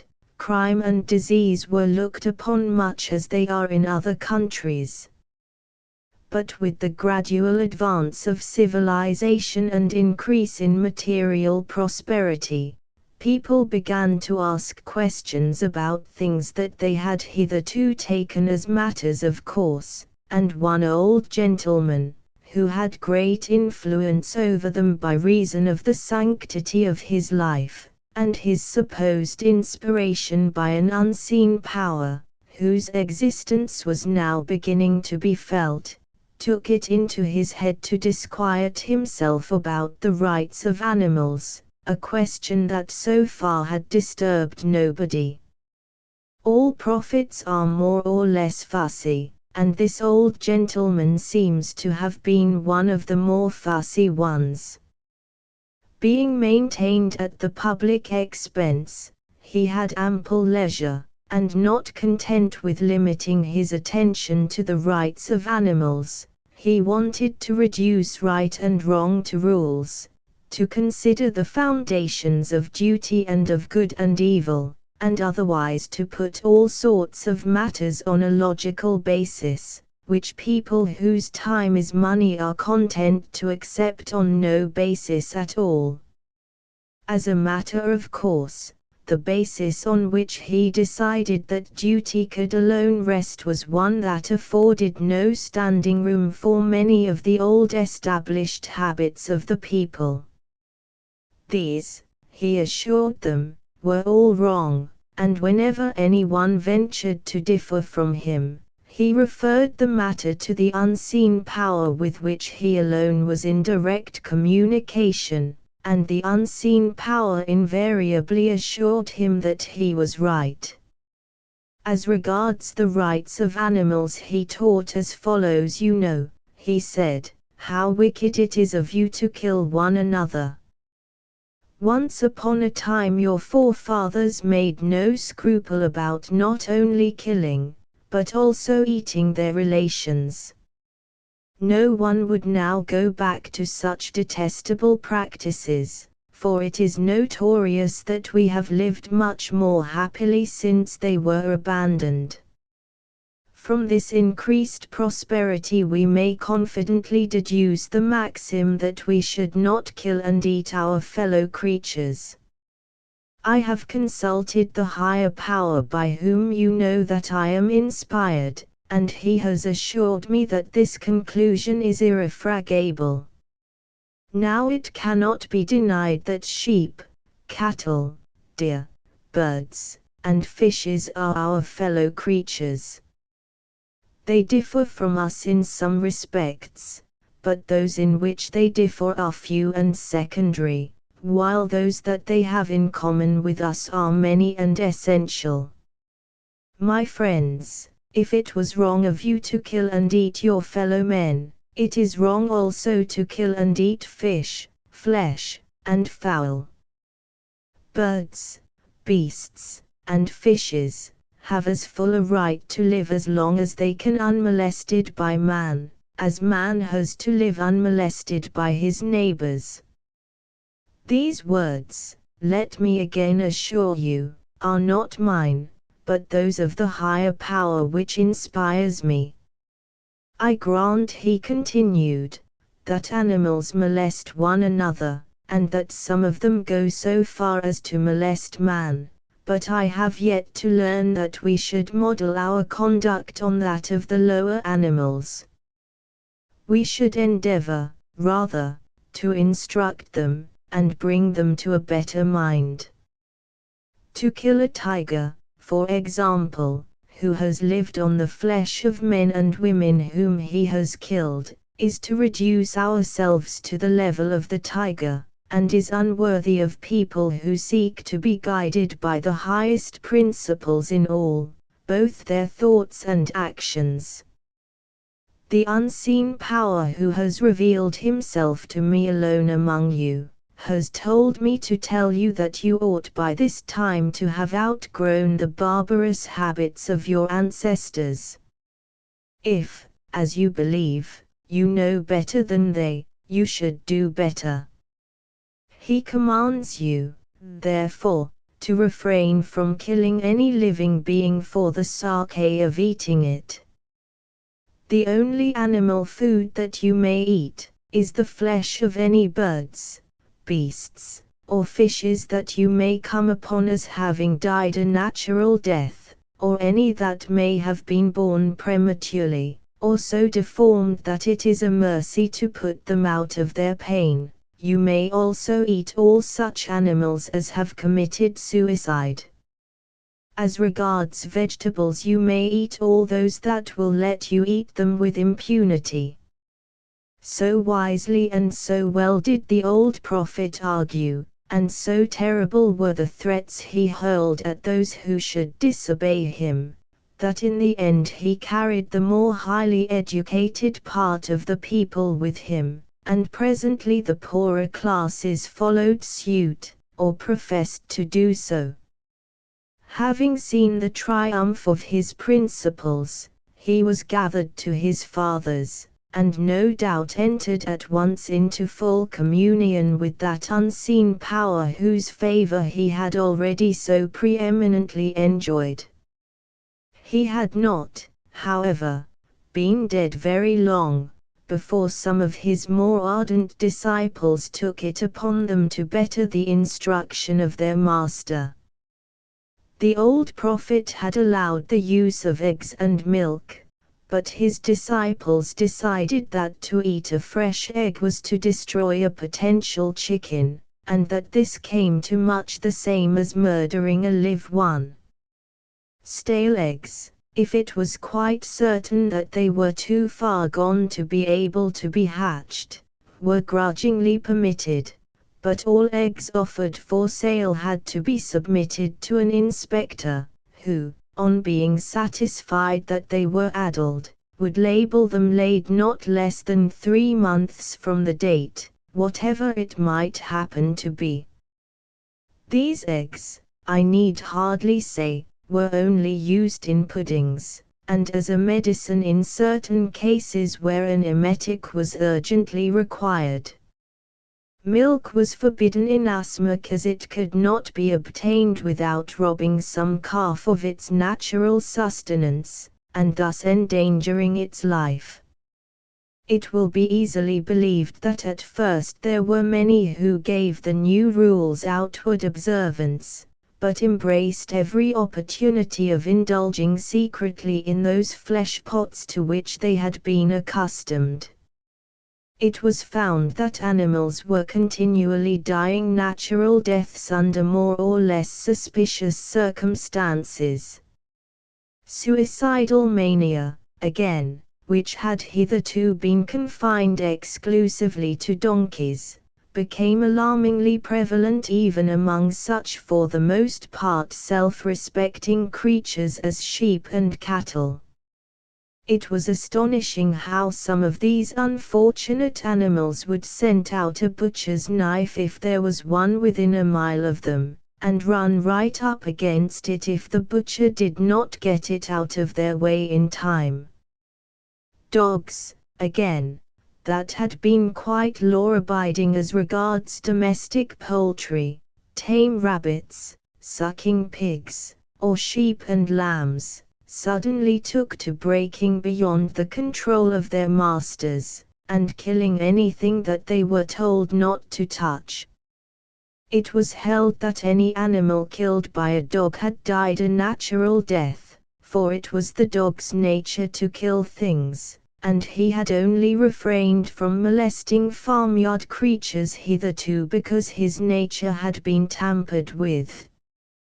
Unfortunately, the more these unruly tendencies became developed, the more the common people seemed to delight in breeding the very animals that would put temptation in the dog's way.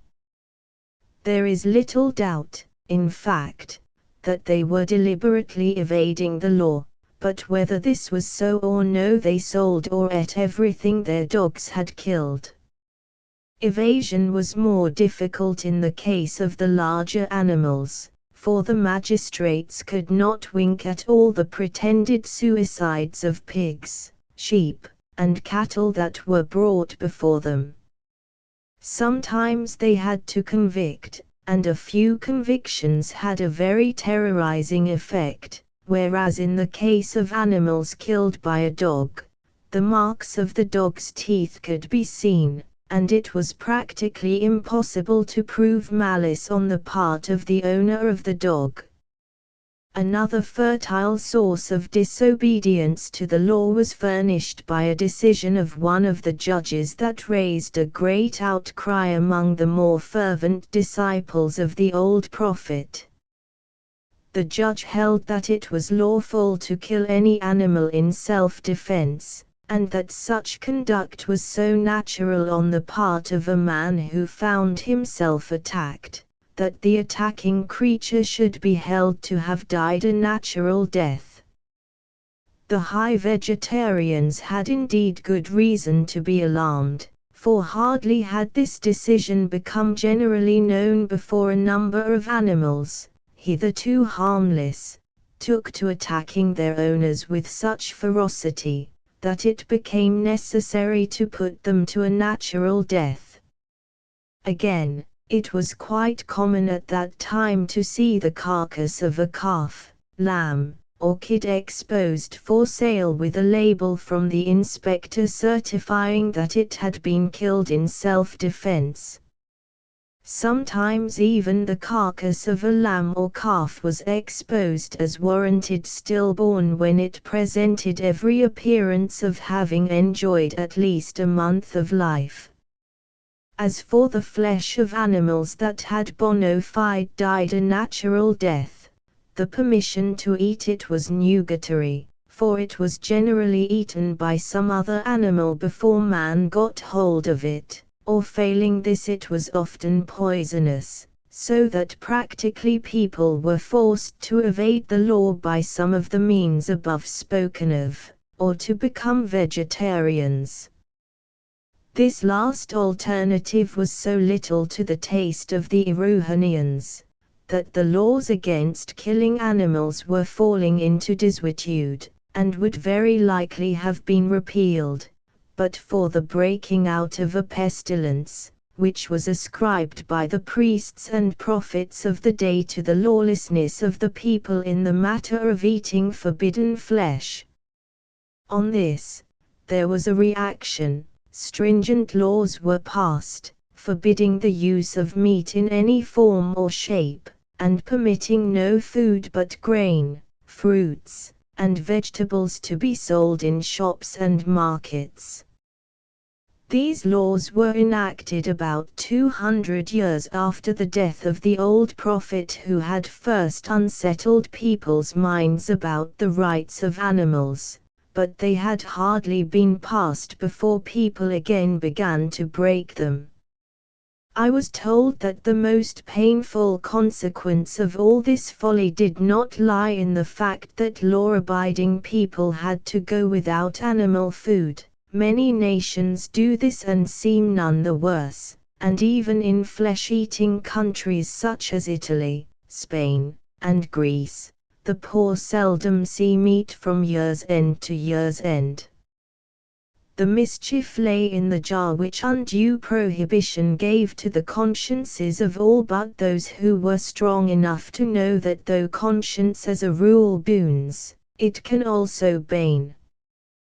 The awakened conscience of an individual will often lead him to do things in haste that he had better have left undone, but the conscience of a nation awakened by a respectable old gentleman who has an unseen power up his sleeve will pave hell with a vengeance. Young people were told that it was a sin to do what their fathers had done unhurt for centuries. Those, moreover, who preached to them about the enormity of eating meat, were an unattractive academic folk, and though they overawed all but the bolder youths, there were few who did not in their hearts dislike them.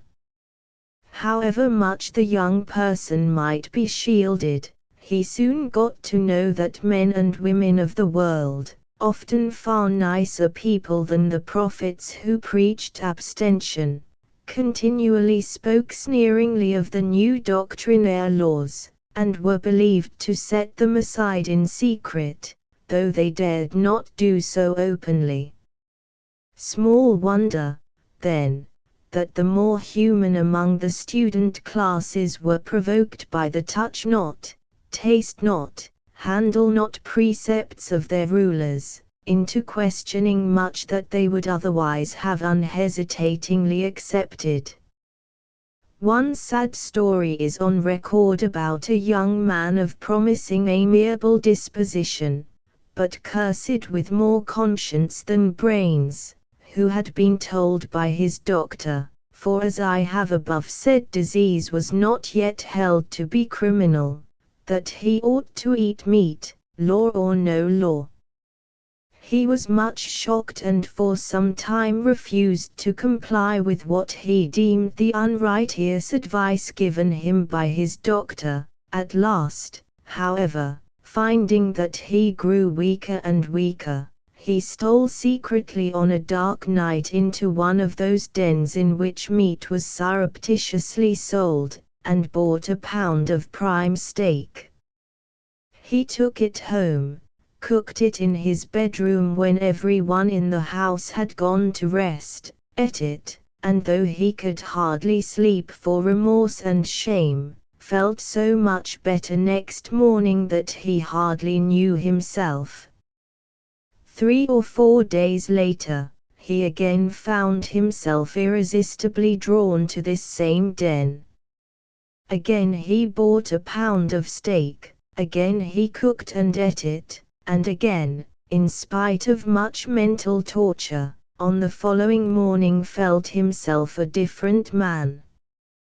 To cut the story short, though he never went beyond the bounds of moderation, it preyed upon his mind that he should be drifting, as he certainly was, into the ranks of the habitual law-breakers.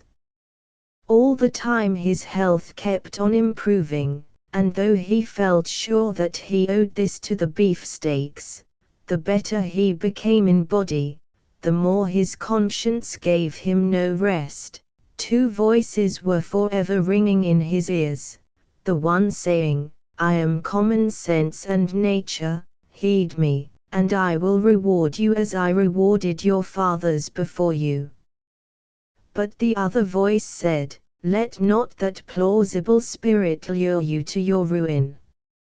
I am duty, heed me, and I will reward you as I rewarded your fathers before you. Sometimes he even seemed to see the faces of the speakers. Common sense looked so easy, genial, and serene, so frank and fearless, that do what he might he could not mistrust her, but as he was on the point of following her, he would be checked by the austere face of duty, so grave, but yet so kindly, and it cut him to the heart that from time to time he should see her turn pitying away from him as he followed after her rival. The poor boy continually thought of the better class of his fellow students, and tried to model his conduct on what he thought was theirs. They, he said to himself, eat a beefsteak. Never. But they most of them ate one now and again, unless it was a mutton chop that tempted them. And they used him for a model much as he did them. They would say to themselves, eat a mutton chop. Never. One night, however, he was followed by one of the authorities, who was always prowling about in search of lawbreakers, and was caught coming out of the den with half a shoulder of mutton concealed about his person. On this, even though he had not been put in prison, he would have been sent away with his prospects in life irretrievably ruined. He therefore hanged himself as soon as he got home. Chapter XXI. The views of an Erewhonian philosopher concerning the rights of vegetables. Let me leave this unhappy story, and return to the course of events among the Erewhonians at large.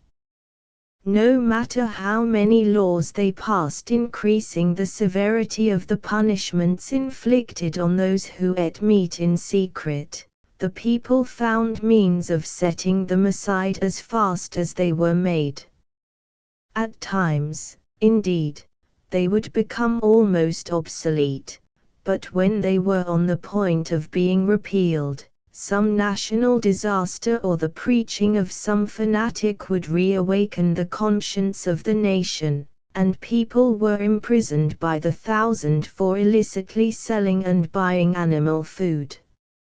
About 600 or 700 years, however, after the death of the old prophet, a philosopher appeared, who, though he did not claim to have any communication with an unseen power, laid down the law with as much confidence as if such a power had inspired him.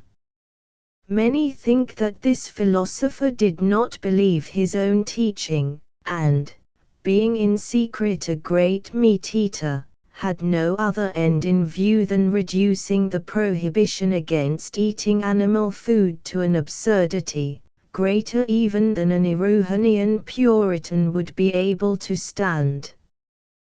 Those who take this view hold that he knew how impossible it would be to get the nation to accept legislation that it held to be sinful. He knew also how hopeless it would be to convince people that it was not wicked to kill a sheep and eat it, unless he could show them that they must either sin to a certain extent, or die. He, therefore, it is believed, made the monstrous proposals of which I will now speak. He began by paying a tribute of profound respect to the old prophet, whose advocacy of the rights of animals, he admitted, had done much to soften the national character, and enlarge its views about the sanctity of life in general. But he urged that times had now changed, the lesson of which the country had stood in need had been sufficiently learnt, while as regards vegetables much had become known that was not even suspected formally, and which, if the nation was to persevere in that strict adherence to the highest moral principles which had been the secret of its prosperity hitherto, must necessitate a radical change in its attitude towards them. It was indeed true that much was now known that had not been suspected formerly, for the people had had no foreign enemies, and, being both quick-witted and inquisitive into the mysteries of nature, had made extraordinary progress in all the many branches of art and science. In the chief Erewhonian museum I was shown a microscope of considerable power, that was ascribed by the authorities to a date much about that of the philosopher of whom I am now speaking, and was even supposed by some to have been the instrument with which he had actually worked. This philosopher was professor of botany in the chief seat of learning then in Erewhon, and whether with the help of the microscope still preserved, or with another, had arrived at a conclusion now universally accepted among ourselves, I mean, that all, both animals and plants, have had a common ancestry, and that hence the second should be deemed as much alive as the first. He contended, therefore, that animals and plants were cousins, and would have been seen to be so, all along, if people had not made an arbitrary and unreasonable division between what they chose to call the animal and vegetable kingdoms. He declared, and demonstrated to the satisfaction of all those who were able to form an opinion upon the subject, that there is no difference appreciable either by the eye, or by any other test, between a germ that will develop into an oak, a vine, a rose, and one that, given its accustomed surroundings, will become a mouse, an elephant, or a man. He contended that the course of any germ's development was dictated by the habits of the germs from which it was descended and of whose identity it had once formed part. If a germ found itself placed as the germs in the line of its ancestry were placed, it would do as its ancestors had done, and grow up into the same kind of organism as theirs. If it found the circumstances only a little different, it would make shift, successfully or unsuccessfully, to modify its development accordingly. If the circumstances were widely different, it would die, probably without an effort at self-adaptation. This, he argued, applied equally to the germs of plants and of animals. He therefore connected all, both animal and vegetable development, with intelligence, either spent and now unconscious, or still unspent and conscious, and in support of his view as regards vegetable life, he pointed to the way in which all plants have adapted themselves to their habitual environment. Granting that vegetable intelligence at first sight appears to differ materially from animal, yet, he urged, it is like it in the one essential fact that though it has evidently busied itself about matters that are vital to the well-being of the organism that possesses it, it has never shown the slightest tendency to occupy itself with anything else. This, he insisted, is as great a proof of intelligence as any living being can give. Plants, said he, show no sign of interesting themselves in human affairs.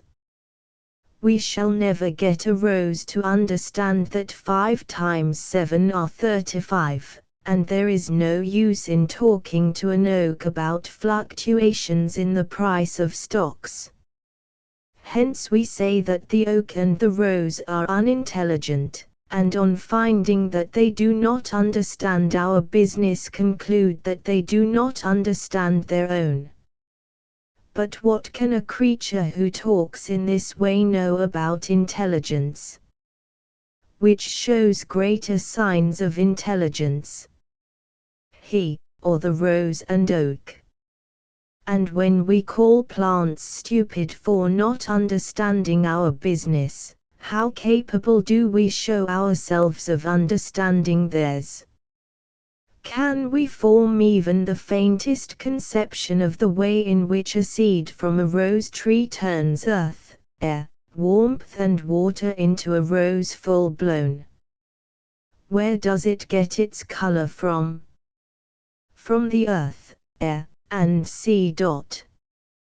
Yes, but how?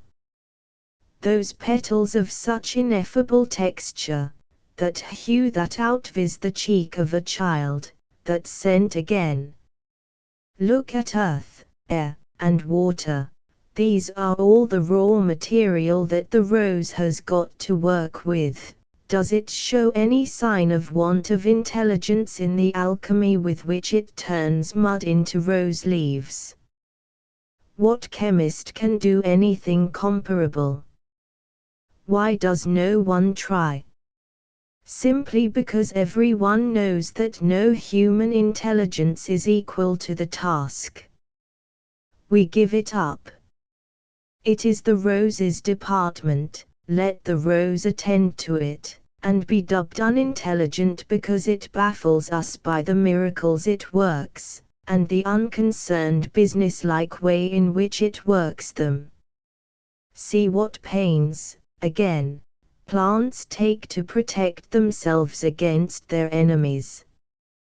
They scratch, cut, sting, make bad smells, secrete the most dreadful poisons, which heaven only knows how they contrive to make, cover their precious seeds with spines like those of a hedgehog, frighten insects with delicate nervous systems by assuming portentous shapes, hide themselves, grow in inaccessible places, and tell lies so plausibly as to deceive even their subtlest foes.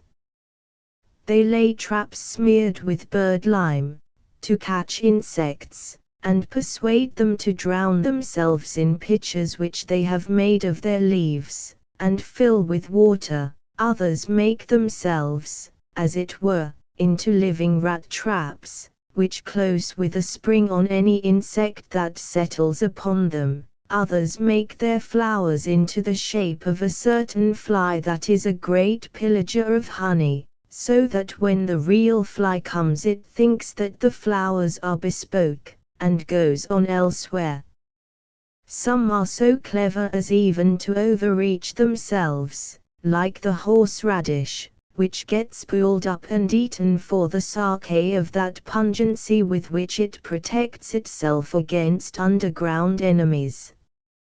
If, on the other hand, they think that any insect can be of service to them, see how pretty they make themselves. What is to be intelligent if to know how to do what one wants to do, and to do it repeatedly, is not to be intelligent? Some say that the rose seed does not want to grow into a rose bush. Why, then, in the name of all that is reasonable, does it grow? Likely enough it is unaware of the want that is spurring it on to action. We have no reason to suppose that a human embryo knows that it wants to grow into a baby, or a baby into a man. Nothing ever shows signs of knowing what it is either wanting or doing, when its convictions both as to what it wants, and how to get it, have been settled beyond further power of question.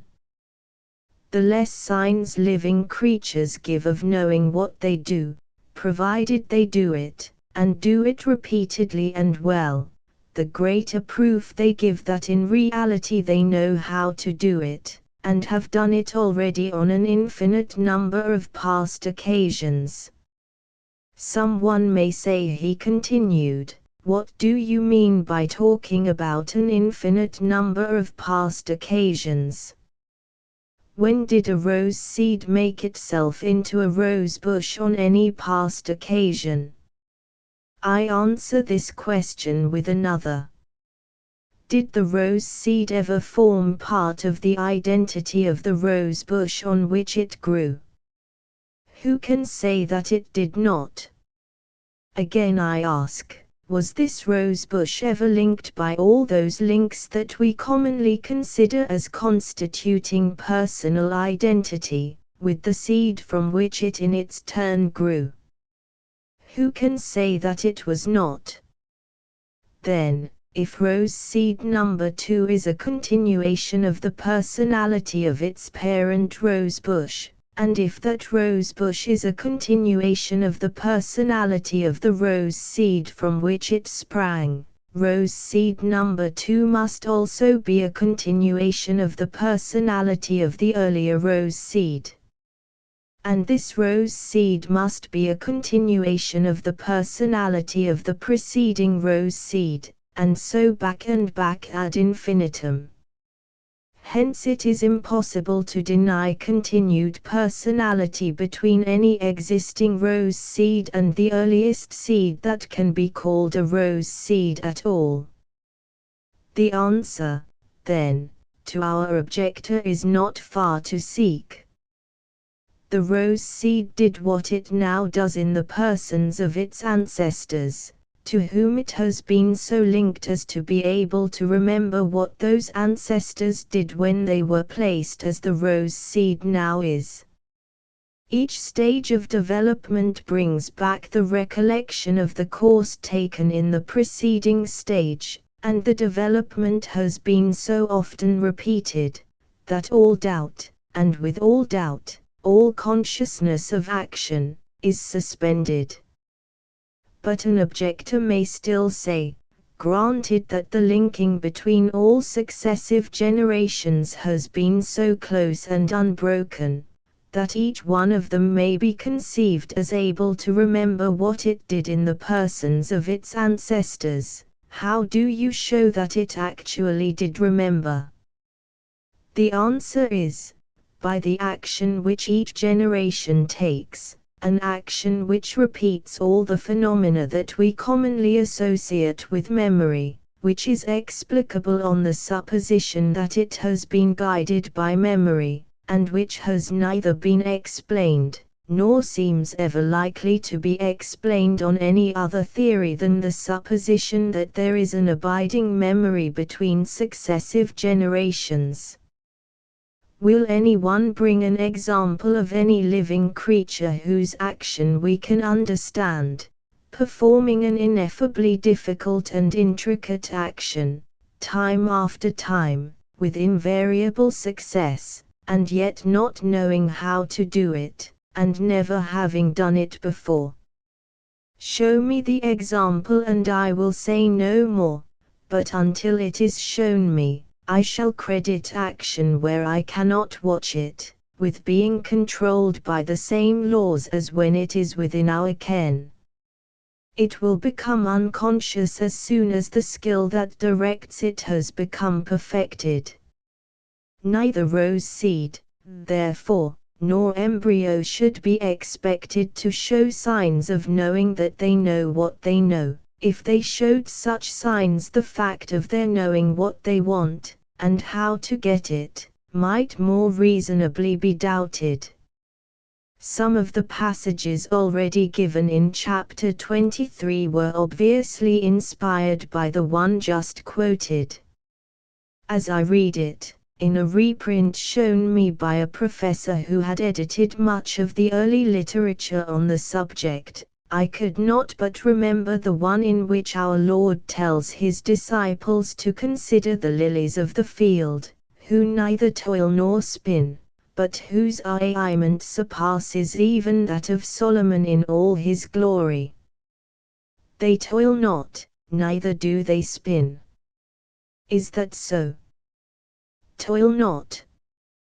Perhaps not, now that the method of procedure is so well known as to admit of no further question, but it is not likely that lilies came to make themselves so beautifully without having ever taken any pains about the matter.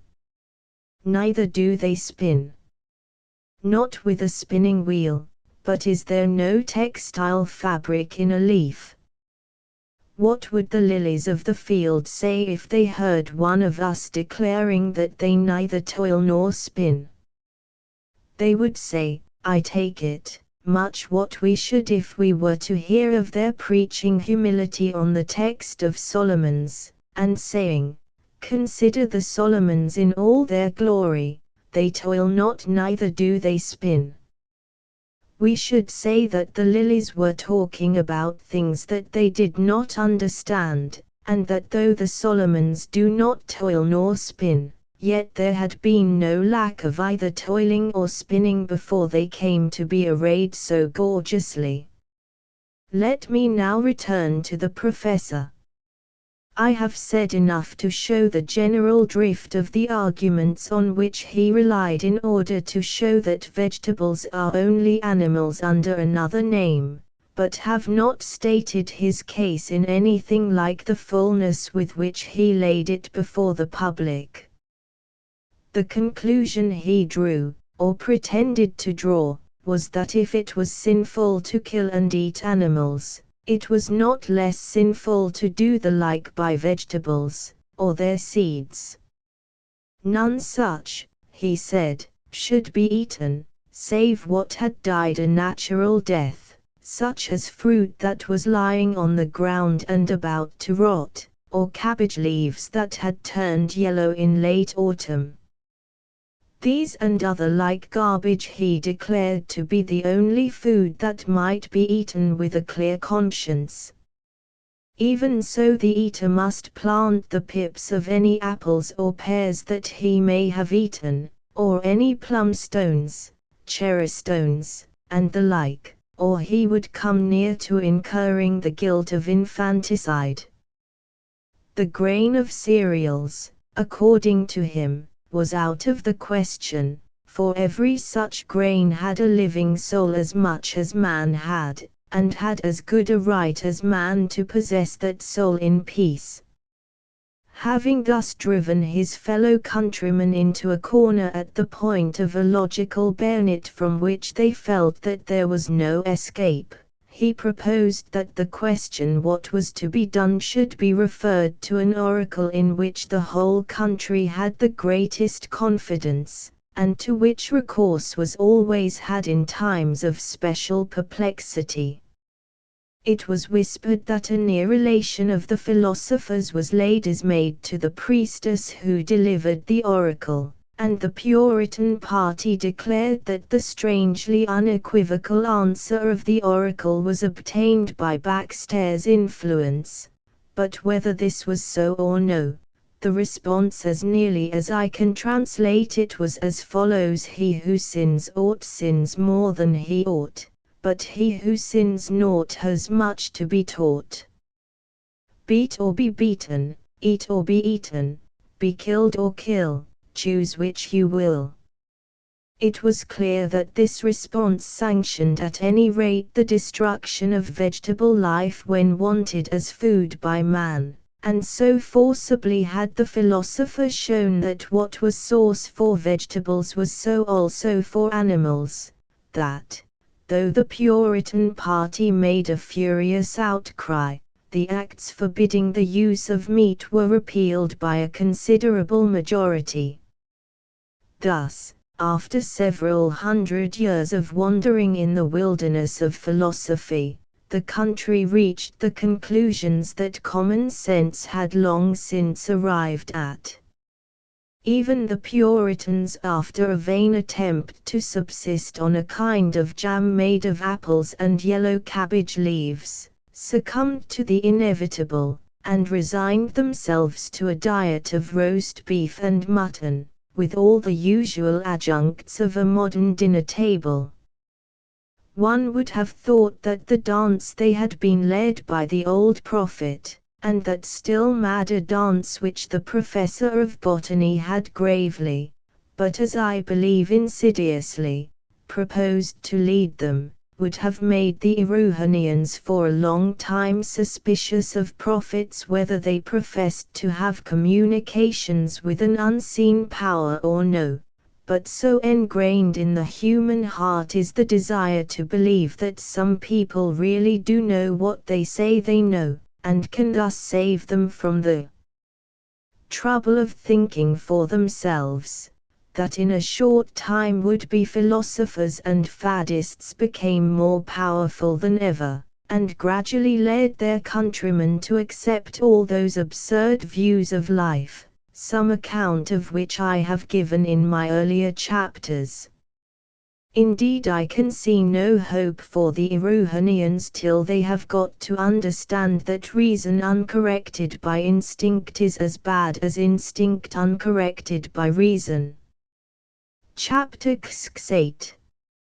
Escape. Though busily engaged in translating the extracts given in the last 5 chapters, I was also laying matters in train for my escape with Erewhon. And indeed it was high time, for I received an intimation from one of the cashiers of the musical banks, that I was to be prosecuted in a criminal court ostensibly for measles, but really for having owned a watch, and attempted the reintroduction of machinery. I asked why measles, and was told that there was a fear lest extenuating circumstances should prevent a jury from convicting me, if I were indicted for typhus or smallpox, but that a verdict would probably be obtained for measles, a disease which could be sufficiently punished in a person of my age.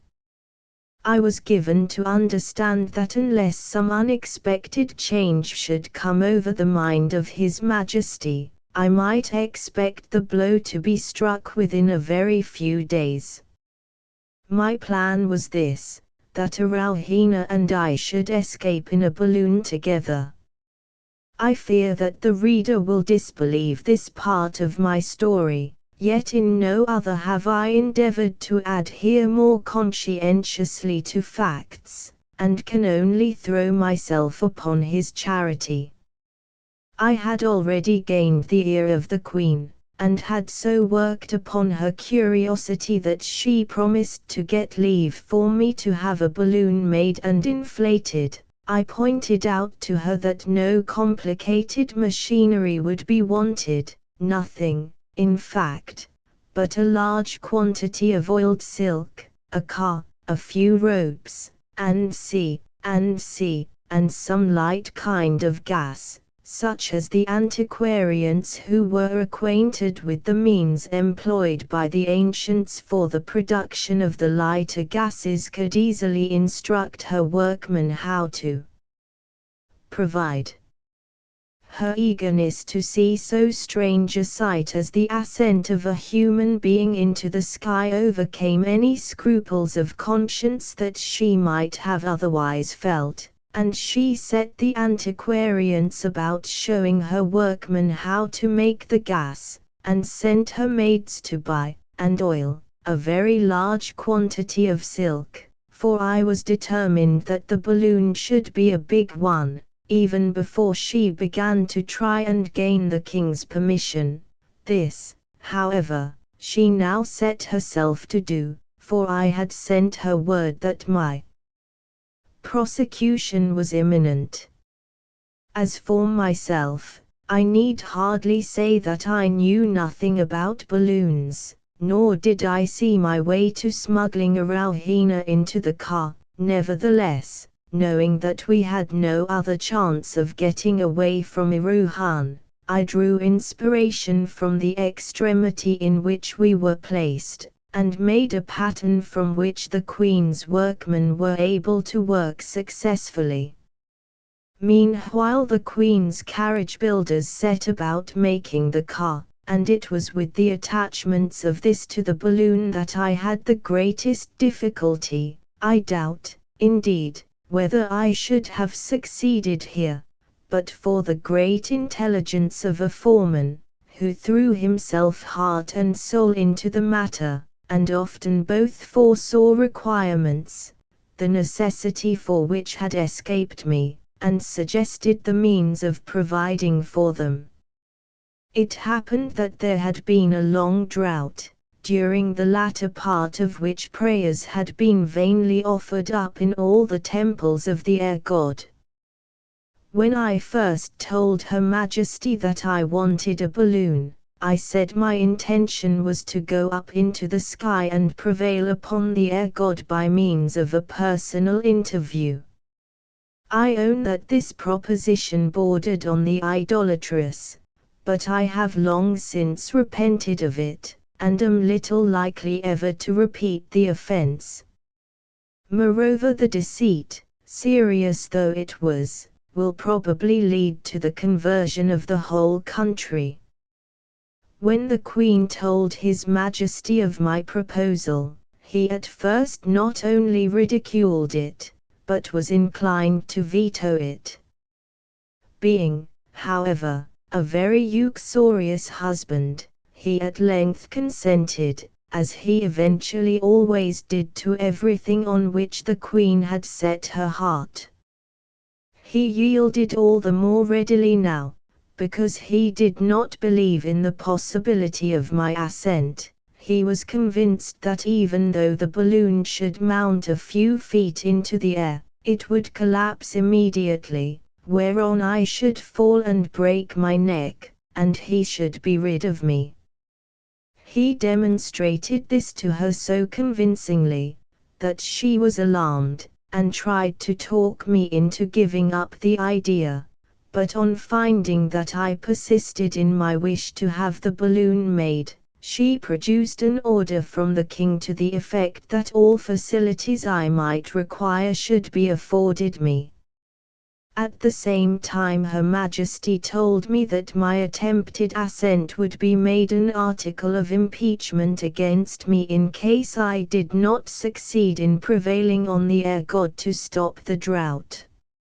Neither king nor queen had any idea that I meant going right away if I could get the wind to take me, nor had he any conception of the existence of a certain steady upper current of air which was always setting in one direction, as could be seen by the shape of the higher clouds, which pointed invariably from southeast to northwest. I had myself long noticed this peculiarity in the climate, and attributed it, I believe justly, to a trade wind which was constant at a few thousand feet above the earth, but was disturbed by local influences at lower elevations. My next business was to break the plan to Erewhon, and to devise the means for getting her into the car. I felt sure that she would come with me, but had made up my mind that if her courage failed her, the whole thing should come to nothing. Erewhon and I had been in constant communication through her maid, but I had thought it best not to tell her the details of my scheme till everything was settled. The time had now arrived, and I arranged with the maid that I should be admitted by a private door into Mr. Nosnibor's garden at about dusk on the following evening. I came at the appointed time. The girl let me into the garden and bade me wait in a secluded alley until Erewhon should come. It was now early summer, and the leaves were so thick upon the trees that even though someone else had entered the garden I could have easily hidden myself. The night was one of extreme beauty. The sun had long set, but there was still a rosy gleam in the sky over the ruins of the railway station. Below me was the city already twinkling with lights, while beyond it stretched the plains for many a league until they blended with the sky. I just noted these things, but I could not heed them. I could heed nothing, till, as I peered into the darkness of the alley, I perceived a white figure gliding swiftly towards me. I bounded towards it, and ere thought could either prompt or check, I had caught Erewhon to my heart and covered her unresisting cheek with kisses.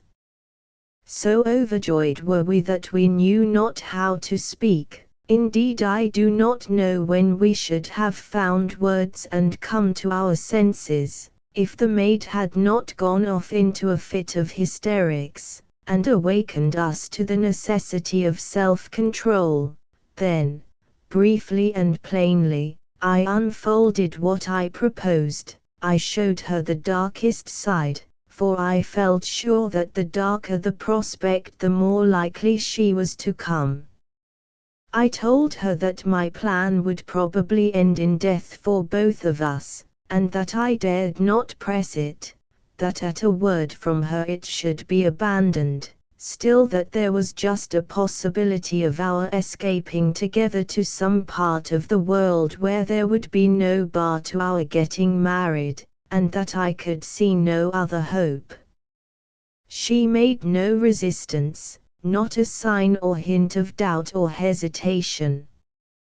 She would do all I told her, and come whenever I was ready, so I bade her send her maid to meet me nightly, told her that she must put a good face on, look as bright and happy as she could, so as to make her father and mother and Zulera think that she was forgetting me, and be ready at a moment's notice to come to the Queen's workshops, and be concealed among the ballast and under rugs in the car of the balloon, and so we parted. I hurried my preparations forward, for I feared rain, and also that the king might change his mind, but the weather continued dry, and in another week the Queen's workmen had finished the balloon and car, while the gas was ready to be turned on into the balloon at any moment. All being now prepared, I was to ascend on the following morning.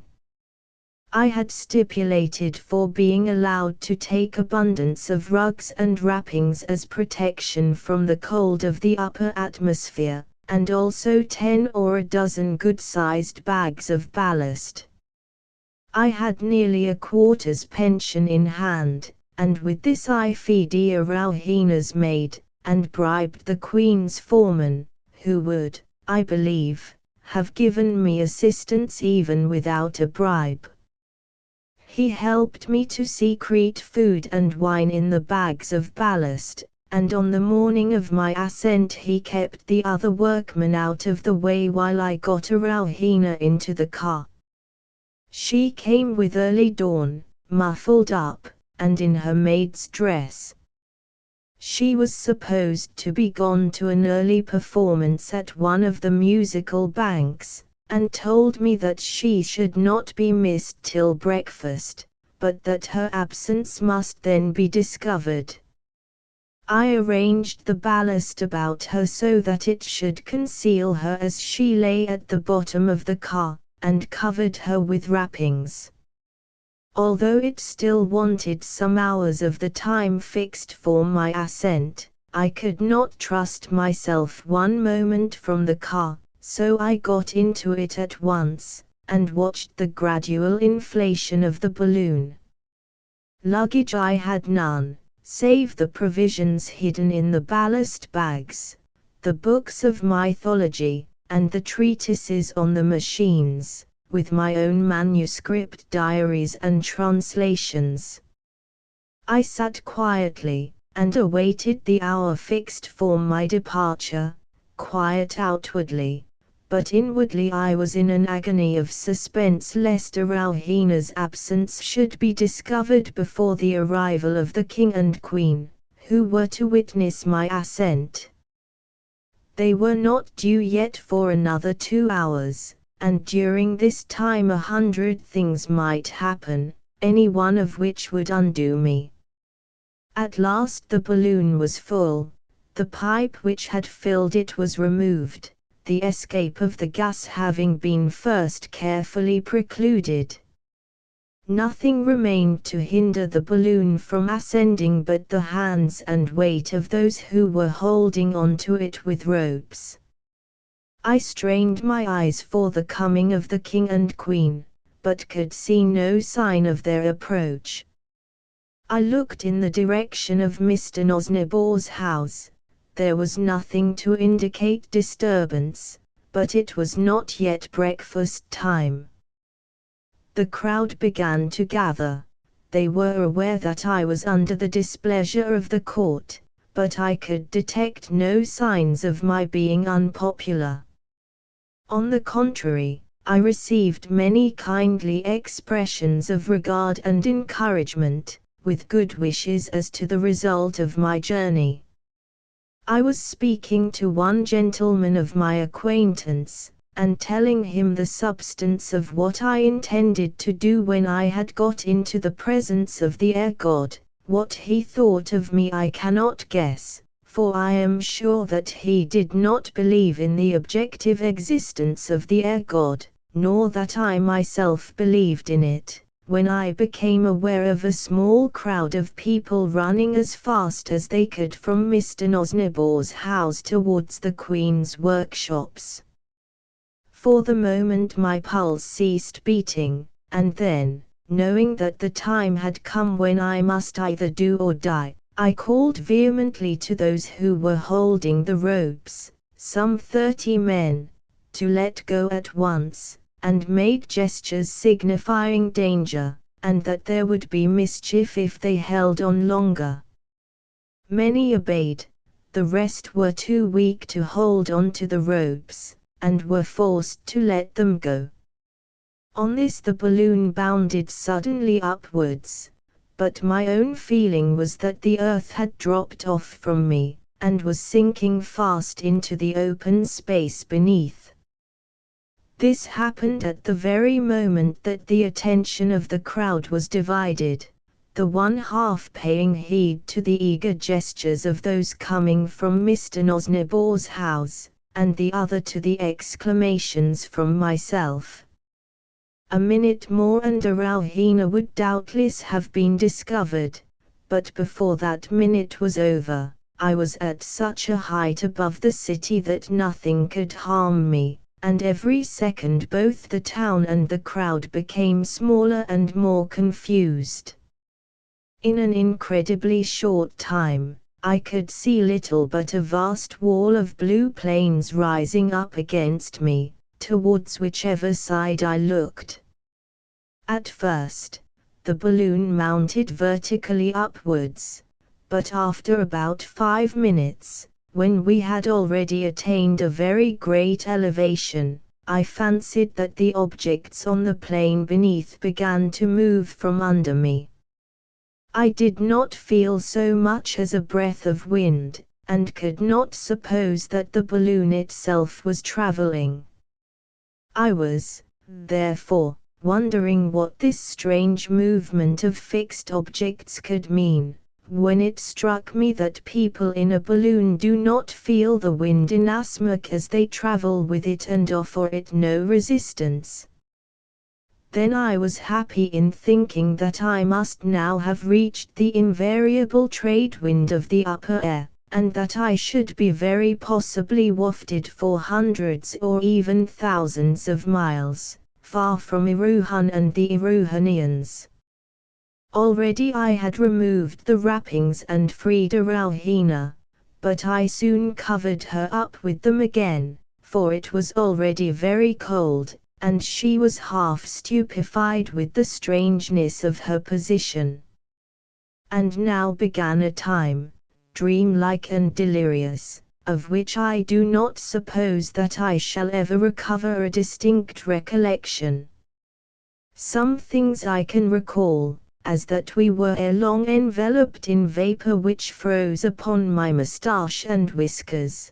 Then comes a memory of sitting for hours and hours in a thick fog, hearing no sound but my own breathing and Erewhon's, for we hardly spoke, and seeing no sight but the car beneath us and beside us, and the dark balloon above. Perhaps the most painful feeling when the earth was hidden was that the balloon was motionless, though our only hope lay in our going forward with an extreme of speed. From time to time through a rift in the clouds I caught a glimpse of earth, and was thankful to perceive that we must be flying forward faster than in an express train. But no sooner was the rift closed than the old conviction of our being stationary returned in full force, and was not to be reasoned with. There was another feeling also which was nearly as bad, for as a child that fears it has gone blind in a long tunnel if there is no light, so ere the earth had been many minutes hidden, I became half frightened lest we might not have broken away from it clean and forever. Now and again, I ate and gave food to Erewhon, but by guesswork as regards time. Then came darkness, a dreadful dreary time, without even the moon to cheer us. With dawn the scene was changed. The clouds were gone and morning stars were shining. The rising of the splendid sun remains still impressed upon me as the most glorious that I have ever seen. Beneath us there was an embossed chain of mountains with snow fresh fallen upon them, but we were far above them. We both of us felt our breathing seriously affected, but I would not allow the balloon to descend a single inch, not knowing for how long we might not need all the buoyancy which we could command. Indeed, I was thankful to find that, after nearly 24 hours, we were still at so great a height above the earth. In a couple of hours we had passed the ranges, which must have been some 150 miles across, and again I saw a tract of level plain extending far away to the horizon. I knew not where we were, and dared not descend, lest I should waste the power of the balloon, but I was half hopeful that we might be above the country from which I had originally started. I looked anxiously for any sign by which I could recognize it, but could see nothing, and feared that we might be above some distant part of Erewhon, or a country inhabited by savages. While I was still in doubt, the balloon was again wrapped in clouds, and we were left to blank space and to conjectures. The weary time dragged on. How I longed for my unhappy watch! I felt as though not even time was moving, so dumb and spellbound were our surroundings. Sometimes I would feel my pulse, and count its beats for half an hour together, anything to mark the time, to prove that it was there, and to assure myself that we were within the blessed range of its influence, and not gone adrift into the timelessness of eternity. I had been doing this for the 20th or 30th time, and had fallen into a light sleep. I dreamed wildly of a journey in an express train, and of arriving at a railway station where the air was full of the sound of locomotive engines blowing off steam with a horrible and tremendous hissing. I woke frightened and uneasy, but the hissing and crashing noises pursued me now that I was awake, and forced me to own that they were real. What they were I knew not, but they grew gradually fainter and fainter, and after a time were lost. In a few hours the clouds broke, and I saw beneath me that which made the chilled blood run colder in my veins. I saw the sea, and nothing but the sea, in the main black, but flecked with white heads of storm-tossed, angry waves. Erewhon was sleeping quietly at the bottom of the car, and as I looked at her sweet and saintly beauty, I groaned, and cursed myself for the misery into which I had brought her, but there was nothing for it now. I sat and waited for the worst, and presently I saw signs as though that worst were soon to be at hand, for the balloon had begun to sink. On first seeing the sea I had been impressed with the idea that we must have been falling, but now there could be no mistake, we were sinking, and that fast. I threw out a bag of ballast, and for a time we rose again, but in the course of a few hours the sinking recommenced, and I threw out another bag. Then the battle commenced in earnest. It lasted all that afternoon and through the night until the following evening.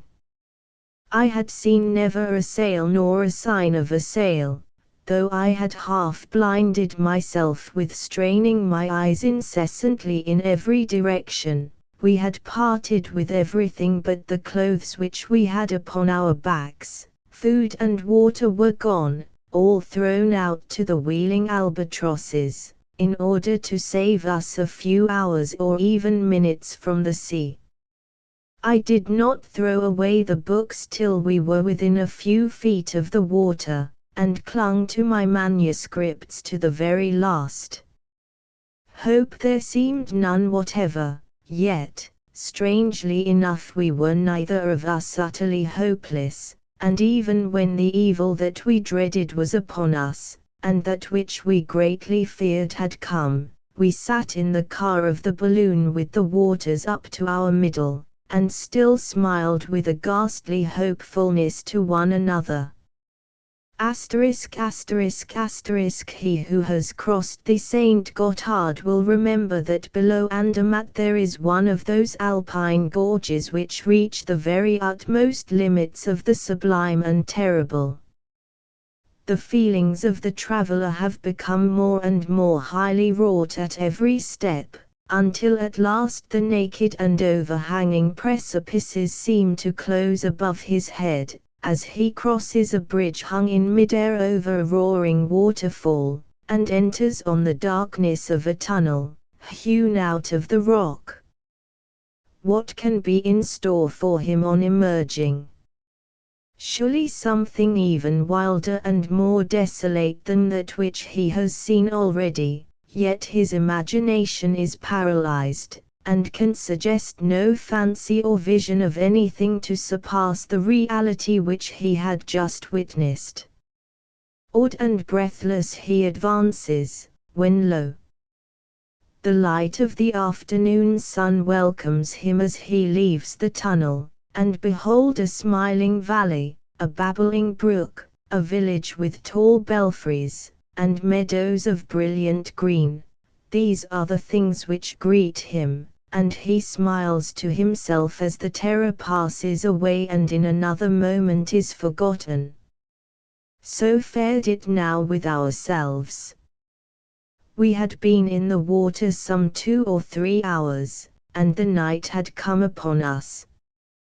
We had said farewell for the 100th time, and had resigned ourselves to meet the end. Indeed, I was myself battling with a drowsiness from which it was only too probable that I should never wake, when suddenly, a Rauhina touched me on the shoulder, and pointed to a light and to a dark mass which was bearing right upon us. A cry for help, loud and clear and shrill, broke forth from both of us at once, and in another 5 minutes we were carried by kind and tender hands onto the deck of an Italian vessel. Chapter 6. Conclusion. The ship was the Principe Umberto, bound from Callao to Genoa. She had carried a number of emigrants to Rio, had gone thence to Callao, where she had taken in a cargo of guano, and was now on her way home. The captain was a certain Giovanni Gianni, a native of Sistri. He has kindly allowed me to refer to him in case the truth of my story should be disputed, but I grieve to say that I suffered him to mislead himself in some important particulars. I should add that when we were picked up we were 1,000 miles from land. As soon as we were on board, the captain began questioning us about the siege of Paris, from which city he had assumed that we must have come, notwithstanding our immense distance from Europe. As may be supposed, I had not heard a syllable about the war between France and Germany, and was too ill to do more than assent to all that he chose to put into my mouth. My knowledge of Italian is very imperfect, and I gathered little from anything that he said, but I was glad to conceal the true point of our departure, and resolved to take any cue that he chose to give me. The line that thus suggested itself was that there had been 10 or 12 others in the balloon, that I was an English milord, and Erewhon a Russian countess, that all the others had been drowned, and that the dispatches which we had carried were lost. I came afterwards to learn that this story would not have been credible, had not the captain been for some weeks at sea, for I found that when we were picked up, the Germans had already long been masters of Paris. As it was, the captain settled the whole story for me, and I was well content. In a few days we sighted an English vessel bound from Melbourne to London with wool. At my earnest request, in spite of stormy weather which rendered it dangerous for a boat to take us from one ship to the other, the captain consented to signal the English vessel, and we were received on board, but we were transferred with such difficulty that no communication took place as to the manner of our being found. I did indeed hear the Italian mate who was in charge of the boat shout out something in French to the effect that we had been picked up from a balloon, but the noise of the wind was so great, and the captain understood so little French that he caught nothing of the truth, and it was assumed that we were 2 persons who had been saved from shipwreck. When the captain asked me in what ship I had been wrecked, I said that a party of us had been carried out to sea in a pleasure boat by a strong current, and that Erewhon, whom I described as a Peruvian lady, and I were alone saved. There were several passengers, whose goodness towards us we can never repay.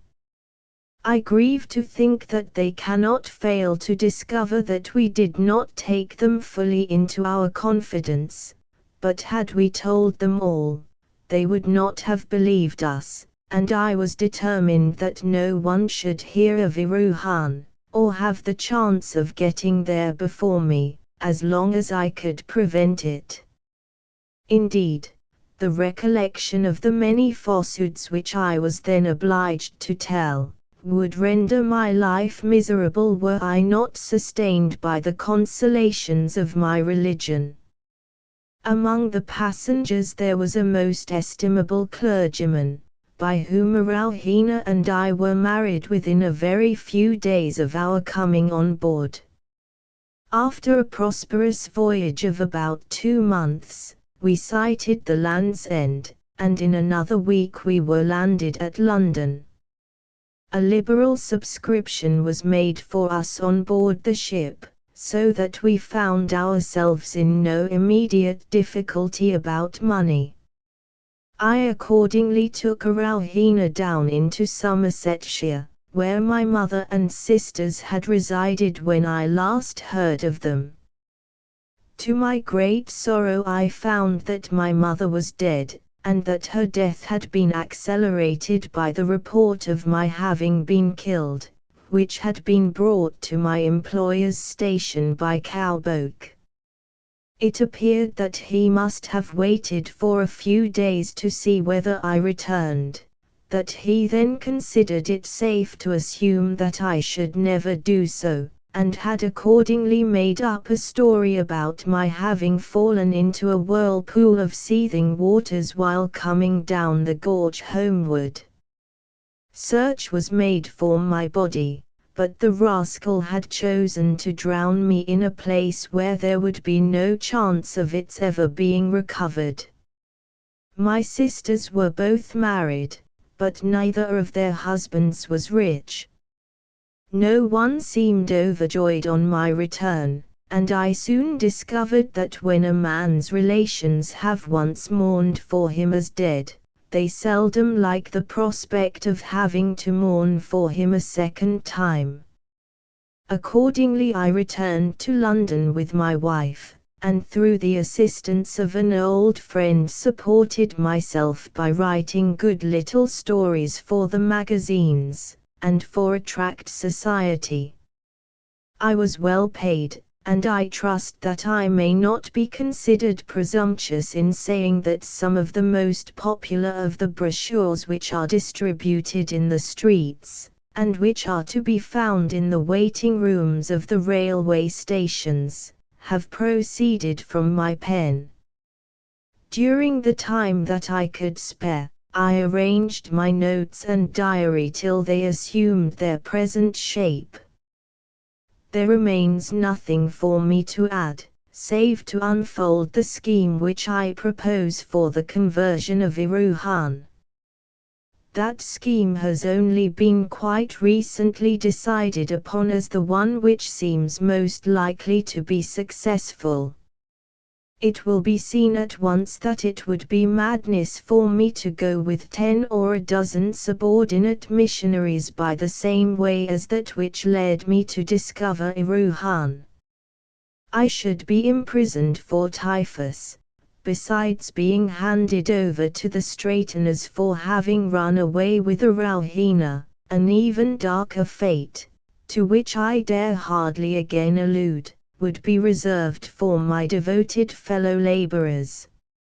It is plain, therefore, that some other way must be found for getting at the Erewhonians, and I am thankful to say that such another way is not wanting. One of the rivers which descends from the snowy mountains, and passes through Erewhon, is known to be navigable for several hundred miles from its mouth. Its upper waters have never yet been explored, but I feel little doubt that it will be found possible to take a light gunboat, for we must protect ourselves, to the outskirts of the Erewhonian country. I propose, therefore, that one of those associations should be formed in which the risk of each of the members is confined to the amount of his stake in the concern. The first step would be to draw up a prospectus. In this I would advise that no mention should be made of the fact that the Erewhonians are the lost tribes.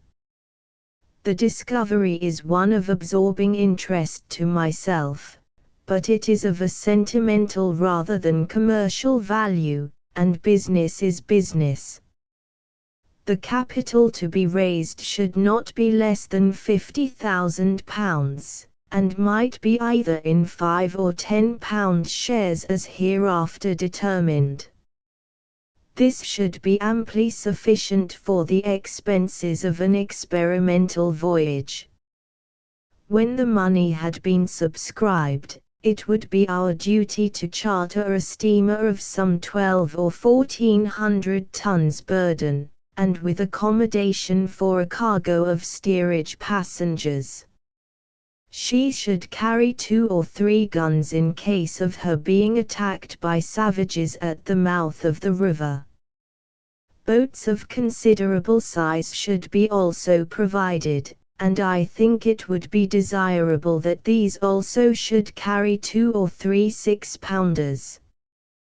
The ship should be taken up the river as far as was considered safe, and a picked party should then ascend in the boats.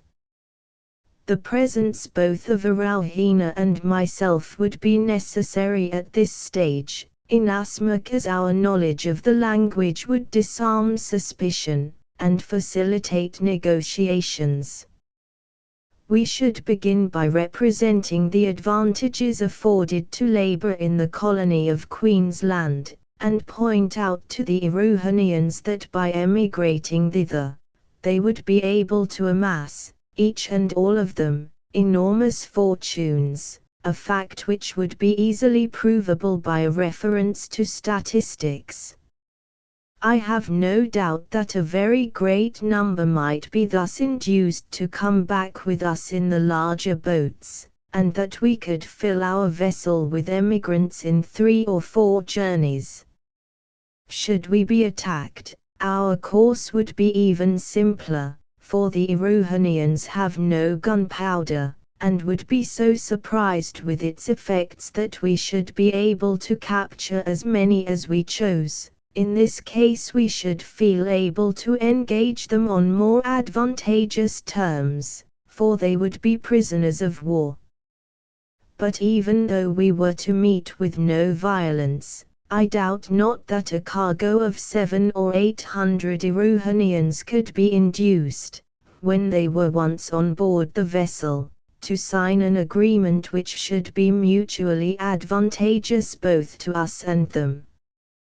We should then proceed to Queensland, and dispose of our engagement with the Erewhonians to the sugar growers of that settlement, who are in great want of labor. It is believed that the money thus realized would enable us to declare a handsome dividend, and leave a considerable balance, which might be spent in repeating our operations and bringing over other cargoes of Erewhonians, with fresh consequent profits. In fact, we could go backwards and forwards as long as there was a demand for labor in Queensland, or indeed in any other Christian colony, for the supply of Erewhonians would be unlimited, and they could be packed closely and fed at a very reasonable cost. It would be my duty and Erewhon's to see that our emigrants should be boarded and lodged in the households of religious sugar growers. These persons would give them the benefit of that instruction whereof they stand so greatly in need. Each day, as soon as they could be spared from their work in the plantations, they would be assembled for praise, and be thoroughly grounded in the church catechism, while the whole of every Sabbath should be devoted to singing psalms and church-going. This must be insisted upon, both in order to put a stop to any uneasy feeling which might show itself either in Queensland or in the mother country as to the means whereby the Erewhonians had been obtained, and also because it would give our own shareholders the comfort of reflecting that they were saving souls and filling their own pockets at one and the same moment. By the time the emigrants had got too old for work, they would have become thoroughly instructed in religion. They could then be shipped back to Erewhon and carry the good seed with them. I can see no hitch nor difficulty about the matter, and trust that this book will sufficiently advertise the scheme to ensure the subscription of the necessary capital. As soon as this is forthcoming, I will guarantee that I convert the Erewhonians not only into good Christians but into a source of considerable profit to the shareholders. I should add that I cannot claim the credit for having originated the above scheme. I had been for months at my wits' end, forming plan after plan for the evangelization of Erewhon, when by one of those special interpositions which should be a sufficient answer to the skeptic, and make even the most confirmed rationalist irrational, my eye was directed to the following paragraph in the Times newspaper, of one of the first days in January 1872. Polynesians in Queensland. The Marquis of Normanby, the new Governor of Queensland, has completed his inspection of the northern districts of the colony. It is stated that at Mackay, one of the best sugar-growing districts, His Excellency saw a good deal of the Polynesians. In the course of a speech to those who entertained him there, the Marquis said, I have been told that the means by which Polynesians were obtained were not legitimate, but I have failed to perceive this, in so far at least as Queensland is concerned, and, if one can judge by the countenances and manners of the Polynesians, they experience no regret at their position. But His Excellency pointed out the advantage of giving them religious instruction. It would tend to set at rest an uneasy feeling which at present existed in the country to know that they were inclined to retain the Polynesians, and teach them religion. I feel that comment is unnecessary, and will therefore conclude with one word of thanks to the reader who may have had the patience to follow me through my adventures without losing his temper, but with two, for any who may write at once to the Secretary of the Erewhon Evangelization Company, Limited, at the address which shall hereafter be advertised, and request to have his name put down as a shareholder. P.S. I had just received and corrected the last proof of the foregoing volume, and was walking down the Strand from Temple Bar to Charing Cross, when on passing Exeter Hall I saw a number of devout-looking people crowding into the building with faces full of interested and complacent anticipation. I stopped, and saw an announcement that a missionary meeting was to be held forthwith, and that the native missionary, the Reverend William Habakkuk, from the colony from which I had started on my adventures, would be introduced, and make a short address. After some little difficulty I obtained admission, and heard 2 or 3 speeches, which were prefatory to the introduction of Mr. Habakkuk. One of these struck me as perhaps the most presumptuous that I had ever heard. The speaker said that the races of whom Mr. Habakkuk was a specimen, were in all probability the lost 10 tribes of Israel. I dared not contradict him then, but I felt angry and injured at hearing the speaker jump to so preposterous a conclusion upon such insufficient grounds. The discovery of the 10 tribes was mine, and mine only. I was still in the very height of indignation, when there was a murmur of expectation in the hall, and Mr. Habakkuk was brought forward. The reader may judge of my surprise at finding that he was none other than my old friend Cowboke. My jaw dropped, and my eyes almost started out of my head with astonishment.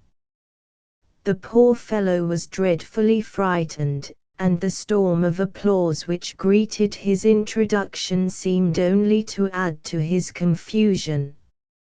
I dare not trust myself to report his speech, indeed I could hardly listen to it, for I was nearly choked with trying to suppress my feelings. I am sure that I caught the words Adelaide, the Queen Dowager, and I thought that I heard Mary Magdalene shortly afterwards, but I had then to leave the hall for fear of being turned out. While on the staircase, I heard another burst of prolonged and rapturous applause, so I suppose the audience were satisfied. The feelings that came uppermost in my mind were hardly of a very solemn character, but I thought of my first acquaintance with Cowboke, of the scene in the woodshed, of the innumerable lies he had told me, of his repeated attempts upon the brandy, and of many an incident which I have not thought it worth while to dwell upon, and I could not but derive some satisfaction from the hope that my own efforts might have contributed to the change which had been doubtless wrought upon him, and that the rite which I had performed, however unprofessionally, on that wild upland riverbed, had not been wholly without effect. I trust that what I have written about him in the earlier part of my book may not be libelous, and that it may do him no harm with his employers. He was then unregenerate. I must certainly find him out and have a talk with him, but before I shall have time to do so these pages will be in the hands of the public. At the last moment I see a probability of a complication which causes me much uneasiness. Please subscribe quickly. Address to the Mansion House, care of the Lord Mayor, whom I will instruct to receive names and subscriptions for me until I can organize a committee. Footnotes 1. The last part of chapter 23 in this Gutenberg text. Dp. 2. See Handel's compositions for the harpsichord, published by Littleff, p. 78. 3. The myth above alluded to exists in Erewhon with changed names, and considerable modifications. I have taken the liberty of referring to the story as familiar to ourselves. 4. What a safe word relation is, how little it predicates. Yet it has overgrown kinsman. 5. The root alluded to is not the potato of our own gardens, but a plant so near akin to it that I have ventured to translate it thus. Apropos of its intelligence, had the writer known Butler he would probably have said, he knows what's what, and that's as high as metaphysic wit can fly. 6. Since my return to England, I have been told that those who are conversant about machines use many terms concerning them which show that their vitality is here recognized, and that a collection of expressions in use among those who attend on steam engines would be no less startling than instructive. I am also informed that almost all machines have their own tricks and idiosyncrasies, that they know their drivers and keepers, and that they will play pranks upon a stranger. It is my intention, on a future occasion, to bring together examples both of the expressions in common use among mechanicians, and of any extraordinary exhibitions of mechanical sagacity and eccentricity that I can meet with, not as believing in the Erewhonian professor's theory, but from the interest of the subject. End of the Project Gutenberg ebook Erewhon, or Over the Range updated editions will replace the previous one, the old editions will be renamed. Creating the works from print editions not protected by U.S. copyright law means that no one owns a United States copyright in these works, so the Foundation, and you, can copy and distribute it in the United States without permission and without paying copyright royalties.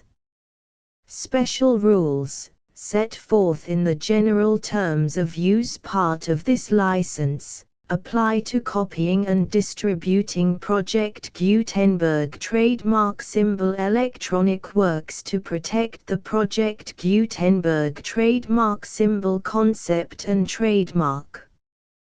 Project Gutenberg is a registered trademark, and may not be used if you charge for an ebook, except by following the terms of the trademark license, including paying royalties for use of the Project Gutenberg trademark. If you do not charge anything for copies of this ebook, complying with the trademark license is very easy. You may use this ebook for nearly any purpose such as creation of derivative works, reports, performances and research, Project Gutenberg ebooks may be modified and printed and given away. You may do practically anything in the United States with ebooks not protected by U.S. copyright law. Redistribution is subject to the trademark license, especially commercial redistribution. Start. Full license. The full Project Gutenberg license. Please read this before you distribute or use this work to protect the Project Gutenberg trademark symbol mission of promoting the free distribution of electronic works. By using or distributing this work, or any other work associated in any way with the phrase Project Gutenberg, you agree to comply with all the terms of the full Project Gutenberg trademark symbol license available with this file or online at www.gutenberg.org/license. Section 1. General Terms of Use and Redistributing Project Gutenberg Trademark Symbol Electronic Works 1.0. By reading or using any part of this Project Gutenberg trademark symbol electronic work, you indicate that you have read, understand, agree to and accept all the terms of this license and intellectual property, trademark/copyright, agreement. If you do not agree to abide by all the terms of this agreement, you must cease using and return or destroy all copies of Project Gutenberg trademark symbol electronic works in your possession.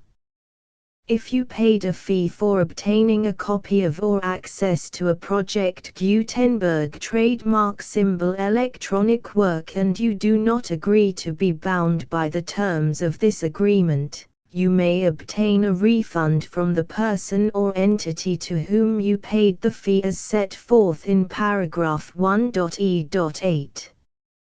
1.b Project Gutenberg is a registered trademark.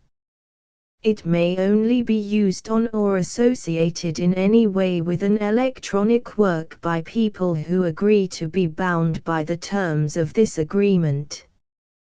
There are a few things that you can do with most Project Gutenberg trademark symbol electronic works even without complying with the full terms of this agreement. See paragraph 1.c below. There are a lot of things you can do with Project Gutenberg trademark symbol electronic works if you follow the terms of this agreement and help preserve free future access to Project Gutenberg trademark symbol electronic works. See paragraph 1.e below. 1.c. The Project Gutenberg Literary Archive Foundation, the Foundation or PGLAF, owns a compilation copyright in the collection of Project Gutenberg trademark symbol electronic works. Nearly all the individual works in the collection are in the public domain in the United States. If an individual work is unprotected by copyright law in the United States and you are located in the United States, we do not claim a right to prevent you from copying, distributing, performing, displaying or creating derivative works based on the work as long as all references to Project Gutenberg are removed. Of course, we hope that you will support the Project Gutenberg trademark symbol mission of promoting free access to electronic works by freely sharing Project Gutenberg trademark symbol works in compliance with the terms of this agreement for keeping the Project Gutenberg trademark symbol name associated with the work. You can easily comply with the terms of this agreement by keeping this work in the same format with its attached full Project Gutenberg trademark symbol license when you share it without charge with others. 1.d. The copyright laws of the place where you are located also govern what you can do with this work. Copyright laws in most countries are in a constant state of change. If you are outside the United States, check the laws of your country in addition to the terms of this agreement before downloading, copying, displaying, performing, distributing or creating derivative works based on this work or any other Project Gutenberg trademark symbol work. The Foundation makes no representations concerning the copyright status of any work in any country other than the United States. 1.e Unless you have removed all references to Project Gutenberg. 1.e.1. The following sentence, with active links to, or other immediate access to, the full Project Gutenberg trademark symbol license must appear prominently whenever any copy of a Project Gutenberg trademark symbol work, any work on which the phrase Project Gutenberg appears, or with which the phrase Project Gutenberg is associated, is accessed, displayed, performed, viewed, copied or distributed. This ebook is for the use of anyone anywhere in the United States and most other parts of the world at no cost and with almost no restrictions whatsoever. You may copy it, give it away or reuse it under the terms of the Project Gutenberg license included with this ebook or online at www.gutenberg.org. If you are not located in the United States, you will have to check the laws of the country where you are located before using this ebook. 1.e.2. If an individual Project Gutenberg trademark symbol electronic work is derived from texts not protected by U.S. copyright law, does not contain a notice indicating that it is posted with permission of the copyright holder, the work can be copied and distributed to anyone in the United States without paying any fees or charges. If you are redistributing or providing access to a work with the phrase Project Gutenberg associated with or appearing on the work, you must comply either with the requirements of paragraphs 1.e.1 through 1.e.7 or obtain permission for the use of the work and the Project Gutenberg trademark symbol trademark as set forth in paragraphs 1.e.8 or 1.e.9. 1.e.3. If an individual Project Gutenberg trademark symbol electronic work is posted with the permission of the copyright holder, your use and distribution must comply with both paragraphs 1.e.1 through 1.e.7 and any additional terms imposed by the copyright holder. Additional terms will be linked to the Project Gutenberg trademark symbol license for all works posted with the permission of the copyright holder found at the beginning of this work. 1.e.4.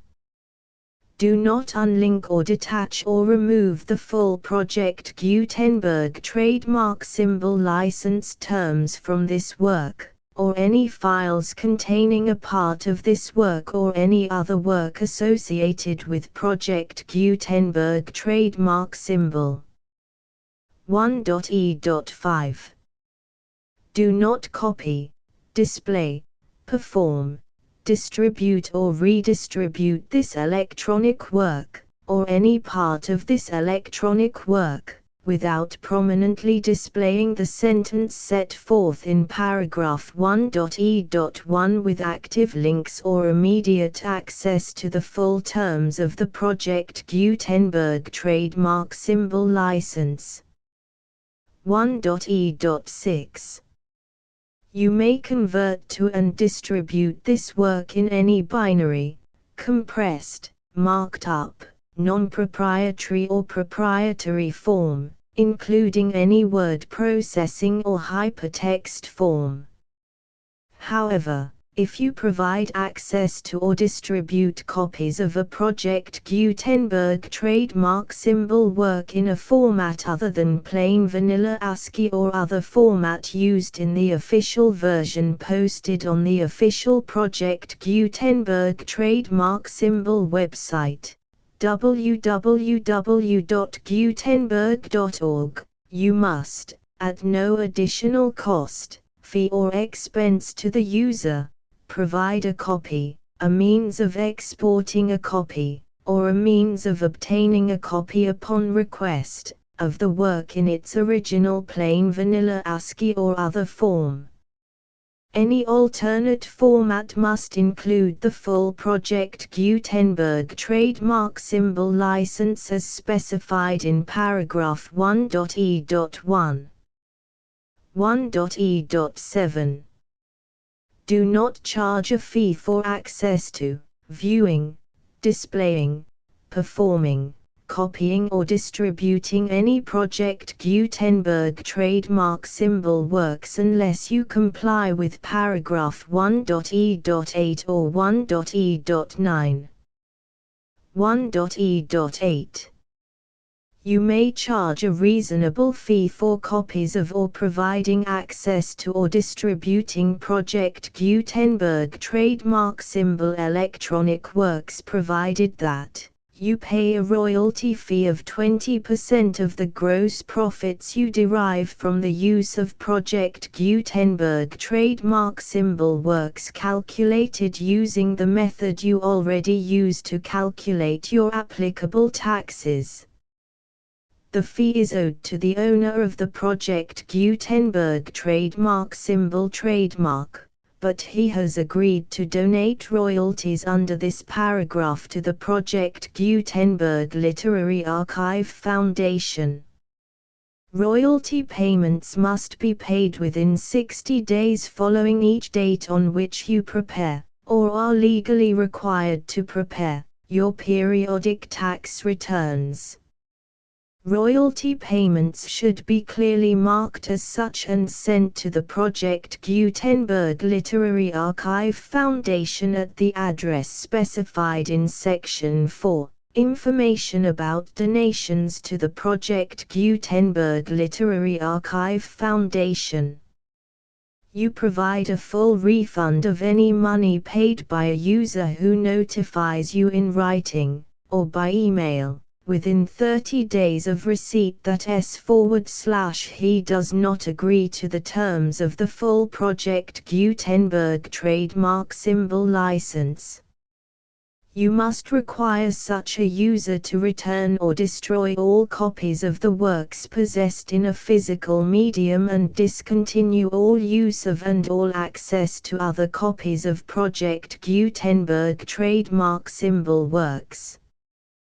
You provide, in accordance with paragraph 1.f.3, a full refund of any money paid for a work or a replacement copy, if a defect in the electronic work is discovered and reported to you within 90 days of receipt of the work. You comply with all other terms of this agreement for free distribution of Project Gutenberg trademark symbol works. 1.e.9.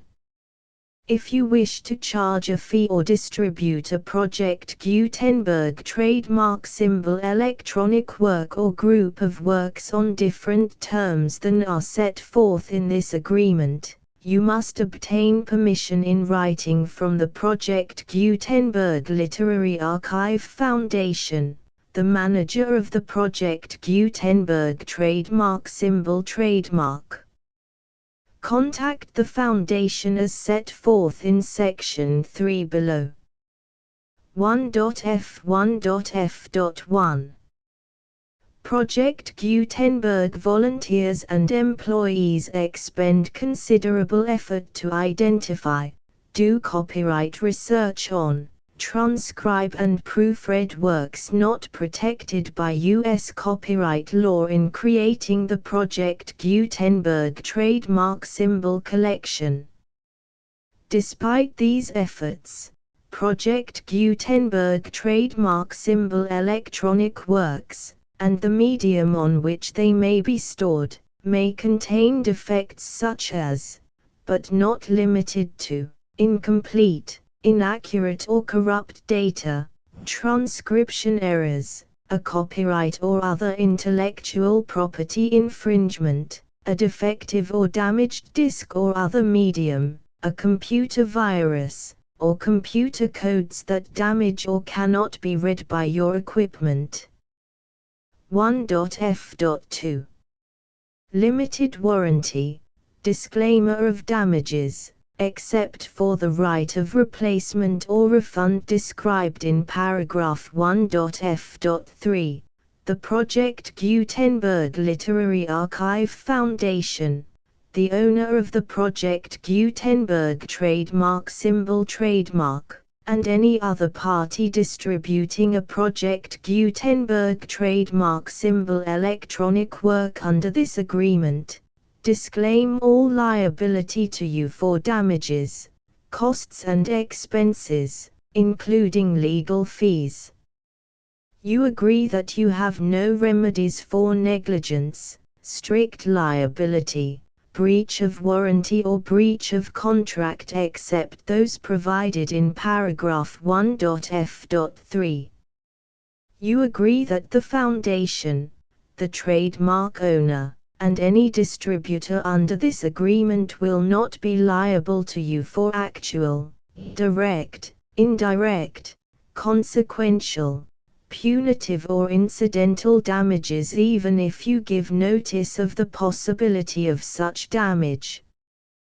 1.f.3 Limited right of replacement or refund. If you discover a defect in this electronic work within 90 days of receiving it, you can receive a refund of the money, if any, you paid for it by sending a written explanation to the person you received the work from.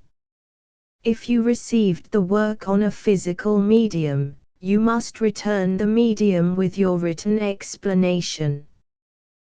The person or entity that provided you with the defective work may elect to provide a replacement copy in lieu of a refund. If you received the work electronically, the person or entity providing it to you may choose to give you a second opportunity to receive the work electronically in lieu of a refund. If the second copy is also defective, you may demand a refund in writing without further opportunities to fix the problem.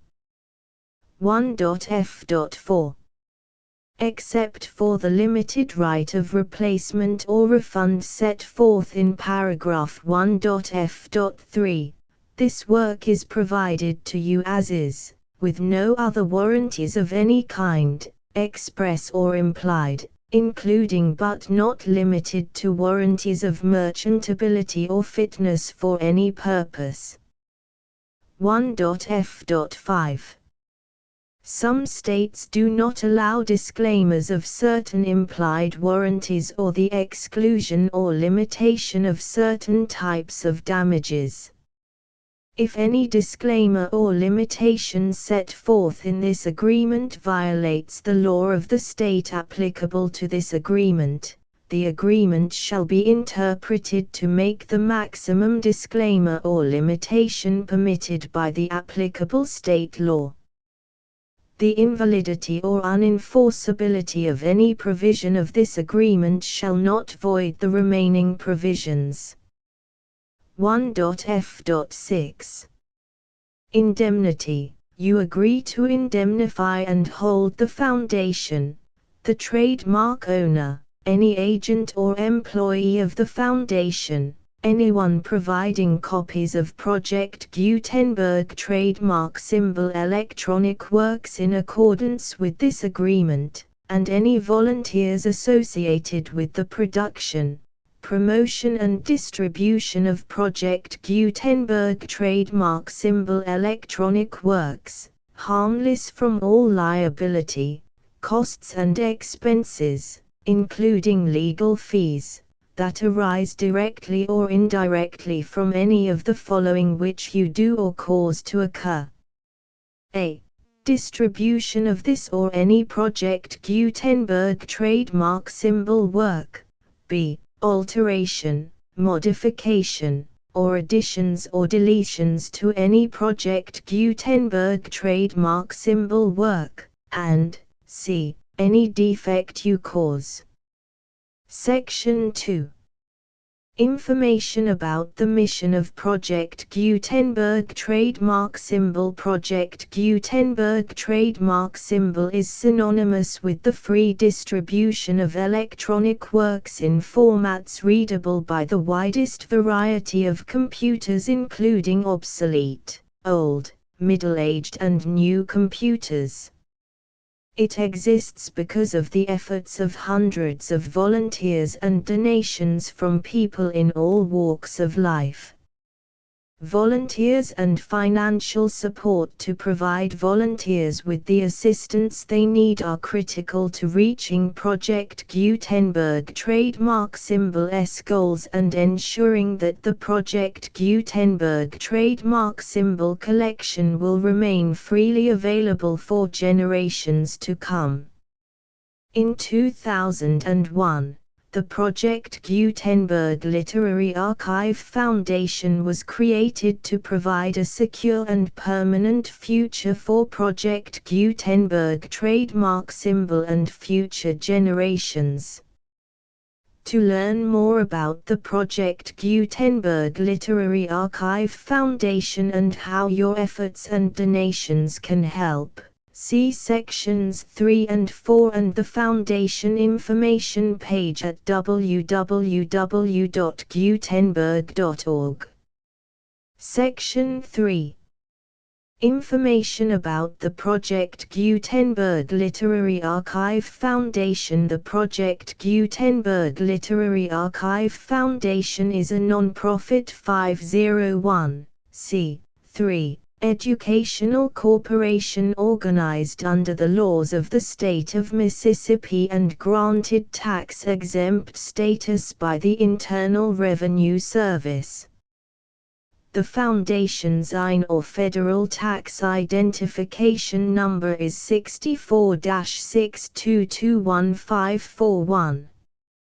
Contributions to the Project Gutenberg Literary Archive Foundation are tax-deductible to the full extent permitted by U.S. federal laws and your state's laws.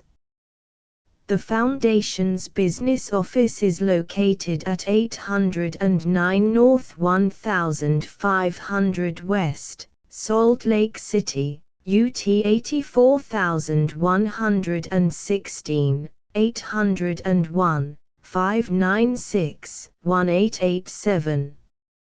Email contact links and up-to-date contact information can be found at the Foundation's website and official page at www.gutenberg.org/contact section 4. Information about donations to the Project Gutenberg Literary Archive Foundation. Project Gutenberg trademark symbol depends upon and cannot survive without widespread public support and donations to carry out its mission of increasing the number of public domain and licensed works that can be freely distributed in machine-readable form accessible by the widest array of equipment, including outdated equipment. Many small donations, $1 to $5,000, are particularly important to maintaining tax-exempt status with the IRS.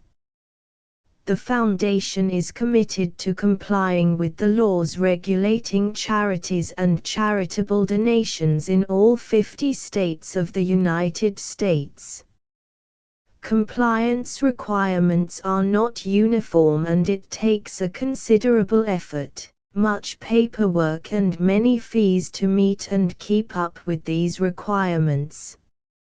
We do not solicit donations in locations where we have not received written confirmation of compliance. To send donations or determine the status of compliance for any particular state, visit www.gutenberg.org/donate. While we cannot and do not solicit contributions from states where we have not met the solicitation requirements, we know of no prohibition against accepting unsolicited donations from donors in such states who approach us with offers to donate. International donations are gratefully accepted, but we cannot make any statements concerning tax treatment of donations received from outside the United States. U.S. laws alone swamp our small staff. Please check the Project Gutenberg web pages for current donation methods and addresses. Donations are accepted in a number of other ways, including checks, online payments and credit card donations. To donate, please visit www.gutenberg.org/donate. Section 5. General information about Project Gutenberg trademark symbol Electronic Works. Professor Michael S. Hart was the originator of the Project Gutenberg trademark symbol concept of a library of electronic works that could be freely shared with anyone. For 40 years, he produced and distributed Project Gutenberg trademark symbol ebooks with only a loose network of volunteer support. Project Gutenberg trademark symbol ebooks are often created from several printed editions, all of which are confirmed as not protected by copyright in the US unless a copyright notice is included. Thus, we do not necessarily keep ebooks in compliance with any particular paper edition.